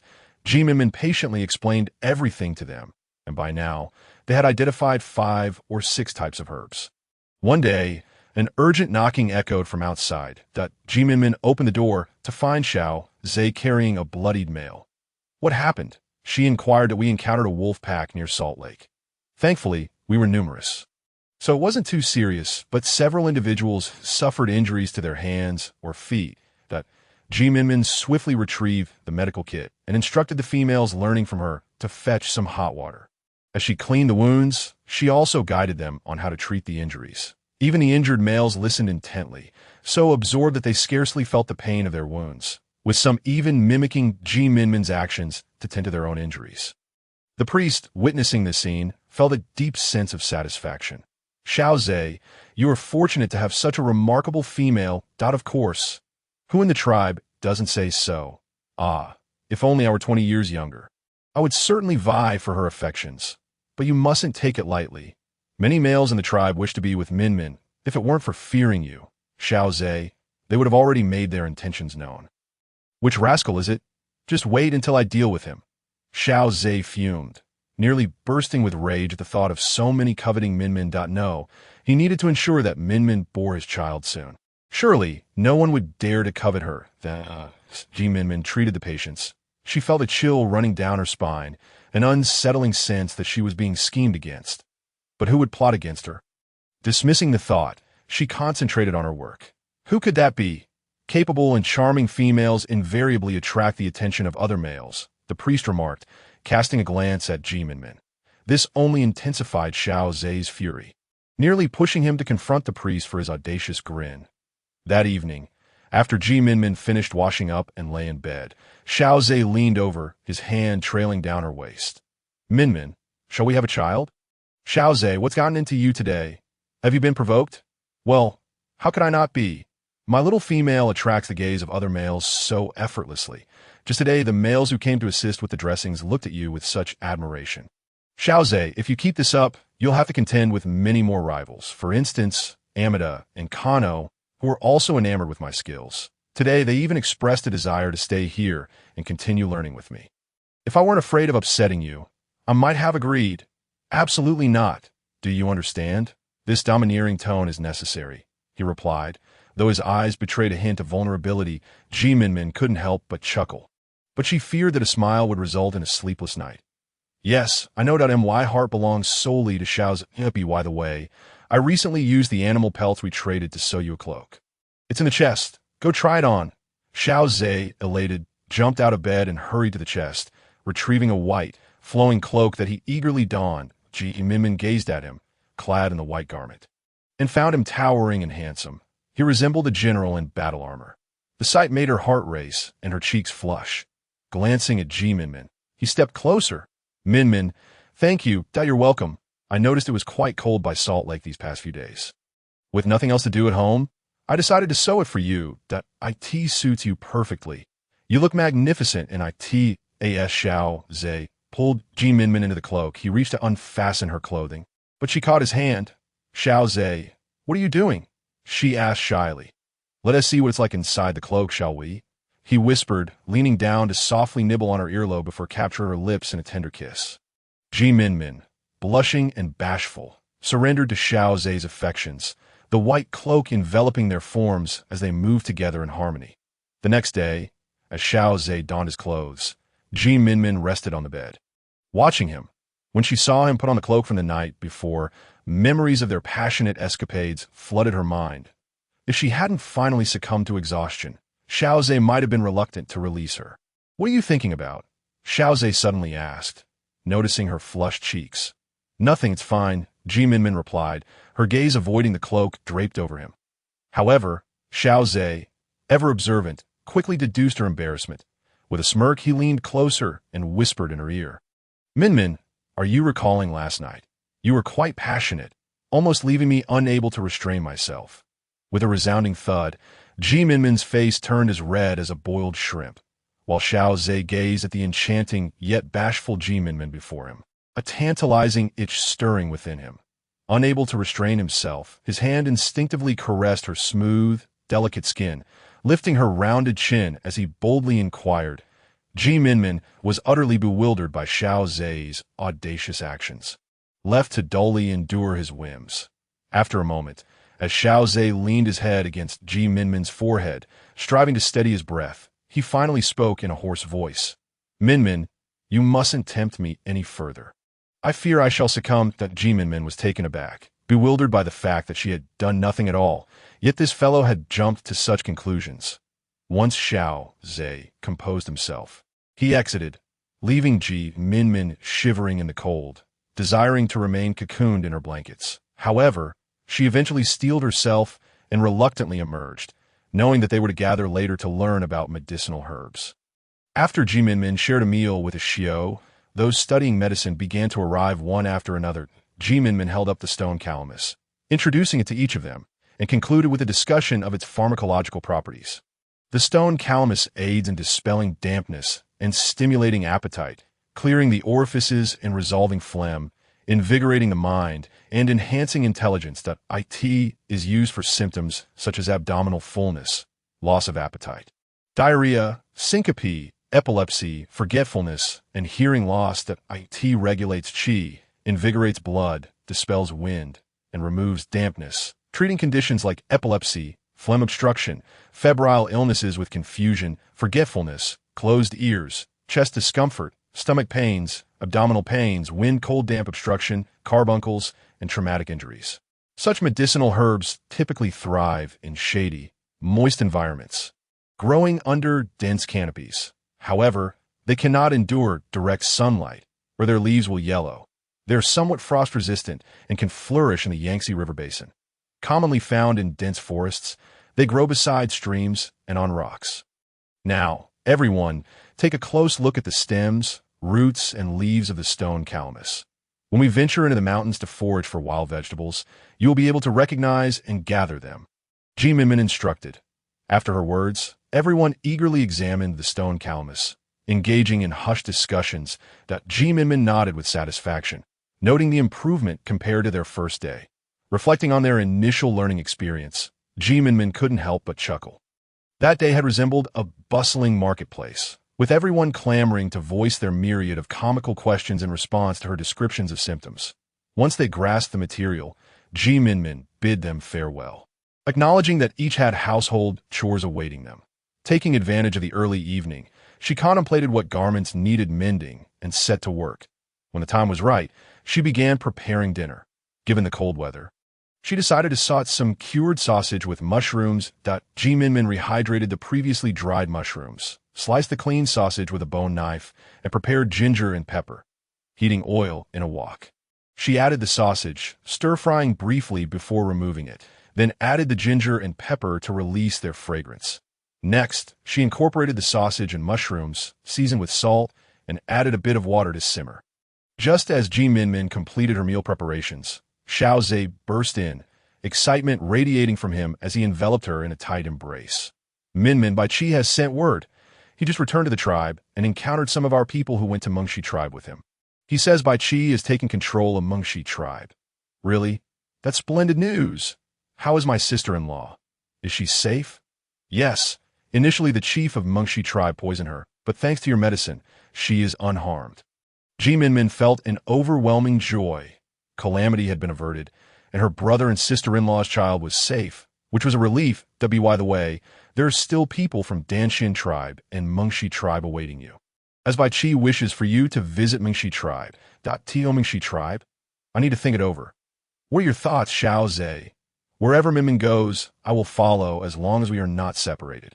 Then let me ponder. Minmin's mind raced through the plot of the book. After Bai Qi's ascension to power in Mengshi tribe, he worked diligently to develop the tribe. The narrative mentioned that a key individual in this endeavor resided in Mengshi tribe.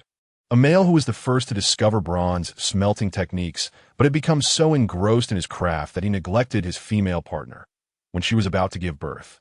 He was present, yet due to the fetus's improper position, it resulted in a tragic outcome. Both mother and child perished.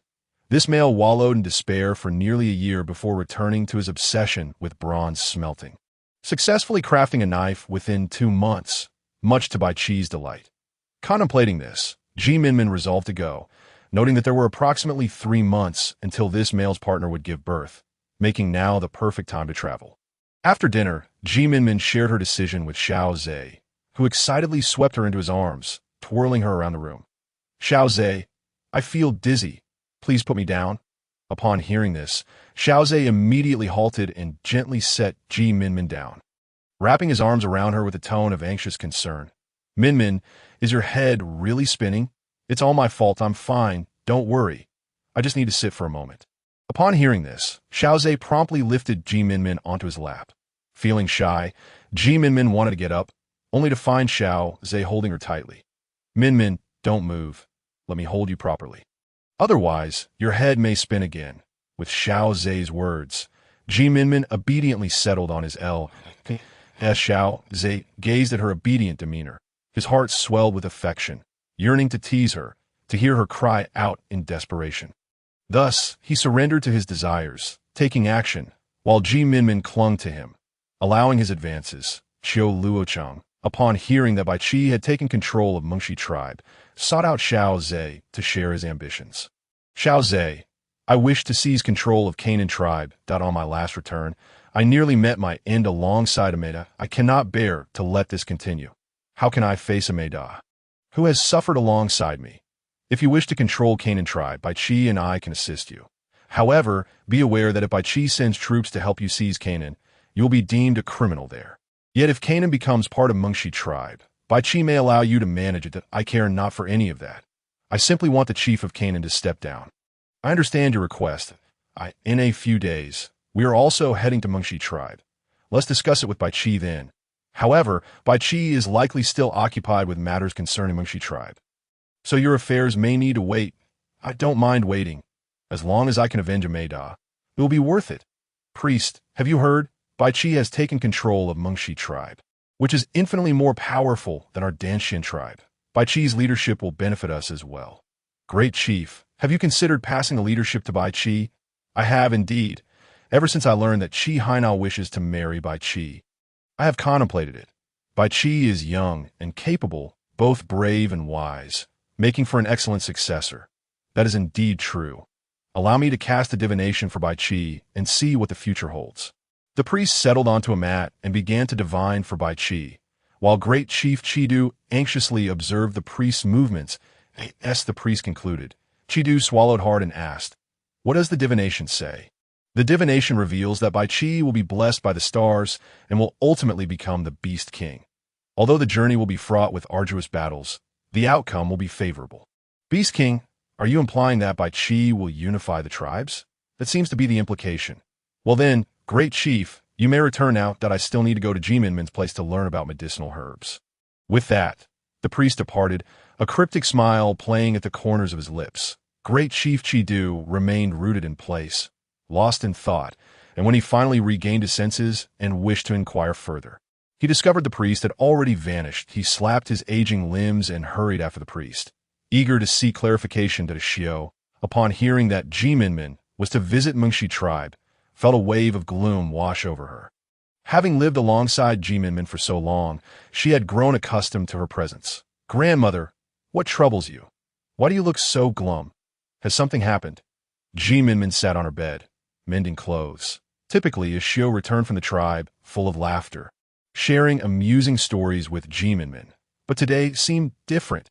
Minmin, I have heard that you are to embark on a journey to the Mengshi tribe, especially since your brother Bai Chi has requested your presence. Oh, is that so? What is the matter? Could you perhaps refrain from going? Grandmother would be quite reluctant to see you leave. Is grandmother not accompanying us? I would truly love to travel alongside her. Minmin, you mentioned bringing me along. Yet? What do you mean by yet? Is it that grandmother cannot bear to part from the Danshin tribe? No. Axiu waved her hands repeatedly, expressing her concern that I merely worry about being a burden to you all. And what will you say to Bai Chi? Grandmother is grandmother, and I'm certain that your brother wishes for her to join us as well. Look, Kahana is on the verge of giving birth, and surely grandmother will need to assist. Moreover, your sister-in-law adores grandmother. If she doesn't go, she might even blame me. Axiu appeared to be swayed by Minmin's words, her wrinkled hands clasped tightly against her chest as she paced excitedly within the room. Minmin observed her and decided against further comment, realizing that excessive words might do more harm than good. When Xiao Ze returned that evening, he brought with him a wild chicken, which filled Minmin with immense joy. Ever since the heavy snowfall, she had not tasted fresh meat. Minmin, boil some water and prepare the chicken. Shall we feast on wild chicken tonight? It's so cold. You shouldn't wander into the forest. I didn't that I merely took a stroll near the salt lake. That I went with Kiluakin, who also caught one. That is splendid. Tonight, we shall have wild chicken and mushroom soup. Minmin, brimming with enthusiasm, rushed to soak the mushrooms. Seeing her delight, Xiao Ze felt his efforts of waiting all day for a single chicken were not in vain. Following Minmin's instructions, Xiao Ze expertly prepared the chicken, while she briefly blanched the meat before washing it thoroughly and placing it into a stone pot. She added fresh water, ginger, mushrooms, and secretly included 2 ginseng roots to replenish energy. After simmering the wild chicken soup for a full hour, the lid was lifted, releasing a rich aroma of meat intermingled with the subtle fragrance of ginseng. The broth a milky white. Minmin eagerly called for Xiao Ze and Axiu to join her for the meal. Xiao Ze carried the pot into the room, while Minmin fetched bowls and chopsticks. She first served Axiu a generous bowl of chicken soup, followed by a bowl for Xiao Ze. As she sipped the warm soup, a wave of vitality surged through her. The delicious, rich flavor enveloped her palate. Minmin, this chicken soup is truly delightful, with a rather unique taste. Indeed, I added ginseng roots to the soup. Ginseng is known for its restorative properties, invigorating the spirit, stabilizing the pulse, and nourishing the spleen and lungs. It is particularly beneficial for those feeling weak or cold, especially in this frigid weather. Here, grandmother, do drink plenty. Minmin ladled more chicken and broth into Axiu's bowl, who smiled gratefully as she began to sip. After all, if her granddaughter claimed it to be good for her health, it must surely be so. Even Xiao Ze indulged in 2 hearty bowls of soup before setting us down. By the way, Xiao Ze, what shall we do about the piglets and rabbits at home while we are at the Mengshi tribe? The rabbits are ready for shearing, and there will be no one to care for them. Perhaps we could ask the chief for assistance or have Kano keep an eye on them. That's all we can do for now. We have no idea when the snow will cease. Today, I encountered the shaman, who mentioned it would likely be another 2 days. He also expressed a desire to accompany us to the Mengshi tribe. That is splendid. Having company along the way will be delightful, though. And a few days ago, Hikai came to the salt lake to gather salt. That I mentioned our trip to the Mengshi tribe, and he expressed interest in joining the sea Bai Chi. Hikai, it feels like ages since I last saw him. How have things been in the He Good tribe? He mentioned that Xian and Wan Na become mates, and he has been pressed by He Jia to find a female companion, which he finds quite bothersome. Minmin couldn't help but revel in his misfortune. Time swiftly passed, and as Minmin rose to dress, she opened the door to find the snow had ceased, revealing a sunlit landscape blanketed in white. Stepping outside, the sun warmed her skin delightfully. She tilted her head to gaze at the sky, while Xiao Ze emerged from the room, spotting Minmin basking in the sunlight. The rays cast a golden glow upon her, and from that angle, one could see the delicate fuzz on her face shimmering under the sun, her long lashes fluttering gently, and her cherry-like lips appearing irresistibly tender. Xiao Ze swallowed hard, his heart racing within his chest. Just as he intended to reach out and caress Minmin's cheek, the door of a nearby house swung open, revealing Axiu, who happened to catch sight of Minmin in the snow. Grandmother, you're awake. Did you sleep well last night? We are departing today, and I was so excited I couldn't sleep a wink. The sleeplessness was a result of being thoroughly worn out by Xiao Ze's relentless energy throughout the night, akin to a ravenous wolf. Minmin silently mused. Quite well. Are we indeed setting off for the Mengshi tribe today? Yes, thus we must prepare some provisions before we depart. After all, The people of the Mengshi tribe await our arrival. Right? We should gather ample supplies, considering the journey will take several days. With that, the three of them busied themselves with preparations, lighting fires, organizing supplies, and by the time they were ready, the people of the Mengshi tribe were already waiting. As Minmin approached, she spotted Huaxiang and Wang Chao standing nearby. Minmin, are you truly going to the Mengshi tribe? Yes, but I should return. By the way, take this. If you feel weak while giving birth, hold it in your mouth. Make sure to move about as much as possible while the weather is favorable. So you're in good shape when the time comes. Let me check your pulse. Huaxiang promptly exposed her wrist for Minmin to assess, her pulse strong and steady. The baby is doing well. And the positioning is correct. There's a possibility of a premature birth with twins, so it's essential to have someone by your side at all times. Minmin felt compelled to reiterate her concerns.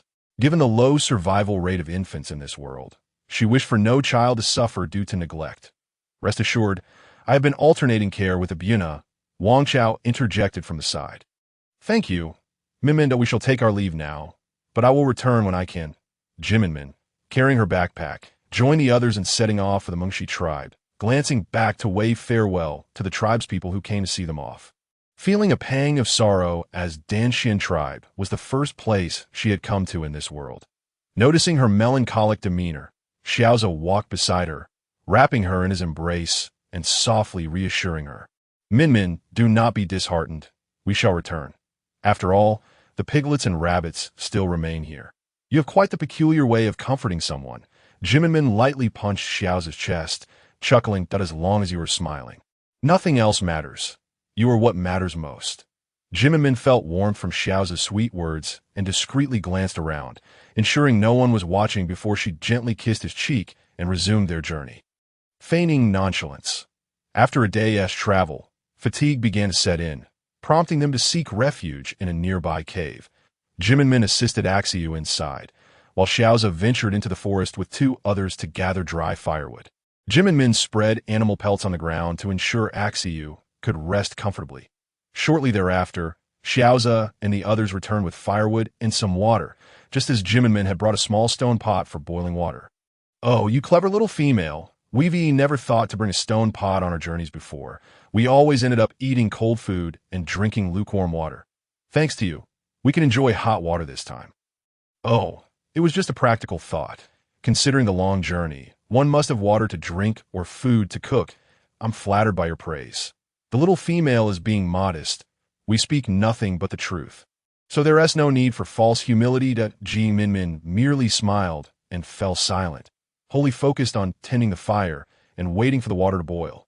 Only after everyone had their fill of hot water did she place the food she had prepared earlier onto the stone pot to heat. With their journey ahead the next day, she suggested that everyone retire early for the night. Minmin nestled against a Xiao and drifted off to sleep, while Xiao Ze sat nearby, gazing at Minmin's peaceful face. His heart softened. He had never imagined that he would encounter her in this lifetime, let alone possess her.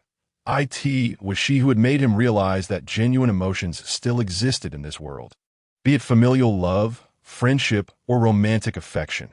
Just as Xiao Ze was lost in thought, he suddenly heard footsteps outside the cave. Gripping his bone knife, he cautiously positioned himself at the entrance, ready to strike, only to be met with a voice. Xiao Ze, it's me, Hikai. What brings you here? Xiao Ze queried. Didn't I tell you last time? I, too, wish to visit the Mengshi tribe. Thankfully, I set off 2 days earlier. When I reached the Danshin tribe, I heard that you had already departed hours ago, so I followed you here. I saw the firelight and came over. Hikai eagerly recounted his journey, oblivious to Xiao Ze's increasingly dark expression as he clenched his teeth and lashed out at Hikaya's shadow. It was as if he were a persistent specter, making it exceedingly difficult to evade him. By the way, do you have anything to eat or drink? I'm starving. Xiao Ze, in a huff, retrieved some food from his backpack and poured a bit of water for Hikai, then returned to adding firewood, ignoring the latter. When did you arrive? How come I was aware? The next morning, Minmin awoke to find Hikai there, hardly believing her eyes. You caught up to us just last night? By the time I got here, you all were already asleep, and my father asked me to thank you. Everyone in our tribe is now making persimmon candy, and we sometimes add a bit when cooking meat. Just as you suggested, what's the big deal? The persimmon trees rightfully belong to you. Rather than letting them go to waste, it's far better to turn them into something useful. Not squandering what nature provides is the best way to live. Xiao Ze remarked as he watched Minmin chat animatedly with Hikai after waking up, his teeth gritting multiple times, his face stretched taut with displeasure, feigning ignorance of Xiao Ze's demeanor. Minmin continued her conversation with Hikai, only to be abruptly pulled away by Xiao Ze. She found his jealous demeanor amusing. Unable to suppress her laughter, she chuckled aloud, realizing he had been playfully teased. Xiao Ze was not angered. Instead, he took Minmin to a secluded spot and leaned down to kiss her soft, red lips. Moments later, Xiao Ze gazed at Minmin's lips, now slightly swollen but even more alluring and glistening. Swallowing hard before speaking in a husky, seductive tone, Minmin, please refrain from conversing too much with other males. It stirs discomfort within me. Xiao Ze, why are you so possessive? I was merely chatting with Hikai. Are you jealous? What jealousy? I haven't consumed anything. But what is this jealousy you speak of? It's a type of condiment, Minmin sighed, pressing her forehead in exasperation, realizing she had overlooked the fact that this world had yet to discover the concept of jealousy. Minmin, don't change the subject. Remember what I said? Xiao Ze, you're being overly paranoid that I'm not some ethereal beauty that everyone desires, and my heart belongs solely to you. There's no one else. Minmin leaned against Xiao Ze's chest, listening to the steady rhythm of his heartbeat. Though Xiao Ze felt insecure, she was willing to provide him with reassurance that Hikai, who had quietly followed them, hid behind the dark trees, watching their passionate kiss, and whispered sweet nothings that a pang of sorrow gripped his heart, the bittersweet ache nearly overwhelming him. Ultimately, he leaned against a tree trunk, gazing skyward, attempting to calm his tumultuous emotions. When Minmin and Xiao Ze returned to the cave, everyone was laughing and enjoying their meal. Even Hikai and Xiao were chatting merrily. Minmin tugged at Xiao Ze's sleeve, whispering, "Look at Hikai. Do you think he has over you? You shouldn't always be suspicious that I love you. And only you. Hikai is just a friend." Xiao Ze glanced at Hikai, then back at Minmin, suddenly feeling a twinge of pity for Hikai. How could he be so oblivious to such obvious affection? Yet he knew he couldn't lay it bare, lest Minmin accuse him of being paranoid yet again. As they traveled further towards the Mengshi tribe, Minmin noticed the weather becoming increasingly warm, and she spotted many rocky hills. The Danshan tribe had none. It was mostly pebbles that, if the Mengshi tribe had such an abundance of stones, perhaps they could use them to construct sturdy houses. Minmin shared her thoughts with Xiao Ze, only for him to respond, how would they bind them together? Right, there's no such thing as cement in this world. Is there? How did they build houses in my ancient world? She mused that if only we had phones or computers, we could easily look it up. Minmin realized she was being rather presumptuous, yet Xiao Ze took her words to heart, pondering the possibility of discovering a binding agent in the future. After 6 arduous days of travel, just as Minmin felt she could endure no more, the Mengshi tribe finally came into view. It was vastly larger than the Danshan tribe, teeming with lush greenery, and the surrounding farmland was mostly level.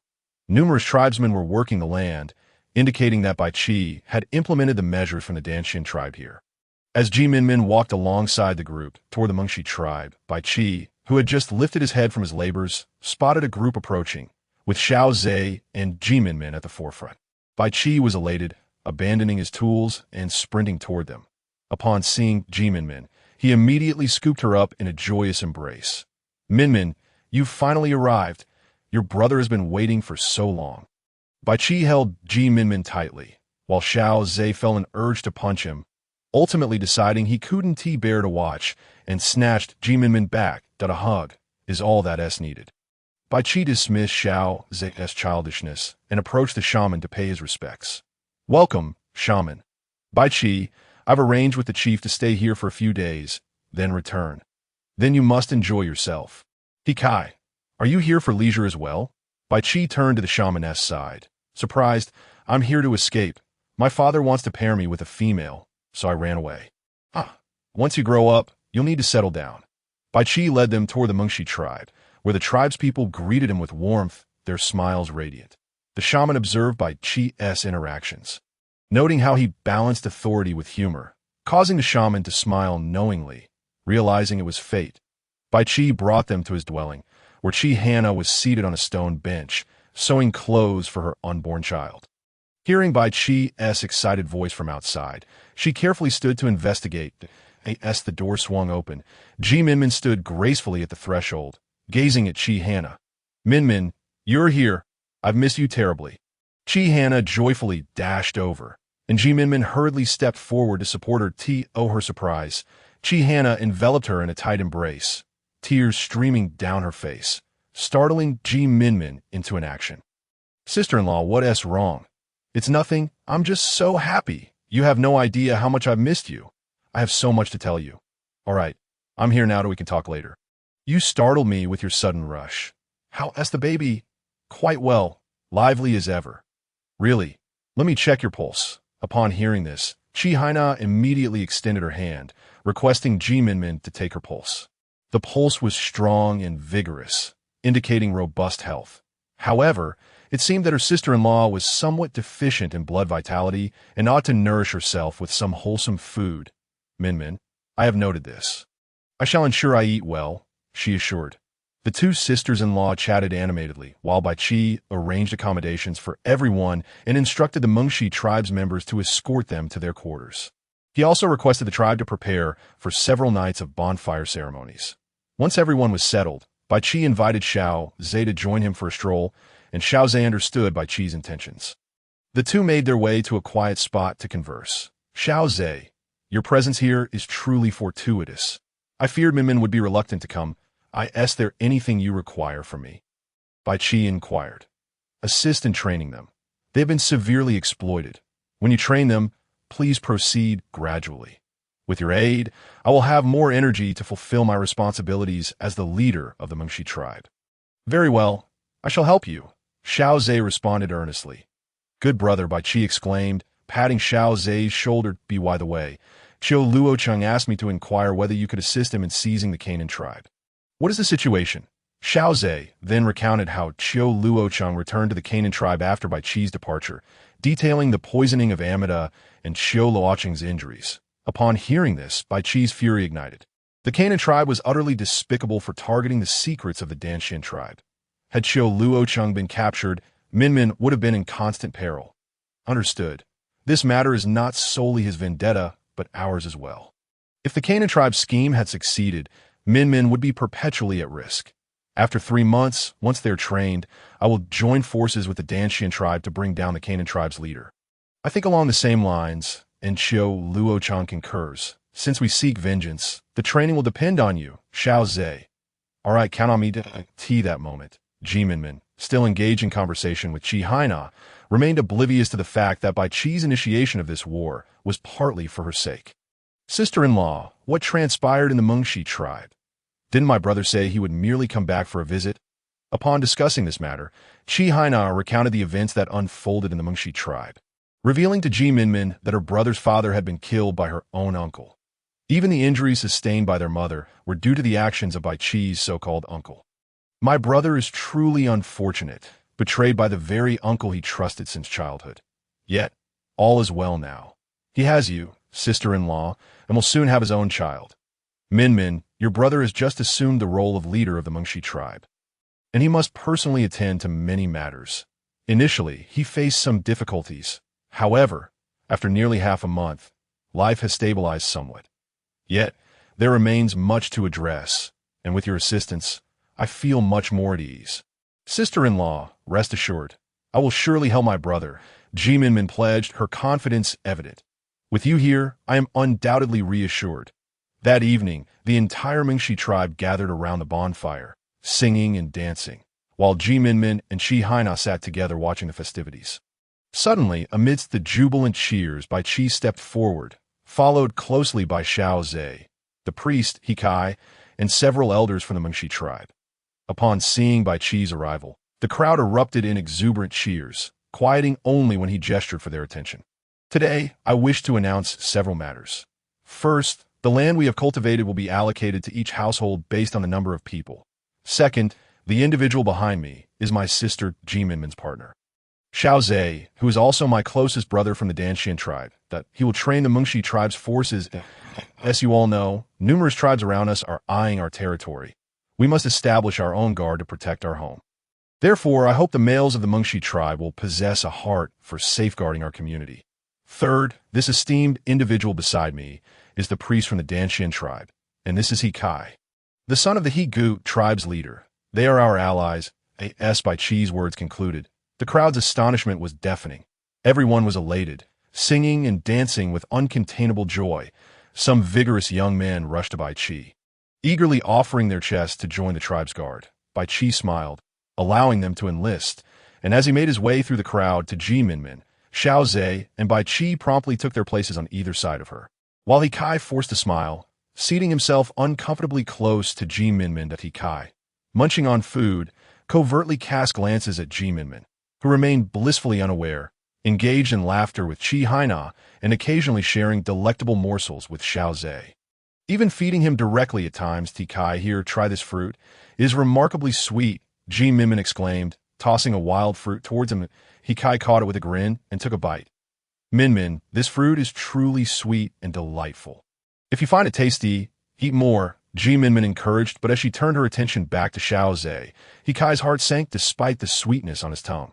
After the bonfire ceremony concluded, Minmin accompanied Xiao Ze to their new dwelling, a spacious place with 3 rooms, a main hall, a kitchen on the opposite side, and ample outdoor space suitable for cultivating vegetables. After touring the premises, Minmin found that Xiao Ze had already prepared a comfortable place for his grandmother. Remembering their arduous journey and the lack of a proper bath, Minmin hurried to the kitchen to start a fire for hot water. After ensuring her grandmother was ready, Minmin intended to fetch water for herself, only to find that Xiao Ze had already done so. She followed him, bouncing along. The bathing area featured a large tub filled with steaming water, and Xiao Ze continued to pour more in. Xiao Ze, is this water sufficient? She inquired. To her surprise, he merely cast a deep glance at her before stepping out to fetch another full bucket of hot water. Sensing something amiss, Minmin contemplated escaping discreetly, but Xiao Ze caught her collar, pulling her into his embrace. Xiao Ze, what are you planning? She asked, startled. I want to savor you, he replied, his hand subtly reaching for her clothing. In a swift motion, he spun her around, lowering his head to capture her lips in a fervent kiss, lifting her toward the tub. Soon, the bathing area was filled with splashing water and breathless gasps. The following morning, when Minmin awoke, she found only the warmth of Xiao Ze's previous presence. Just as she prepared to rise and wash, the door swung open, revealing Xiao Ze. Minmin, hurry and get ready for breakfast. I must meet Bai Chi at the guard station to commence training today. Oh, I shall get up. You may leave first. Are you feeling shy now? Yet, I have seen every part of you, Xiao Ze teased.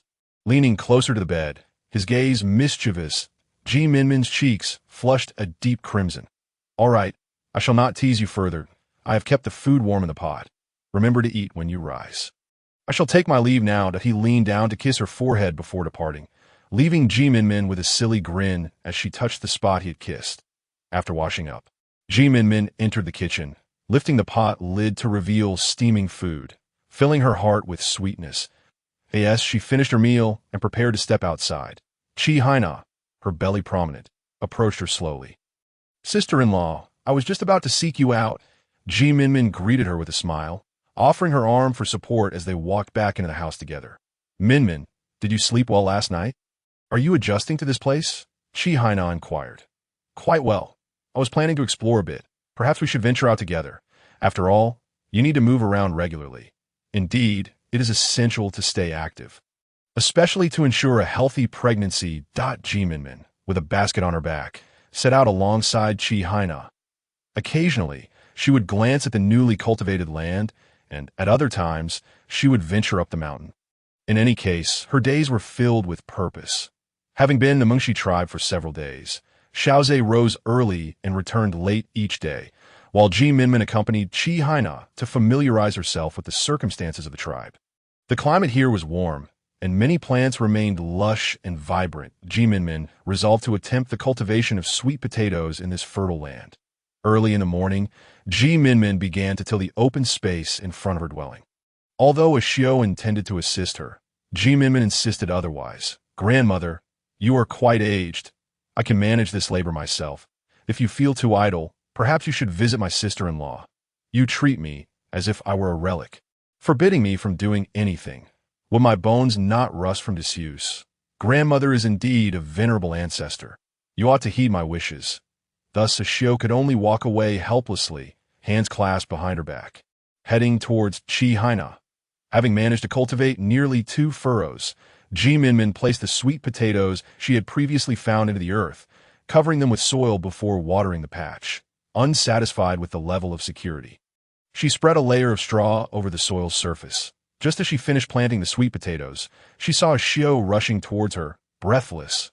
"Hurry, Minmin, it's urgent at Haina's." Upon hearing this, Minmin immediately slung her small box over her shoulder and sprinted towards Haina's abode. Not having time to fully grasp Xiao's final words, "A child has a fever." Upon entering the house, Minmin exclaimed, "Sister-in-law, what happened?" "I've come." To her surprise, she found Haina standing by the bed, visibly pregnant, while a small child lay on the bed, flushed and feverish, and a female figure wept nearby. Seeing Minmin, Haina grasped her arm urgently, saying, "Minmin, come quickly and see him." Without hesitation, Minmin approached the child. Feeling his forehead, which burned with fever, and his breathing was rapid, Minmin took out a bone needle and applied acupuncture to several points on the child, observing as his breathing gradually became steadier. The weeping female, noticing the improvement, was overwhelmed with joy and attempted to kneel before Minmin in gratitude. However, Minmin swiftly supported her, saying, "Child, he is merely a bit better for now. Please fetch some hot water." The female complied and hurried to the kitchen, while Minmin prepared a bowl of warm water mixed with a pinch of salt, cautiously cradling the child to feed him. When the female returned with the hot water, Minmin helped hold the child while warming his feet with a towel. Once this was done, Minmin proceeded to prepare medicine. After the child took the medicine, the flush on his face gradually subsided, and his breathing stabilized. "Thank you. If it weren't for you, my child might not have survived. It was nothing. You must take good care of him. Administer this medicine twice tomorrow, reducing 3 bowls of water to 1.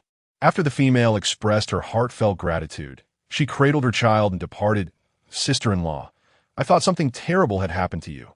I was so frightened." Having resolved everything, Minmin still felt a lingering anxiety.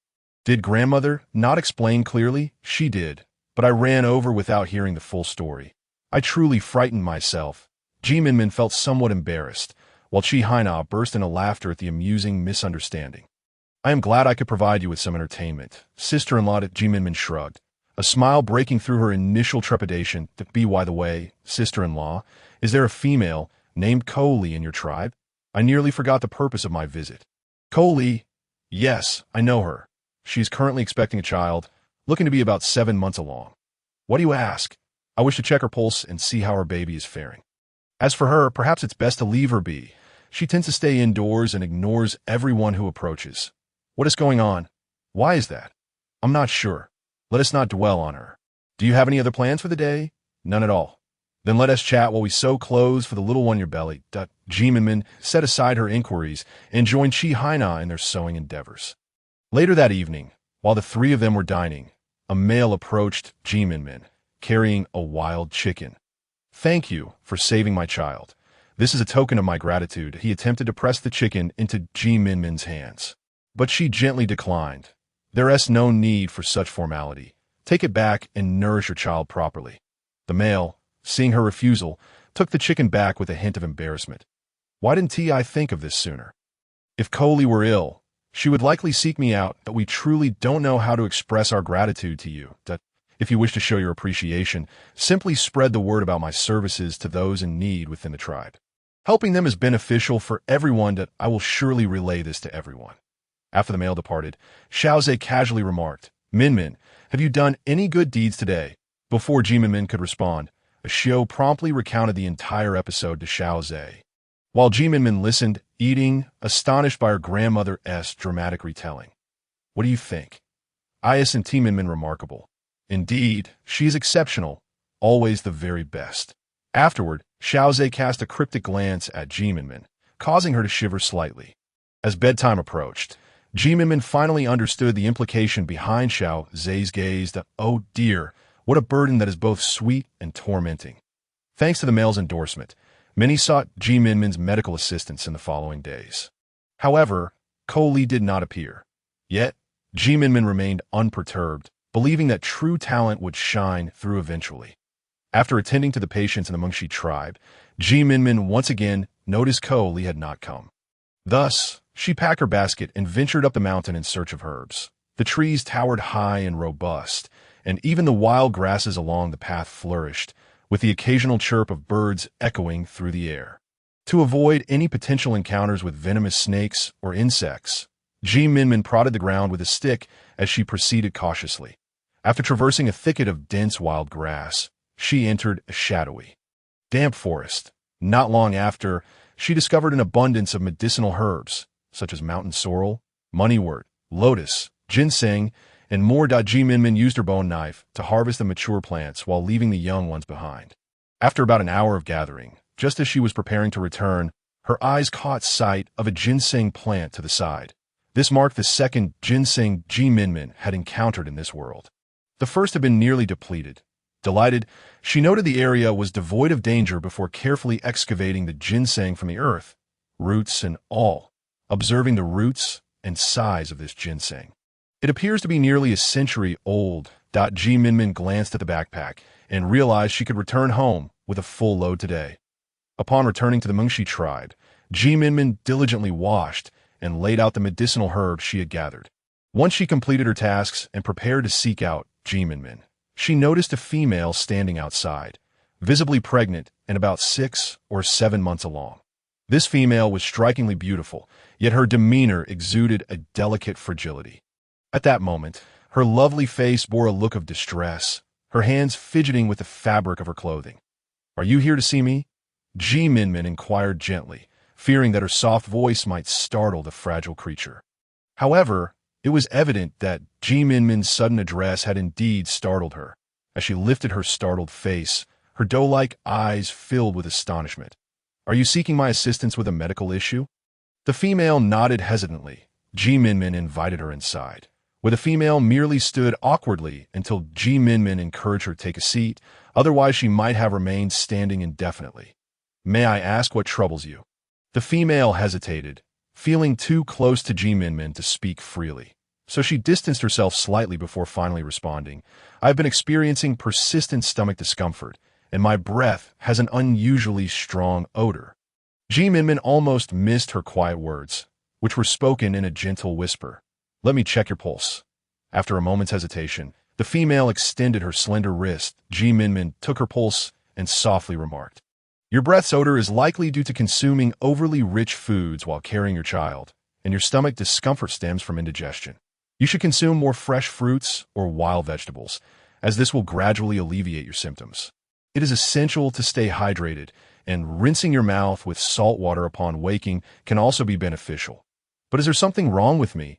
My male partner has no time to gather fruits, and I do not dare venture into the mountains in my condition. Does your male partner not care for you? He is preoccupied with whatever he is doing. I'm not entirely sure, though, after such a lengthy conversation. I still do not know your name. I am Li. Minmin was nearly taken aback and almost toppled from her seat. Li did not seem to fit the description her sister-in-law had provided. She appeared to be such a gentle, refined young woman. "Hello, my name is Minmin. I know you are Minmin. Many in the tribe speak highly of you, which is why I hesitated for so long before deciding to seek you out. Are you often at home?" "Yes, I am. May I visit your home tomorrow?" "Really?" Li's eyes sparkled with delight, her entire being radiating joy. "Yes, but it won't be very early. I may need to attend to some other patients before coming to see you. I would be very pleased to have you visit." After Minmin and Li had made arrangements, Minmin escorted her out. Once Li had left, Minmin went to the field to water the sweet potatoes, noting that the sprouts had yet to emerge. Nevertheless, Minmin remained undeterred, considering that they had only been planted a few days prior. As she observed the encroaching darkness, she prepared to cook when Xiao Ze and Kai swaggered over. Carrying a wild boar, Minmin, get some hot water ready. We'll be having wild boar." Xiao Ze's excited voice reached her ears, prompting Minmin to rush into the kitchen to boil water. "Sister, aren't we impressive? During training today, we happened upon a couple of wild boars in the forest, and with our combined efforts, we managed to catch one. The other was distributed among the tribe." Bai Qiang's self-satisfied voice chimed in Minmin's ear. "Brother, do you wear that same expression in front of the tribe? They cannot enjoy the same privilege as you, Minmin, but in front of the tribe. I must maintain a certain authority, but I need not do so with you. Indeed, before me, you may act however you wish." The three of them quickly prepared the wild boar for cooking, each taking on a specific task, while Minmin merely watched. Yet, she did not remain idle for long, soon beginning to prepare the evening's feast. Once Minmin set the sumptuous spread on the stone table, featuring stir-fried pig intestines, a soup made from pig lungs and liver, and braised pork, they devoured it as if they had not eaten in days. "Minmin, your cooking is exquisite. How wonderful it would be to have a female with such culinary skills." Hikai remarked casually. "Yes, that's so. Then you must find yourself a suitable partner who can pamper you into a plump and happy state. Here, Minmin, have a bowl of soup. Tonight's broth is particularly delightful." Xiao Ze personally ladled a bowl of pig lung soup for Minmin, who accepted it with a smile at Hikai, wearing a cheerful expression. Engaged Minmin in conversation, but his heart ached like it was being sliced by a knife upon witnessing the intimacy between Xiao Ze and Minmin. As Minmin happily sipped the soup Xiao Ze had prepared, she chatted with Haina, occasionally placing pieces of braised pork into Xiao Ze's bowl. Ever since Xiao Ze had tasted the braised pork, Minmin had observed his growing fondness for such dishes. Once everyone was satisfied and reclining in a state of blissful lethargy, even Xiao Ze, with his round belly, was leisurely stroking his stomach. Minmin chuckled as she prepared a digestive herbal broth for them. After Xiao Ze had escorted everyone out, Minmin busied herself in the kitchen, rendering oil from the remaining wild boar. With the meat evenly distributed, Minmin was left with about 50 to 60 pounds, and she was already rendering lard while salting the remaining ribs for drying. Just then, Xiao Ze entered, spotting Minmin cutting meat, and he stepped up to take the bone knife from her. "Let me handle that." Minmin willingly stepped aside to continue rendering oiled in the tranquil night. The two labored harmoniously in the kitchen, their silence enveloped in a comfortable camaraderie. It was not until deep into the night that they finally finished their tasks and nestled under the covers. Xiao Ze, unusually still, held Minmin closely from behind, enveloping her in his embrace. "Minmin, I love you. I love you too." Minmin turned to face him, her hand caressing the chiseled features of his handsome face before leaning in to kiss his lips.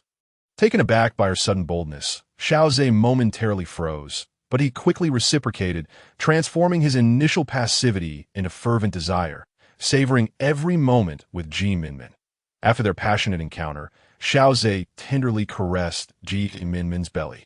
"Minmin, you must be close to carrying our child. Am I right?" His words prompted Minmin's thoughts. Since their intimate union, it was only natural to assume she might be expecting Ze wishes to become a father. "Yes, I wish to be a father.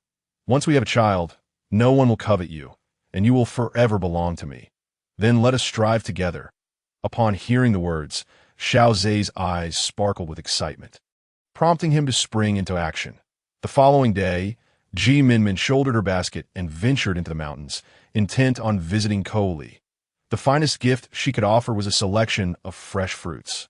Minmin journeyed northward, having heard from the Mengshi tribe that this area was abundant in wild fruits. As she walked, she kept her eyes peeled, but after traversing a short distance, she found only a sparse scattering of wild fruits among the branches. Disheartened, she pressed on deeper into the woods. As Minmin ventured further into the heart of the mountains, a hard, spiky object suddenly struck her head, causing her to crouch down in pain, tears welling in her eyes.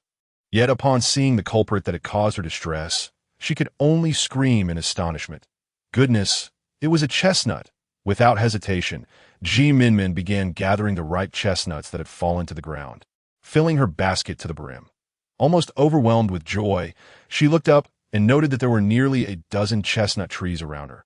This discovery would surely allow her brother to organize the tribe to come and collect chestnuts. With her basket full, Minmin retraced her steps, picking any wild fruits she encountered along the way and wrapping them in leaves to bring back home. Meanwhile, Li, having risen early, found herself glancing frequently out the door, causing her mate to feel something was amiss. Li, what troubles you? Ching, it's nothing. How is your project coming along? I still have some thoughts to sort out that if successful, it would greatly benefit our tribe. Will you still train today? Of course. The chief's skills far surpass mine. I have much to learn from him, as Ching spoke of Bai Chi. Her face radiated admiration, which made Li chuckle. After Ching departed, Li, busy with household chores, stole glances outside, yet the path remained empty. Gradually, disappointment crept in. She had hoped Minmin would be different, only to realize it was a mere figment of her imagination.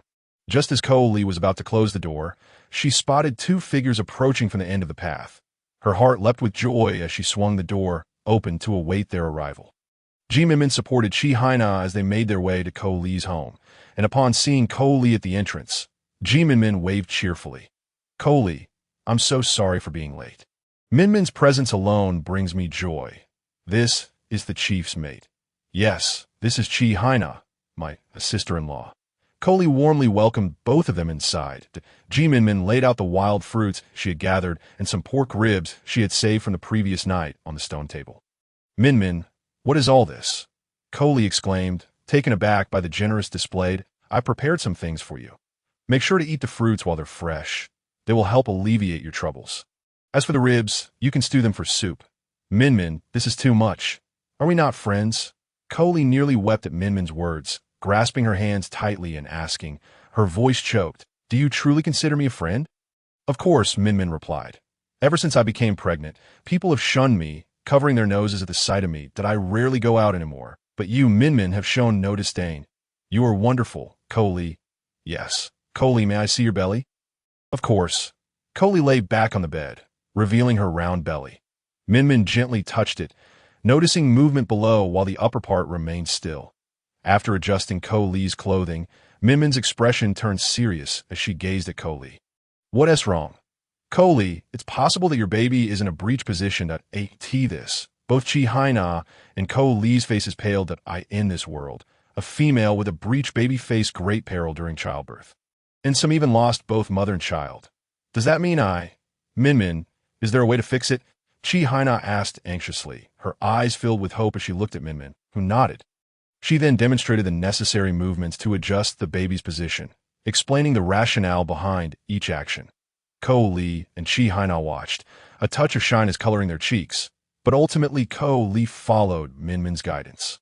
Li, maintain these exercises for a while, and after some time, we will check the baby's movements again. All right, I understand. Li nodded earnestly, determined to do whatever it took for her and Ching's child. Though Minmin felt they had resolved half the issue, the true test would come during childbirth. Rest assured, Li, you should now ease your mind and prepare to welcome your child. Minmin painted a picture of a happy family of 3 before Li's eyes.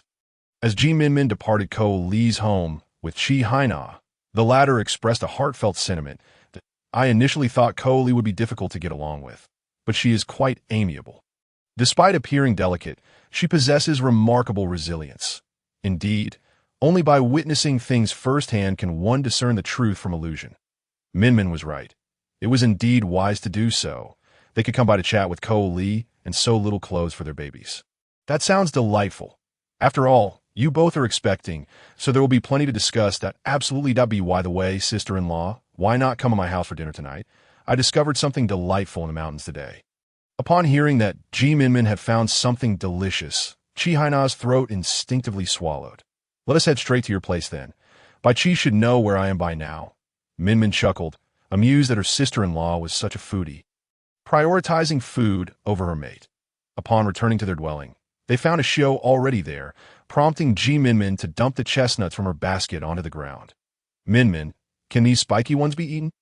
Of course, we just need to remove the outer shell. Minmin used a small stone to gently crack open the prickly green shells, revealing the brown chestnuts within. Xiao and Haina followed her lead, and the 3 of them busied themselves for nearly half an hour until all the chestnuts were prepared. Minmin made a small cross incision on each chestnut shell, then boiled a large pot of water and soaked half the chestnuts in it.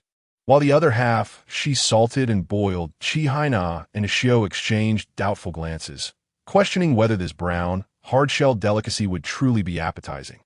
Yet, given Minmin's knack for surprises, they had no choice but to wait in anticipation for her culinary skills.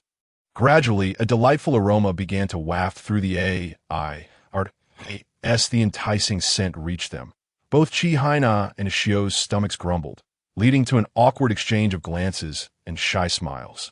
When Minmin retrieved the cooked chestnuts, Haina eagerly reached for one, only to be stopped by Minmin's sister-in-law. "You cannot eat the hard shell. First, remove that layer." Minmin handed Haina a perfectly peeled, slightly yellow chestnut. As she chewed, Haina found the chestnut's texture to be fine and glutinous, with a sweet yet not cloying flavor that lingered delightfully. "Minmin, this is delicious. It has a sweet, non-greasy taste." "Xiao, you must try this." Haina eagerly offered a peeled chestnut to Xiao, smiling as she asked, "Isn't it quite delightful?" Minmin also peeled a few chestnuts and popped them in her mouth. The three of them chatted while eating, and before long, the stone table was overflowing with chestnut shells. "Come, help me peel the chestnuts. We shall feast on a chestnut banquet tonight." The chestnuts soaked in hot water were carried over by Minmin, and together, the three of them worked diligently to remove the shells. As the time approached, Minmin took a few ribs, cut them in half, and set them to simmer with the chestnuts. By the time Xiao Ze returned home, the rich aroma wafted through the air, even causing Kai and Bai Qi to slow their steps in delight.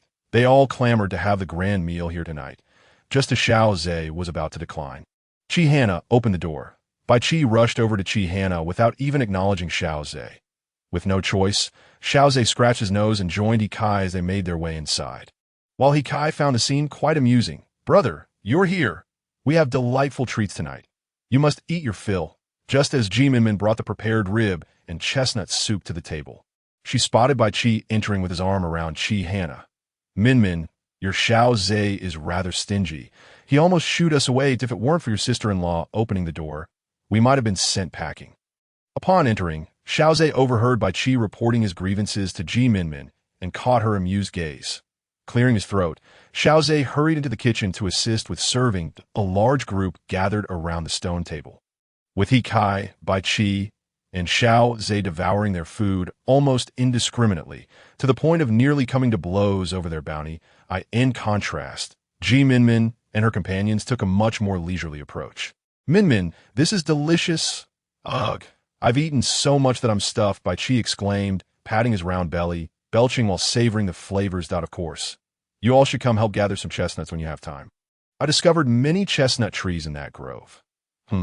We could organize the females of the tribe to venture up the mountain together. That sounds feasible. After all, life in the tribe has returned to normal." After finalizing their plans, Bai Qi embraced Haina and headed back to his home, while Xiao Ze walked Kai to the door. "Xiao Ze, having been out for so long, I think it's time for me to return to the Higu tribe." "Kai, I am truly grateful to have you as a friend. You want to say goodbye to Minmin before you leave?" "Perhaps not. If I say goodbye, I might find it hard to part." "Kai, you've experienced this once. You should understand Minmin's feelings. She regards you merely as a friend, and I do as well. You ought to explore connections with other females." Xiao Ze observed the silent Kai and paused before continuing. "I hope my words do not seem inappropriate, but I wish for your well-being. Reflect on what you should do. I shall take my leave now." After patting Kai's shoulder, Xiao Ze turned to depart, leaving Kai deep in thought as he watched Xiao Ze's retreating figure. Upon returning to his dwelling, Xiao Ze found Minmin had tidied everything up. "Xiao Ze is back. Go wash up. I've prepared hot water for you." "Minmin, you shouldn't be doing such heavy tasks. Just wait for me to return and handle myself. But I want Xiao Ze to come home and feel comfortable. Look at you. You've trained so hard and still have to work upon returning. How can your body endure this? All right, go wash up now." Minmin gently pushed Xiao Ze toward the washing area before returning to her bedside to mend his clothes. Recently, Xiao Ze's garments had been torn quite severely, with some holes large enough for a fist to fit through. After washing up, Xiao Ze emerged to see Minmin quietly sewing, her delicate fingers deftly working with the needle. His gaze warmed, and he fixed his intense stare upon her graceful figure. Observing Minmin's focused expression, he stood still for a moment before striding toward her. As Minmin concentrated on her task, the light around her suddenly dimmed. Looking up, she found Xiao Ze standing before her, his eyes deep and penetrating. Sensing something amiss, Xiao Ze leaned down and pressed his lips against Minmin's, kissing her deeply. "I'm hungry." Xiao Ze slightly released her, his gaze fixed on her swollen lips without blinking. "Did you not eat enough earlier? Allow me to fetch you something delicious." "Minmin, you know that my hunger is not merely for food, but for something else entirely?" Xiao Ze, I haven't washed up yet." Just as Minmin finished speaking, Xiao Ze let her go, and she hurriedly dashed to the washing area, her heart racing. He truly knows how to tease. "I can hardly bear it." When Minmin finally emerged after washing up, she found Xiao Ze reclining on the bed, waiting for her. She hesitated, realizing that such a life could be exhausting. "What are you thinking about?" "Minmin? Oh, I was just pondering why our world is called the Beast Era. Our world was once overrun by wild beasts. Although we beastmen possess certain abilities, we still appear weak compared to them. Our ancestors struggled to survive in such a world and had to coexist with beasts for survival. Eventually, a being known as the Beast God emerged, uniting the scattered tribes to fight against the beasts. After years of conflict, we finally established a home on this land, and to honor his great achievements, we became known as Beastmen. Centuries have passed, and the Beastmen have splintered into numerous tribes, yet during rituals or significant ceremonies, each tribe swears allegiance to the Beast God. "What are some of your abilities? Can you transform?" Minmin hesitated before asking. Hearing this, Xiao Ze doubled over in laughter, tears streaming down his face. Minmin, witnessing his reaction, felt torn between anger and embarrassment. "What's wrong? Are you upset, Minmin?" "No, I just feel like I've asked a rather foolish question that we can transform. The difference between us and beasts is that we possess two forms. We only transform during battle. If the enemy is weaker, we fight in our usual form. However, our transformations are not invincible. For instance, when you fell into the ravine, we could only descend in our normal form since we needed our hands to grasp things. Can I also transform? Females cannot transform. Thus, hunting and warfare are tasks for the males. What do you look like when you transform?" "You wish to see my original form?" Xiao Ze asked in his deep, alluring voice. Minmin found herself captivated and nodded earnestly. In an instant, Xiao Ze transformed. His hair cascaded down to his waist in a silver mane. His eyes gleamed like a wolf's with predatory sharpness. His ears elongated and sharpened slightly, enhancing his already striking beauty. His muscular physique exuded wildness, while his hands morphed into small paws, with claws as sharp as blades at the tips. The blade was sharp and straight. Devoid of any hooks, Minmin could hardly believe her eyes as she gazed upon the scene before her. She yearned to reach out and caress the silvery mane, but unexpectedly, Xiao Ze extended his lustrous tail, inviting her to stroke it instead. As Minmin ran her fingers through the silky, soft fur, she found herself utterly captivated. The sensation seemed to transport Xiao Ze to ethereal realms of bliss, granting him an exquisite pleasure he had never before experienced. Unable to endure such torment any longer, Xiao Ze suddenly turned, sweeping Minmin into his embrace, lowering his head to capture her crimson lips in a fervent kiss. Minmin, too, reached out to stroke Xiao Ze's shimmering hair, unaware that this very action ignited an even greater fervor within him. Soon, the room was filled with sounds that left them both blushing and breathless. The following morning, as Minmin drifted between sleep and wakefulness, she felt something tickling her face, soft, warm fur brushing against her cheek. When she finally became aware, she discovered Xiao Ze's tail wagging playfully before her, as if begging for affection. "Minmin, you're awake. Xiao Ze is quite hungry," he declared at a glance from the corner of her. I revealed his expression, one of contentment and pride, as he whimsically lamented his hunger. "Very well. I shall rise and prepare something for you to eat. But I'm not that kind of hungry." "Minmin, just give my tail another stroke. Why must I stroke your tail?" she replied, recalling how that very action had nearly drained her the night before. The thought of touching his tail now seemed perilous. "Minmin, are you afraid of Xiao Ze? Do you not like me this way? How could that be?" To prove her bravery, Minmin gently caressed the glossy tail. her fingers gliding along the fur. Xiao Ze's face lit up with satisfaction, half closing his eyes as he lay on the bed, radiating an aura of unparalleled comfort. When it was time to venture outside, Xiao Ze reverted to his usual demeanor, and the sudden shift left Minmin somewhat taken aback. Minmin, which form of me do you prefer? I like both. I adore you in every way. How absurd to ask oneself such a question. He mused, and upon his departure, Minmin let out a groan, collapsing onto the bed, utterly disinclined to move. How foolish of her to have asked such a trivial question. After lying there for a while, she finally sprang up like a carp breaking the surface, completed her morning routine, and headed to the fields to check on the sweet potato sprouts. Upon arriving, she lifted the straw covering, revealing a vibrant green beneath. Ah, they've sprouted. My goodness, they truly have.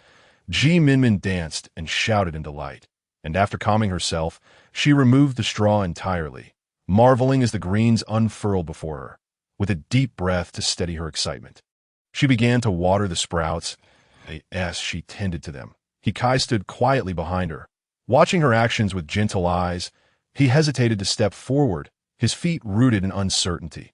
After mustering the courage to approach, he took a single step forward, only to retreat again. Just as Hikai wavered, Minmin turned and noticed him standing there. Dada. Hikai, did you come to find me for something? I merely came to bid you farewell. I may have to leave tomorrow. My father wishes for me to return to the Higu tribe. Then I wish you safe travels. Thank you. I shall take my leave now. Once Hikai departed, Minmin returned indoors to organize herbs, but an unsettling feeling lingered within her, as though she had forgotten something important, yet she could not recall what it was. Restlessly, she paced the room, just as she was about to crumble under the weight of her anxiety. As Xiao returned, Minmin, what troubles you? Your complexion is quite poor. Grandmother, it's nothing. I simply cannot remember a few things. Then forget about it and relax. Perhaps you will soon recall what you have forgotten. Perhaps Xiao's words had a calming effect, for Minmin's expression gradually softened.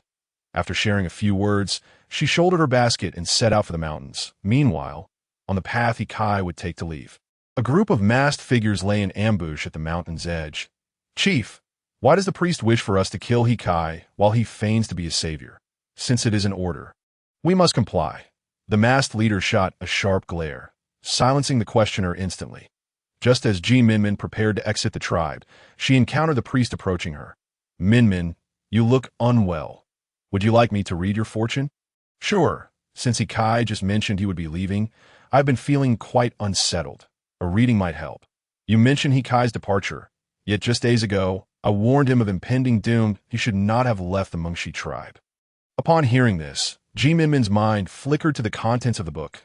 Hikai believed he had caused Hixin's demise, prompting his departure from the Higu tribe. Subsequently, he faced an ambush near the Mengshi tribe. Hikai assumed the Mengshi tribe had wronged him, and soon after, the Higu tribe fell to the Danxian tribe, deepening his hatred for them.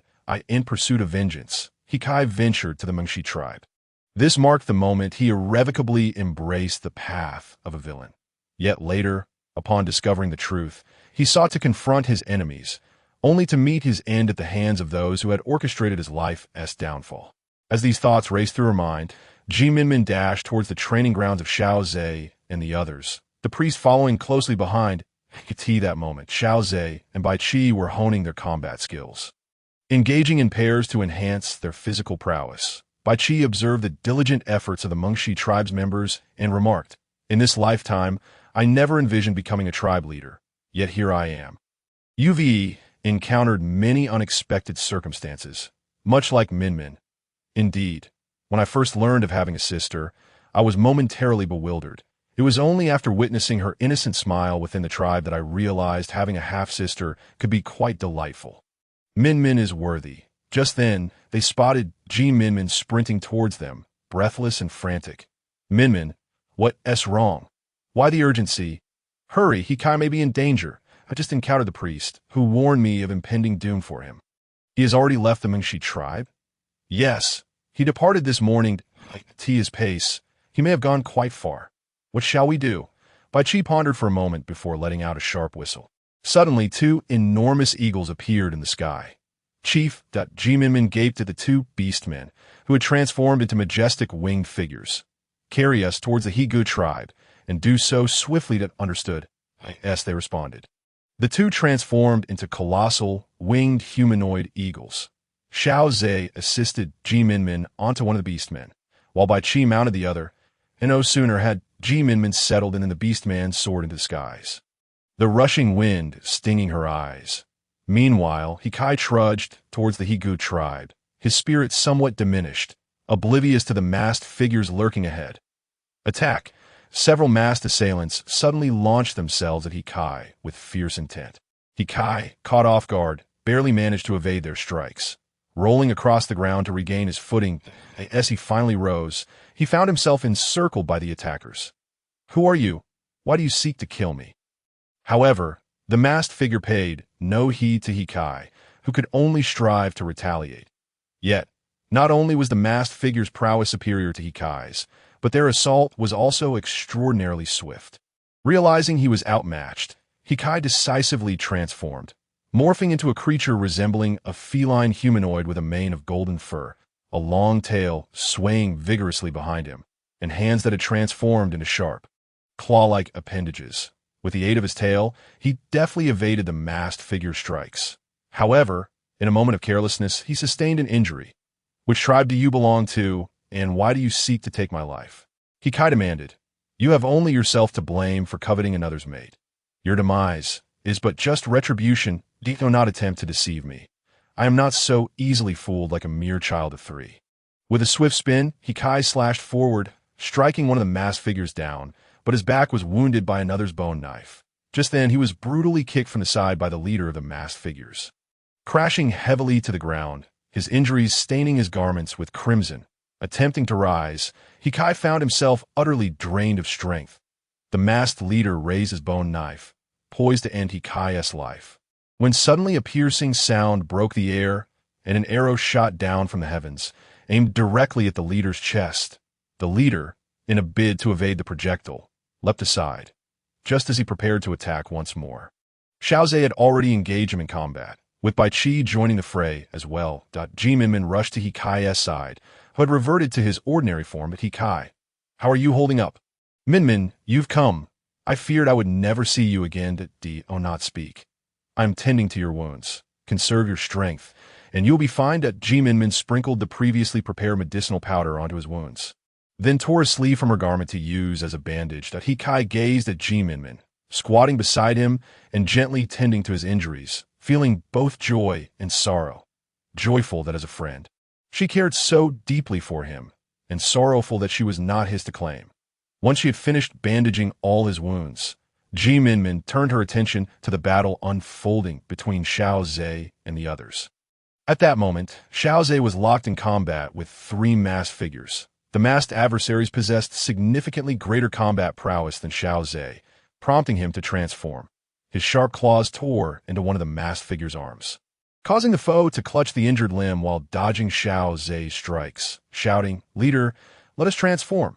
"Transform? Nonsense! We must retreat." The masked leader struggled to fend off Bai Qi's relentless attacks, only for Bai Qi to land a spinning kick to the leader's head. Just as he was about to seize his opportunity, several arrows suddenly flew in from the side. As Xiao Ze and Bai Qi sought to evade the arrows, the masked figures seized the chance to retreat. Exchanging glances before disappearing into the shadows, Xiao Ze, witnessing their departure, reverted to his original form and hurried back to Minmin's side, glancing at the bloodied Hikai. "How are you faring?" "I'm not dead yet." "Who were they?" "We attacked with such ferocity, yet they did not transform, so I cannot tell." "Let us proceed with caution. We must find a place to rest." The Minmin discreetly pulled Bai Qi aside, whispering, "Brother, the shaman foretold that there might be trouble in the Higu tribe, that it was best not to reveal what she knew outright. So she merely borrowed the shaman's words. That truly the case?" "Of course it is." Bai Qi pondered for a moment, then lifted his gaze, fixing his eyes intently on Minmin, causing her heart to race, though she maintained a calm facade. In that case, we should first visit the Dan Xian tribe. If it's just the 4 of us, I fear we may be ineffective. Whatever you say, brother, we shall do. Then I will speak to Xiao Ze and Hikai to gauge their thoughts." "I appreciate your efforts, brother," Minmin replied with a hint of servility. Hikai, Xiao Ze, it seems we may need to venture to the He Good tribe. Minmin just informed me that the shaman's divination suggests significant events are afoot there.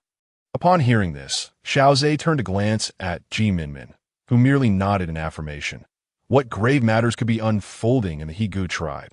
He Kai asked anxiously, attempting to rise despite his injuries, but was restrained by Xiao's not rush. The events have yet to unfold, but the shaman's demeanor was indeed grave. Then what should we do? I propose we visit the Dan Xian tribe, as it is not far from the He Good tribe, Bai Qi suggested, and Xiao Ze concurred after a moment's reflection. They boarded a humanoid eagle and set off towards the Dan Xian tribe.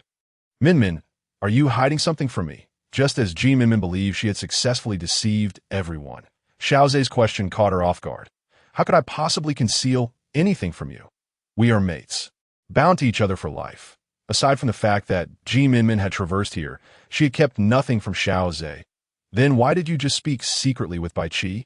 Xiao Ze gently tucked a strand of Minmin's wind tousle hair behind her ear, speaking softly. What I discussed with my brother pertained to the He Good tribe, that he is the leader, and the people of the Mengshi tribe follow his command. I did not wish to burden him, so I sought his counsel in advance. You are right, and I apologize, Xiao Ze replied. All right. I hold no grievances against you. By the way, are there many males in our tribe who can transform into eagles? As far as I know, only the Mengshi tribe has discovered such individuals. In the era of the beast deity, there were many, but only a few have survived, and those who can transform into eagles possess very limited reproductive capabilities. Originally, Bai Qi intended to keep these two as secret weapons. But unexpectedly, he was willing to bring them out early for He Kai's sake. Bai Qi treats us well. The members of the Mengshi tribe are very loyal to him. Indeed, my brother exemplifies the qualities of a true leader, and I take great pride in him. Am I not Minmin's pride as well? Yes, of course. Indeed, you're such a childish fool, quarreling over this. As the sun set, after a long journey, they could only descend to find a place to rest for the night. They finally discovered a cave, where Minmin quickly spread out some straw. As soon as she finished, Xiao Ze gently set He Kai down from his back. He Kai, how do you feel now? I am fine, just a bit thirsty. As soon as he spoke, Xiao Ze returned with a jar of water, while Bai Qi led the other two males to hunt. But a roaring fire crackled as a plump rabbit roasted over the flames. The sizzling sound resonating in the air, and the rich aroma of meat made Minmin's mouth water. She was utterly delighted. She had not had barbecue since arriving in the beast world. Here, Minmin, try your brother's cooking. Have a rabbit leg. Tea tastes exquisite. Your skills are quite impressive. That Minmin took a delicate bite, indeed finding it quite delightful. Xiao Ze, He Kai, you should eat as well. That Minmin urged the others to join her. They quickly dug in, knowing they needed to replenish their energy for the journey ahead. Xiao Ze and He Kai relished their meal, understanding that impatience would yield no benefit. It was better to restore their strength. Meanwhile, the masked figures knelt before another masked figure, seeking forgiveness. Rise. I did not foresee that He Kai would have ties with the leader of the Mengshi tribe. Given this, we can no longer consider the He Good tribe as allies. Give the order to Ada to take his place. Understood. Once the kneeling figure departed, the masked individual murmured, Heaven's decree cannot be defied, yet I shall defy it, that I do not fear the supernatural. Ha ha! The chilling, sinister laughter reverberated through the forest, causing the nearby birds to screech and flee in terror. This moment, in the Canaan tribe, Ada was galloping joyfully with Magier in his embrace. As the clouds and rain began to subside, Magier's slender fingers gently caressed Ada's chest. Ada, the great leader is looking for you. Must we leave now? Magier lay alluringly on the bed, gazing seductively at Ada, who reluctantly rose to dress after exploring her body with his hands. I'll be back shortly. Ada, are we truly going to masquerade as members of the Danshan tribe to harass the Hugwa tribe tomorrow? Of course, only by sowing discord between the Danshan and Hugwa tribes can we incorporate the Hugwa tribe into our fold. Indeed, you have a point that I hope we succeed. Once we do, the territory of our Canaan tribe will expand exponentially. The unification of the Canaan tribe will be within reach. The two exchanged knowing smiles, their eyes filled with unspoken significance. Just after departing the residence of the Canaan leader, Ada suddenly heard a sentinel. Looking around to ensure no one was watching, he swiftly took flight, in the shadows. Ada directly inquired, "What orders does the leader have?" "The leader has instructed us to lead the Canaan tribe in impersonating the Danshian tribe to eliminate members of the Hugwa tribe tomorrow." "Understood. I have already conferred with that useless leader of the Canaan tribe. The leader wishes for none to survive. With Hakai having failed, the Hugwa tribe has lost its purpose." "Got it. You may leave now. Do not let the Canaan tribe members discover your presence." "Yes." Once the figure in the darkness departed, Ada breathed a sigh of relief and returned to the room, where he began to caress the already drowsy Major. Soon, the room was filled with soft, intoxicating sounds. The next day, as dawn broke, Jimin and Xiao Ze continued their journey, deciding to split into two groups. Jimin and Bai Chi headed to the Danshian tribe, while Xiao Ze took Hakai to the Hugwa tribe. "Xiao Ze, take care. I will be waiting for you at the Danshian tribe." "I know that. Don't worry. We will be fine." "Bai Chi, look after Minmin. I will be waiting for you at the Hugwa tribe." "Rest assured." With that, they set off in different directions. Jimin sat atop a humanoid flying eagle, her eyes fixed on Xiao Ze's eagle until it vanished from view. "Minmin, have faith. They will be fine, and we must return to the Danshian tribe to muster reinforcements." "I know. I have always believed in my brother." "Minmin, I have always wanted to ask you, if one day you were to become separated, what would you do?" "Brother, if that day ever came, I would return to Xiao Ze's side, no matter the cost." Bai Chi reached out to gently stroke Jimin's head, his eyes filled with boundless affection. "Xiao Ze, you must find it hard apart from her. To be honest, I fear her leaving my sight. Ever since that incident when she fell into the abyss, I've been terrified. You two are inseparable. If one day she were to vanish, what would you do?" "Then I would search for her to the ends of the earth. She is my very life." Hakai patted Xiao Ze's shoulder, and Xiao Ze looked up at Hakai, his eyes brimming with love. After nearly 2 hours of flight, Xiao Ze and Hakai finally arrived at the Hugwa tribe. Xiao Ze, carrying Hakai and another male who had returned to his ordinary form, approached the gates of the Hugwa tribe. "Who goes there?" "It is I. Hakai has returned. Let us in." Xiao Ze followed the Hugwa tribe members to Haigai's residence. At that moment, Haigai, Haxion, and Noana were sharing a meal. "Hakai is truly unworthy. He leaves the Hugwa tribe at the slightest provocation. Upon his return, I shall ensure he is paired with the ugliest female of our tribe." Haxion and Noana exchanged covert glances before lowering their heads to continue eating. "You say it every day. You must be tired of it." Yet they are not, just as Haigai was about to scold the young ones for their silence. A commotion erupted outside as the guards at the gate shouted, "Hakai has returned! Hakai has returned!" Upon hearing this, Haigai stood up abruptly, abandoning his meal, just as Xiao Ze entered with Hakai on his back. "Hakai, what has happened?" Haigai inquired anxiously, noticing Hakai covered in blood. Hakai encountered an ambush on the way back to the Hugwa tribe. Had it not been for mine Bai Chi's rescue, he might have lost his life. "Father, it is my fault for not heeding the words of the Danshian tribe's priest, who warned me of impending danger and advised me against leaving the Mengshi tribe. Yet, I forgot and returned, only to face this calamity on the road. Father, we must prepare all capable tribesmen, for the priest foretold of great turmoil within the Hugwa tribe." Haigai initially thought Hakai was being alarmist, but upon seeing the earnestness in Hakai's eyes, he could not voice his doubts. Turning to Haxion, who nodded in understanding, he promptly departed to make arrangements. "All right, Father has sent Haxion to handle this. You should rest now." Upon hearing this, Hakai finally relaxed the tense nerves he had maintained for 2 days. But just as he did, he fell into a deep slumber. Xiao Ze exchanged glances with Haigai, and they both understood Hakai's plight as they walked outside together. "Thank you for your efforts, Xiao Ze. It is no trouble. After all, Hakai and I are friends. Helping him is only right. Father, the warriors have gathered. Xiao Ze, let us proceed together." Haigai led Xiao Ze and Haxion towards the assembled warriors. Just as he was about to speak, a panicked tribesman rushed in. "Leader, a large number of Danshian tribe members are approaching, all in a great hurry to it led by Bai Chi." "No, we do not recognize that individual." Xiao Ze and Haigai exchanged glances, both sensing the gravity of the situation. "Leader, we should prepare to defend ourselves." "Indeed."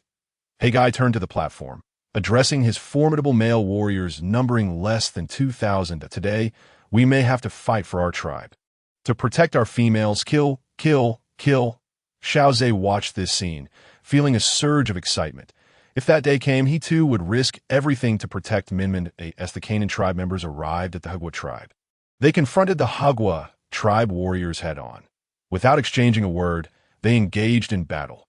Ada observed from behind as the Hagwa tribe members fell one by one into pools of blood, feeling an exhilarating sense of satisfaction. Having once left the Hagwa tribe in disarray, he had vowed to return for vengeance. Seeing the Hagwa tribe's lackluster combat ability, Xiao Ze transformed and joined the fray. Though he fought valiantly, he was still outnumbered. As the Hagwa tribe struggled to hold their ground, Haggai commanded a retreat into the tribe's stronghold. Ada saw this and ordered the Canaan tribe to cease their assault, relishing the notion of letting them believe they still had hope, only to shatter that hope in a most entertaining manner. "Father, what shall we do now?" Hexion asked anxiously, while Haggai bore troubled expression. Only Xiao Ze remained resolute, staring into the distance. Bai Qi will surely arrive in time. Though Haggai heard this, he remained skeptical, turning to pat Hexion's shoulder. "If the Hagwa tribe's warriors cannot escape, remember that you and Hakai must flee." "Father." Hexion embraced Haggai, his expression filled with sorrow that moment. Bai Qi too appeared anxious, urging the males of the Danxian tribe to hasten their movements. Jimin, leading her female guard unit, closely followed behind, while Bai Qi, fearing time would run out, dispatched a small squad of males to protect them. "I wish to lead a large contingent towards the direction of the Hegi tribe first. Minmin, you may proceed at slower pace with the others. I shall advance ahead with the main force." "Very well, brother. Rest assured, we shall reach our destination safely." Bai Qi whistled, and without regard for Minmin and her escort team, the advancing troops surged forward, and I hope to catch up with them. Minmin murmured as she watched Bai Qi and the others swiftly disappear from view. "Minmin, let us continue onward," Kano said softly, placing a hand on Minmin's shoulder. "Indeed, we must quicken our pace. The sooner we arrive, the more lives we can save." It was evident that these females understood the harsh realities of battle, and thus each of them resolved to push forward with unwavering determination. Ada, seated languidly on a bench, glanced up at the sun in the sky, sensing that the time was ripe, that he commanded. "Commence the attack on the Hegi tribe." "Understood." Ever vigilant, Jia and Xiao Ze swiftly organized their kin upon noticing the stirring of the enemy. "Xiao Ze, I truly appreciate your efforts. Should anything happen to you because of our Hegi tribe, how could I ever face your mate, Minmin?" "Do not worry, Chief Jia. I shall be fine. It is already a privilege to fight alongside you. And as for Minmin, she will support me." "Thank you. Your kindness is beyond words. If we cannot withstand the assault, I hope you can help me rescue He Kai and He Xian." "Very well, should that moment arise." The clash of battle resumed. The sound of bone knives colliding echoed amidst the ceaseless flow of blood and the anguished cries of the wounded. Xiao Ze had already transformed, his sharp spines relentlessly piercing the bodies of the foes, seemingly oblivious to fatigue as he harvested lives with fervor. Yet he bore several wounds inflicted by the enemy. His garments stained crimson, rendering him a pitiable sight. Just as Jia sank into despair, a contingent from the Danxian tribe appeared galloping from the distance. That moment, Ada was still lost in a daydream of imminent victory. Languidly seated while observing the Canaan tribe massacre the Hegi tribe, when suddenly a tremendous quake reverberated from behind. Ada sprang from his seat and turned around. He beheld Bai Qi leading the large force from the Danxian tribe, prompting him to adjust their offensive strategy and engage in combat alongside them. That Ada had expected the Danxian tribe to be as feeble as the Hegi tribe. Yet to his astonishment, the Canaan tribe found themselves at a disadvantage in mere moments. That Ada contemplated urging the Canaan tribe to transform for battle, but even that would not halt their decline, and transforming would expose their true identities. Realizing the situation was dire, Ada blew the whistle, signaling the Canaan tribe to retreat. Bai Qi, noticing the enemy's intent to flee, commanded his troops to pursue. Yet after a mere kilometer, he called them back. "Bai Qi, your arrival is truly timely. Had you delayed any further, I might not have survived here." "Xiao Ze, how are you? Are you injured?" I am fine, merely exhausted. Minmin is also here, just behind. Why did you bring her along? She insisted that where there is battle, there will be bloodshed, and she wishes to assist. Before long, Minmin and her fellow females arrived, and the sight that met their eyes was one of carnage and bloodshed. A single wail pierced the air, snapping them back to reality. Minmin took the lead, tending to the bleeding individuals. She stitched wounds and administered medicine where necessary. The female guards, inspired by Minmin's resolve, began to aid the wounded in earnest. Minmin, there is a severely injured individual here, with an abdominal wound nearly the length of a palm. Kano urgently called out to Minmin. Without hesitation, Minmin quickly finished tending to her current patient and rushed over with a small medical kit. Minmin instructed them to boil water, soaking the bone needle in it, then meticulously clean the wound before stitching it up. After securing the stitches, she sprinkled her homemade hemostatic powder on the wound and bandaged it. Kano watched in awe as Minmin worked with fluid grace, his eyes nearly sparkling with admiration. Were he to voice his admiration, he might exclaim that it flowed as ceaselessly as a river. The members of the Danshian and Hegi tribes assisted in carrying the bandaged patients to a makeshift hut. Minmin and the female guards toiled for 2 full hours before all the injured were tended to. Minmin, you are incredible. You treated such grave wounds without flinching, Kano remarked. Kano, whether human or beast, life is singular. I will do my utmost to save lives, and I fear nothing in that endeavor. Indeed, Minmin is right. I shall strive to learn from her. Let us persevere. Minmin, with the medical kit in hand, was about to search for Xiao Ze when she unexpectedly spotted him standing not far away. Looking disheveled. Xiao Ze, Minmin exclaimed, instinctively throwing herself into his embrace. Though Xiao Ze felt a sharp pain in his chest, he accepted her affection without a hint of protest. Are you hurt? Minmin's hands roamed over Xiao Ze's body, searching for wounds, only to be caught by his firm grasp. Minmin, I am fine. The sun sets. We should rest at the location arranged by Hixien. All right. Minmin took his hand, leading him forward, while Kano looked on with envy at the pair. When will I find my own mate? After speaking this thought, Kano joined the other female guards in heading to the resting area designated by the Hegi tribe. Bai Chi, we are truly indebted to you. Without your and the Danshian tribe's robust support, our Hegi tribe might have perished long ago. Chiefy Jia, there is no need for such words. We are in a mutual aid relationship, and Ikai is also my friend. Nevertheless, we are grateful. Now, please rest. We shall converse further tomorrow. Very well. Chiefy Jia, take care. Bai Chi led Mingxi's 2 companions into the thatched hut to rest. Minmin followed Xiao Ze to the very hut where they had first arrived at the Hegi tribe. Xiao Ze, nothing has changed here. Indeed, Xiao Ze had intended to stifle his groans in front of Minmin, but the pain from his wounds was overwhelming. Xiao Ze, what is wrong? Minmin grasped his shoulders, feeling a warm liquid on her hands, and upon inspection, realized it was blood. You are injured. Why did you not tell me? In a panic, she began to undo his clothing, revealing several deep and shallow cuts across his body. Minmin used a cloth to wipe the blood from his wounds, then took the bone needle to stitch the one still bleeding, applying hemostatic powder and bandaging it, while treating the smaller wounds directly. As she tended to Xiao Ze, tears streamed down her face, her silent sobs causing Xiao Ze's heart to ache as if it were being torn apart. Minmin, please do not cry. I am sorry. It was my fault for getting hurt. If you feel distressed, you may strike me, but please do not weep. Regardless of what Xiao Ze said, Minmin merely hung her head, sobbing quietly. Finally, unable to bear it any longer, Xiao Ze lifted her chin and gently kissed her lips. Minmin, please do not cry. Your tears wound my heart. Xiao Ze, promise me you will not let yourself get hurt again.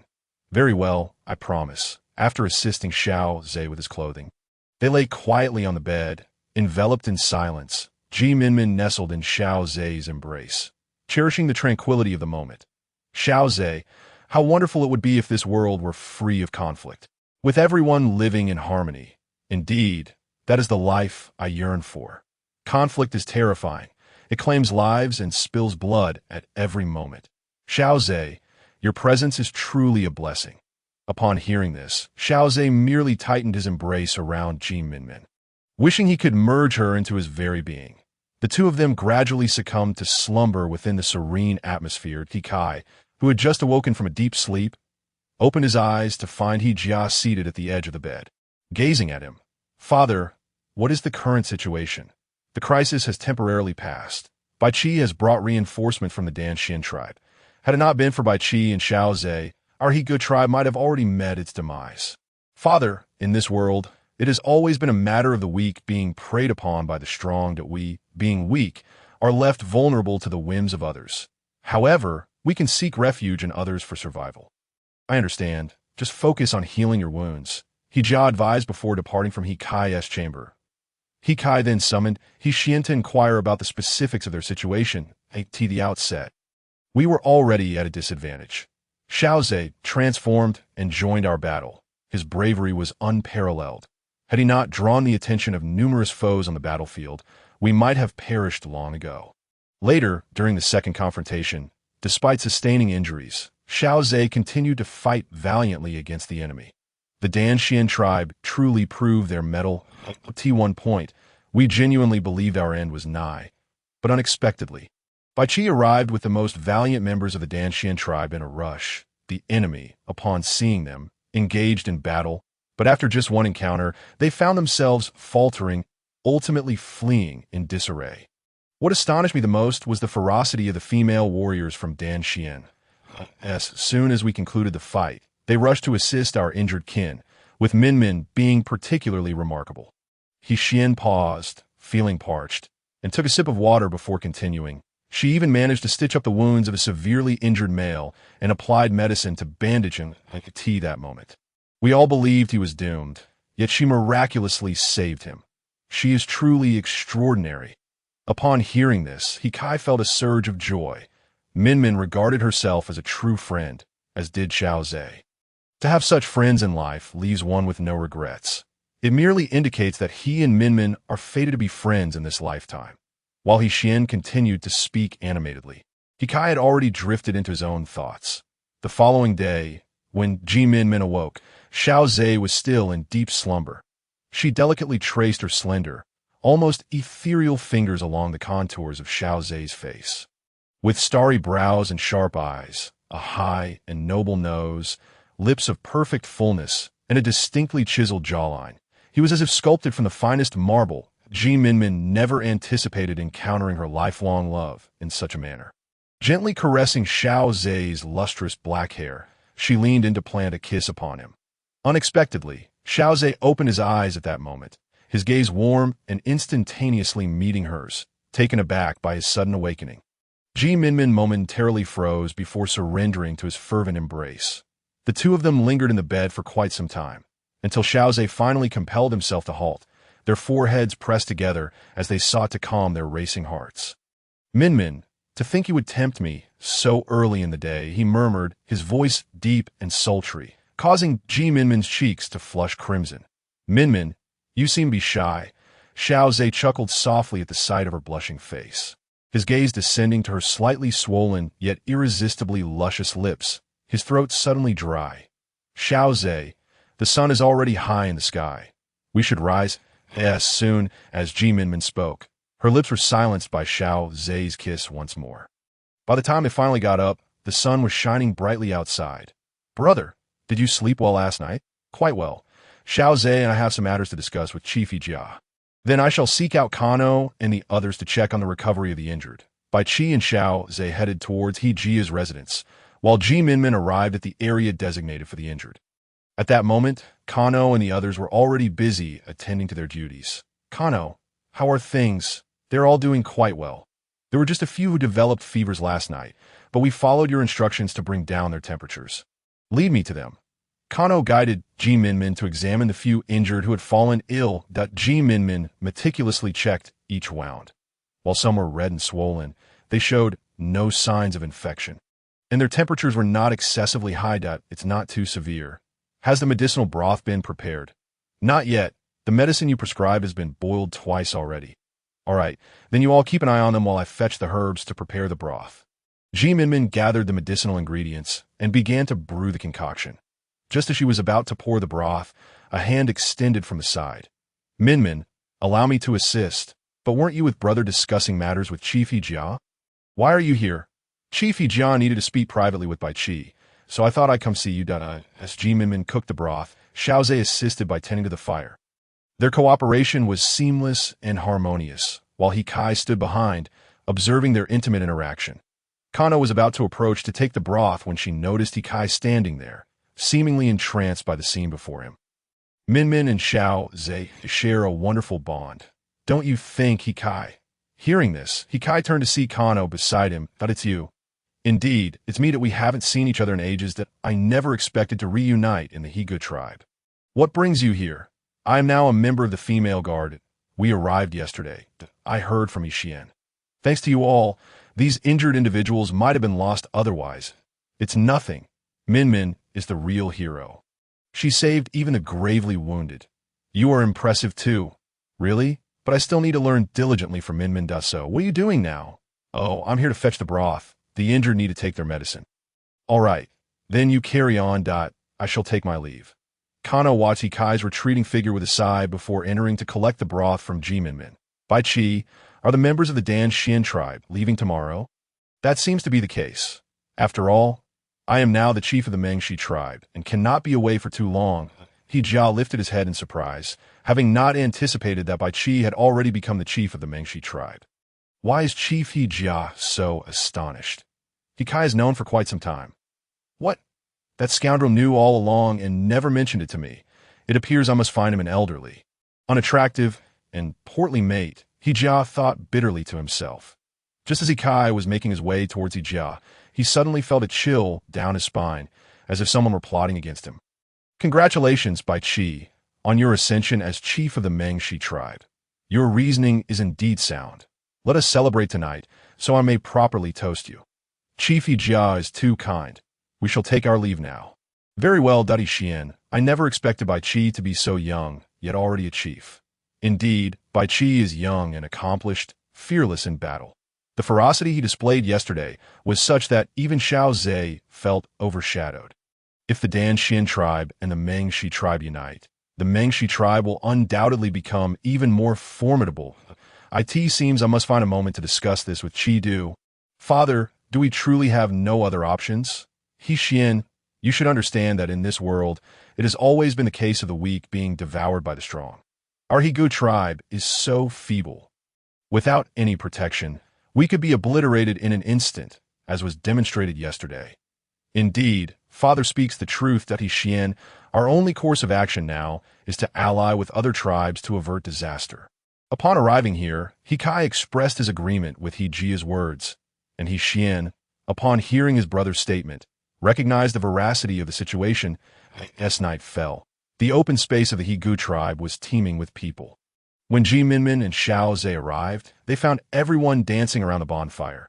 Minmin, over here! The sharp-eyed Kanu had already spotted the two holding hands. Kanu, why did you arrive so early? It's been ages since I last saw Nuana. Minmin, I thought you might have forgotten me. Did you know? Xian and I become mates. If it weren't for you, Xian and I might not have reached this point. Xian treating you well. Oh yes, wonderful. If I were to say otherwise, it would be quite the opposite. Nuana pouted, though her upward curving lips betrayed her excitement. That's good to hear. It's not easy for two people to be together. You should cherish it. Indeed, that I shall go find Xian now. Nuana truly is an innocent and charming female. Don't you think, Minmin? She certainly is. Let us go dance. With that, Kanu took Minmin by the hand and ventured in the crowd, leaving Xiao Ze with no choice but to seek out Bai Qi. Bai Qi, could you convey a message to the leader of the Dan Xian tribe tomorrow? Jia directly stated his request to Bai Qi, who was seated nearby. What message does Chief Jia wish for me to deliver? I would like to arrange a meeting with him at the Salt Lake next time. Very well, I shall surely convey that message. Then I must trouble you. Chief Bai Qi, it's merely a small favor. Xiao Ze, you've arrived. Come, sit with us and chat. Just as Xiao Ze was about to approach Bai Qi, Kai intercepted him midway. How is your health? I'm fine. Just need to recuperate. Besides, Minmin has been providing me with herbal remedies. That's good to hear. After speaking, Xiao Ze fell silent, his gaze fixed intently on Minmin dancing by the bonfire. Hikai opened his mouth to say something, but noticed Xiao Ze's unwavering focus on a particular direction. Following his gaze, he beheld Minmin dancing with Kanu Xiao Ze. I truly must thank you this time. Among friends, we do not speak of thanks, as you once said. Xiao Ze turned to Hikai with a smile. Indeed, we are friends, Hikai returned the smile, and together they watched Minmin dance in silence. Exhausted from her vigorous dancing, Minmin returned to her temporary dwelling and collapsed onto the bed, too weary to move. Minmin, are you that tired? Xiao Ze chuckled, observing her sprawled out like a lifeless form. Absolutely exhausted. It was even more tiring than healing others. Shall I give you a massage? I just want to sleep. Minmin yawned delicately, her eyelids growing heavy, and within moments, she was breathing evenly in slumber. Xiao Ze had no choice but to lie beside her, preparing to cradle her in his arms when, to his surprise, the already sleeping Minmin turned and nestled into his embrace, that he chuckled softly, holding her tight and placing a gentle kiss on her forehead before succumbing to sleep himself. The following day, Bai Qi was bidding farewell to the leader of the Danxian tribe. While on the other side, Minmin was instructing Kanu, I'll leave the injured here with you. Once they fully recover, they will safely return you to the Danxian tribe that I understand, as I chose to stay here voluntarily. Kanu replied, though his gaze subtly drifted towards Hikai. Then I shall take my leave now. Please take good care of yourself. I will. Minmin glanced back at Kanu several times before finally departing with Xiao Ze and Bai Qi towards the Danxian tribe. Kanu watched their receding figures, casting a furtive glance at Hikai, uncertain whether his decision to remain was worthwhile. Upon returning to the Danxian tribe, Minmin eagerly pulled Xiao Ze back to their home. Having been away for so long, she was pleased to find their dwelling kept immaculate, suggesting that someone had been regularly maintaining it. Minmin, you're back. How long can you stay this time? Amida, who had come to tidy up, exclaimed joyfully upon seeing Minmin that I should be heading back tomorrow. How are you and Xiao Luocheng? How are the piglets and rabbits? All is well, though I've been feeling a bit unwell these past few days.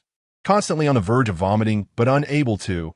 Let me take a look. Minmin led Amida to sit on a stool, placing her hand on Amida's wrist. The pulse was smooth and distinct, indicating pregnancy, yet due to Amida's previous poisoning, the fetus was somewhat precarious. Amida, you are pregnant? Really, Minmin? I'm truly pregnant? Amida could hardly believe her ears, her hand gently caressing her still flat abdomen. It is indeed true. But the pulse isn't stable yet. That I'll prepare some herbal remedies for you to ensure a safe pregnancy. For the next few days, avoid heavy labor. Understood? Amida nodded enthusiastically, wiping away tears of joy. Okay, I understand. Remember to tell Xiao Luocheng that until the pregnancy stabilizes, you both must refrain from intimacy, understood? Yes, I will protect our child diligently. After preparing the herbal remedies, Minmin urged Amida to rest well. Xiao Ze, who had been listening quietly, felt envious of Xiao Luocheng. Minmin, would you like me to check your pulse as well? Why would you do that? We've been together so long, and the child is yet to arrive. Minmin wrapped her arms around Xiao Ze's waist, deeply touched. In her previous time, so many were blamed for infertility when it was not the woman's fault. Yet Xiao Ze was concerned it might be his issue. Our child will come. The timing just isn't right yet, so we must patiently await their arrival. Is that true? Of course. Do you not trust me? I do. I've always trusted you. Minmin began preparing their meal, with Xiao Ze assisting her. Just as they were about to eat, Bai Qi arrived.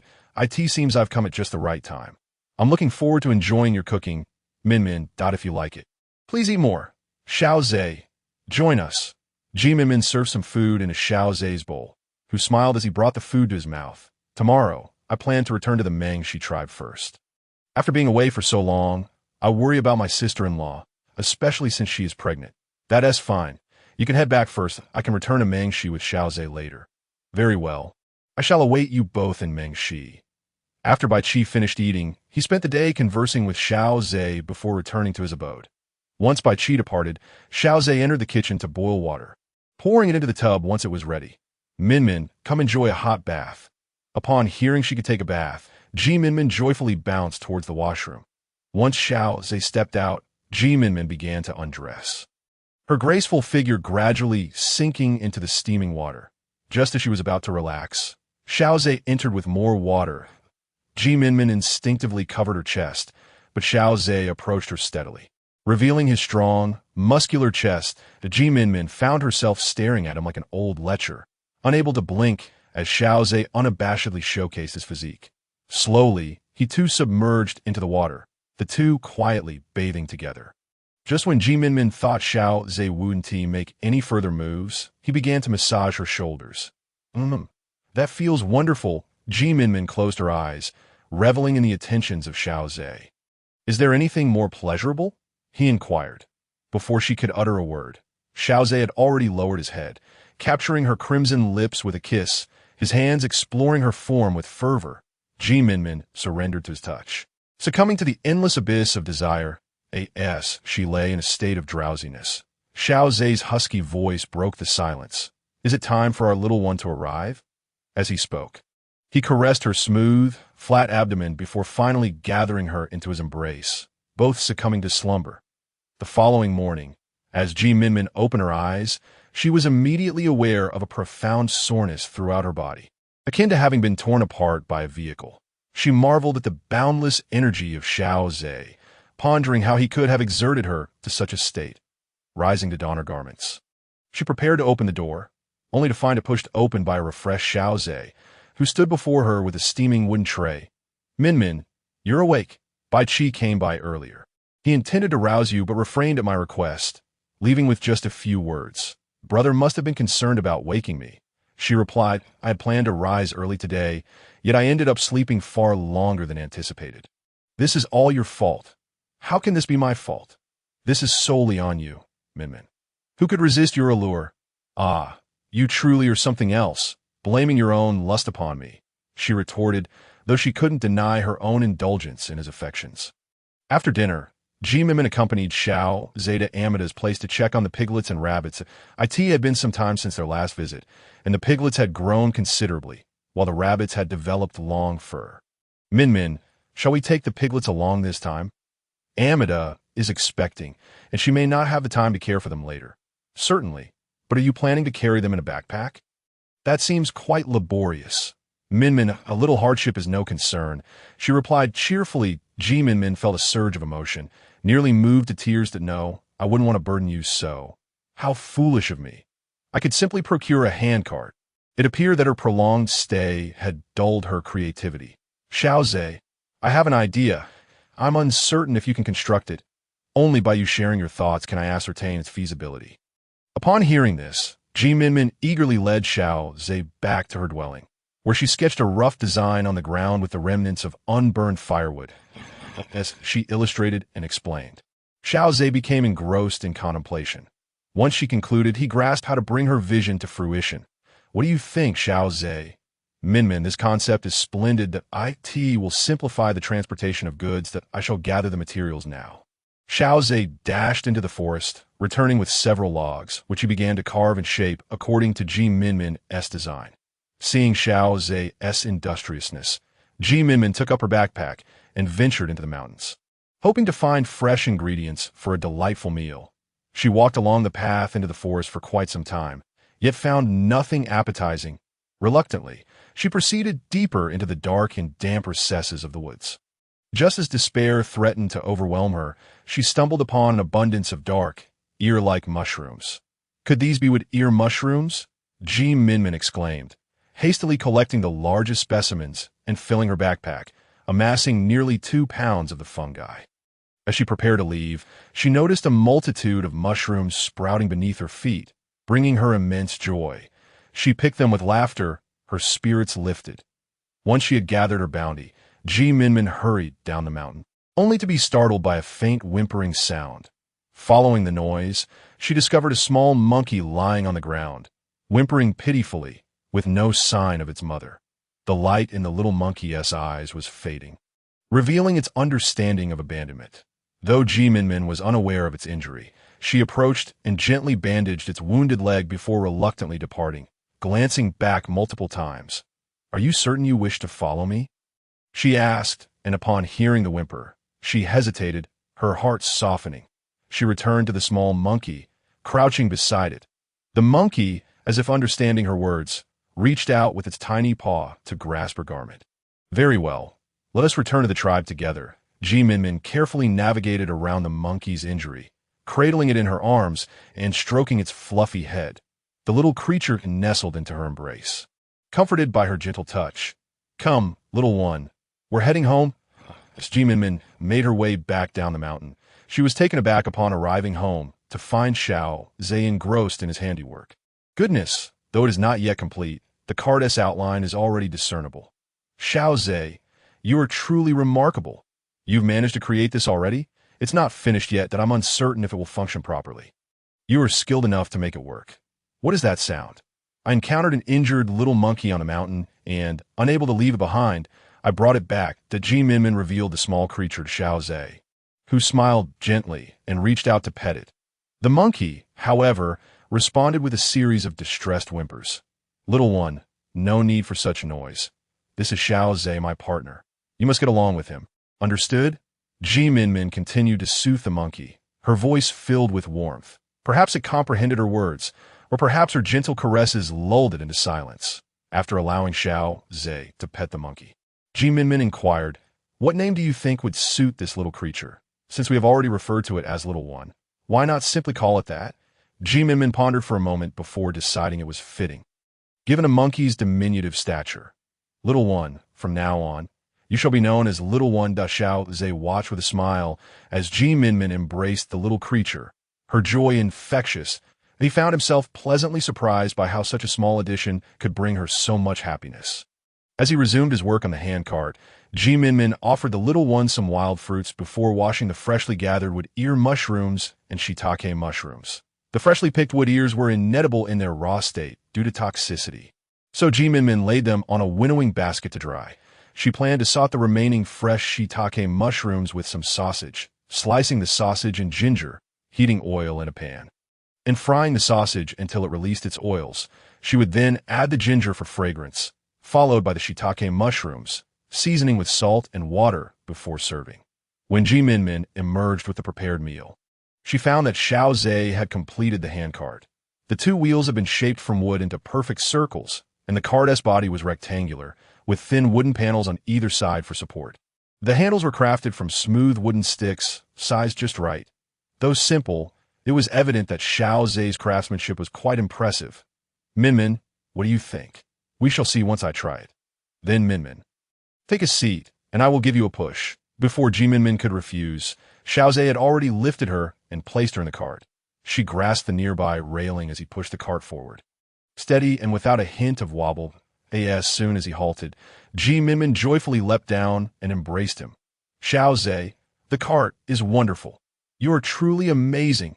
Xiao Ze caught her in his arms, sharing in her delight, surprised that such a simple creation could elicit such joy from her. As a reward for your efforts, I prepared a feast for you today. Come, let us return to enjoy our meal. Minmin joyfully pulled Xiao Ze into the house, only to be met with a low whisper by Xiao Ze in her ear. Minmin is my feast. I could see those words. Minmin nearly buckled at the knees. Was this fellow truly so flirtatious? Such remarks, uttered sporadically, were almost too much for her to bear. She shot Xiao Ze an exasperated glare, but to her surprise, he merely chuckled and continued to embrace her as they entered the house. Once inside, Minmin served the meal she had prepared for the day. Minmin, the dishes smelled delightful today.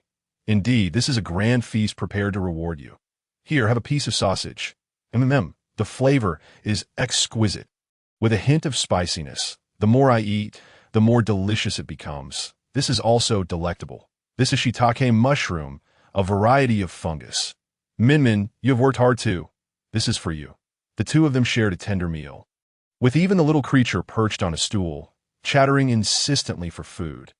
Initially, Minmin worried that these treats might not be suitable for the little one, but to her astonishment, it savored every bite. After finishing their meal, Minmin prepared warm water to bathe the little creature, only to find it vehemently resistant, splashing water everywhere. Ultimately, it was Xiao Ze who lent a hand to clean up. Xiao Ze, doesn't this resemble the scene of us bathing our little one in the future? Xiao Ze was busy drying the little creature's fur when Minmin unexpectedly made this remark. Upon reflection, she realized it indeed bore a resemblance. Jimin once again cleaned the little one's wounds, applying medicine and bandaging it before allowing it to sleep in its cozy nook. Upon returning to her room, Jimin found Xiao Ze, freshly washed, lazily sprawled on the bed, his handsome face radiating tranquility. "Have you settled the little one?" "Yes, I want to wash up first."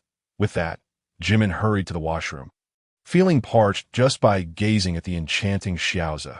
When she emerged, she nearly gasped. Xiao Ze had transformed, his bright, sleek tail swaying gracefully behind him, and his beautiful silver hair cascading down his back. His strikingly handsome visage was fixed intently upon Jimin.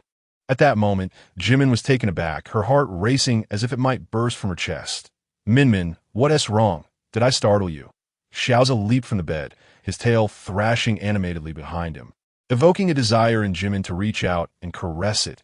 Yet, the haunting memory from her previous encounter made her hesitate. "Minmin, come, let us rest." Xiao Ze took Jimin's hand and led her toward the bed. Jimin had expected him to pounce upon her, but instead he lay down flat.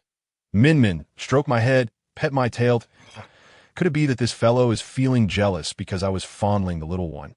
"Why? Is there a reason?" "Please, just touch me, Minmin." Seeing Xiao Ze's expression confirmed Jimin's suspicion. Reluctantly, she extended her hand, gently running her fingers through his fur. Xiao Ze found immense pleasure in it, his mood lifting considerably. Would have been his own cherished affection. He had not anticipated Minmin would also pet the little creature. He was rather possessive. However, as Jimin continued her soothing strokes, Xiao Ze's breath grew heavy, and in a swift motion, he pinned her beneath him. "Xiao Ze," Before Jimin could articulate her thoughts, her lips were captured in a fervent kiss from Xiao Ze. Just as she began to succumb to his passionate advance, an overwhelming tide surged beneath her. Jimin attempted to push Xiao Ze away, but he remained motionless atop her. When a brief moment of space emerged, she hurriedly spoke. "Xiao Ze, it's that time for me." Xiao Ze had intended to continue, but upon hearing Jimin's words, he merely rested on top of her, calming himself before rising to prepare warm water for her. As soon as Xiao Ze left, Jimin covered her face, utterly mortified. Seizing the opportunity while he was away, she hastily tidied the bed. When Xiao Ze returned with hot water, Jimin was about to wash the soiled fur. "Please, take care of yourself first. I will handle these dirty things." By the time Jimin emerged after freshening up, she found Xiao Ze scrubbing the soiled clothes and fur. It was rare for modern men to be so considerate towards their female companions. Yet Xiao Ze managed it flawlessly. "Minmin, I'm almost done here. There's hot water on the table. Help yourself to some." Jimin sipped the warm water in small gulps, her eyes never straying from Xiao Ze's back, feeling both physically and emotionally warmed. Once everything was in order, Xiao Ze gathered Jimin into his embrace, gently kissing her forehead, and together they drifted into slumber. When Jimin awoke, the sun was already bright, and with a movement, another wave surged beneath her. She quickly jumped up to change. When she emerged, Xiao Ze entered with warm water for her to wash up. "Xiao Ze, I can manage this myself." "Minmin, you may feel unwell during your time, and cold water is not good for your body. It is best that I handle this." "Xiao Ze, how can you be so kind?" Jimin wrapped her arms around Xiao Ze from behind, burying her face in his back. "If I do not treat Minmin well, then whom should I care for? Since Minmin cherishes me, I too must cherish her." After sharing a tender moment, Jimin finally released Xiao Ze. When she emerged from washing up, she found the little creature already seated beside Xiao Ze, eagerly awaiting her. However, as Jimin approached, the little one sniffed her and began chattering incessantly, gesturing towards her. "I'm not hurt. Do not worry. See, there are no wounds on me." Observing the little creature's anxious demeanor, Jimin surmised it must have caught a whiff of her blood. She gently patted its small head, offering reassurance. Xiao Ze pulled Jimin onto his lap, gently admonishing her, "The food will grow cold. Do not mind it. Eat something warm quickly." Jimin struggled to get down, but Xiao Ze held her firmly in place. "Minmin, the stool is cold. Sitting on my lap is warmer. Hurry and eat. I prepared this especially for you." Reluctantly and shyly, Jimin remained seated, eating. The little creature, perhaps sensing Xiao Ze's presence, obediently munched on the food he had prepared in the days that followed. Xiao Ze forbade Jimin from doing any work. After the little creature had fully recovered, Jimin finally felt ready to move her stiffened limbs. Xiao Ze, when shall we visit the Mengshi tribe? Tomorrow we set out. Today we shall bid them farewell. I heard that Chidu Hajia is joining us as well. Is that true? It seems so. I believe Chidu spoke to Hajia about something. Last time, Hajia asked by Chi to relay a message, so it must relate to the future of each tribe. Then I shall have a good chat with Kasi and bid them farewell. Very well. I will accompany Minmin to... As Jimin and Xiao Ze prepare to leave, the little creature on the stool pointed at its injured leg, and then at the outside, expressing its desire to join them. Though its leg hindered it from walking, Jimin intended to lift the little one, but Xiao Ze swiftly scooped it up into his arms, then took Jimin's hand, leading her outside. Yes, they walked, they chatted and laughed. The villagers of the tribe, delightedly watching the little creature make silly faces, occasionally offering it wild fruits, it appeared the little one was quite popular, gathering an impressive haul of fruits during their outing. Jimin couldn't help but marvel at the little creature's charm. Such charm? It's merely that everyone is grateful to Minmin for teaching them how to store food. Xiao Ze gazed at Minmin, who appeared utterly oblivious to the underlying truths of the situation. She was indeed such a person, always perceiving trivial matters as inconsequential, never realizing their significance. Yet, despite this, he found himself enamored by her very essence. The following morning, Minmin rose at dawn to prepare sustenance, for they were set to embark on their journey to the Mengshi tribe. Given the long distance ahead, it was essential to prepare provisions. Xiao Ze carefully placed the piglets and rabbits into 2 cages, the little creatures frolicking beside him, occasionally pulling faces at the piglets within the confines. When Minmin emerged, pulling the cart alongside Xiao Ze, onlookers gasped in astonishment. Xiao Ze, what a brilliant contraption you've devised. It certainly makes transporting goods far more convenient, others exclaimed. Indeed, it allows for the hauling of numerous items without exhausting oneself. This ingenious idea was conceived by my dear Minmin. Xiao Ze clarified, and I merely brought it to fruition that, if any of you find it appealing, feel free to replicate it. He openly shared the steps he had taken to create the handcart with the intrigued males, demonstrating as he spoke, no longer the aloof individual he once was. Minmin, Xiao Ze has become quite the talkative fellow, one remarked. Indeed, he has changed considerably, another agreed. His transformation is undoubtedly due to Min's influence. That's the result of their affectionate bond, another chimed in. The females familiar with Minmin playfully teased her, causing her to blush with embarrassment. Once they finally set off, Minmin emerged from her moment of awkwardness. A grand procession made its way toward the Mengshi tribe, with the little creature joyfully bouncing along, having fully recovered from its leg injury. Xiao Ze pushed the cart while Minmin assisted him. At times, she would notice him sweating and would tenderly wipe his brow with a piece of cloth. Though their journey was marked by the rigors of travel, it felt akin to a modern-day hiking adventure, with everyone stopping to enjoy the scenery. Most importantly, the little creature proved to be remarkably adept at locating food, ensuring they were well fed throughout their travels.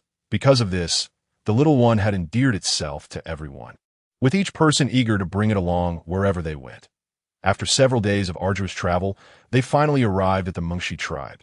Bai Qi spotted them while patrolling and rushed over, exclaiming in delight upon seeing Xiao Ze's cart. This is splendid. It facilitates transporting goods and makes travel so much easier.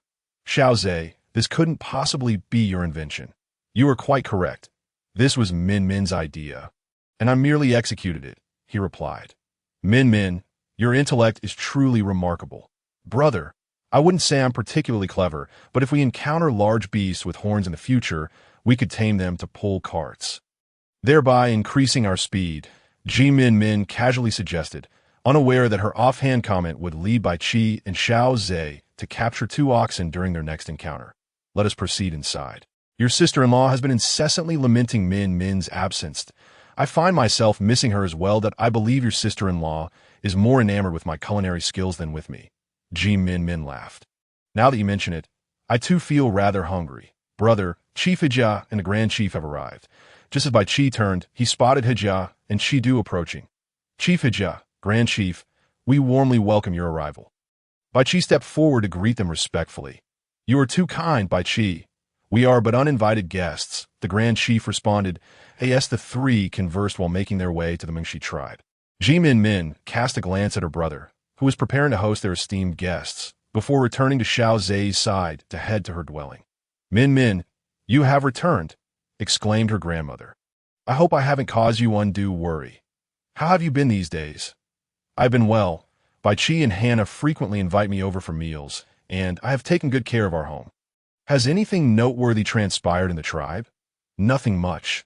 All is well, but your return brings me immense joy. Indeed, I am my grandmother's cherished granddaughter, Minmin declared proudly as she embraced a Xiao. While Xiao Ze organized the contents of the cart, he listened to Minmin's conversation with a Xiao. Hearing her prideful tone made his lips curl upwards, an expression of boundless affection gleaming in his eyes. Just as Minmin prepared to visit Haina, she was unexpectedly approached by Haina and Li, both of whom were heavily pregnant. What are you two doing wandering about? I was just about to visit you, Minmin exclaimed as she hurried over to support the two females, her heart racing with concern. Once seated, the little creature bounded over, instantly captivating both Haina and Li. Minmin, where did you find this adorable little one? They cooed and I encountered it while foraging in the forest. It was injured, and I bandaged it up. I hadn't planned on bringing it home.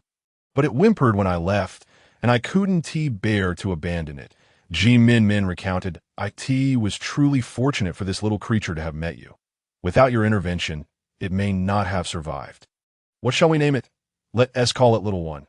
Ah, Little One, enjoy this fruit, Haina said, producing a wild fruit, which was promptly snatched away by the little creature, who then made faces at Haina and Li before devouring it with delight.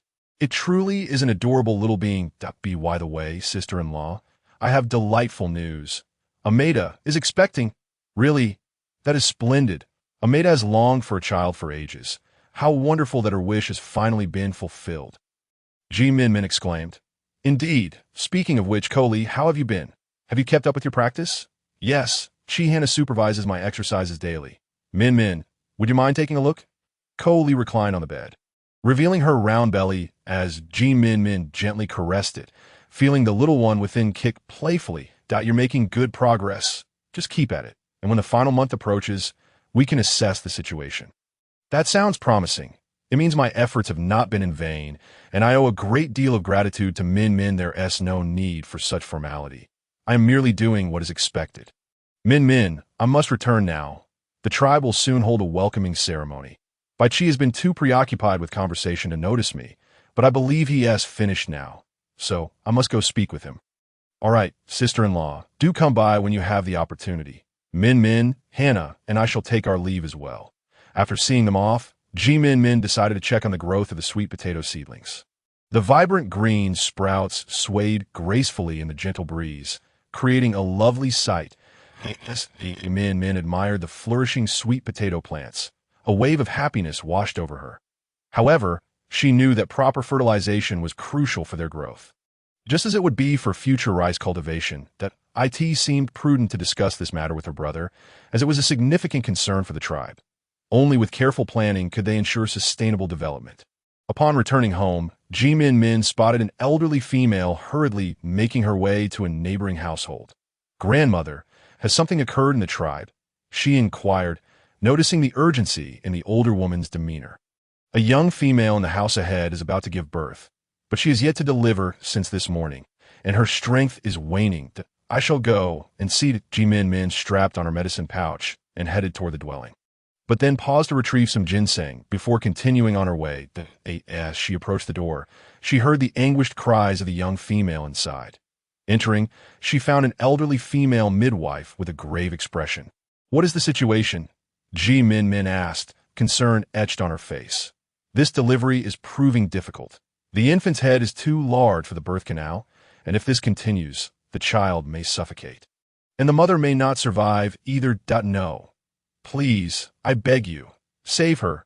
3 young males knelt on the ground, beseeching the elder female, who bore a countenance of evident distress.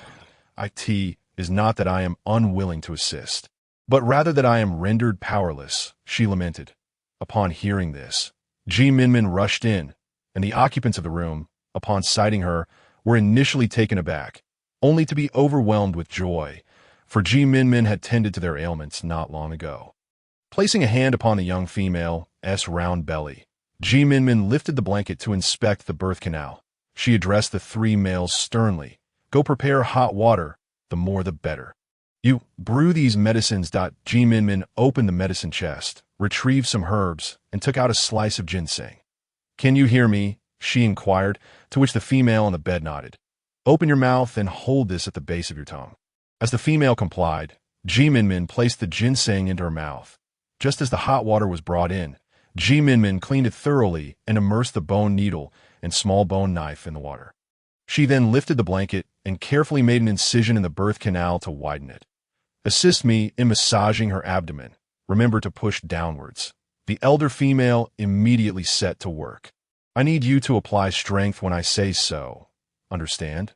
The female, having regained some strength from the ginseng, nodded in agreement. "Apply force." Following Minmin's command, the female exerted herself. "Good. Take a deep breath. Now, push." The medicine was ready. "Take a sip. This will replenish your strength." Through their collective efforts, after approximately 15 minutes, a resounding cry echoed throughout the room. The males outside embraced one another, offering mutual consolation upon hearing the cry. Minmin cradled the newborn and handed it to the elder female. Without hesitation, wash the infant before wrapping it securely. Minmin pressed on the female's abdomen to expel any blood clots and the placenta. Then clean the incision before proceeding to stitch it up. "How are you feeling?" "I'm fine, thank you. Had it not been for you, we might have faced a tragic outcome. Rest well. I shall return in 7 days to remove the stitches." As Minmin prepared to leave, she clearly conveyed the necessary precautions to the three males, who recorded each piece of advice and expressed their profound gratitude. Just as Minmin was about to return to her dwelling with her medicine chest, Xiao Ze unexpectedly stood waiting at the door for her. "Xiao Ze, what brings you here?" "I was concerned for you, so I waited here. Now that I see you, I am at ease that I am well." The female safely delivered her young, and the infant is quite adorable. "Xiao Ze, you cannot imagine how close we were to a tragic demise. Fortunately, we encountered Minmin, were it not for her timely return. The infant might never have seen the light of day. Let us return home first. We have a ceremony to attend shortly." Upon their return, not long after, the three males arrived at their doorstep, bearing gifts. "Greetings, we have come to express our gratitude. Thank you immensely for your assistance today. These are some wild fruits. Please accept them." Minmin was about to decline when a small creature darted past and snatched the fruits away. She attempted to pursue it, but it vanished swiftly, leaving her vexed. "Thank you. I shall accept the wild fruits. Take good care of her. She is still quite weak." "Indeed, we understand. We shall take our leave now." Once the three males departed, Minmin sought the troublesome monkey, only to find that Xiao Ze had already brought it back. "This little creature is insufferable. It snatches food at every opportunity. Today, it shall receive a proper lesson." "Indeed, that is why I retrieved it." Minmin took the small creature, gently patting its back before admonishing, "You must not take things that belong to others without permission, understood? If you disobey, I shall confine you with my belongings." The creature seemed to comprehend her words, leaning its head against her hand and nuzzling affectionately. "Very well. Here is something for you to eat." Minmin offered a wild fruit to the little creature and set it down. Xiao Ze observed Minmin's gentle demeanor towards the small creature and pondered whether she would treat their future offspring with similar tenderness. "Xiao Ze, what are you thinking?" Minmin gently tapped Xiao Ze, who appeared lost in thought, and inquired curiously. "Nothing significant. I merely find your gentleness remarkable. When we have children, will you be the same?" "What do you think, Xiao Ze? I believe you will be a wonderful mother." Showering our children with love, Minmin approached, wrapping her arms around Xiao Ze's waist and resting her head against his chest, listening to the steady rhythm of his heartbeat. "Yes, I shall be a good mother, and you will be a good father. Our children will grow up under the nurturing embrace of love." Both of them envisioned the future of caring for their young, educating them, and ensuring they felt the warmth of parental affection. Yet, unbeknownst to them, their children would not grow up solely in an atmosphere of love. Rather, they would be raised amidst the chaotic antics of their parents, often inciting exasperation to the point of fury. Bai Qi ushered Qi Du and He Jia into the residence, where the three engaged in casual conversation. After an exchange of glances, Qi Du spoke thoughtfully. Bai Qi, the situation among the tribes is exceedingly tense. What are your plans? Indeed, the tribal dynamics are precarious. Yet we must simultaneously bolster our tribe's combat capabilities while ensuring its growth, that a tribe cannot thrive without sufficient resources to sustain its members. Furthermore, as the leader, one must be adept at recognizing talent, placing individuals in suitable roles, for each person's contribution varies by their position. Finally, a leader must be decisive, combining courage with strategy, fully aware of all happenings within the tribe. Given your many years of leadership, both you and He Jia must understand these principles. I am curious as to why you seek my thoughts. Report, leader, a female from the tribe has safely delivered her young. That is good news. That I shall send some meat to them to ensure the males care for her properly. Training can continue once she has regained her strength. Understood? I will attend to it immediately. Bai Qi's concern for every member of the tribe is indeed a blessing for the Mengshi tribe. To be candid. Had it not been for my uncle's mismanagement, I would not have seized control. However, now that it is mine, I am determined to develop and strengthen it. Indeed. By the way, since you are here, please stay a few days in the Mengshi tribe. Haina has been eagerly awaiting your return. Indeed, that is my intention. I shall not impose an own need for formality. After Bai Qi concluded his conversation with Qi Du, he turned to He Jia, saying, He Jia, you two should take the time to rest here. Let us all enjoy a pleasant evening together. Certainly. Once Bai Qi departed, Qi Du and He Jia exchanged knowing glances and shared a subtle smile. Qi Du, you have a fine son-in-law, astute and capable. He communicates with us with discretion, yet he's a commendable leader. Do you think we should proceed with our previous discussion? Perhaps we should wait a moment. Agreed, as this matter is of great significance for our future. Just as Qi Du exited the residence arranged by Bai Qi, he encountered Haina, who approached with her prominent belly. Father, I have missed you dearly. You are soon to become a mother, yet you still indulge in such affection. By the way, how has Bai Qi treated you? He is wonderful.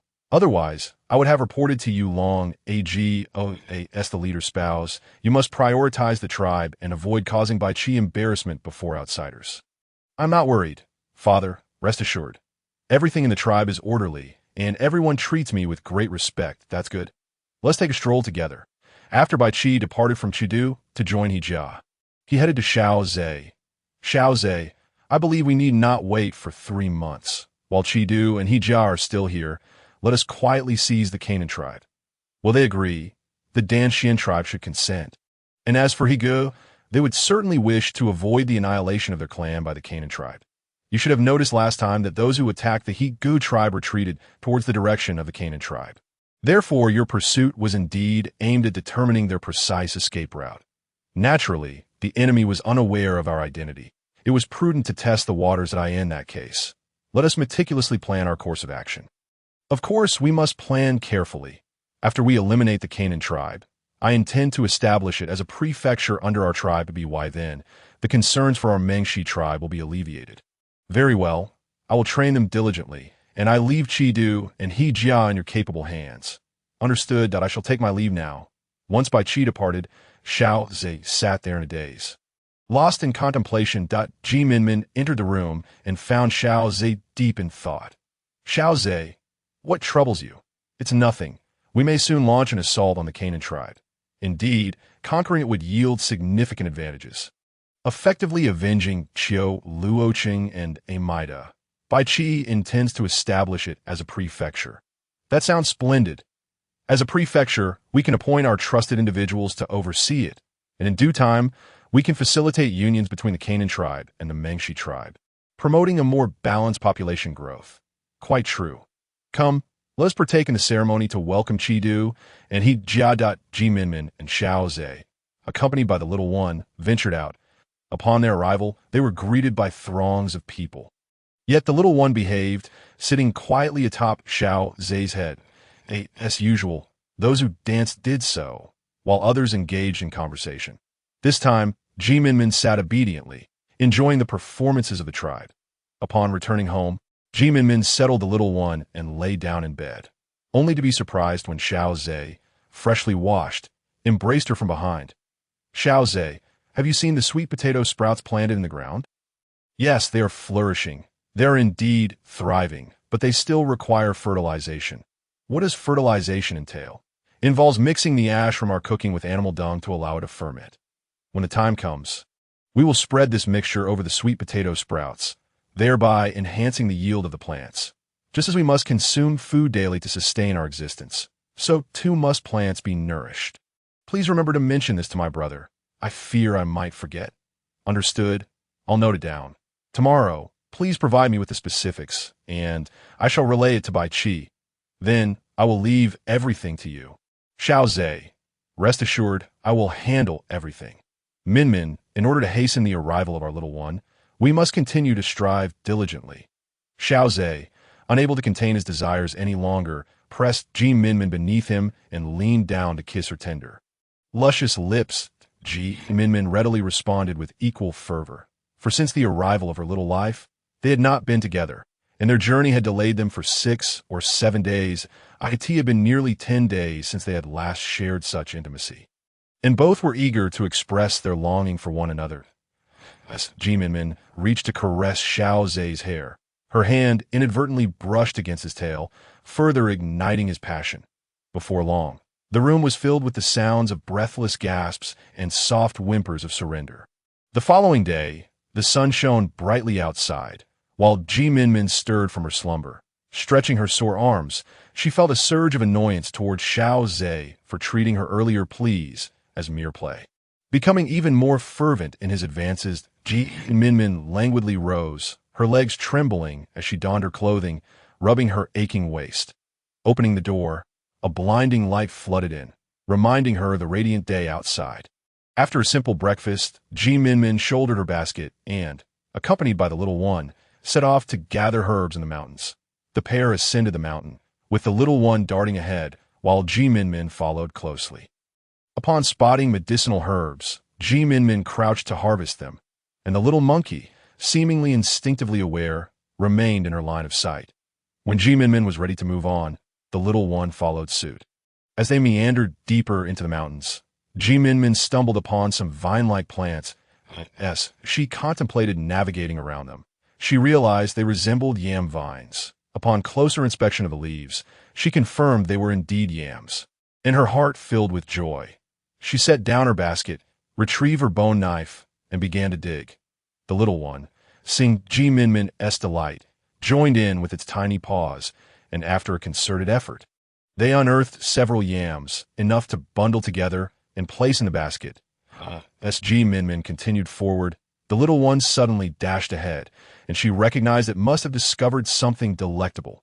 Unhurriedly, she trailed behind, only to be captivated by the sight of bright, golden oranges ahead. Minmin rushed over, plucked one, and eagerly peeled it, savoring its sweetness and juiciness. Pure, untainted, and far superior to anything she had tasted in her previous life. Just as she reached for another orange, an unidentified object suddenly flew toward her. She instinctively caught it, only to find it was yet another orange, while the little one perched in the tree.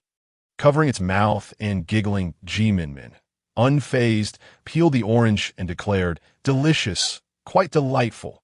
Infuriated, the little one turned and scampered away.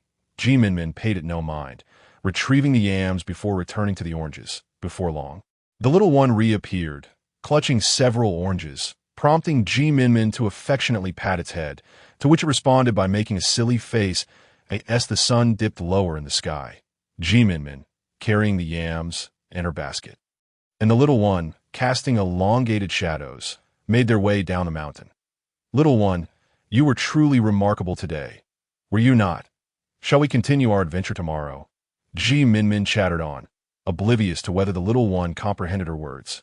Upon her return to the tribe, Xiao Ze greeted her with a radiant smile. "Minmin, I have discussed the fertilization matter with Bai Qi, and to my surprise, he readily agreed. Next, we shall dig pits for fertilization." Xiao Ze embraced Minmin, beaming as he shared the good news. Is that true? That is simply wonderful. By the way, I found something splendid in the mountains today. Minmin turned to retrieve the oranges. Eager to boast to Xiao Ze, he promptly lifted her onto his lap, and she nestled comfortably against him. After peeling an orange, she held a segment up to Xiao Ze's mouth. How is it? Sweet, is it not? Xiao Ze munched on the orange, yet his gaze remained fixed on Minmin. Her bright eyes and radiant smile captivated his heart. Minmin occasionally fed Xiao Ze a piece while also indulging herself. As they shared the last segment, Minmin held it in her mouth, playfully locking eyes with Xiao Ze before leaning in for a kiss, transferring the orange segment to him. How is it? Sweet or not? Minmin inquired with a smile, observing Xiao Ze's bewildered expression as he savored the orange. Sweet. Can we do that again? Xiao Ze's husky, seductive voice echoed in Minmin's ears, eager to indulge her husband. Minmin had no reason to refuse, so she rose and fetched an orange. As she walked, she began to peel it, and when she reached Xiao Ze's side, she sat down beside him, gently biting into a segment of the orange before leaning in to kiss him. This time, Xiao Ze was not as taken aback as before. He grasped the back of Minmin's head and kissed her fervently. With nearly 10 segments in an orange, the two of them shared sweet kisses while finishing the fruit. Minmin's sweetness far surpassed that of the orange. When they finally parted, a strand of saliva connected their lips, and Xiao Ze, gazing at Minmin's radiant face, pressed his forehead against hers, striving to calm the tumultuous beating of his heart. Once their emotions settled, Xiao Ze assisted Minmin in sorting the herbs they had gathered that day. Minmin had just washed 2 roots of yam, preparing to steam them when Xiao Ze emerged with a wild chicken. Minmin, I happened to catch a wild chicken today. Let's have chicken for dinner. All right, I also dug up some yam on a mountain today, perfect for making soup. Bai Qi has some matters to discuss with me tonight, and Mo-Ching will join us as well. Okay, I understand. Xiao Ze helped prepare the wild chicken, while Minmin chopped it into pieces for the soup. Once the chicken broth was rich and fragrant, Minmin added the yam to continue simmering. She also sliced some previously made sausages, soaked black fungus, and shredded ginger, stir-frying a large plate of sausage and black fungus. Just as Minmin finished the meal, Bai Qi arrived with Haina, and Mo-Ching accompanied Ko Li. This was Minmin's first encounter with Mo-Ching, whose tall and elegant stature resembled that of a scholar rather than a bronze smelting expert. As soon as Haina and Ko Li arrived, they offered to help, but Minmin politely declined, insisting they sit and wait for the meal, considering their pregnancies. Xiao Ze assisted Minmin in serving the chicken soup and the stir-fried sausage with black fungus, while Minmin filled bowls for each guest. Minmin, this soup is delightful, and this white thing is delicious too, so tender and pink. Oh, that's why am.it can strengthen the spleen, nourish the lungs, fortify the kidneys, and enhance vitality, greatly beneficial for the body. Take a few pieces home with you, peel them, dry them, and grind them into powder. You can cook it for the baby when he arrives. Haina and Ko Li were overjoyed, now concerned about whether they would have enough milk when the time came. This truly was an unexpected delight. Upon returning home, Minmin meticulously sorted and dried the herbs she had gathered that day. She noticed she had nearly 2 pounds of peppers and decided to take 2 or 3 for stir-fry with sausage, while the rest would be strung together for drying. For several consecutive days, Minmin was either on the mountain gathering herbs or preparing hemostatic medicine, leading a fulfilling and busy life. Xiao Ze was equally occupied. Bai Qi, her brother, was even busier, needing to persuade the Danxian and Hegi tribes and devise battle plans. Every night, he and Xiao Ze researched the optimal battle formations to minimize casualties in the impending war.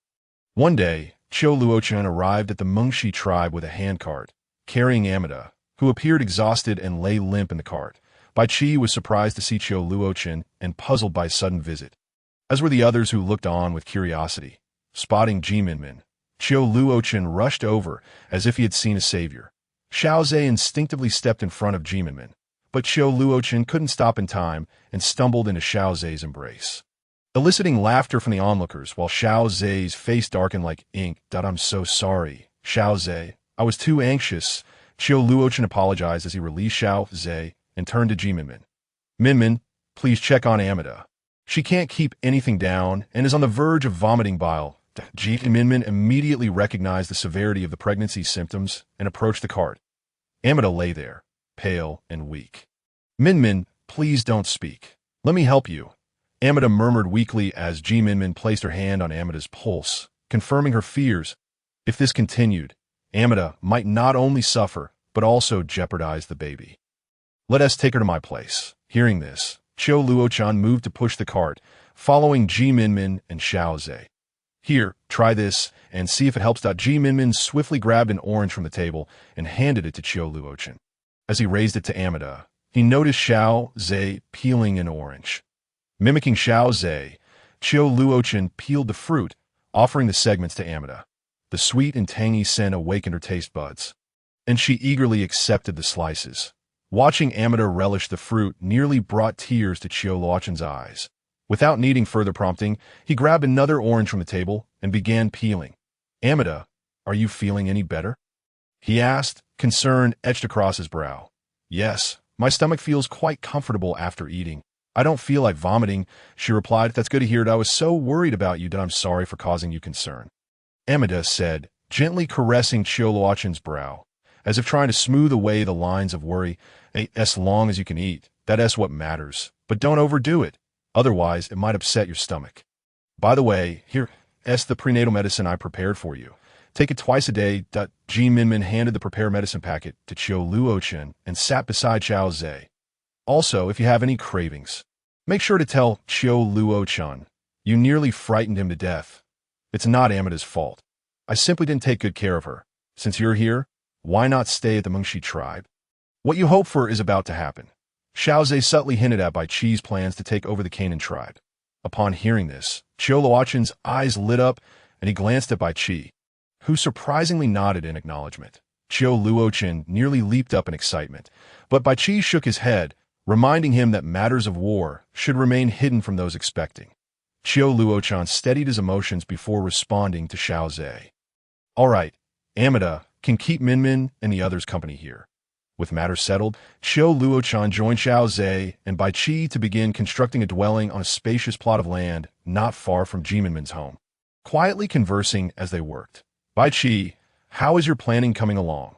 We've reached an agreement with the Danxian and Hegi tribes for a joint attack. With this alliance, Canaan won't stand a chance. I want to sneak back to Canaan to gather intelligence. After all, Amida and I have relatives there. If I can persuade them to rebel against Canaan, it would be ideal. What you say makes sense. But they may not heed your call, Bai Qi replied. What do you think? I believe it is worth a try. After all, we don't intend to wipe out the elderly, weak, and women.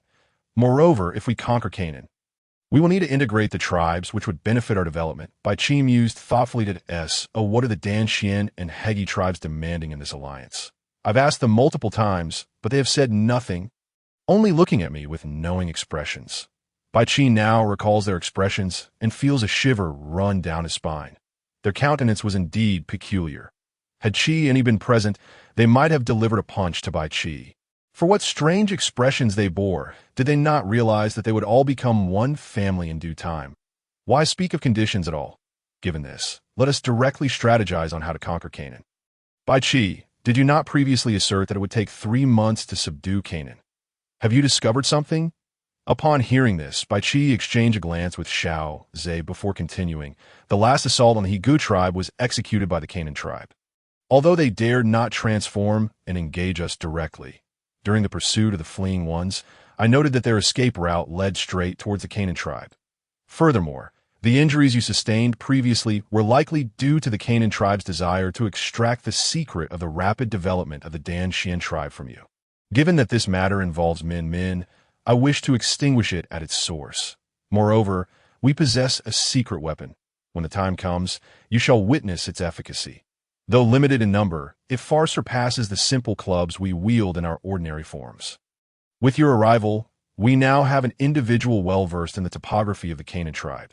This evening, you shall settle in, and we shall resume our clandestine discussions tomorrow. Indeed, I understand, came the reply. Meanwhile, in the Canaan tribe, the leader, who had been trembling with anxiety for several days, felt a weight lift from his heart upon realizing that the Hegu tribe had not attacked them, as I have mentioned. While we did strike at the Hegu tribe, we fought only in our ordinary forms. Even if Bai Qi possesses remarkable abilities, he cannot deduce that it is the Canaan tribe, he said, his tone obsequious. After a moment as contemplation, the Canaan leader continued, "What shall be our next step?" The next step is to discreetly arrange for individuals to infiltrate the Dan Xian tribe and steal their secrets. Once we possess this knowledge, it shall be the moment for the Canaan tribe to flourish. Perhaps we will rise to become the foremost tribe, absorbing the smaller tribes one by one. The Canaan leader grew increasingly elated, envisioning himself as the chief of the dominant tribe, commanding throngs from other tribes. Ada remained silent, perceiving that the Canaan leader's dreams were overly ambitious. Were it not for the fulfillment of his command, he would scarcely entertain him at this moment. The Canaan leader remained oblivious to the impending doom that awaited him. Since Amida's arrival at the Mengshi tribe, she had spent her days conversing with Haina and Ko Li, both of whom were heavily pregnant. Minmin jokingly referred to them as the big-bellied iron triangle point one day. While Minmin was drying herbs at home, she was startled by the sudden eruption of cheers from outside. "The chief is mighty! The chief is mighty!" Just as she was about to step outside, she saw Xiao returning with a beaming smile. "Minmin, hurry! The tribe has captured 4 rhinoceroses and 2 wild bulls. Xiao Ze wants you to take a look." "All right," Minmin replied, shouldering her basket as she made her way to the center of the tribe.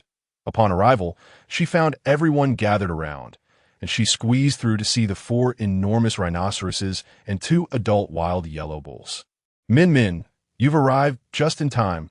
Today has been a bountiful harvest. We are preparing to slaughter them," Xiao Ze announced, brandishing a sturdy bone knife as he approached the yellow bulls. Unexpectedly, Minmin seized his wrist. "What about my brother?" "Minmin, you were looking for me," he responded. "Brother, please don't kill those wild bulls. Do you remember when I mentioned the oxen used for pulling carts? They're the ones with 2 horns on their heads. We can kill them, but we lack someone skilled to tame them. That's not a problem. I have a plan," Minmin declared confidently. After all, as a person of the 21st century living in the information age, what issue could not be resolved with a smartphone? She recalled having seen methods for taming wild bulls on her phone during moments of boredom. The wild yellow bull's greatest flaw lay in their nostrils. Once they had a ring, that would be sufficient. "Very well, if we can tame them, we will not need so many people to cultivate the fields in the future." Hearing Bai Qi's words, Minmin was elated and turned her gaze towards the 4 rhinoceroses.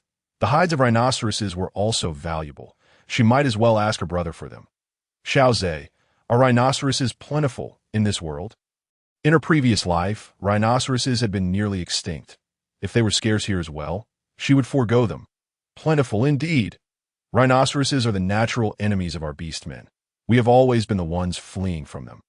Today's encounter was merely fortuitous. Given Xiao Ze's assurance, she decided to request the rhinoceros horns as well, for they held medicinal value. "Brother, could I have a rhinoceros hide and horns? I can forego the other fresh meat. I only desire these 2 items." Upon hearing this, both Bai Qi and Xiao Ze exchanged incredulous glances, as though questioning her sanity. To refuse the meat in favor of seemingly less valuable items was quite absurd. Minmin, noticing their expressions, struggled to maintain her smile. "I assure you, I have my reasons. Please, grant me my request." "What do you think, Xiao Ze? If Minmin desires them, then let her have them. After all, who among the tribe would want the dirty and foul-smelling rhinoceros hide?" "Very well. If it is what Minmin wishes, how could a brother refuse?" "Thank you, brother." Minmin beamed at Bai Qi, who regarded her with a fond expression, reaching out to ruffle her hair affectionately. Once all the rhinoceroses were slaughtered, Minmin intended to claim the 4 hides, only to find that Xiao Ze had already adeptly slung them over his shoulder. "Allow me.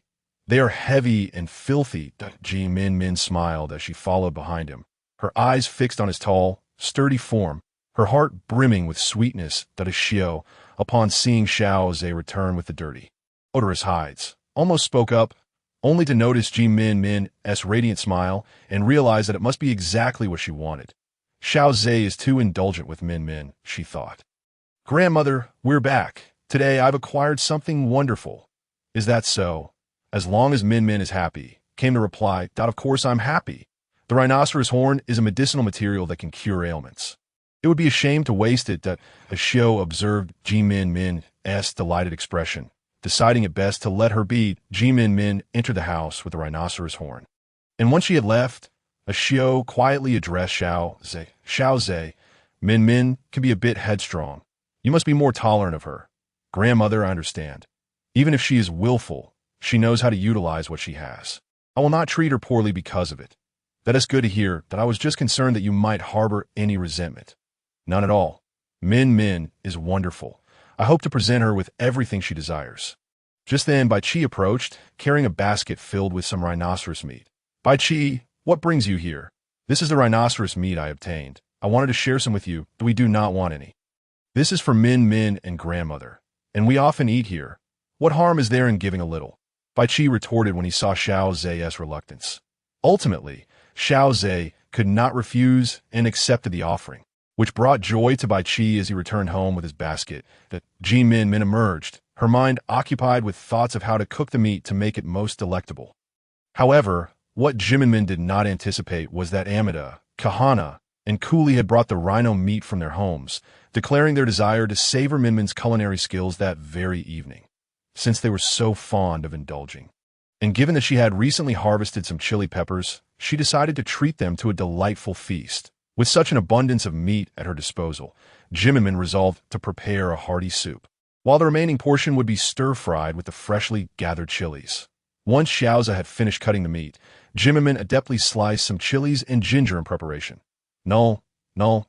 The chief has news that a shadow emerged in the room. Cloaked in darkness, as a figure with long, elegant fingers whispered, Xiao Ze's partner, Bai Chi's sister. Then you can arrange for someone to eliminate her. Upon hearing the news, the hidden figure chuckled coldly before uttering chilling words that instilled fear.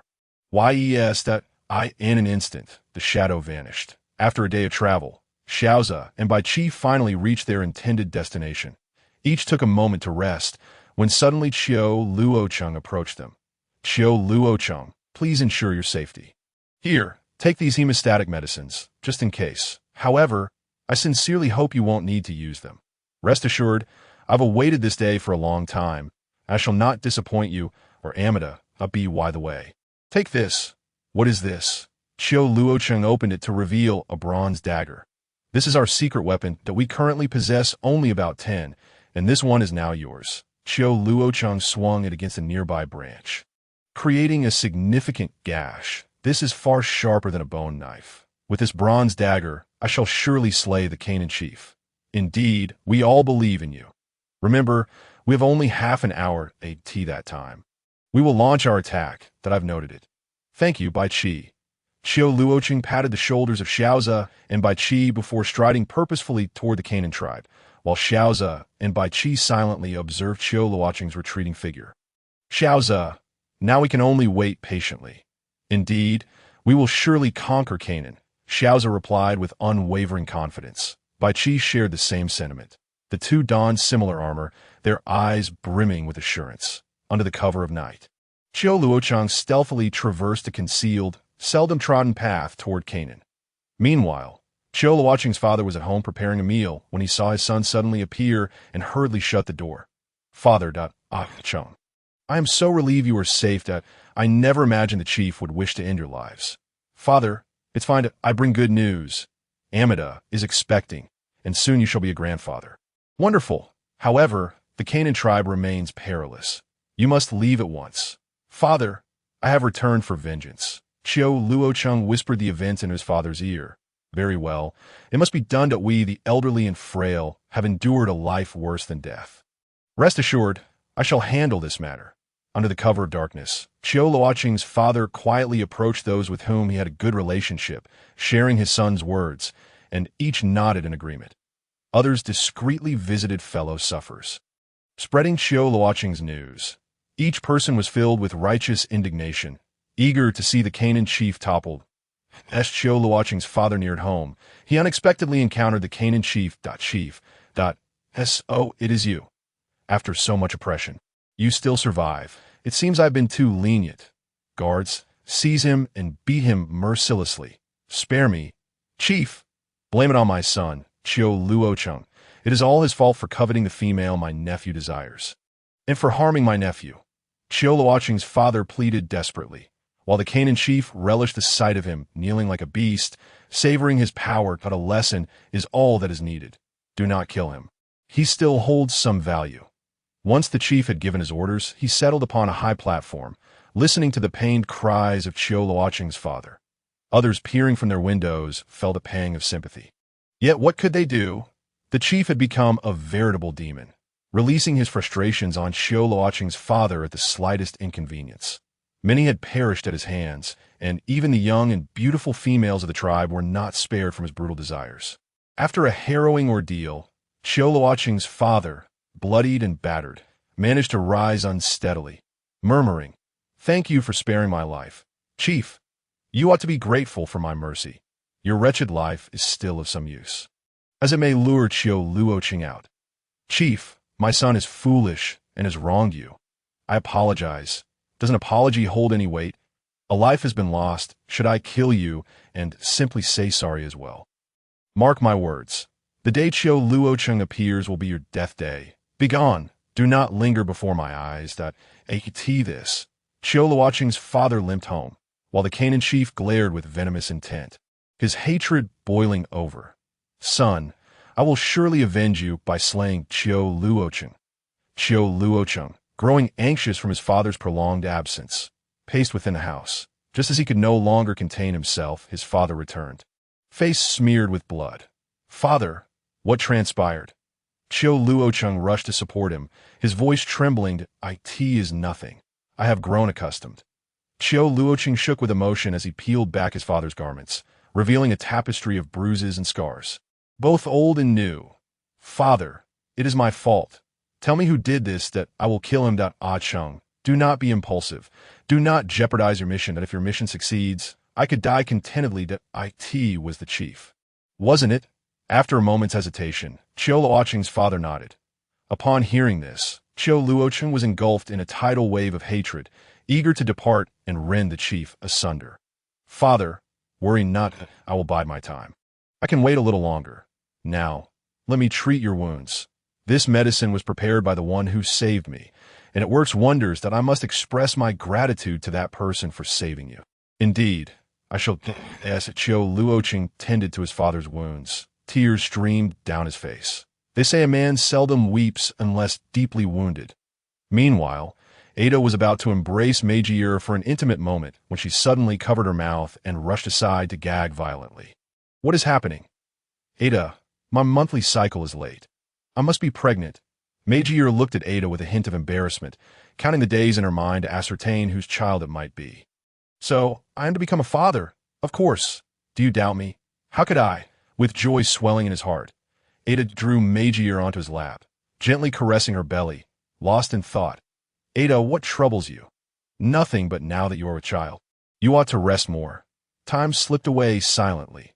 At this moment, Baichi was fully prepared for departure, as were the ambushed individuals in other directions. Observing the night sky, Baichi realized the time was nearly upon them. With a command, a nearby companion ignited a torch. The blazing flames stood out vividly against the pitch-black night. "Charge forth. Let us seize Canaan and free ourselves from our lingering concerns." Baichi led the charge, with Xiao Ze closely trailing behind, as all rushed swiftly towards the Canaan tribe.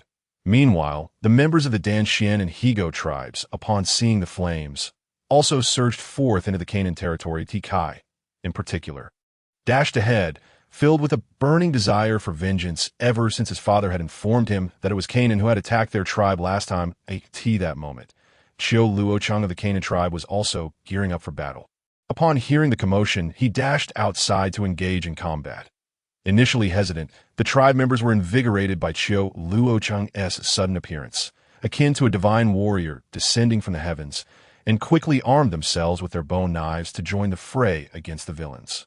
Ada, who had just fallen asleep, was startled awake by the sounds. Ada, what is happening? It seems someone is attacking Canaan. You should get up and gather our belongings. I'll go check the situation. And if anything seems amiss, we must flee immediately. Upon hearing this, Meiji hastily got dressed and busily packed their things.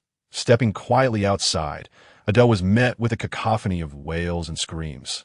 Surrounded by countless torches, it appeared that the Canaan tribe was in dire straits. He returned home, loaded up their belongings, and stealthily led Meiji outside of the tea that moment.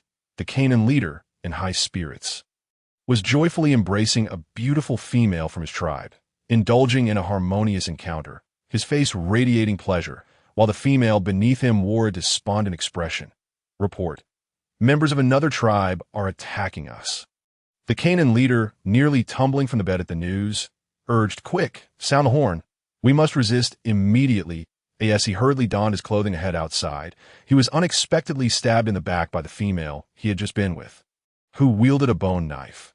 Wincing in pain, he retaliated, casting the unfortunate female aside with a swift slap, turning to glare venomously at her crumpled form. "You wretched creature, you were just reveling beneath me.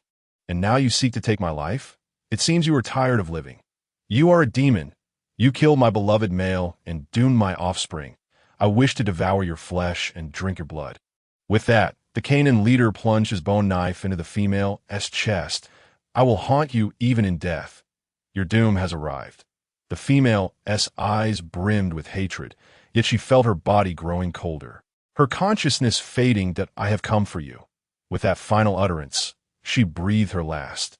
Despite his pain, the Canaan leader stepped out of his dwelling, only to be met with the sight of chaos and combat.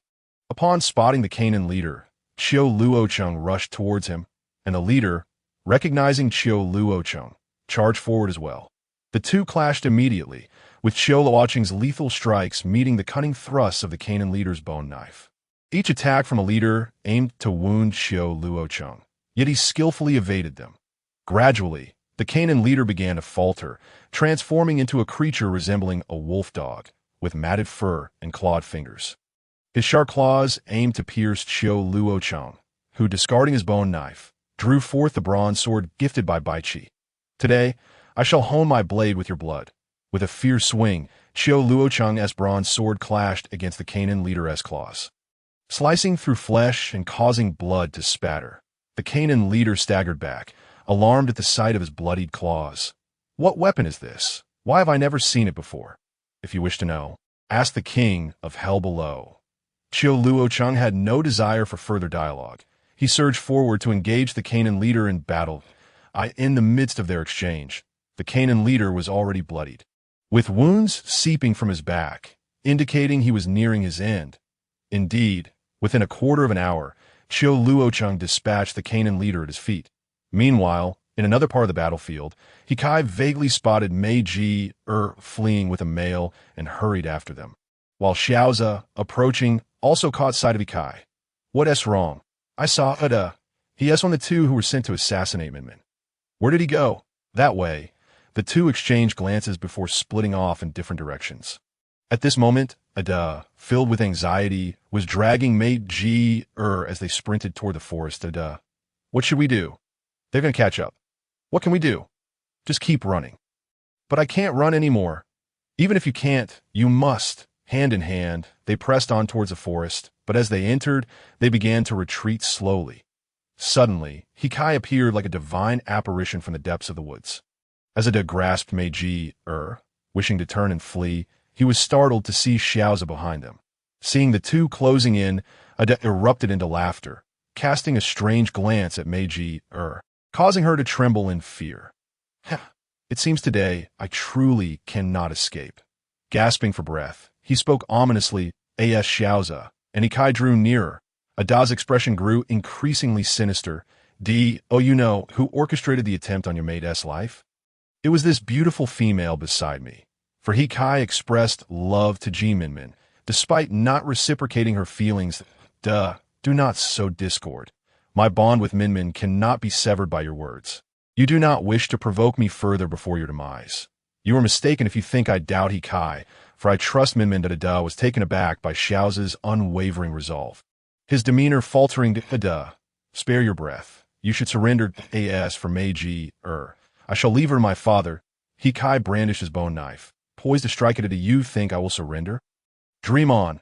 Ada pulled Meiji close and whispered urgently in her ear, "Meiji I have treated you well, but you are not worth it. Now fight for your life, but I carry your child." Meiji panicked, realizing her condition, while Ada prepared to sacrifice her. "Do not take me for a fool." With that, Ada forcefully pushed Meiji towards Hikai and darted off in another direction, prompting Xiao Ze to pursue him. In a scream, Meiji collided with Hikai's bone knife, blood gushing from her abdomen. She struggled to glance back at Ada, who was growing distant. The child truly is yours. With that, she crumpled to the ground, her expression filled with agony. Hikai, disregarding her, hurriedly chased after their retreating figures. Xiao Ze and Ada were engaged in a fierce pursuit, exchanging blows as they ran. Ever since Xiao Ze discovered that this man was responsible for Minmin's fall into the abyss, he had no intention of letting him escape. They relentlessly chased each other. They occasionally tangled in combat. Ultimately, unable to contain his rage, Xiao Ze transformed into his wolf form, leaping forward to deliver a powerful kick that sent Ada sprawling to the ground. As he surged forward, he aimed a vicious thrust at Ada. Just as Ada barely evaded the attack, he was knocked down by Hikai, who had caught up with him. In the end, Ada could no longer suppress the urge to transform.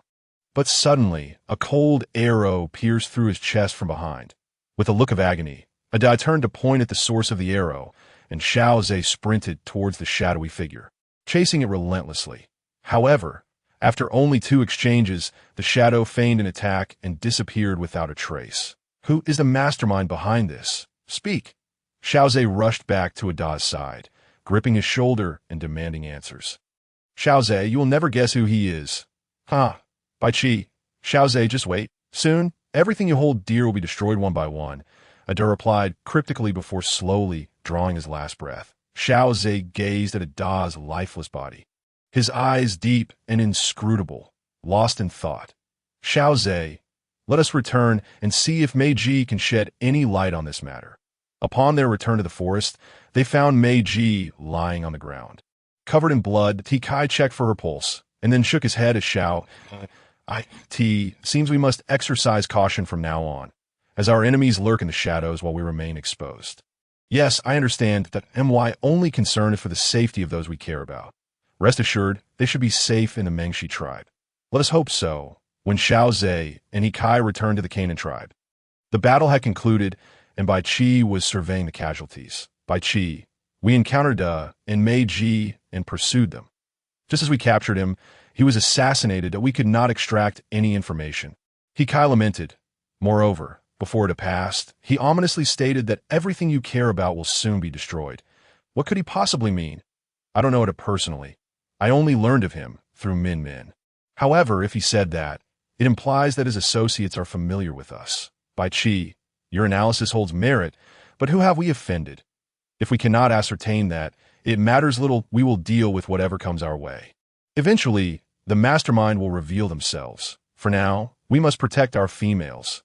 Indeed, however, returning at this moment is not feasible, as Canaan now belongs to the Mengshi tribe, that we must first regroup here. Bai Qi, Xiao Ze, you two continue your discussion that I will check on the female guards. Hikai, with keen eyes, spotted Kano tending to the wounded and greeted Bai Qi and Xiao Ze before approaching her. Xiao Ze, look. Xiao Ze observed Hikai and Kano conversing animatedly. While Kano bandaged the injured, Hikai assisted her with gauze. Their movements remarkably synchronized. Seems Hikai has found a confidant. I wonder when they will truly be together. I suspect that foolish lad is unaware of his feelings for Kano. Let them sort out their matters. Our interference may do more harm than good. Yes, our priority now is to find someone to manage the Canaan side, as it is inappropriate for us to soothe the Canaan people after the war. Xiao Ze and Bai Qi walked. They occasionally paused to contemplate suitable candidates. We already have a ready-made individual. Qiu Luo Chun is a native of Canaan. He would be ideal for managing the tribe. Indeed, how did I not think of that? With him, the Canaan people will integrate more smoothly with the Mengshi tribe. Well then, let us seek out Qiu Luo Chun and have him lead us to the Canaan chief's residence. Just as they finished speaking, Qiu Luo Chun appeared, his bronze knife dripping with fresh blood, his clothing stained. Qiu Luo Chun, your timing is impeccable. Lead us to the Canaan chief's residence. Nodding, Qiu Luo Chun guided Bai Qi and Xiao Ze towards the chief's abode.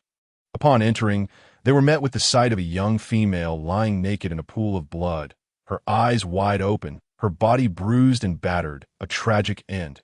Someone, give her a proper burial.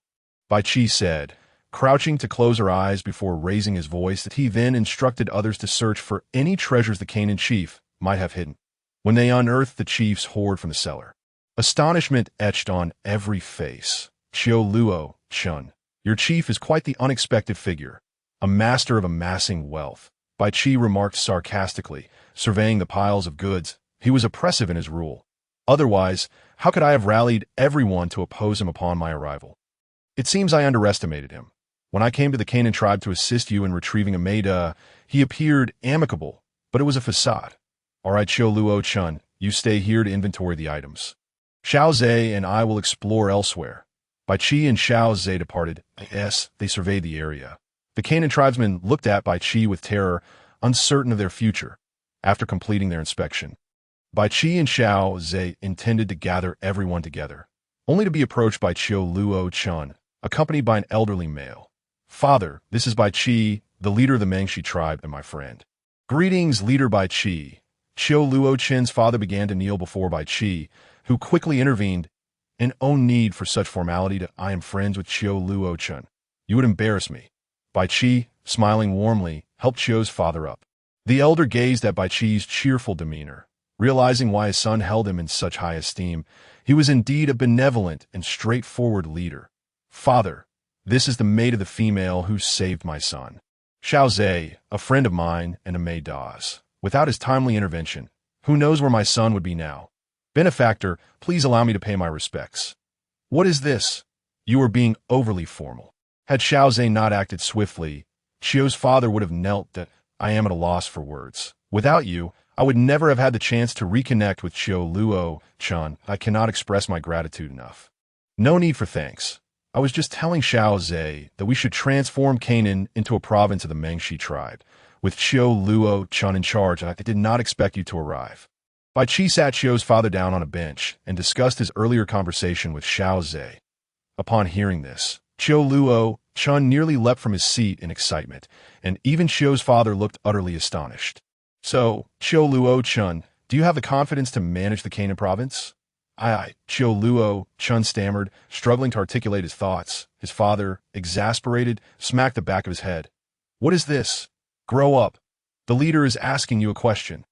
"Please do not be too harsh on Xiao Luo Chun. It is natural to be nervous in such situations that I felt similarly when I became the leader of the Mengshi tribe. I am confident. You need not worry, leader." "Very well. Then I shall entrust the Canaan province to you." Bai Qi patted Xiao Luo Chen's shoulder with emphasis, smiling broadly. "From now on, the responsibility of reassuring the Canaan people falls to you." Indeed, I noticed many individuals displaying expressions of fear when Bai Qi and I were surveying the area. Xiao Ze recounted the details of his recent patrol to Xiao Luo Chun, ensuring that he was somewhat mentally prepared. "Understand," Xiao Luo Chun replied. "I will surely be able to calm them." "Then let us proceed outside and gather everyone." Bai Qi took the lead, striding ahead, while Xiao Ze followed closely behind Xiao Luo Chun. In the clearing of the tribe, a multitude of Canaan people had assembled. Only a small number of those aware of Xiao Luo Chen's return maintained a composed demeanor. The majority wore expressions of sheer terror, with whispers of speculation already circulating among them. "Are we being gathered here to be executed?" One murmured, "It seems likely. Just look at those holding bone knives, their faces devoid of emotion." "Surely not. I saw Xiao Luo Chen enter the houses of those people with Xiao A Fu just moments ago." "You mentioned Xiao Luo Chen's return. Would he truly disregard us, the tribe's people? After all, we did not assist Xiao A Fu when the former leader oppressed him. Xiao Chun is not that kind of person. Look, he has emerged with them." All eyes turned towards the high platform, where Bai Qi stepped forward, surveying the anxious faces before him. "I am Bai Qi, the leader of the Mengshi tribe, and your new leader of Canaan. Today I have several announcements to make. First, the Canaan tribe shall henceforth be known as Canaan County, a district under Mengshi tribe. Second, all Canaan people may now take spouses from the Mengshi tribe as well as the He-Ge and Dan-Xian tribes. Third, we will not pursue those who are not confidants of the former Canaan leader. However, if any are guilty of heinous crimes, please bring them forth. Fourth, from this day forth, Canaan County will be managed by Xiao Luo Chun, following the developmental model of the Mengshi tribe. Now, please allow Xiao Luo Chun to say a few words." Xiao Luo Chun stood before the crowd, his voice quivering with emotion as he gazed at familiar faces. I, Xiao Luo Chun, have endured much, and I believe that all present are aware of my tribulations, that I was relentlessly pursued by the nephew of the former Canaan leader, saved only by the Danshan tribe. Upon returning with Ameda in the depths of winter, the former Canaan leader sought to subjugate us, coveting the secrets of the Danshan tribe's colorful fabrics. Had I not remained vigilant, Ameda and I would have surely perished at his hands, and why father was daily subjected to brutal beatings by the former Canaan leader. Come, witness these wounds. Do you find them horrifying? Xiao Luo Chun turned, drawing Xiao Fu forward, rolling up his sleeves to reveal the shocking scars. Gasps of horror rippled through the crowd, although they knew of the former leader's treatment of Xiao Fu. They could scarcely fathom the extent of the brutality. Observing the righteous indignation on the faces of the tribespeople, Xiao Luo Chun released his father's hand and continued passionately. Have any of you suffered similarly? Do you not wish to devour his flesh and drink his blood, just as I do? His rhetorical question ignited a chorus of affirmations from the crowd. Yes, yes, the shouts rose in fervor, stirring their spirits of resistance. Though I, Xiao Luo Chun, led the charge against Canaan, today marks a rebirth for us Canaan people. We shall cultivate the land and plant crops, establishing our own households, bring forth all that was seized from the former Canaan leader. Before long, 7 or 8 individuals emerged from the former leader's dwelling, presenting the gathered spoils to the tribespeople. The sight of the piles of animal skins, hemp cloth, and meat incited outrage among the Canaan people. They toiled tirelessly during hunts, only to see the fruits of their labor hoarded by others. The DOUC is such a leader not deserving of death. We are all Canaan people. Why must we suffer while they feast? Thus, I have no regrets in obliterating Canaan and transforming it into a district of the Mengshi tribe, for only under a worthy leader can Canaan County have hope for renewal. A new beginning. As Xiao Luo Chun concluded, thunderous applause erupted from the crowd. Once he finished speaking, Bai Chi stepped forward, placing a hand on Xiao Luo Chen's shoulder. I believe that under Xiao Luo Chen's leadership, Canaan County will flourish, and our lives will improve. Today, I assign Xiao Luo Chun a special task, to ensure peace of mind for you all. He will distribute the spoils we have gathered to the people of Canaan County. As Bai Chi's voice fell, the crowd nearly erupted in joy. The day's events had profoundly impacted them, revealing such a benevolent leader willing to share their hard-won gains. Long live the leader! Long live the leader! Bai Chi watched the jubilant crowd, feeling assured in his decision. Bai Chi, you have successfully united the hearts of the Canaan people. Xiao Ze, this is not a mere act of winning their favor. I know. Let us return and rest. For tomorrow we must further organize Canaan County. Indeed, we must ensure our people do not intrude upon the homes of Canaan County's inhabitants. We must maintain discipline. Was that Minmin's suggestion? She is my sister. The following day, Canaan County was alive with vitality. Every person enthusiastically following Xiao Luo Chen's directives to cultivate the land. Bai Chi stood atop the platform, gazing at the smiling faces of the tribespeople, barely able to comprehend that just the night before, this place had been in disarray. What troubles you, Bai Chi? Up so early? Indeed, my heart is stirred, making sleep elusive. I wonder if Minmin is restless as well. I hope she is well. Fear not, all will be well. Bai Chi's reassurances would soon be tested as he would later learn of Ji Minmin's perilous situation. At that moment, Ji Minmin lay comfortably in her bed, lost in sweet slumber, until a sudden series of knocks jolted her awake. She stumbled to the door, only to see a small monkey dart past her. You little rascal, coming to knock on my door every day. Where was your bravery when Xiao Ze was here? Ji Minmin mumbled under her breath, unaware that the little creature rolled its eyes in response. As if to say, when Xiao Ze was here, you slept soundly.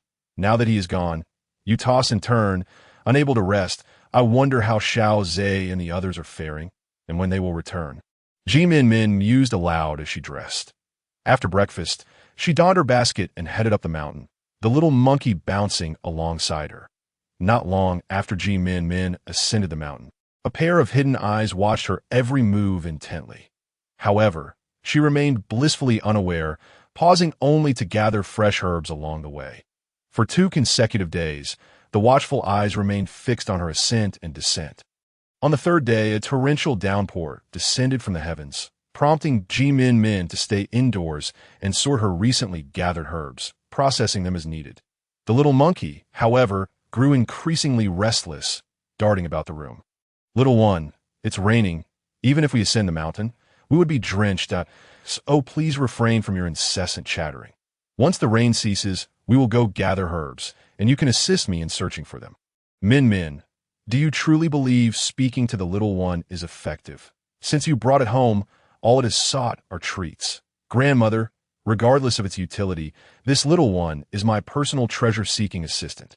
The little creature seemed to understand its praise, promptly scurrying onto Minmin's shoulder to perch comfortably.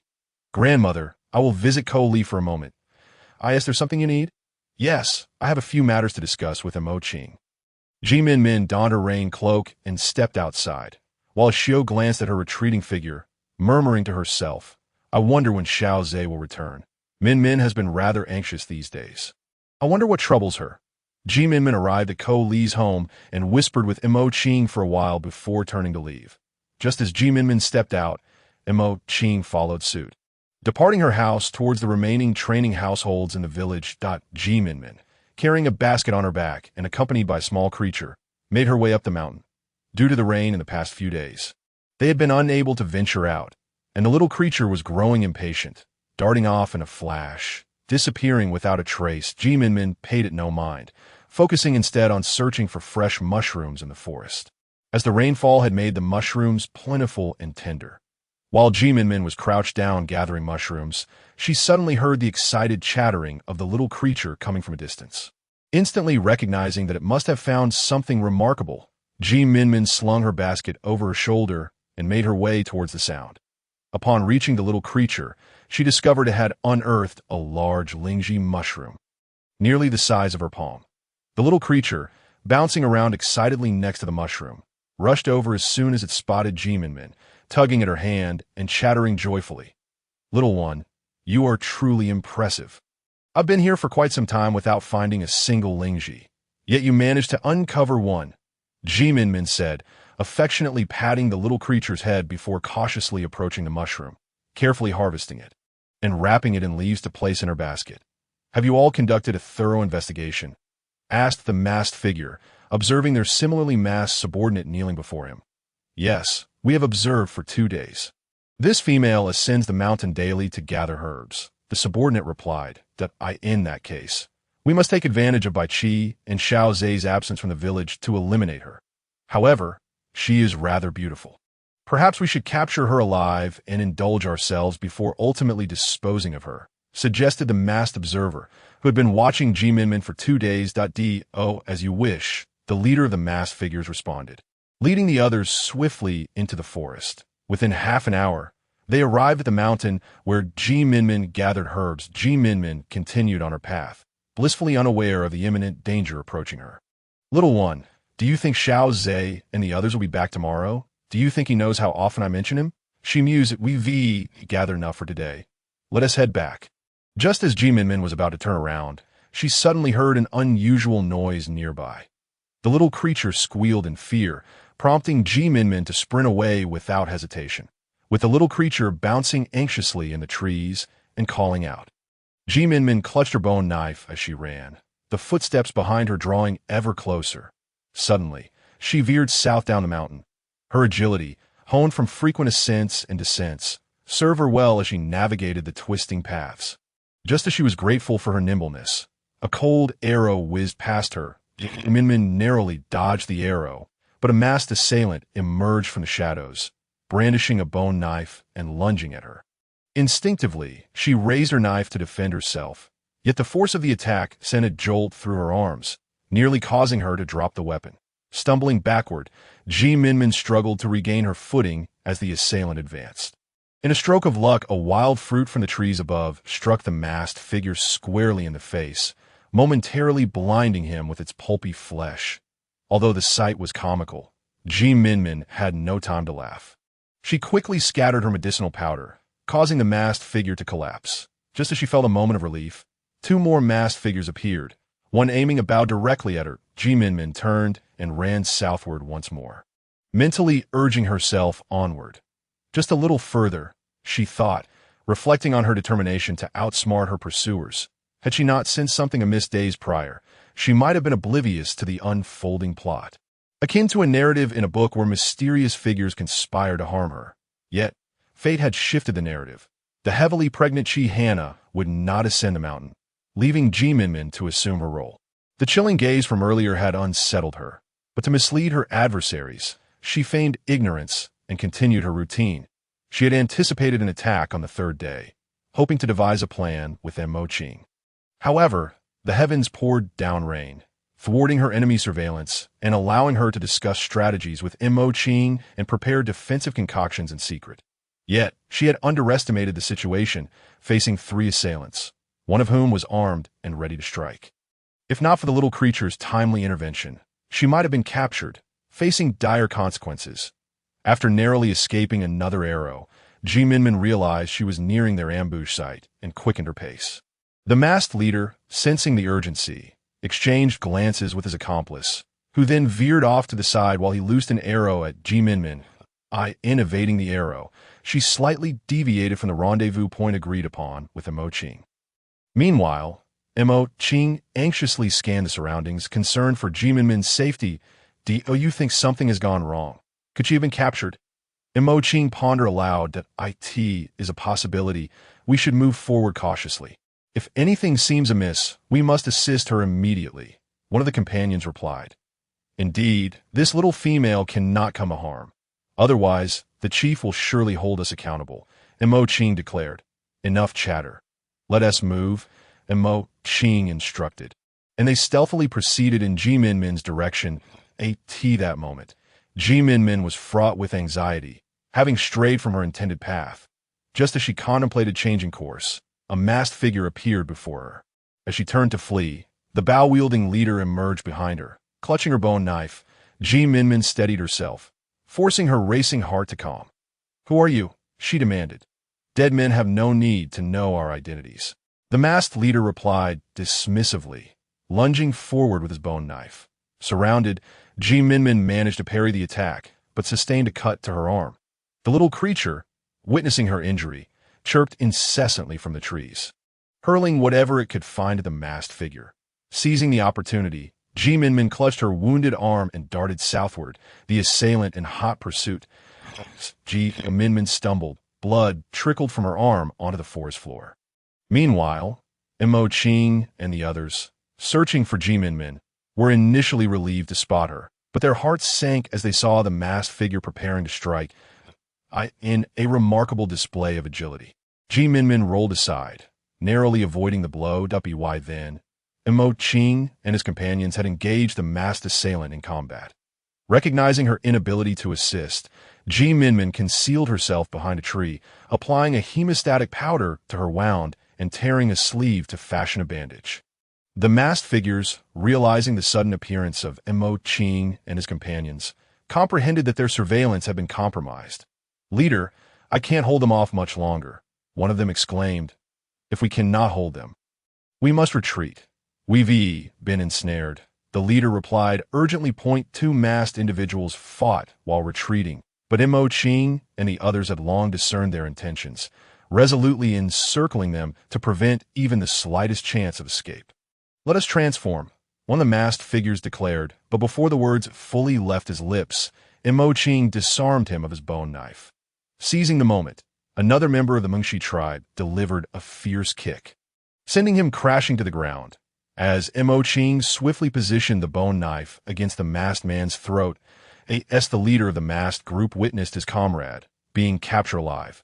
He found himself on the verge of collapse, only to be struck in the back by another warrior from the Mengshi tribe wielding a bone knife. The remaining members swiftly directed their attacks at the masked leader, and he too was soon apprehended. Just as Moching and the others reveled in their victory, two swift sounds pierced the air. The two captured masked men were struck in the chest by arrows. The group, taken aback by this sudden turn of events, immediately went on high alert, but a profound silence followed. Minmin emerged cautiously from behind a tree, probing the lifeless forms. only to discover they had already succumbed. Minmin, are you all right? I am fine, though it is a pity to lose such a great opportunity. Do not worry. There will be more chances in the future. Minmin called out, and a small creature leaped down from the tree. Thank you for today, little one. The little creature nestled its head against Minmin's, grinning widely. Xiao Ze lingered for a moment before softly speaking. Come out. Xiao Ze, I had no idea you were also seeking a second female. And with your rage issues, I suppose I must keep Minmin away from you, teased a voice. Humph. It seems you are looking for trouble. I said that merely to scare her away. If Minmin wishes to dote on me exclusively, then I am equally inclined to cherish her alone. Your words are quite sweetly sour, but I am genuinely pleased that you treat Minmin well. That is because she is deserving of it. With that, Xiao Ze strode off to train the newcomers who had recently joined them. Time passed swiftly, and 2 days later, Bai Qi and Xiao Ze finally returned to the Mengshi tribe with their main forces. Xiao Ze, do you think Haina will recognize me when we return home? Bai Qi mused, stroking his beard. After days of travel, he felt somewhat disheveled. We can tidy ourselves up once we are near the Mengshi tribe, Xiao Ze suggested, having surveyed his own appearance. Bai Qi found this suggestion most agreeable, and even the warriors behind him nodded in agreement. Sharing Bai Qi's predicament, Minmin noticed the weather was less than favorable and worried that if she ascended the mountain, her medicinal herbs would be drenched in rain, leaving her soaked and regretting her efforts. Seizing the opportunity to stay home, Minmin contemplated sewing some decent clothes for Xiao Ze, as most of his spare garments were patched and worn. While she was occupied with this task, Haina entered, her belly prominently round. Over the past month, her pregnancy had become increasingly evident, and even a short walk left her feeling fatigued. I am preparing to tailor some new clothes for Xiao Ze. He's been training those warriors a lot lately, and his attire has become quite tattered. I wonder when your brother will return. They've been gone for nearly 20 days now. I hope they are well. Do not worry. They'll be fine. I know. I just miss him a bit. I wonder if he will still recognize me like this. Look how much weight I've gained. Haina lamented, pinching the flesh at her waist. Feeling quite dejected, sister-in-law, it is natural to change during pregnancy. Once you give birth, everything will return to normal. Besides, the baby inside you needs nourishment now. Minmin chuckled at Haina's actions, but upon reflection, she realized she had not had a good night's sleep in days and might appear somewhat haggard herself. Minmin touched her face and then raised her head to ask Haina, Sister-in-law, do you think I look a bit worn out? Haina scrutinized Minmin's face, which was fair and rosy, her brows resembling ink, her nose delicately prominent, and her lips a cherry red, a true beauty.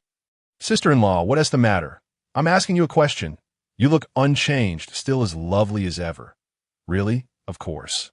Hearing this, Minmin felt a wave of relief wash over her, returning to her task of cutting fabric while Haina munched on an orange. Observing Minmin's movements. What a beauty. Even her actions are captivating. Minmin held up the tailored clothing, envisioning how it would accentuate Xiao Ze's muscular frame, causing her cheeks to warm slightly.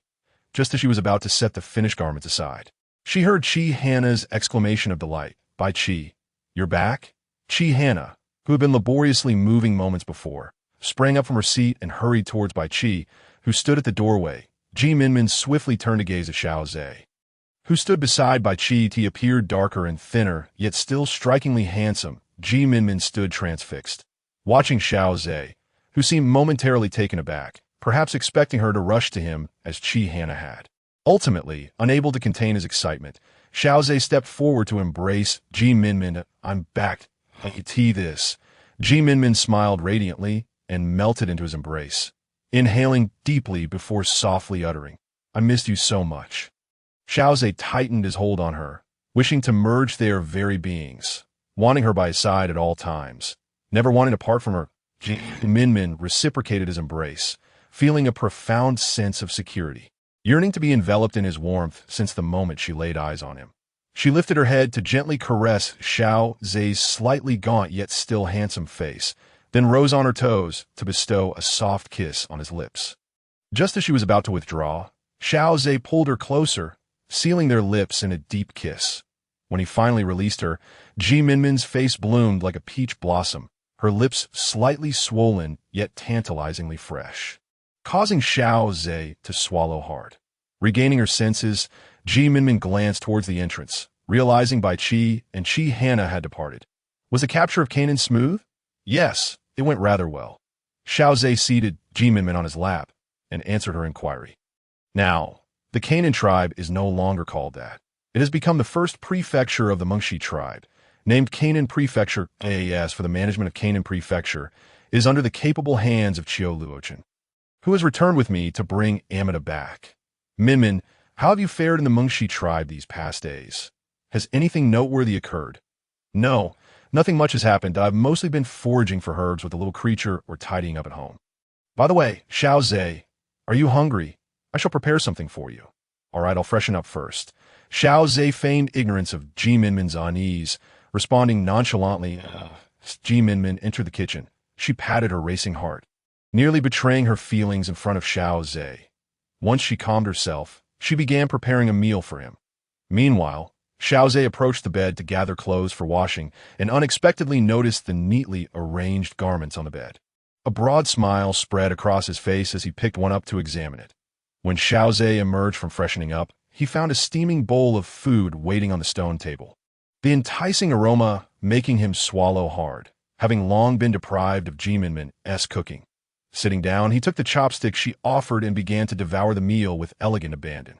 It has been so long since I've tasted Minmin's cooking. I was nearly starving. The food out there hardly counts as a meal. He spoke with his mouth full, while Minmin sat beside him. Amused by his enthusiasm, if it's delicious, then eat your fill. There's plenty more in the in the shadows. A pair of piercing eyes concealed among the lush branches observed every movement of Minmin. Since the previous day spent watching her, an unsettling restlessness had taken root in his heart, yearning for another glimpse of her.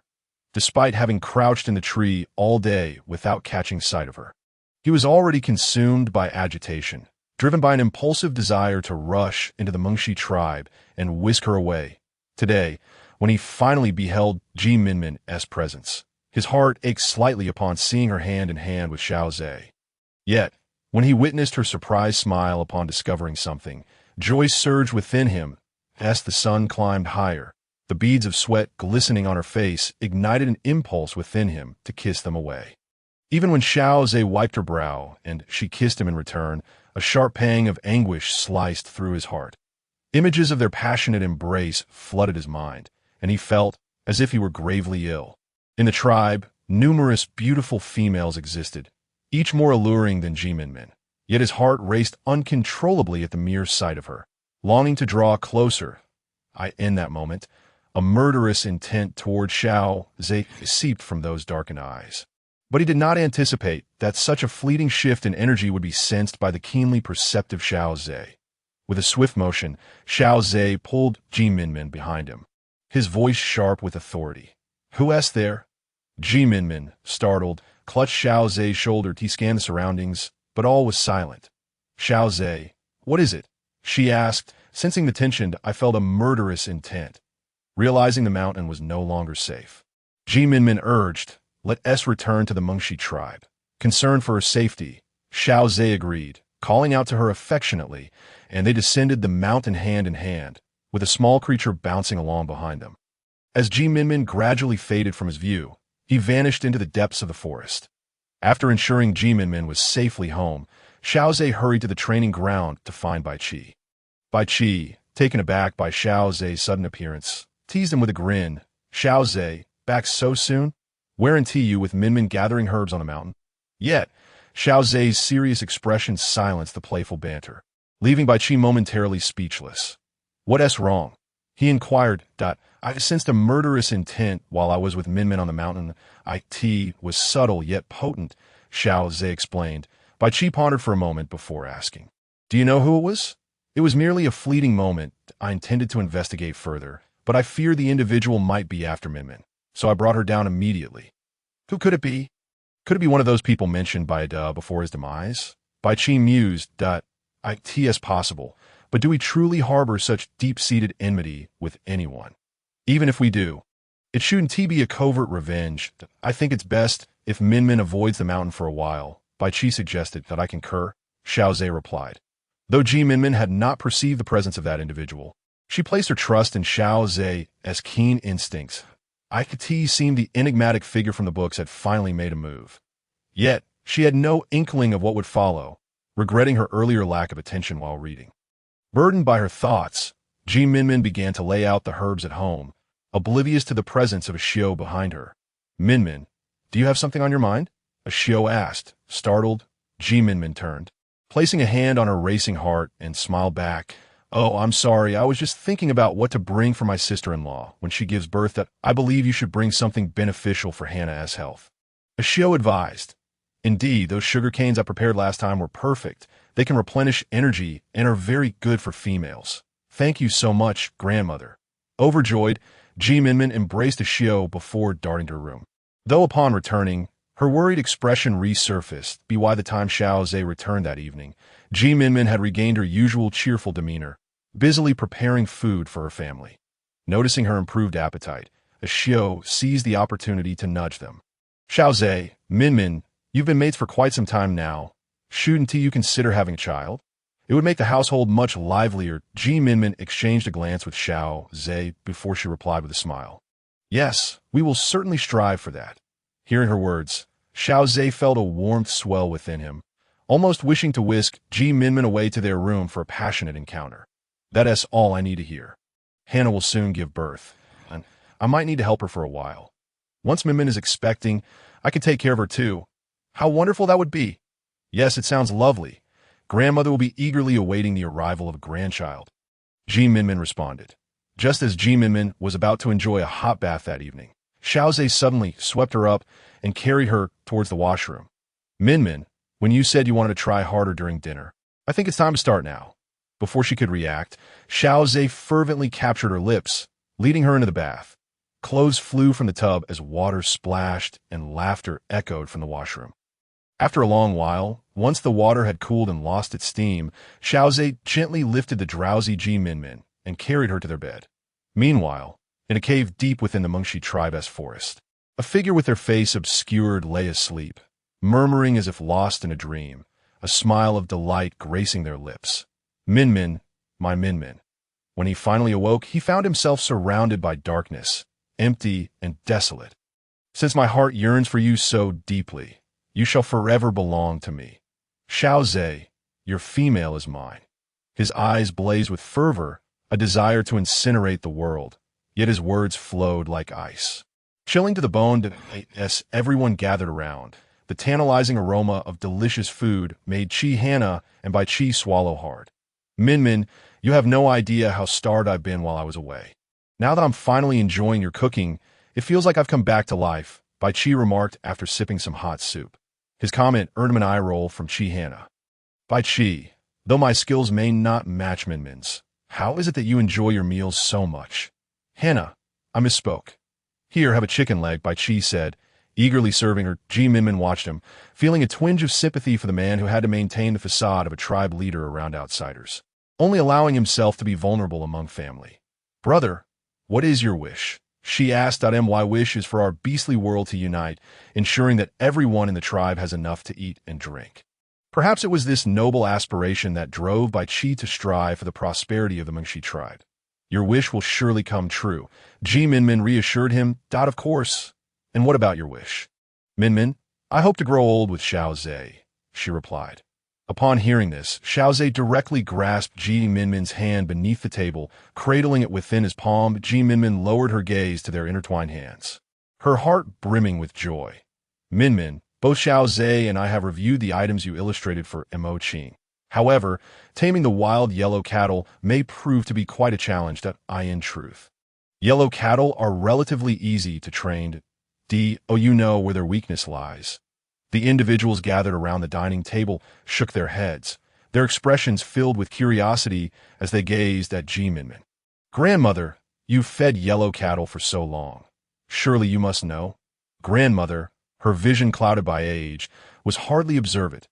Minmin, perhaps you should dispense with the suspense. Xiao self-deprecatingly suggested. It's their noses. If we tug on the cattle's noses, they will obediently follow us. If that is the case, let us put this to the test tomorrow. Indeed, the little ones in the tribe can assist in herding the calves. occasionally leading a couple of cattle out for a stroll. Then tomorrow, we shall equip the cattle with nose rings and see how it goes. The mysterious figure had been lurking among the branches from dawn till dusk, his gaze fixated on the path Minmin usually took up the mountain. However, as the sun descended, Minmin failed to appear to they think they can evade me. That is utterly impossible, just as the mysterious figure resolved to stealthily infiltrate the Mengshi tribe that night. A shadow hurriedly approached and halted before him. "Chief, the shadow has conveyed news that the Dayton tribe is gathering forces to attack our tribe, since Dayton believes themselves to be the dominant force. Let Shadow inform our allies to flank them from both sides. Chief, will you not return to the tribe to command? I do not wish to return for the time being, but Lilina hopes for your return. After all, your bonding ceremony is due." The mysterious figure's eyes turned cold, prompting the shadow to kneel hastily. My affairs are not up for debate. However, since Lilina is so eager for the ceremony, I shall arrange one for her. With an enigmatic smile, the mysterious figure turned to glance at the brightly lit Mengshi tribe below, as if a figure that set his heart racing had appeared before him. "Wait for me. I shall return swiftly." After murmuring this to himself, he disregarded the kneeling shadow and departed. The following day, Minmin rose while the sky was still dimly lit. Ever since she announced her intention to fit the cattle with nose rings that day, excitement had kept her awake all night. Eventually, it was Xiao Ze who, noticing her insomnia, engaged her in vigorous activity, leading to an unexpected restful slumber. Yet before the dawn fully brightened, Minmin was eager to venture outside. Unable to dissuade her, Xiao Ze accompanied her to expend her excess energy. After they had eaten, Minmin could hardly contain her anticipation as she rushed outside to await Bai Qi and the others' arrival. "Minmin, Bai Qi and the others are not coming that early. Would you like to wait inside?" Just as Xiao Ze intended to guide Minmin back indoors, Bai Qi and the others appeared on the road ahead. And Xiao Ze was caught off guard as his previous words seemed to slap him in the face. "I thought Minmin had not yet risen. How could that be? I have long awaited your arrival." Dear brother Mo Qing produced the bronze nose ring Minmin had requested, a perfect replica of her specifications, showcasing her exceptional craftsmanship. Minmin pointed out the cattle's most vulnerable spot and emphasized the importance of restraining the cattle firmly during the fitting process to prevent them from becoming unruly. Otherwise, it would be quite challenging to fit the ring. Bai Qi surveyed his fellow tribesmen and solemnly inquired, "Do you all understand?" "Yes." Consequently, Bai Qi and Xiao Ze led them to separate the two yellow cattle. Although they had listened attentively to Minmin's instructions, it was their very first time, so it was prudent to divide the cattle. Bai Qi and his companions firmly pressed one of the yellow cattle against the wall, with Bai Qi holding its neck to lift its head while Xiao Ze seized the moment to pierce through the cattle's most vulnerable spot with precision. With their initial experience, the second yellow cattle was swiftly fitted with a nose ring as well. Minmin retrieved the prepared hemp rope and secured it to the nose ring, just as she intended to lead the yellow cattle away. The rope ended up in Xiao Ze and Bai Qi's hands. "If you want the cattle to follow, simply lead the way with the rope." Xiao Ze and Bai Qi exchanged glances before stepping in front of the cattle and gently tugging on the hemp rope, prompting the yellow cattle to obediently follow behind them. The onlookers erupted into cheers at this sight. Once Xiao Ze secured the hemp rope, he approached Minmin, taking her hand in his. "Come, let us return." Allow Bai Qi and the others to revel in their cheers. Minmin understood that Xiao Ze was equally thrilled, though his demeanor was characteristically reserved. With a gentle affirmation, she followed Xiao Ze home, where he enveloped her in his embrace, urgency laced with excitement in his voice. "Minmin, I can scarcely articulate the elation I feel at this moment. You are truly remarkable. Minmin, I am overjoyed. Never have I been more grateful to remain by your side. If it were not for my earlier misjudgments, I would not have this opportunity. Minmin, I adore you so deeply. Yet after today, many more males will undoubtedly be drawn to you, considering your incredible prowess." Xiao Ze stumbled over his words, ultimately silenced by Minmin's hand covering his mouth. "That I shall forever belong to Xiao Ze. He is my one and only." Minmin's heartfelt declaration filled Xiao Ze's heart with a sweetness akin to honey. With the matter of the cattle resolved, the plow should soon follow, as anticipated. Within a couple of days, Mo-Ching brought over the crafted plow, and Minmin admired the meticulous workmanship and the smooth finish of the wooden handles. Her heart swelling with indescribable emotion as she caressed the two plows. Observing her heartfelt reaction, Xiao Ze wrapped his arm around her shoulders, allowing her head to rest against him. "Come, Minmin, let us take the plow to the fields and assess its efficacy." Minmin followed Xiao Ze to a field that had been thoroughly irrigated by the river. Just as Bai Qi arrived, Minmin and Xiao Ze had just reached the field. "Shall we give it a try?" "Yes, but what if we encounter issues later?" Xiao Ze shot Bai Qi an exasperated glance, prompting Bai Qi to awkwardly scratch his nose. Minmin affixed the wooden triangular frame of the plow to the cattle and instructed Xiao Ze to hold the hemp rope while supporting the plow's handle. "Xiao Ze, you will hold the plow's handle from behind, while my brother will lead the cattle. Initially, the cattle may be uncooperative, so you must exercise some patience." Once Minmin had given her instructions, she stood at the edge of the field, watching the two handsome men perform. Their initial coordination was less than ideal. Bai Qi pulled with a bit of force, causing the cattle to bolt. With Xiao Ze struggling to maintain control over the plow, Bai Qi, slow down. The land remains unplowed. I'm already going slowly. The cattle ran too fast, forcing me to keep up. Minmin couldn't help but burst into laughter at their comical antics. After a few cycles of adjusting their pace, they gradually grasped the technique, and the tilled land became smooth and even, resembling a tranquil mirror from a distance. Satisfied with their coordination, Minmin returned home to soak the rice seeds. Minmin placed the sun-dried rice grains directly into a clean bucket, washing them in fresh water to remove any cracked grains and empty husks, ensuring the removal of impurities, diseased seeds, and shriveled grains. Afterward, she began soaking the seeds, a process that would take approximately 3 days. Once the rice seeds had soaked sufficiently, Minmin seized the opportunity to dry her herbs under the bright sun. Just as she finished drying the herbs, she spotted a female tribe member dashing towards her, cradling a small female in her arms, her expression frantic as she cried out, "Minmin, help! The little one is about to lose its life." Minmin hurried forward to inquire about the situation. "The little one is choked on something. It is struggling to breathe." Minmin observed the female cradling the little cub, whose face turned crimson as he clutched at his throat with both hands. Hastily, Minmin took the child and placed him on her lap, supporting the cub's neck and chin with her hands, before delivering a firm slap to his back with her cupped palm. After several attempts, the cub let out a cry and expelled the obstruction lodged in his throat, immediately bursting into tears directed at the nearby female. The female, unfazed, gathered the cub in her arms and began to soothe him. And after a considerable effort, he finally ceased his cries and nestled into her embrace, drifting off to sleep. "Minmin, I scarcely know how to express my gratitude. If not for you, my little cub might have truly perished. No need for thanks. In the future, should you encounter such situations, remain calm and remember that it is possible to expel foreign objects like I did. Understood?" As the female carried her cub away. Minmin watched her depart, only to be surprised when, halfway back, a male, drenched in sweat, rushed over, smiling with relief upon seeing the cub safe, and he took the little one into his arms. Witnessing this scene filled Minmin's heart with immense comfort. Fortunately, she had learned the Heimlich maneuver. Otherwise, she would have witnessed a life extinguished before her eyes that day. When Xiao Ze returned, he chanced upon Minmin, whose gaze was fixed on the distance. A gentle smile gracing her lips, her expression as tender as water. "Minmin, what captures your attention?" "I was observing the heartwarming scene of a family of 3. Are you envious, Minmin?" "Not at all. I simply adore that atmosphere." "Ah, you and my brother have prepared the fields well." "Yes, we have plowed 2 plots for the time being. That's wonderful that I've soaked all the rice seeds. From the seeds we initially gathered, there are approximately 100 pounds, which should suffice to cultivate over 20 acres. How much is 20 acres? It's equivalent to 20 plots of land, each the size of the fields you plowed today. That I almost forgot. In this world, there are no measuring tools.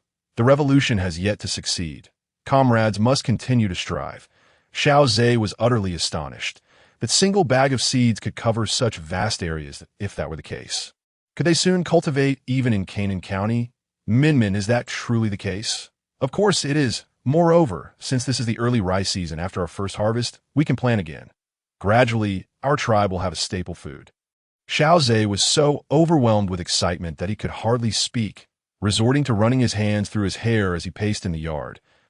Minmin chose not to disturb him, allowing him to compose himself, and once Xiao Ze was calm, she poured him a glass of water. I must seek Bai Qi for a discussion. After finishing the water, Xiao Ze hurried outside, his voice echoing as he vanished down the path. Minmin chuckled as she tidied up the cup, preparing to start a fire for cooking when Bai Qi and Xiao Ze came running back from the end of the road.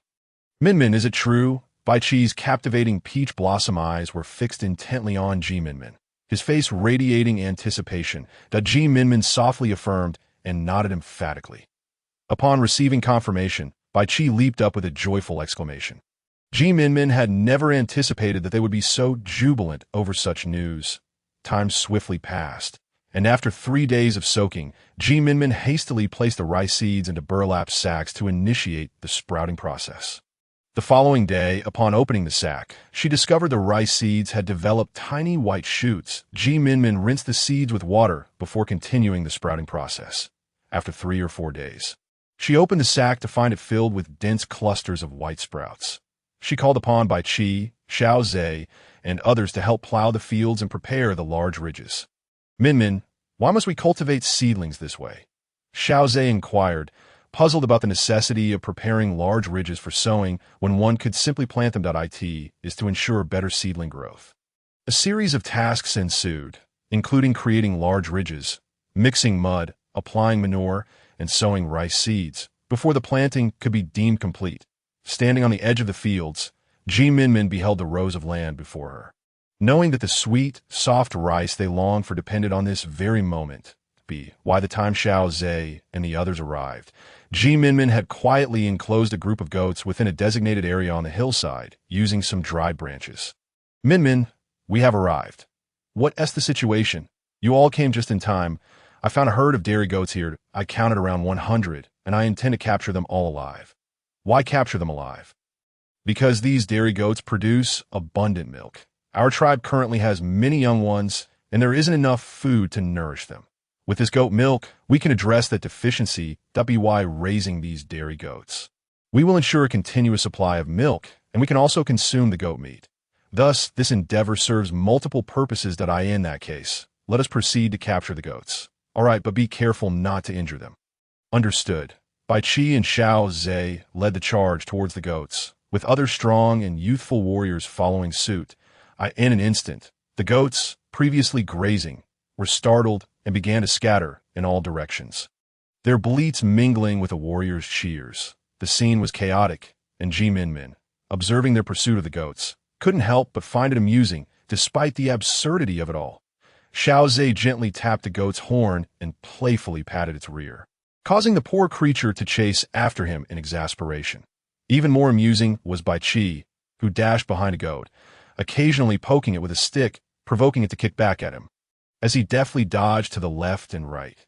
Perhaps they had grown weary of their antics, for soon they began to earnestly pursue the goats. With a nimble spin, Xiao Ze caught one goat in his arms and stood there, flashing a broad smile at Minmin. Minmin's heart raced at the sight of Xiao Ze's enchanting smile, and she quietly berated herself for being so easily captivated by him, especially now that they were paired as partners. Despite her self-reproach, she couldn't help but mirror his smile. Meanwhile, Bai Qi skillfully seized the goat by its horns and lifted it high, prompting applause from the other warriors when they returned with the goats. The tribe was astounded. Such a large herd would provide several days' worth of meat for the clan, that we do not intend to kill these dairy goats. Rather, we shall enclose them in a designated area. The elderly and infirm members of our tribe can assist in their care, and any family with hungry young ones can come here to obtain milk. Although our tribe has adopted private ownership like others, these goats, captured by our brave warriors, belong to the entire tribe. Yes, soon, as Bai Qi finished speaking, admiration shone in the eyes of every tribe member, recognizing him as the greatest leader of the Mengshi tribe. Now, I hope everyone can assist in constructing a shelter for these little darlings. Once settled, we shall offer a bowl of goat milk to the tribe's young ones. The robust young males spontaneously set forth into the forest to harvest timber. while Bai Qi, alongside several tribal elders, endeavored to find suitable accommodations for these individuals within the tribe. Ultimately, they chose a spacious area near the foothills, lush with verdant grass. This locale was expansive and flat, with an abundance of foliage. Once they had marked the territory, the sight of goats contentedly grazing filled their hearts with immense satisfaction. Some of the young ones even desired a taste of goat's milk, prompting Minmin to ask Xiao Ze to fetch a nanny goat. As Minmin took the goat into her arms, she felt its body tremble slightly, in order to facilitate the milking process. She gently stroked the goat's fur, repeating the motion until the creature was completely at ease. Only then did she slowly massage the goat's teats, and soon the creamy milk began to flow into the wooden bucket like fine threads. After boiling the freshly extracted milk, Minmin distributed it to the young ones and the females holding their little ones, each of whom drank with delight. As those around her witnessed Minmin successfully milking the goat, and observed the young ones relishing their drink. Their faces radiated with exuberance, knowing that the sustenance for the tribe's young had been secured. However, Bai Qi's expression bore a hint of concern. Noticing his despondency, Minmin quietly inquired, "Brother, what troubles you? Weren't you just joyful a moment ago?" "It is nothing," he replied, "merely a concern for the defenses of the Mengshi tribe. Just days ago, we learned that the Dayton tribe was besieged by several others, with countless tribespeople slain and many possessions falling into enemy hands. Minmin, while we revel in our happiness now, what if one day we cannot safeguard these assets? The perimeter of our Mengshi tribe is merely encircled by rudimentary wooden barriers. When the enemy attacks, what shall we use to protect you?" At his words, Minmin fell silent, and even Xiao Ze appeared troubled. "Xiao Ze, do you recall when I mentioned that stone could be used to build both houses and walls?" "I remember," he replied. "I once shared this idea with Jia Kun, but I was uncertain how to effectively bind the stones together." Jia Kun, a name that seemed familiar. Wasn't he one of Bai Qi's trusted aides?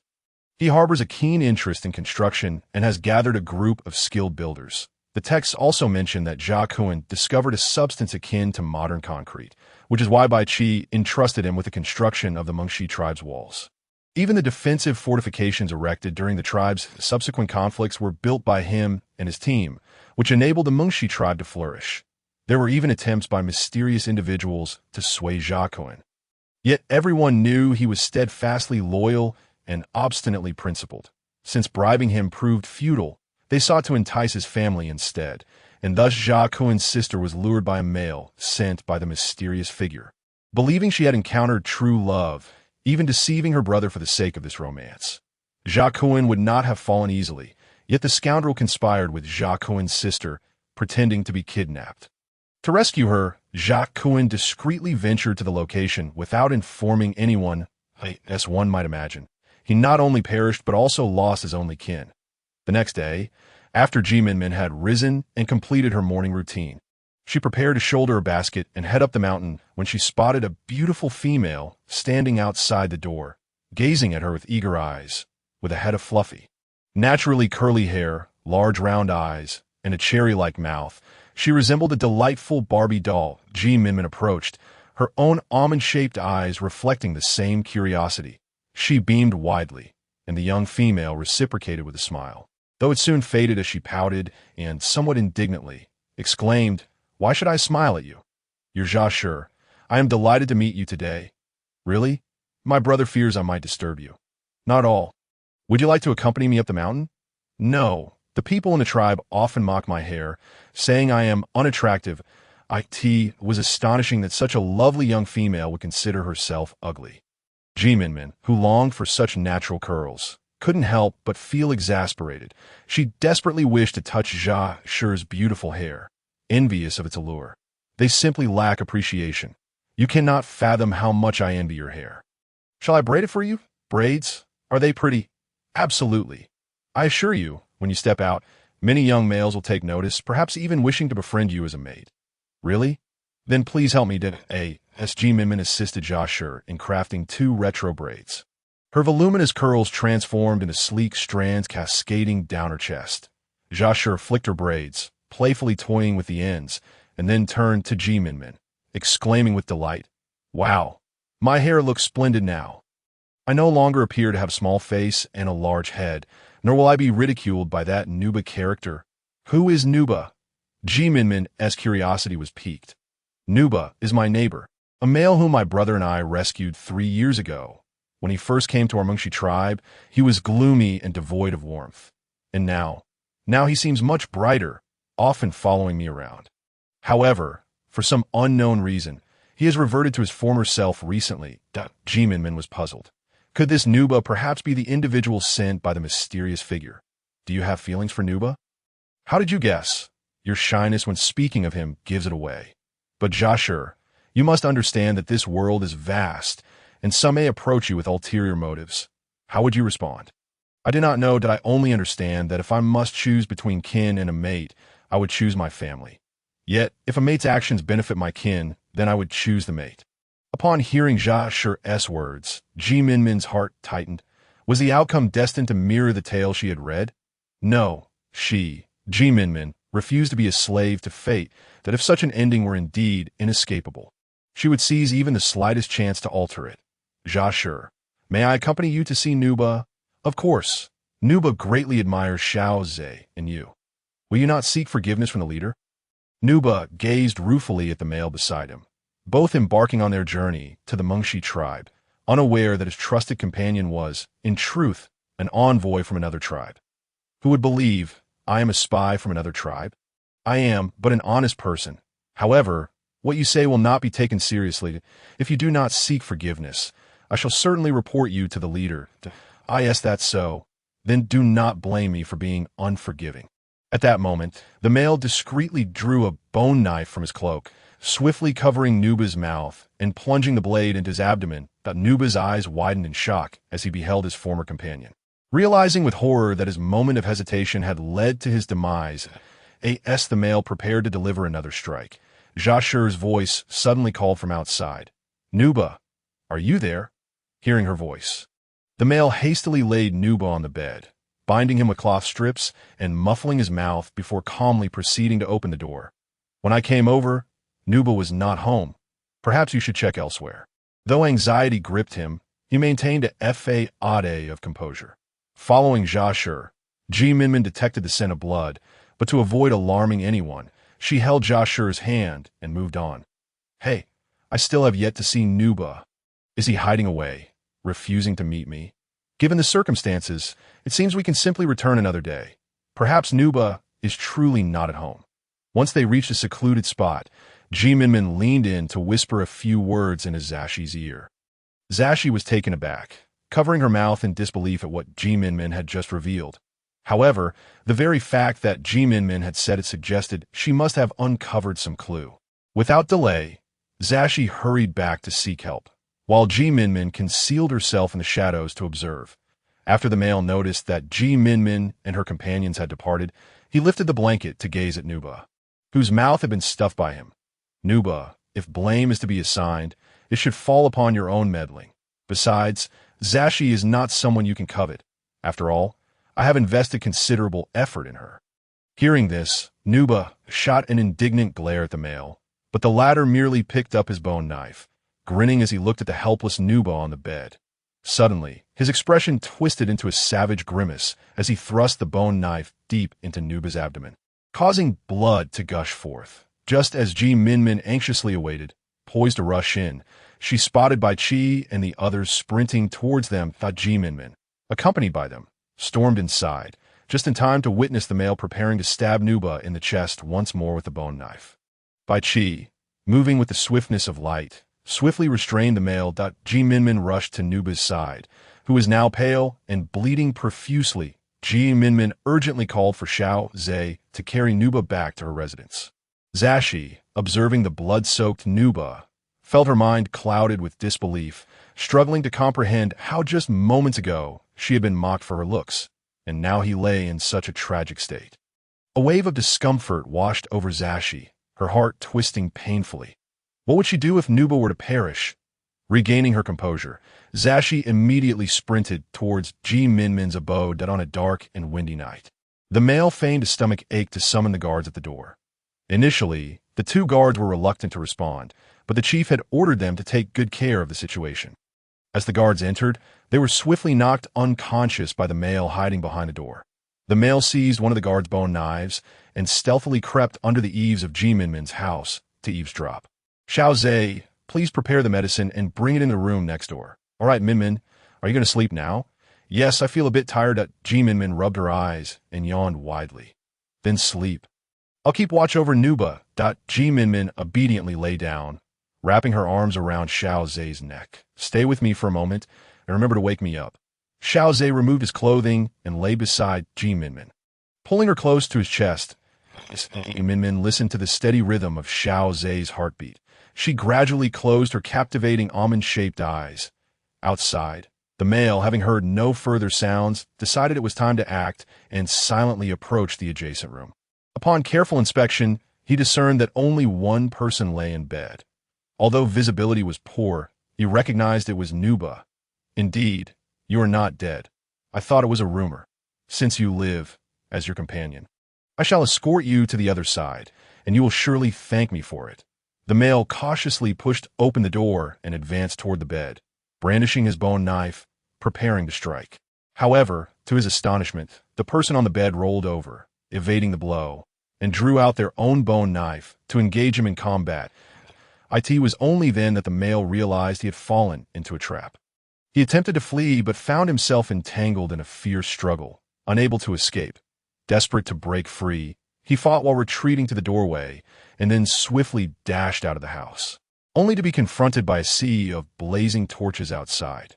Bai Qi and Xiao Ze stood expressionless, having surrounded the dwelling with the Mengshi warrior brigade. The male, realizing his predicament, bizarrely darted into a nearby house. Yet he was quickly apprehended, a knife pressed to his throat. Did you genuinely think I would be so foolish as to leave my female alone in the house? Xiao Ze sneered at the male, his voice icy. Bai Qi, since the situation is now quite clear, take him back. The night has grown late. Very well, we shall return now. Once Bai Qi and the group departed, Xiao Ze re-entered the house. Despite his earlier composure, his slightly trembling hands betrayed his anxiety. When the male had charged into the house, he feared his arrangements were insufficient and dreaded the possibility of the male harming Minmin in a desperate act. Sitting on the bed, Xiao Ze gazed at Minmin, who lay peacefully asleep, her serene visage reminiscent of an innocent child, adorned with a gentle smile as clear as crystal. Her eyes were closed in tranquility, and her delicate lashes cast soft shadows upon her face. The corners of her mouth curled slightly, as if she were dreaming of something delightful. After a long moment, Xiao Ze quietly lay beside Minmin, intending to wrap her in his embrace. To his surprise, Minmin nestled herself into his arms. In an instant, the trembling warmth he had felt was soothed by her soft body, and he leaned down to kiss her forehead, finally closing his eyes and succumbing to slumber. The next morning, when Minmin awoke, Xiao Ze was already gone from the bed. Last night, Minmin had merely intended to take a brief nap, but she ended up sleeping soundly, completely unaware of the events that had transpired. Just as she was dressing to get up, Xiao Ze entered with a basin of water. Minmin, you're awake. What happened last night? Xiao Ze, why didn't you wake me up to join you? You were simply too exhausted last night that I called out to you several times, but you didn't. Stirred. In truth, Xiao Ze had refrained from waking Minmin to spare her the distress of witnessing the chaos. Really? I thought you simply didn't want to wake me. Minmin's insight struck true. Yet Xiao Ze responded unfazed. How could that be? Am I the sort to go back on my word? Of course not, Xiao Ze. So, what transpired last night? The male did indeed come to attempt to kill Nuba once more, but fortunately, we had arranged for a warrior whose physique and facial features closely resembled Nuba's to lie in his place. He has now been detained by Bai Qi, but I heard this morning that after a night of interrogation, he has revealed nothing. His silence implies that his tribe must be one we are familiar with. Yet most of the tribes we know are our allies. Upon hearing this, Xiao Ze fell silent for a moment. Minmin's analysis held a degree of validity. However, which tribe would seek to eliminate either Minmin or Bai Qi? Before becoming Xiao Ze's mate, Minmin had only traversed the Danshin tribe and had no reason to bear animosity towards others. As for Bai Qi, he had left his tribe since childhood, harboring no grudges either. Xiao Ze pondered. Feeling utterly perplexed, he handed Minmin a damp cloth. If we have no leads now, it will come to light eventually. Once Minmin had finished washing up, she followed Xiao Ze to breakfast, only to see Zashi rushing towards them, breathless, with dark circles under her eyes, clearly having had a restless night. Minmin, I heard from my brother that the one who came to kill Nuba was indeed true. How is Nuba now? Nuba is fine, still unconscious in the house. As soon as Minmin finished speaking, Zashi dashed into the room to check on Nuba. Minmin shook her head helplessly, hoping that the wealthy would eventually find their happiness together. Minmin, hurry and eat. I need to pay Bai Qi a visit shortly. Just as Minmin was about to eat, Zashi's anxious voice echoed from inside the house. Nuba, wake up! Don't scare me. Please. Minmin heard the sound and hurried into the room like a tea that moment. Nuba was trembling all over, his face flushed a deep red, indicating he was likely suffering from a high fever. Minmin reached out to touch his forehead, which felt exceedingly hot to the touch. She fetched a basin of cold water for Zashi to apply to Nuba's forehead to cool him down while she went to prepare medicine for him. Once Minmin had concocted the medicine, she brought it into Zashi, insisting that he must administer it to Nuba, as only by drinking it could there be a chance of reducing his fever. After speaking, Minmin left the room, allowing the intended couple some time together. Xiao Ze accepted the flowers that Minmin had cradled in her hands, lowering his head to inhale their fragrance. They were delightful. How had Minmin thought to present flowers to him? Because life requires a sense of ritual, he mused, wishing for his thoughts of Xiao Ze to be filled with abundant affection. As he contemplated this, Xiao Ze felt his love swell within him like a tidal wave, compelling him to take action to express this overwhelming emotion. Grasping Minmin's delicate hand, he led her towards their room. As soon as they entered, Xiao Ze enveloped Minmin in his arms and passionately kissed her tender, luscious lips. Minmin eagerly reciprocated, her enthusiasm igniting in response. When Xiao Ze finally released her, the corner of Minmin's mouth had been bitten, a thin trickle of blood seeping forth. Feeling a rush of warmth, Xiao Ze bent down gently to lick the blood away, taking his time before finally letting her go. What did Nuba say earlier? Minmin leaned against Xiao Ze's chest, eventually lifting her head to inquire about the outcome. Nuba claimed to be from the Huqiu tribe, explaining that he had come to the Mengshi tribe 3 years ago because of Zashi. It seemed that the book mentioned an incident where the Huqiu tribe once surrounded the Mengshi tribe, alleging that their people had gone missing there and demanding to investigate. However, Bai Qi and Xiao Ze were not to be trifled with at that time. Swiftly defeating the Huqiu tribe's assault, not only did they vanquish the attackers, but they also invited them to enter the Mengshi tribe for inspection, ultimately discovering remains along the route leading away from Mengshi towards Huqiu. It was only through investigations by both tribes that they learned a mysterious figure was responsible, leading to an alliance between the Mengshi and Huqiu tribes to confront this enigmatic adversary. What do you and my brother think? We find Nuba's words to be more credible. After all, if we send someone to the Huqiu tribe, we can ascertain the truth. And what about the other individual? We can only interrogate them once more to seek out any potential clues. Well, it seems you and my brother will have to endure some hardship during this time. IT certainly will be quite taxing. How does Minmin plan to compensate me? I shall prepare some delightful dishes to reward your palate. Minmin is certain that this is all it takes. Then very well, I shall indulge heartily to be by the way. Did you encounter anything joyful just now? I just visited Coley's home and checked her pulse. And guess what? I surmise that the little one in Coley's womb is quite healthy, which is why you're so pleased. That's only part of it. Mo Qing showed me his newly crafted weapon, which is not only thin but remarkably durable. Thus, I requested him to craft a few small items for you as well.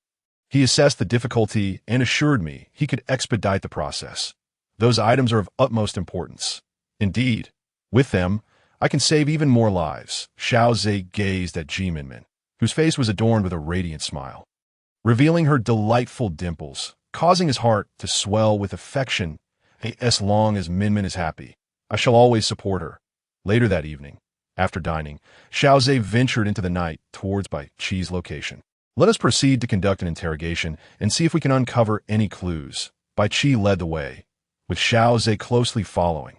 Are you certain you intend to remain silent? Xiao Ze, do not presume that just because you are accompanying me, I will divulge everything. Indeed, you need not share with us. Nuba has awakened this morning and has told us everything he knows. The male captive looked up in shock, but soon lowered his head again. Since you wish to know, I am not averse to speaking, but I do not wish to inform you. Then who do you intend to tell? I want to see Minmin. Once I meet her, I shall impart the truth to her. You shall not. Bai Qi roared in response, while Xiao Ze seized the captive's sleeve, preparing to strike, but was restrained by others. Go ahead, Xiao Ze. If you have the courage, kill me outright. The male continued to provoke Xiao Ze, who merely shot him a fierce glare before turning to leave. Lock him up, Bai Qi stated flatly. Leaving without a backward glance, that I want to see Minmin. The male shouted in frustration, still struggling and calling out even as he returned to his confinement. Only when the area was deserted did he collapse to the ground. Laughing maniacally, it's all your fault. You wretched female, that if not for your meddling, I would not have ended up in this predicament.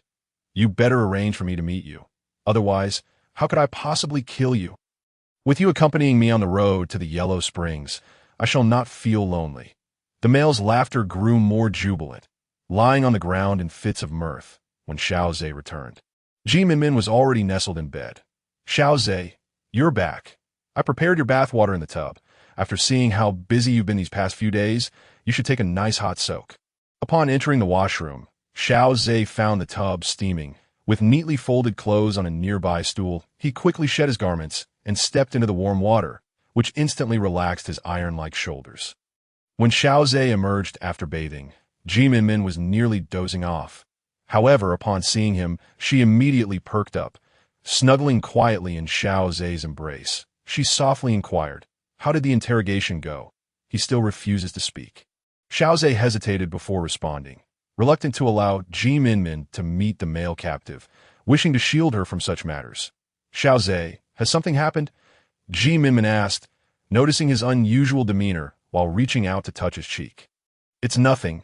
Let us just sleep," Xiao Ze replied, kissing Minmin's forehead before drifting off, but Minmin sensed the insincerity in his tone. Climbing out of bed, she contemplated speaking further, only to find Xiao Ze's breathing had evened out, indicating he had fallen into a deep sleep. Resigned, Minmin nestled back into his arms. When the sound of his steady breathing reached her ears, Xiao Ze opened his eyes, clarity shining within them. Far from the appearance of slumber, he turned to gaze at Minmin's peaceful, slumbering face, letting out a soft sigh. "Minmin, how can I allow you to encounter anything that could ensnare you? I fear losing you." When Minmin opened her eyes again, she turned and nestled into Xiao Ze's embrace. Although she was unaware of what had caused his fear, she was no timid creature. Minmin resolved to question Xiao Ze again the next day. If he remained reluctant, she would seek out Bai Qi for answers. If the matter pertained to her, she would confront it head-on. She was no pushover, and others could not dictate her fate. At the break of dawn, Minmin rose early to prepare a sumptuous breakfast. When it was nearly time for Xiao Ze to awaken, she brought a pitcher of water. "Xiao Ze, are you awake? Hurry and get up to wash up." That Minmin helped Xiao Ze into his clothes before casually asking, "Xiao Ze, is there something you are hiding from me?"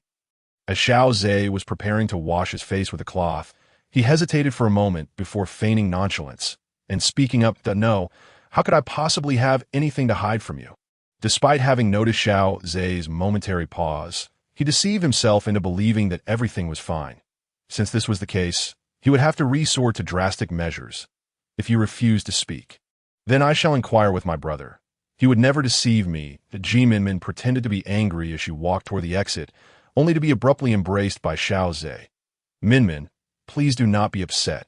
I will tell you, during the interrogation last night, that person said he would only speak if he could see you.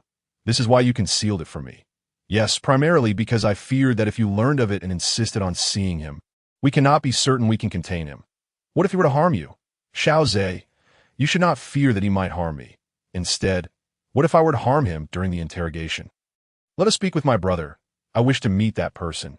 But Minmin, before Xiao Ze could finish his sentence, Minmin stood resolutely before him, lifting her chin to meet his gaze with unwavering determination. "Xiao Ze, do you trust me?" Xiao Ze gazed at the petite figure before him, her eyes clear and resolute. Indeed, she was not a delicate tendril of a vine, but a strong eagle soaring high. "Yes, I believe in you," he nodded earnestly, feeling a surge of confidence in Minmin at that moment. "Then after we have eaten, you shall accompany me to find Bai Qi." All right. Bai Qi was taken aback to see Minmin and Xiao Ze arriving together, especially considering how resistant Xiao Ze had been to Minmin meeting that individual the previous night. "Minmin, what is this? Brother, take me to interrogate that person." Bai Qi glanced at Minmin, then turned to Xiao Ze, who nodded in affirmation. "Very well." Minmin followed Bai Qi and Xiao Ze to the place where the individual was being held. "I hear you wish to see me," Minmin stated directly. The male, clearly taken aback, had not anticipated that this young woman would actually come to see him, and her demeanor was so composed. Suddenly, he lowered his head and chuckled softly before raising his gaze to Minmin. "Since you are here, does that mean you have divulged everything you ought to know? I will tell you, but only to one person." Both Bai Qi and Xiao Ze were incensed. This person was exceedingly presumptuous. "That is acceptable." Upon Minmin's words, the male appeared completely stunned. "Brother, Xiao Ze, you may leave for now." "Minmin, it is dangerous for you to remain here alone. Since he refuses to speak, let it be." Bai Qi was reluctant to put Minmin in harm's way, even though that individual was currently confined. "Yes, Minmin, let us depart. It is fine. Trust me." After exchanging glances, Bai Qi and Xiao Ze relented. "We will wait outside. Call for us if you need anything." After Minmin nodded, Bai Qi and Xiao Ze exited the room. "You are quite courageous. However, bravery does not always equate to wisdom. I know you do not intend to reveal your backer to us. You merely wish to use this opportunity to kill me. Am I correct?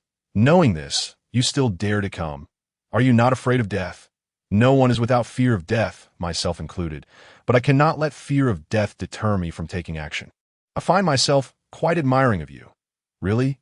To receive admiration from my enemy is rather flattering. You claim to be so formidable. If you were to join our tribe, you would surely be of great use." "I believe such use is unnecessary. Enough with the idle chatter. While I have yet to discern the identity of your backer, I can at least surmise that they must know Xiao Ze and Bai Qi, indicating that the puppet master harbors considerable animosity toward them. Your deduction is astute, so you should be able to deduce the truth. I even venture to guess that your backer is the leader of your tribe. And all of this is orchestrated for the unification of the beast realm." The male's pupils dilated slightly, a fleeting expression of surprise crossing his face, which Minmin keenly detected, as for why he harbors such hatred toward Bai Qi. It can only mean that there was once a priest beside him who foretold that Bai Qi would contest him for the position of future Beast King. Moreover, his animosity toward Xiao Ze before Minmin could finish. The male suddenly lunged, gripping her throat tightly. "What if you deduce the truth? You wretched female! If not for your meddling, I would have long since escaped, despite the pain constricting her throat and the struggle to breathe." Minmin managed to chuckle. "What is so amusing at such a dire moment? I find it amusing how naive you are, truly believing I would come to see you unprepared." Minmin discreetly grasped a bone needle hidden in her sleeve and swiftly stabbed it into the male's acupoint. As he intensified his grip in an attempt to strangle her, a sudden jolt of pain coursed through his body, causing him to release her and collapse. Convulsing on the ground, Minmin stood nearby, gasping for breath, watching as he writhed on the floor.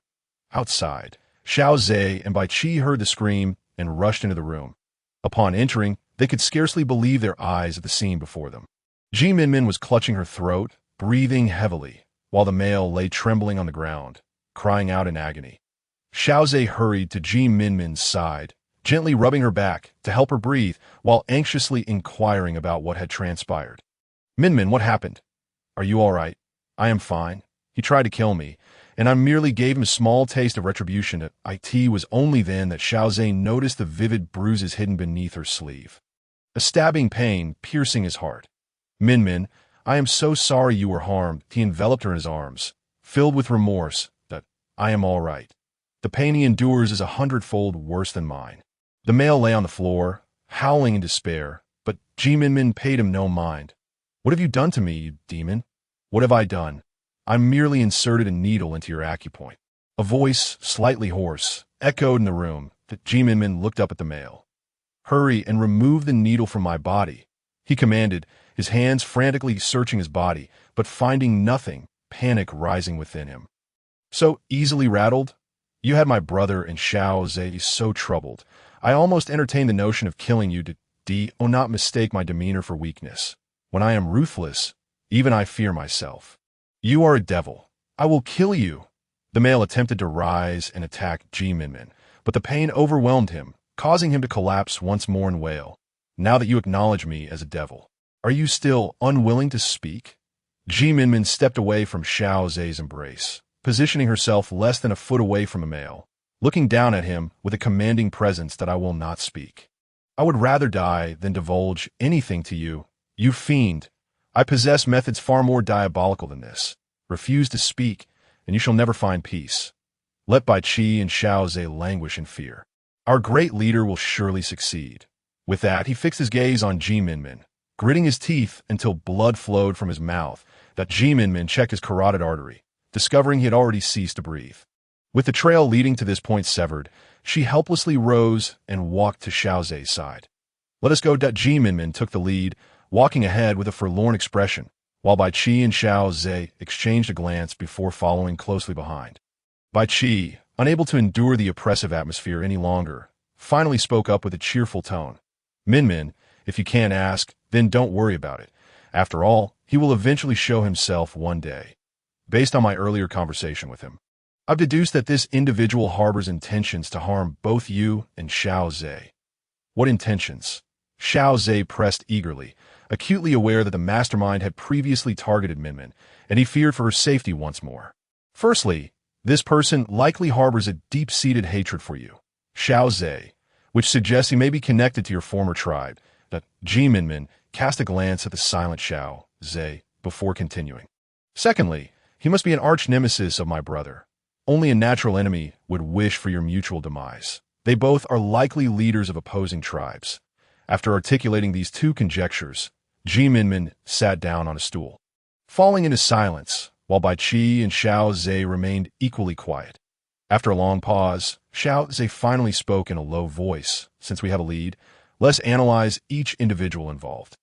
The person who most despises me in this life is either my mother's other partner, Mu Kan, or my mother's other child, Mu Run, or perhaps even my mother herself. When I left the Xianyu tribe at the tender age of 10, I was ambushed on the road and encountered Bai Qi. Had he not saved my life, I might have perished that day. I haven't returned to the Xianyu tribe in many years, and I remain unaware of who was pursuing me back then.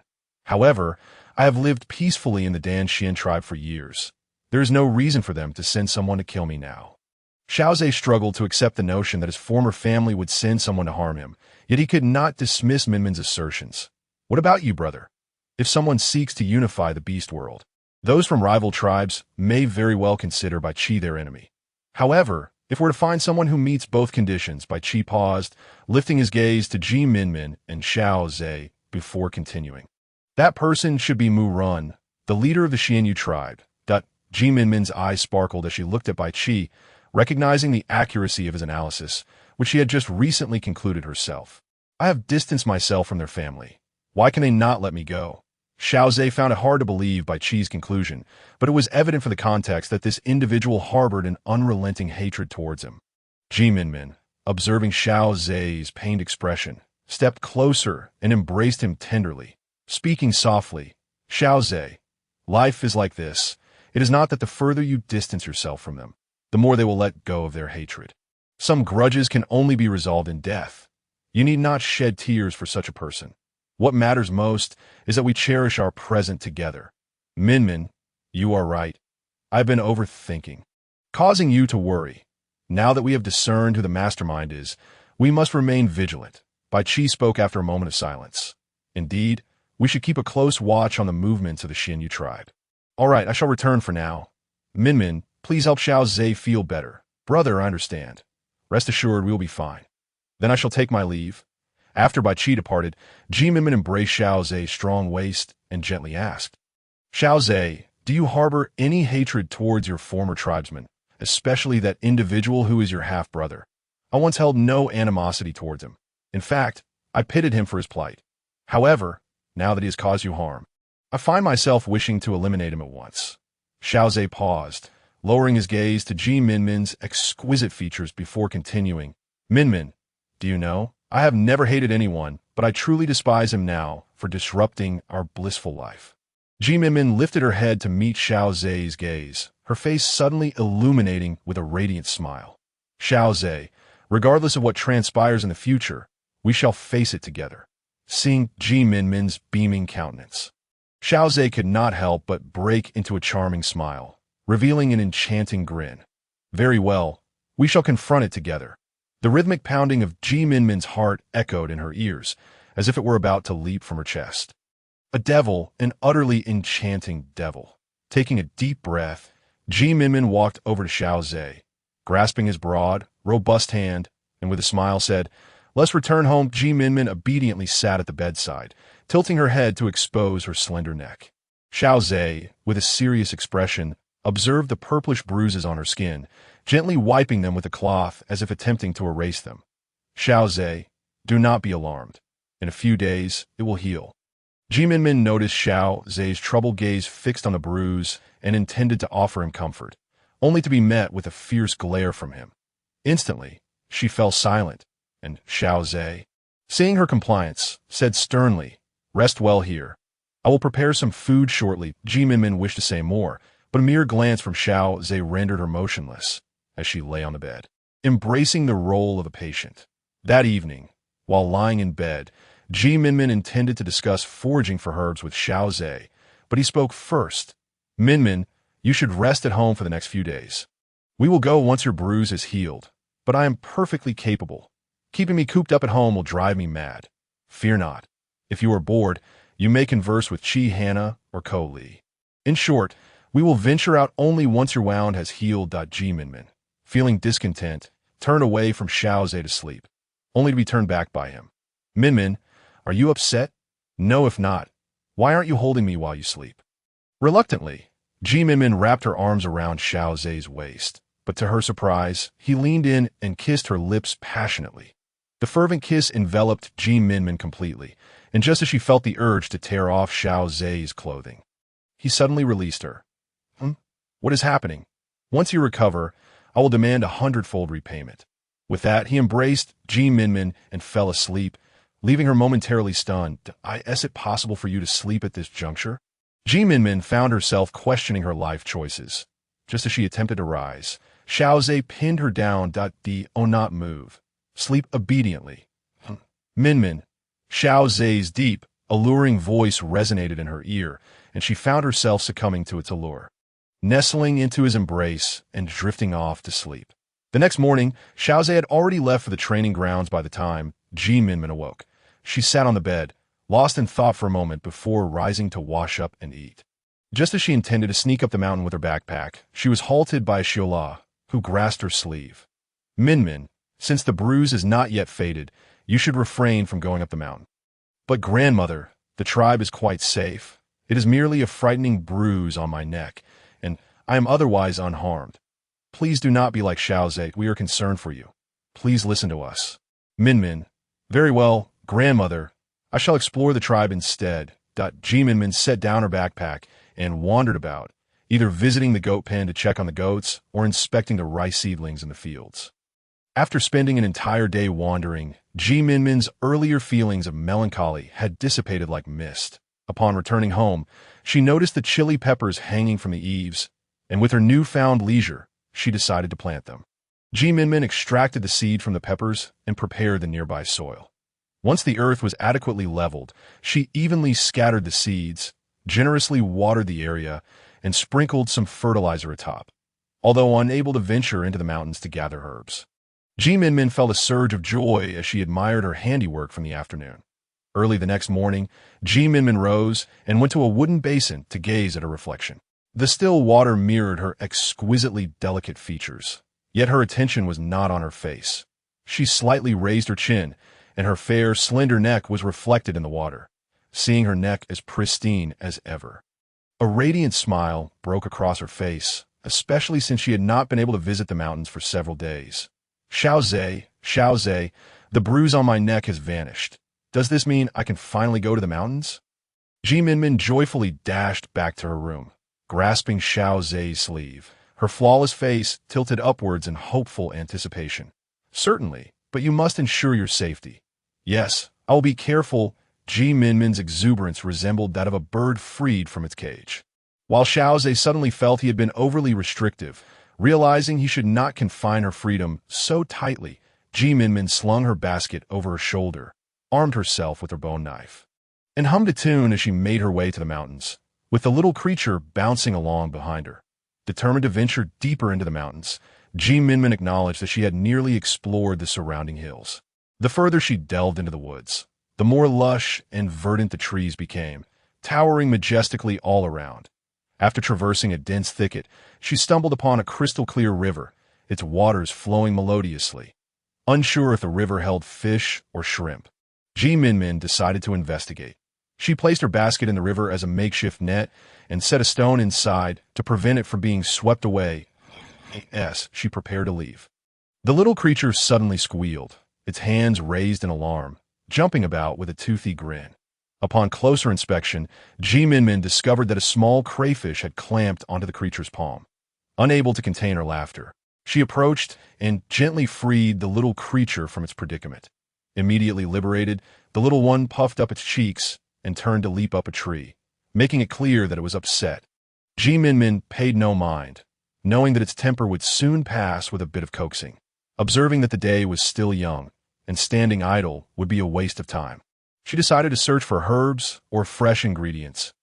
As she walked, she kept her head low, eagerly picking herbs and fresh mushrooms as she spotted them, with her basket filled to the brim.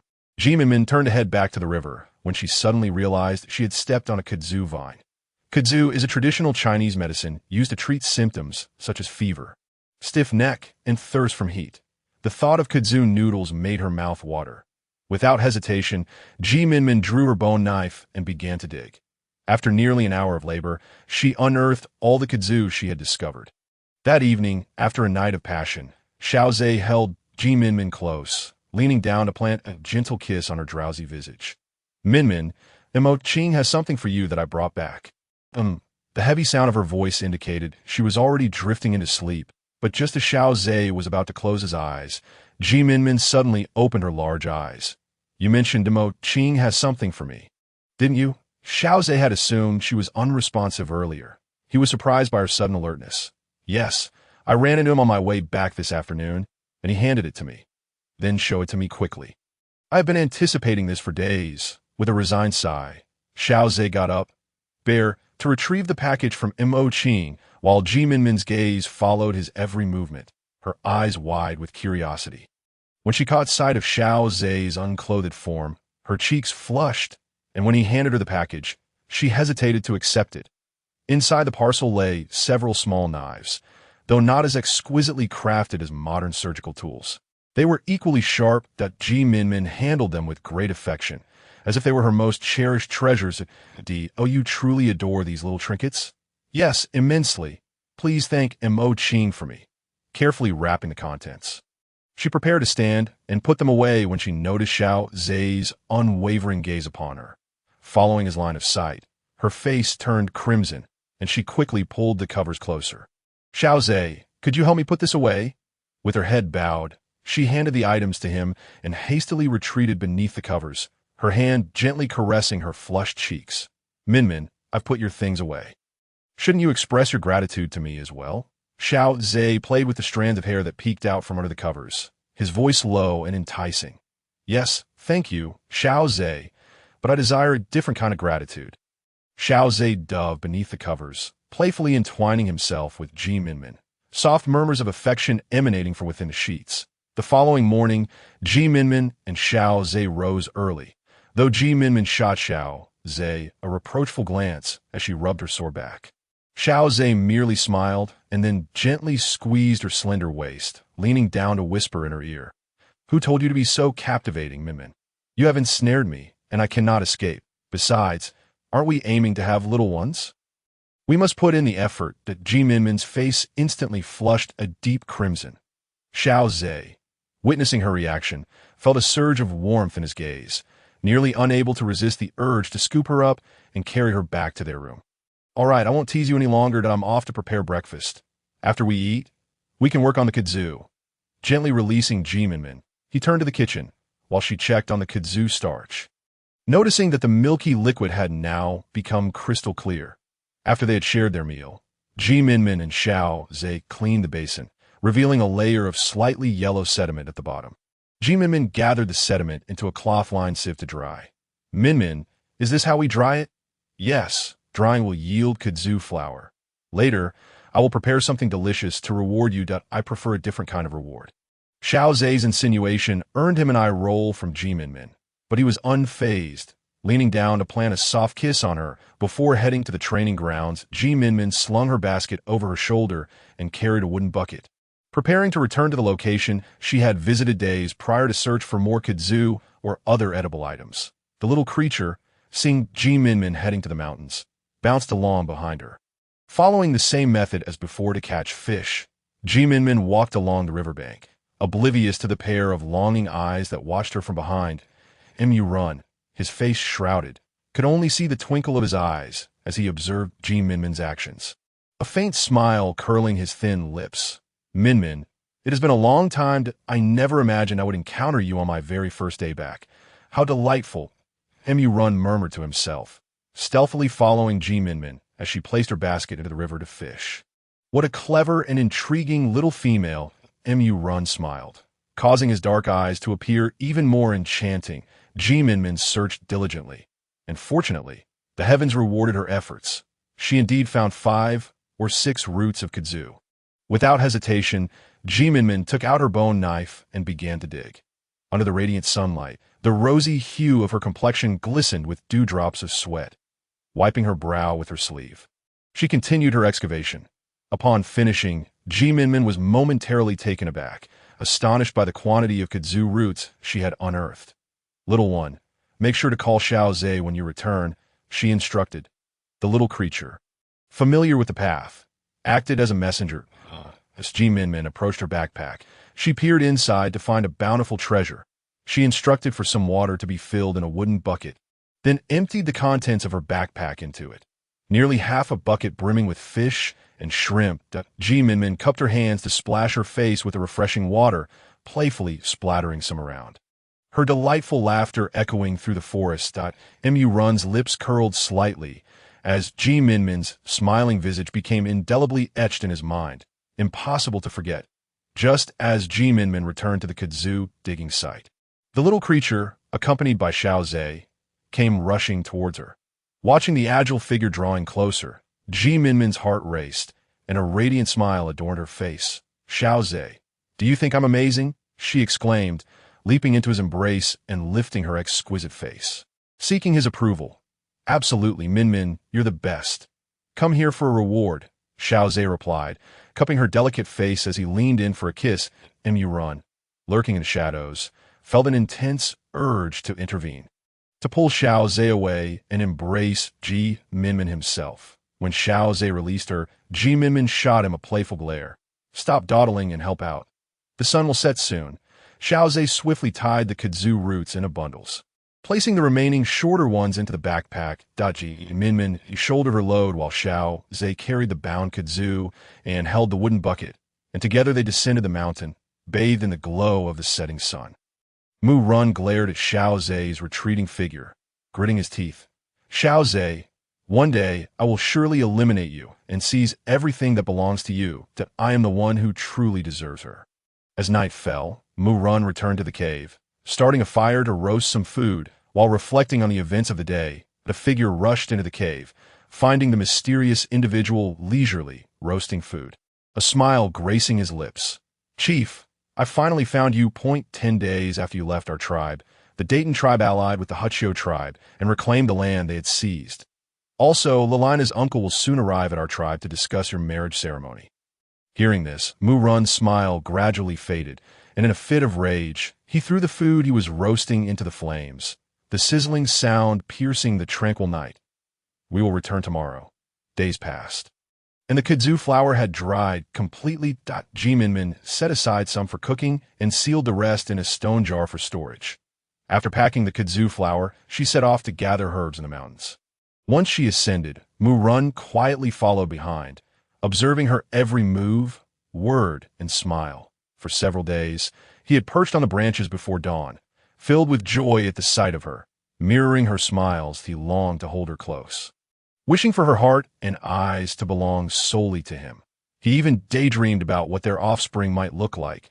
He felt his overwhelming emotions threatening to spill over, desiring to whisk her away, but knowing that such an impulsive act would be unwise until his grand ambitions were fulfilled. After taking one last glance at Minmin, he turned away and returned to the cave, leaving with the shadow that had been waiting. Unbeknownst to Minmin, who was entirely focused on a wild hen hatching its eggs, she cautiously approached, suddenly pouncing to trap the hen in her backpack. Quietly creating an opening, she reached in to catch the hen, binding its feet with vine cords and placing the newly hatched chicks in her backpack. Unconsciously, she began to hum a tune. Although her herbal collection was modest, it brought unexpected joy. The little creature behind her intermittently peeked into the backpack at the fluffy chicks, baring its teeth and playfully sticking out its tongue at the trembling chicks. After midday, Minmin returned from her herb gathering, only to find the Mungshi tribe alive with laughter and warmth, every face glowing with enthusiasm. Puzzled, she entered the tribe, suddenly hearing a melodious voice akin to that of a lark. Minmin, turning around, she was pleasantly surprised to see Kano, her long-lost friend, beaming at her. "Kano, it's been so long. How have you been?" "Quite well. I came here with the Hegi tribe this time. That's wonderful. I heard from Xiao Ze that something is brewing between you and Hikai." "Oh, there's nothing to it. Xiao Ze is just spreading rumors." "What do you mean there's nothing to it?" "I just mentioned it to Bai Chi, and he suggested holding the ceremony in the Mungshi tribe since Nuba and Jashur will also be holding their ceremonies. It would be perfect to do it together." Standing quietly behind Kano, Hikai was suddenly displeased by this remark and interjected. "Congratulations! Let us celebrate tonight at my place. I have something new for you to try." "All right, I'll come with Haina to find you soon." "Great, I'll head back now." Minmin shouldered her backpack, clutching the wild hen, and made her way home with Hikai, and Kano watched her retreating figure. "Hikai, are you really certain you want to become my partner?" "Absolutely. Can you truly let her go? Minmin is a person deserving of respect. She is my dearest friend in this life. She is my salvation. If it weren't for her saving Hixien, you wouldn't be seeing the person I am today. Kano, I am grateful to have met you in this life, and I wish to spend my lifetime with you." Kano gazed at the striking male before her, a smile blossoming on her lips. "I accept." Hikai, upon hearing this, lifted Kano in a joyful embrace, spinning her around as their laughter filled the air. Upon returning home, Minmin found a small spot to release the chicks, scattering some leaves for them to eat. She took out the kudzu flower, mixed a small amount with cool water, then added it to a pot with sufficient clean water to boil. Stirring in the dissolved kudzu flower and simmering it on low heat, Minmin tirelessly stirred the mixture until it turned white, then set it aside to cool naturally. She then asked Xiao to help fetch some goat milk. "Grandmother, Kano, and Hikai are coming over today, and they mentioned they want to complete their marriage ceremony, so I'm preparing some good food for everyone to taste. All right, I'll go milk the goats. You keep busy at home." Xiao took a small bucket and headed toward the goats, while Minmin returned to the kitchen to continue her work. Minmin measured out the kudzu flour and mixed it with cold water to create a soupy consistency. Just as she was about to make kudzu noodles, Kano arrived, assisting the heavily pregnant Haina. "You arrived just in time. Kano can help me with the fire." "Sure. Should I use high heat or low heat?" "Low heat will suffice." Kano sat on a stool, helping to tend the fire while Haina observed Minmin's movements. Minmin ladled the mixture into the pot, slowly spreading it into a circular shape. Gradually, the mixture became translucent, and she transferred the cooked kudzu noodles into cold water to cool before cutting them into strips. Minmin continued making the kudzu noodles, and when Xiao Ze returned, he found 3 females chatting and laughing in the kitchen. "Xiao Ze, you're back. Please help me with the chicken. I caught in the mountains today." Yes, Xiao Ze was busy preparing the chicken. Minmin took half of it to make a soup, while the remaining portion was stir-fried with mushrooms and chili peppers, when everyone gathered around to enjoy the sweet potato noodles while sipping the soup. Exclamations of delight filled the air. "Wow, this is truly delectable. So chewy. Indeed, this is sweet potato noodle. I just finished drying it yesterday. How fortunate we are to arrive at the Mengshi tribe and taste Minmin's culinary skills. But do be careful not to overindulge, for there will be sweet soup later. Tea this. The group wore expressions of eager anticipation, as they had not expected such a lavish dinner. S.G. Minmin served a large bowl of milky broth with glistening sweet potato pieces floating within. The aroma of the creamy broth mingled with the silky texture of the sweet potato noodles and the light sweetness of honey. If it's delicious, then do indulge. As dawn broke, G. Minmin awoke with excitement coursing through her veins. Unable to sleep at the thought of the grand mate ceremony to be held at the Mengshi tribe. Just as she attempted to sit up, a strong arm wrapped around her waist, gently pulling her back down. It's still early. There's no need to rise so soon.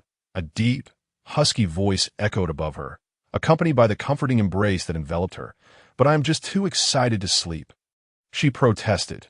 Since you were so exhilarated, let us engage in something meaningful, he replied, pinning her down as their lips met in a moment of tender intimacy. When G. Minmin finally rose, the sun was shining brightly outside, and the air was filled with the sweet songs of birds and the fragrance of flowers. It's all your fault. We might be the last two to arrive, she teased, noticing how others would surely know what they had been up to simply by observing her swollen lips. She cast a sulky glance at Xiao Ze, who burst into hearty laughter. Laugh all you want. It's your fault I look like this? She pouted. Xiao Ze pulled her close, whispering soothingly. Others will only envy the closeness we share. There's nothing to be troubled about. Tea is words. G. Minmin rolled her eyes, and he lowered his gaze, playfully touching his nose. The spacious altar was already bustling with people, as members of the Mengshi tribe, along with those from Hegi and Canaan, had gathered. The males and females participating in the mate ceremony were donned in vibrant red attire, each one adorned beautifully, as everyone anxiously awaited. Bai Qi arrived, supporting the heavily pregnant Qi Haina, followed by the leaders of Hegi and Canaan, including Qiu Luochen. Upon sighting them, the crowd erupted into joyous shouts, their voices rising in fervor. Leader Bai Qi! Leader Bai Qi!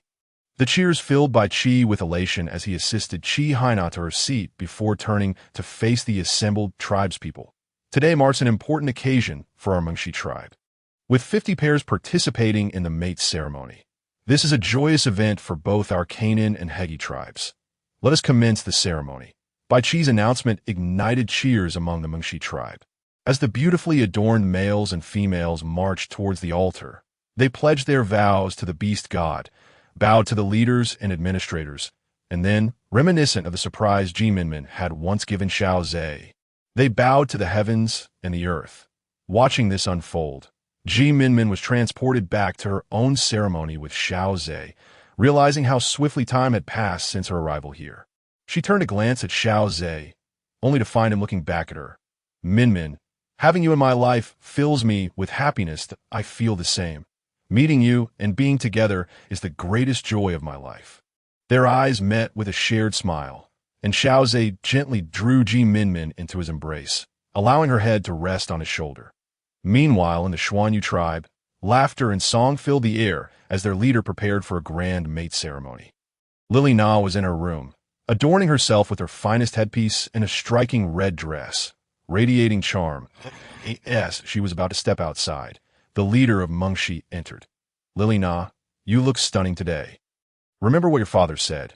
The success of his great endeavor hinges on this moment. With this tribe, our Mengshi tribe will become the largest in the beast realm, easily swallowing up others. Father, I will not disappoint your expectations, Lily Na vowed. Tonight, ensure you eliminate him, and then deceitfully claim that the child in your womb is his. Though Lily Na was reluctant to part with the enchanting face of Run, all the handsome beasts in the realm were her ultimate goal. Mu Run stood upon the altar in a pristine white linen garment, as Lily Na gracefully approached the mysterious figure with a smile. As they ascended the altar together to pledge their vows to the beast god, a rich aroma of meat wafted through the air, causing Lily Na to gag uncontrollably. Lily Na, what is wrong? Are you unwell? I'm fine. It's just a slight discomfort in my stomach. Yes, that's so. If you're feeling unwell, perhaps the priest could take a look. It's better than delaying the ceremony. Lily Na cast a subtle glance toward the Mengshi leader, who merely nodded. Very well. I shall have a look that I hope there is nothing serious. The priest, employing an unknown method, soon revealed that Lily Na was indeed expecting. The crowd erupted in jubilant laughter upon hearing that their leader's mate was with child. However, Mu Run's subsequent words ignited their fury to, "Oh, she's pregnant, but I distinctly recall that Lily Na and I have never shared bed. Run, do you not remember that fateful night a month ago? You professed your desire to become my mate, and it was then that I surrendered myself to you. Is that truly the case? Bring those men forward," he commanded. In no time, Shadow brought forth Lily Na's male companions. "Speak for yourselves. What is your relation to Lily Na? We are all Lily Na's males, ever since she joined our tribe. We have taken turns serving her daily. You lie. I do not know you, and you dare speak such nonsense? I will kill you." Lily Na charged at them with a bone knife, but her blade was aimed at Mu Run. Yet, Mu Run simply sidestepped, deftly evading her attack, causing her to tumble to the ground. The priest ordered his people to examine Lily Na's condition to discern the father of her child. "Run. I believe there is no need for an examination. The child in Lily Na's womb is yours, and even if it weren't, you must acknowledge it." With a gesture from the Mengshi leader, a multitude of warriors surged forth, attacking Mu Run. Several of them transformed into serpent-like beastmen, their powerful tails thrashing violently, their malicious gazes fixated on the enigmatic figure at the center, launching a fierce assault against Mu Run. However, he remained composed, countering their onslaught without even resorting to transformation. After enduring 100 exchanges, Mu Run, losing patience, unsheathed his bone knife, slicing left and right until those who had assailed him lay defeated. Time swiftly passed, and 3 days had flown by in the blink of an eye. Minmin observed that the rice seedlings in the field were now ready for transplanting. "Brother, I believe the rice seedlings are ready to be moved, since some tribesmen from Hegi and Canaan are present. Should we not show them how to cultivate rice? Minmin, your proposal is truly splendid. Once we have harvested this season's rice and are blessed with an abundance of seeds, both Canaan County and Hegi County can commence their planting endeavors. Let us involve them in this current planting, and in the future, they should be able to cultivate independently once they have acquired seeds. Indeed, this was my thought as I suggested it to my brother." "Very well, then. Tomorrow we shall lead the entire tribe in the transplantation of rice." Minmin beheld Bai Chi's spirited demeanor. Her heart swelled with joy that on her way back from Bai Chi's. Minmin encountered Jia Shi, who unexpectedly cast a resentful glance her way. "Jia Shi, what is the matter? Do you not recognize me?" "Minmin, you are mischievous. Earlier, when I inquired about the matter, you neglected to mention that the coupling of male and female could be painful. You are just as vexing as Nuba. Yet, I see you radiating with such vitality now. You appear utterly enchanting. Is that truly the case? Do not deceive me," Jia Shi replied doubtfully, yet her hands instinctively caressed her own face. "How could I possibly mislead you? Just observe my rosy complexion. I am indeed as lovely as a flower." Jia Shi scrutinized Minmin's skin, which indeed glowed with a delicate flush, captivating and alluring. Seeing Minmin like this eased Jia Shi's concerns. After Jia Shi departed, Minmin smiled to herself. This Jia Shi is such an innocent little female, unaware of the scene that awaits her in a few months when she discovers she is with child. Minmin could hardly contain her anticipation for that moment. Speaking of children, Minmin gently caressed her still flat abdomen, letting out a faint sigh, her expression tinged with melancholy. Upon returning home, she chanced upon a Xiao preparing to leave. "Grandmother, where are you headed?" "I am off to see Haina. She is nearing her time and must be carefully attended to." "Then please go quickly." "Grandmother, I just came from my sister-in-law's, and your presence will surely bring us peace of mind." After Xiao departed, Minmin lay on her bed, utterly devoid of the desire to venture out to the mountains. Her hands absent-mindedly stroked her abdomen, her mood plummeting to despair, her whole being exuding a sense of gloom. When Xiao Ze returned that evening, he immediately noticed Minmin's altered demeanor. Although she laughed, it felt forced.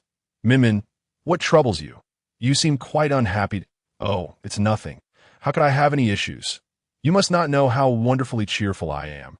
Minmin replied with a strained smile, but the sparkle in her eyes vanished in an instant. "Minmin, if something is bothering you, please do not conceal it from me. I will worry to..." I am merely feeling a bit down. There is nothing I am hiding from you. Why the sadness? Xiao Ze, I love you dearly, and I yearn for a continuation of our lives together, a tangible embodiment of our love that I desire to bear a child that belongs to both of us. With each word Minmin uttered, Xiao Ze felt warmth enveloping his heart. He understood her deep affection, yet he was unaware that her fervent desire for a child was also a manifestation of her love for him. Gently, Xiao Ze embraced Minmin, resting his chin upon her head, and softly murmured, "It is my fault. Do not feel this way, Minmin. Let us take things as they come. Did you not say our child is on the way? Perhaps they are simply indulging in play, having forgotten to come to us. They will arrive when they remember." Minmin buried her face in Xiao Ze's chest, her voice muffled as she responded softly. "However, since you desire a child so much, I shall willingly accompany you on this journey. From now on, let us retire early at night. Perhaps our child will arrive sooner this way." To his words, Minmin's face flushed crimson as she buried it deeper. This gesture prompted Xiao Ze to chuckle softly, the vibrations from his chest almost causing her to wish for a place to hide. That night, Xiao Ze indeed put into practice the idea of retiring early to hasten the arrival of their child. After washing up, he playfully pinned Minmin to the bed, thoroughly exhausting her. Minmin felt as if she were adrift on the waves all night long, unable to find solid ground. By the time everything was concluded, she was already drifting into a deep slumber. The following day, Xiao Ze awoke refreshed and donned his clothes, leading the family's yellow ox to the fields. The other members of the Mingxi tribe had also gathered early, eagerly anticipating Xiao Ze's arrival with the ox and plow. After demonstrating the process with Bai Qi, they allowed the tribe members to follow suit in learning how to till the fields. When Minmin finally awoke, she stretched her delicate, fair arms and rubbed her aching waist. Once her discomfort subsided, she leisurely rose to dress. What a beast! Even for the sake of bearing a child, one should not push oneself to such extremes. "My waist nearly broke," she murmured, after having breakfast. Minmin arrived at the fields to find it bustling with tribe members. Bai Qi, Xiao Ze, Hijia, and Xiao Luo Chun stood together, engaged in lively conversation, occasionally gesturing toward the male who was plowing the field. Minmin approached the rice paddies and observed that they had indeed been meticulously leveled, resembling a flawless mirror from a distance. "Minmin, you've arrived. What task should we females undertake?" "Indeed, we have been eagerly waiting. We can hardly contain our desire to begin working." The females, upon seeing Minmin, flocked to her as if they had spotted a long-coveted feast, all clamoring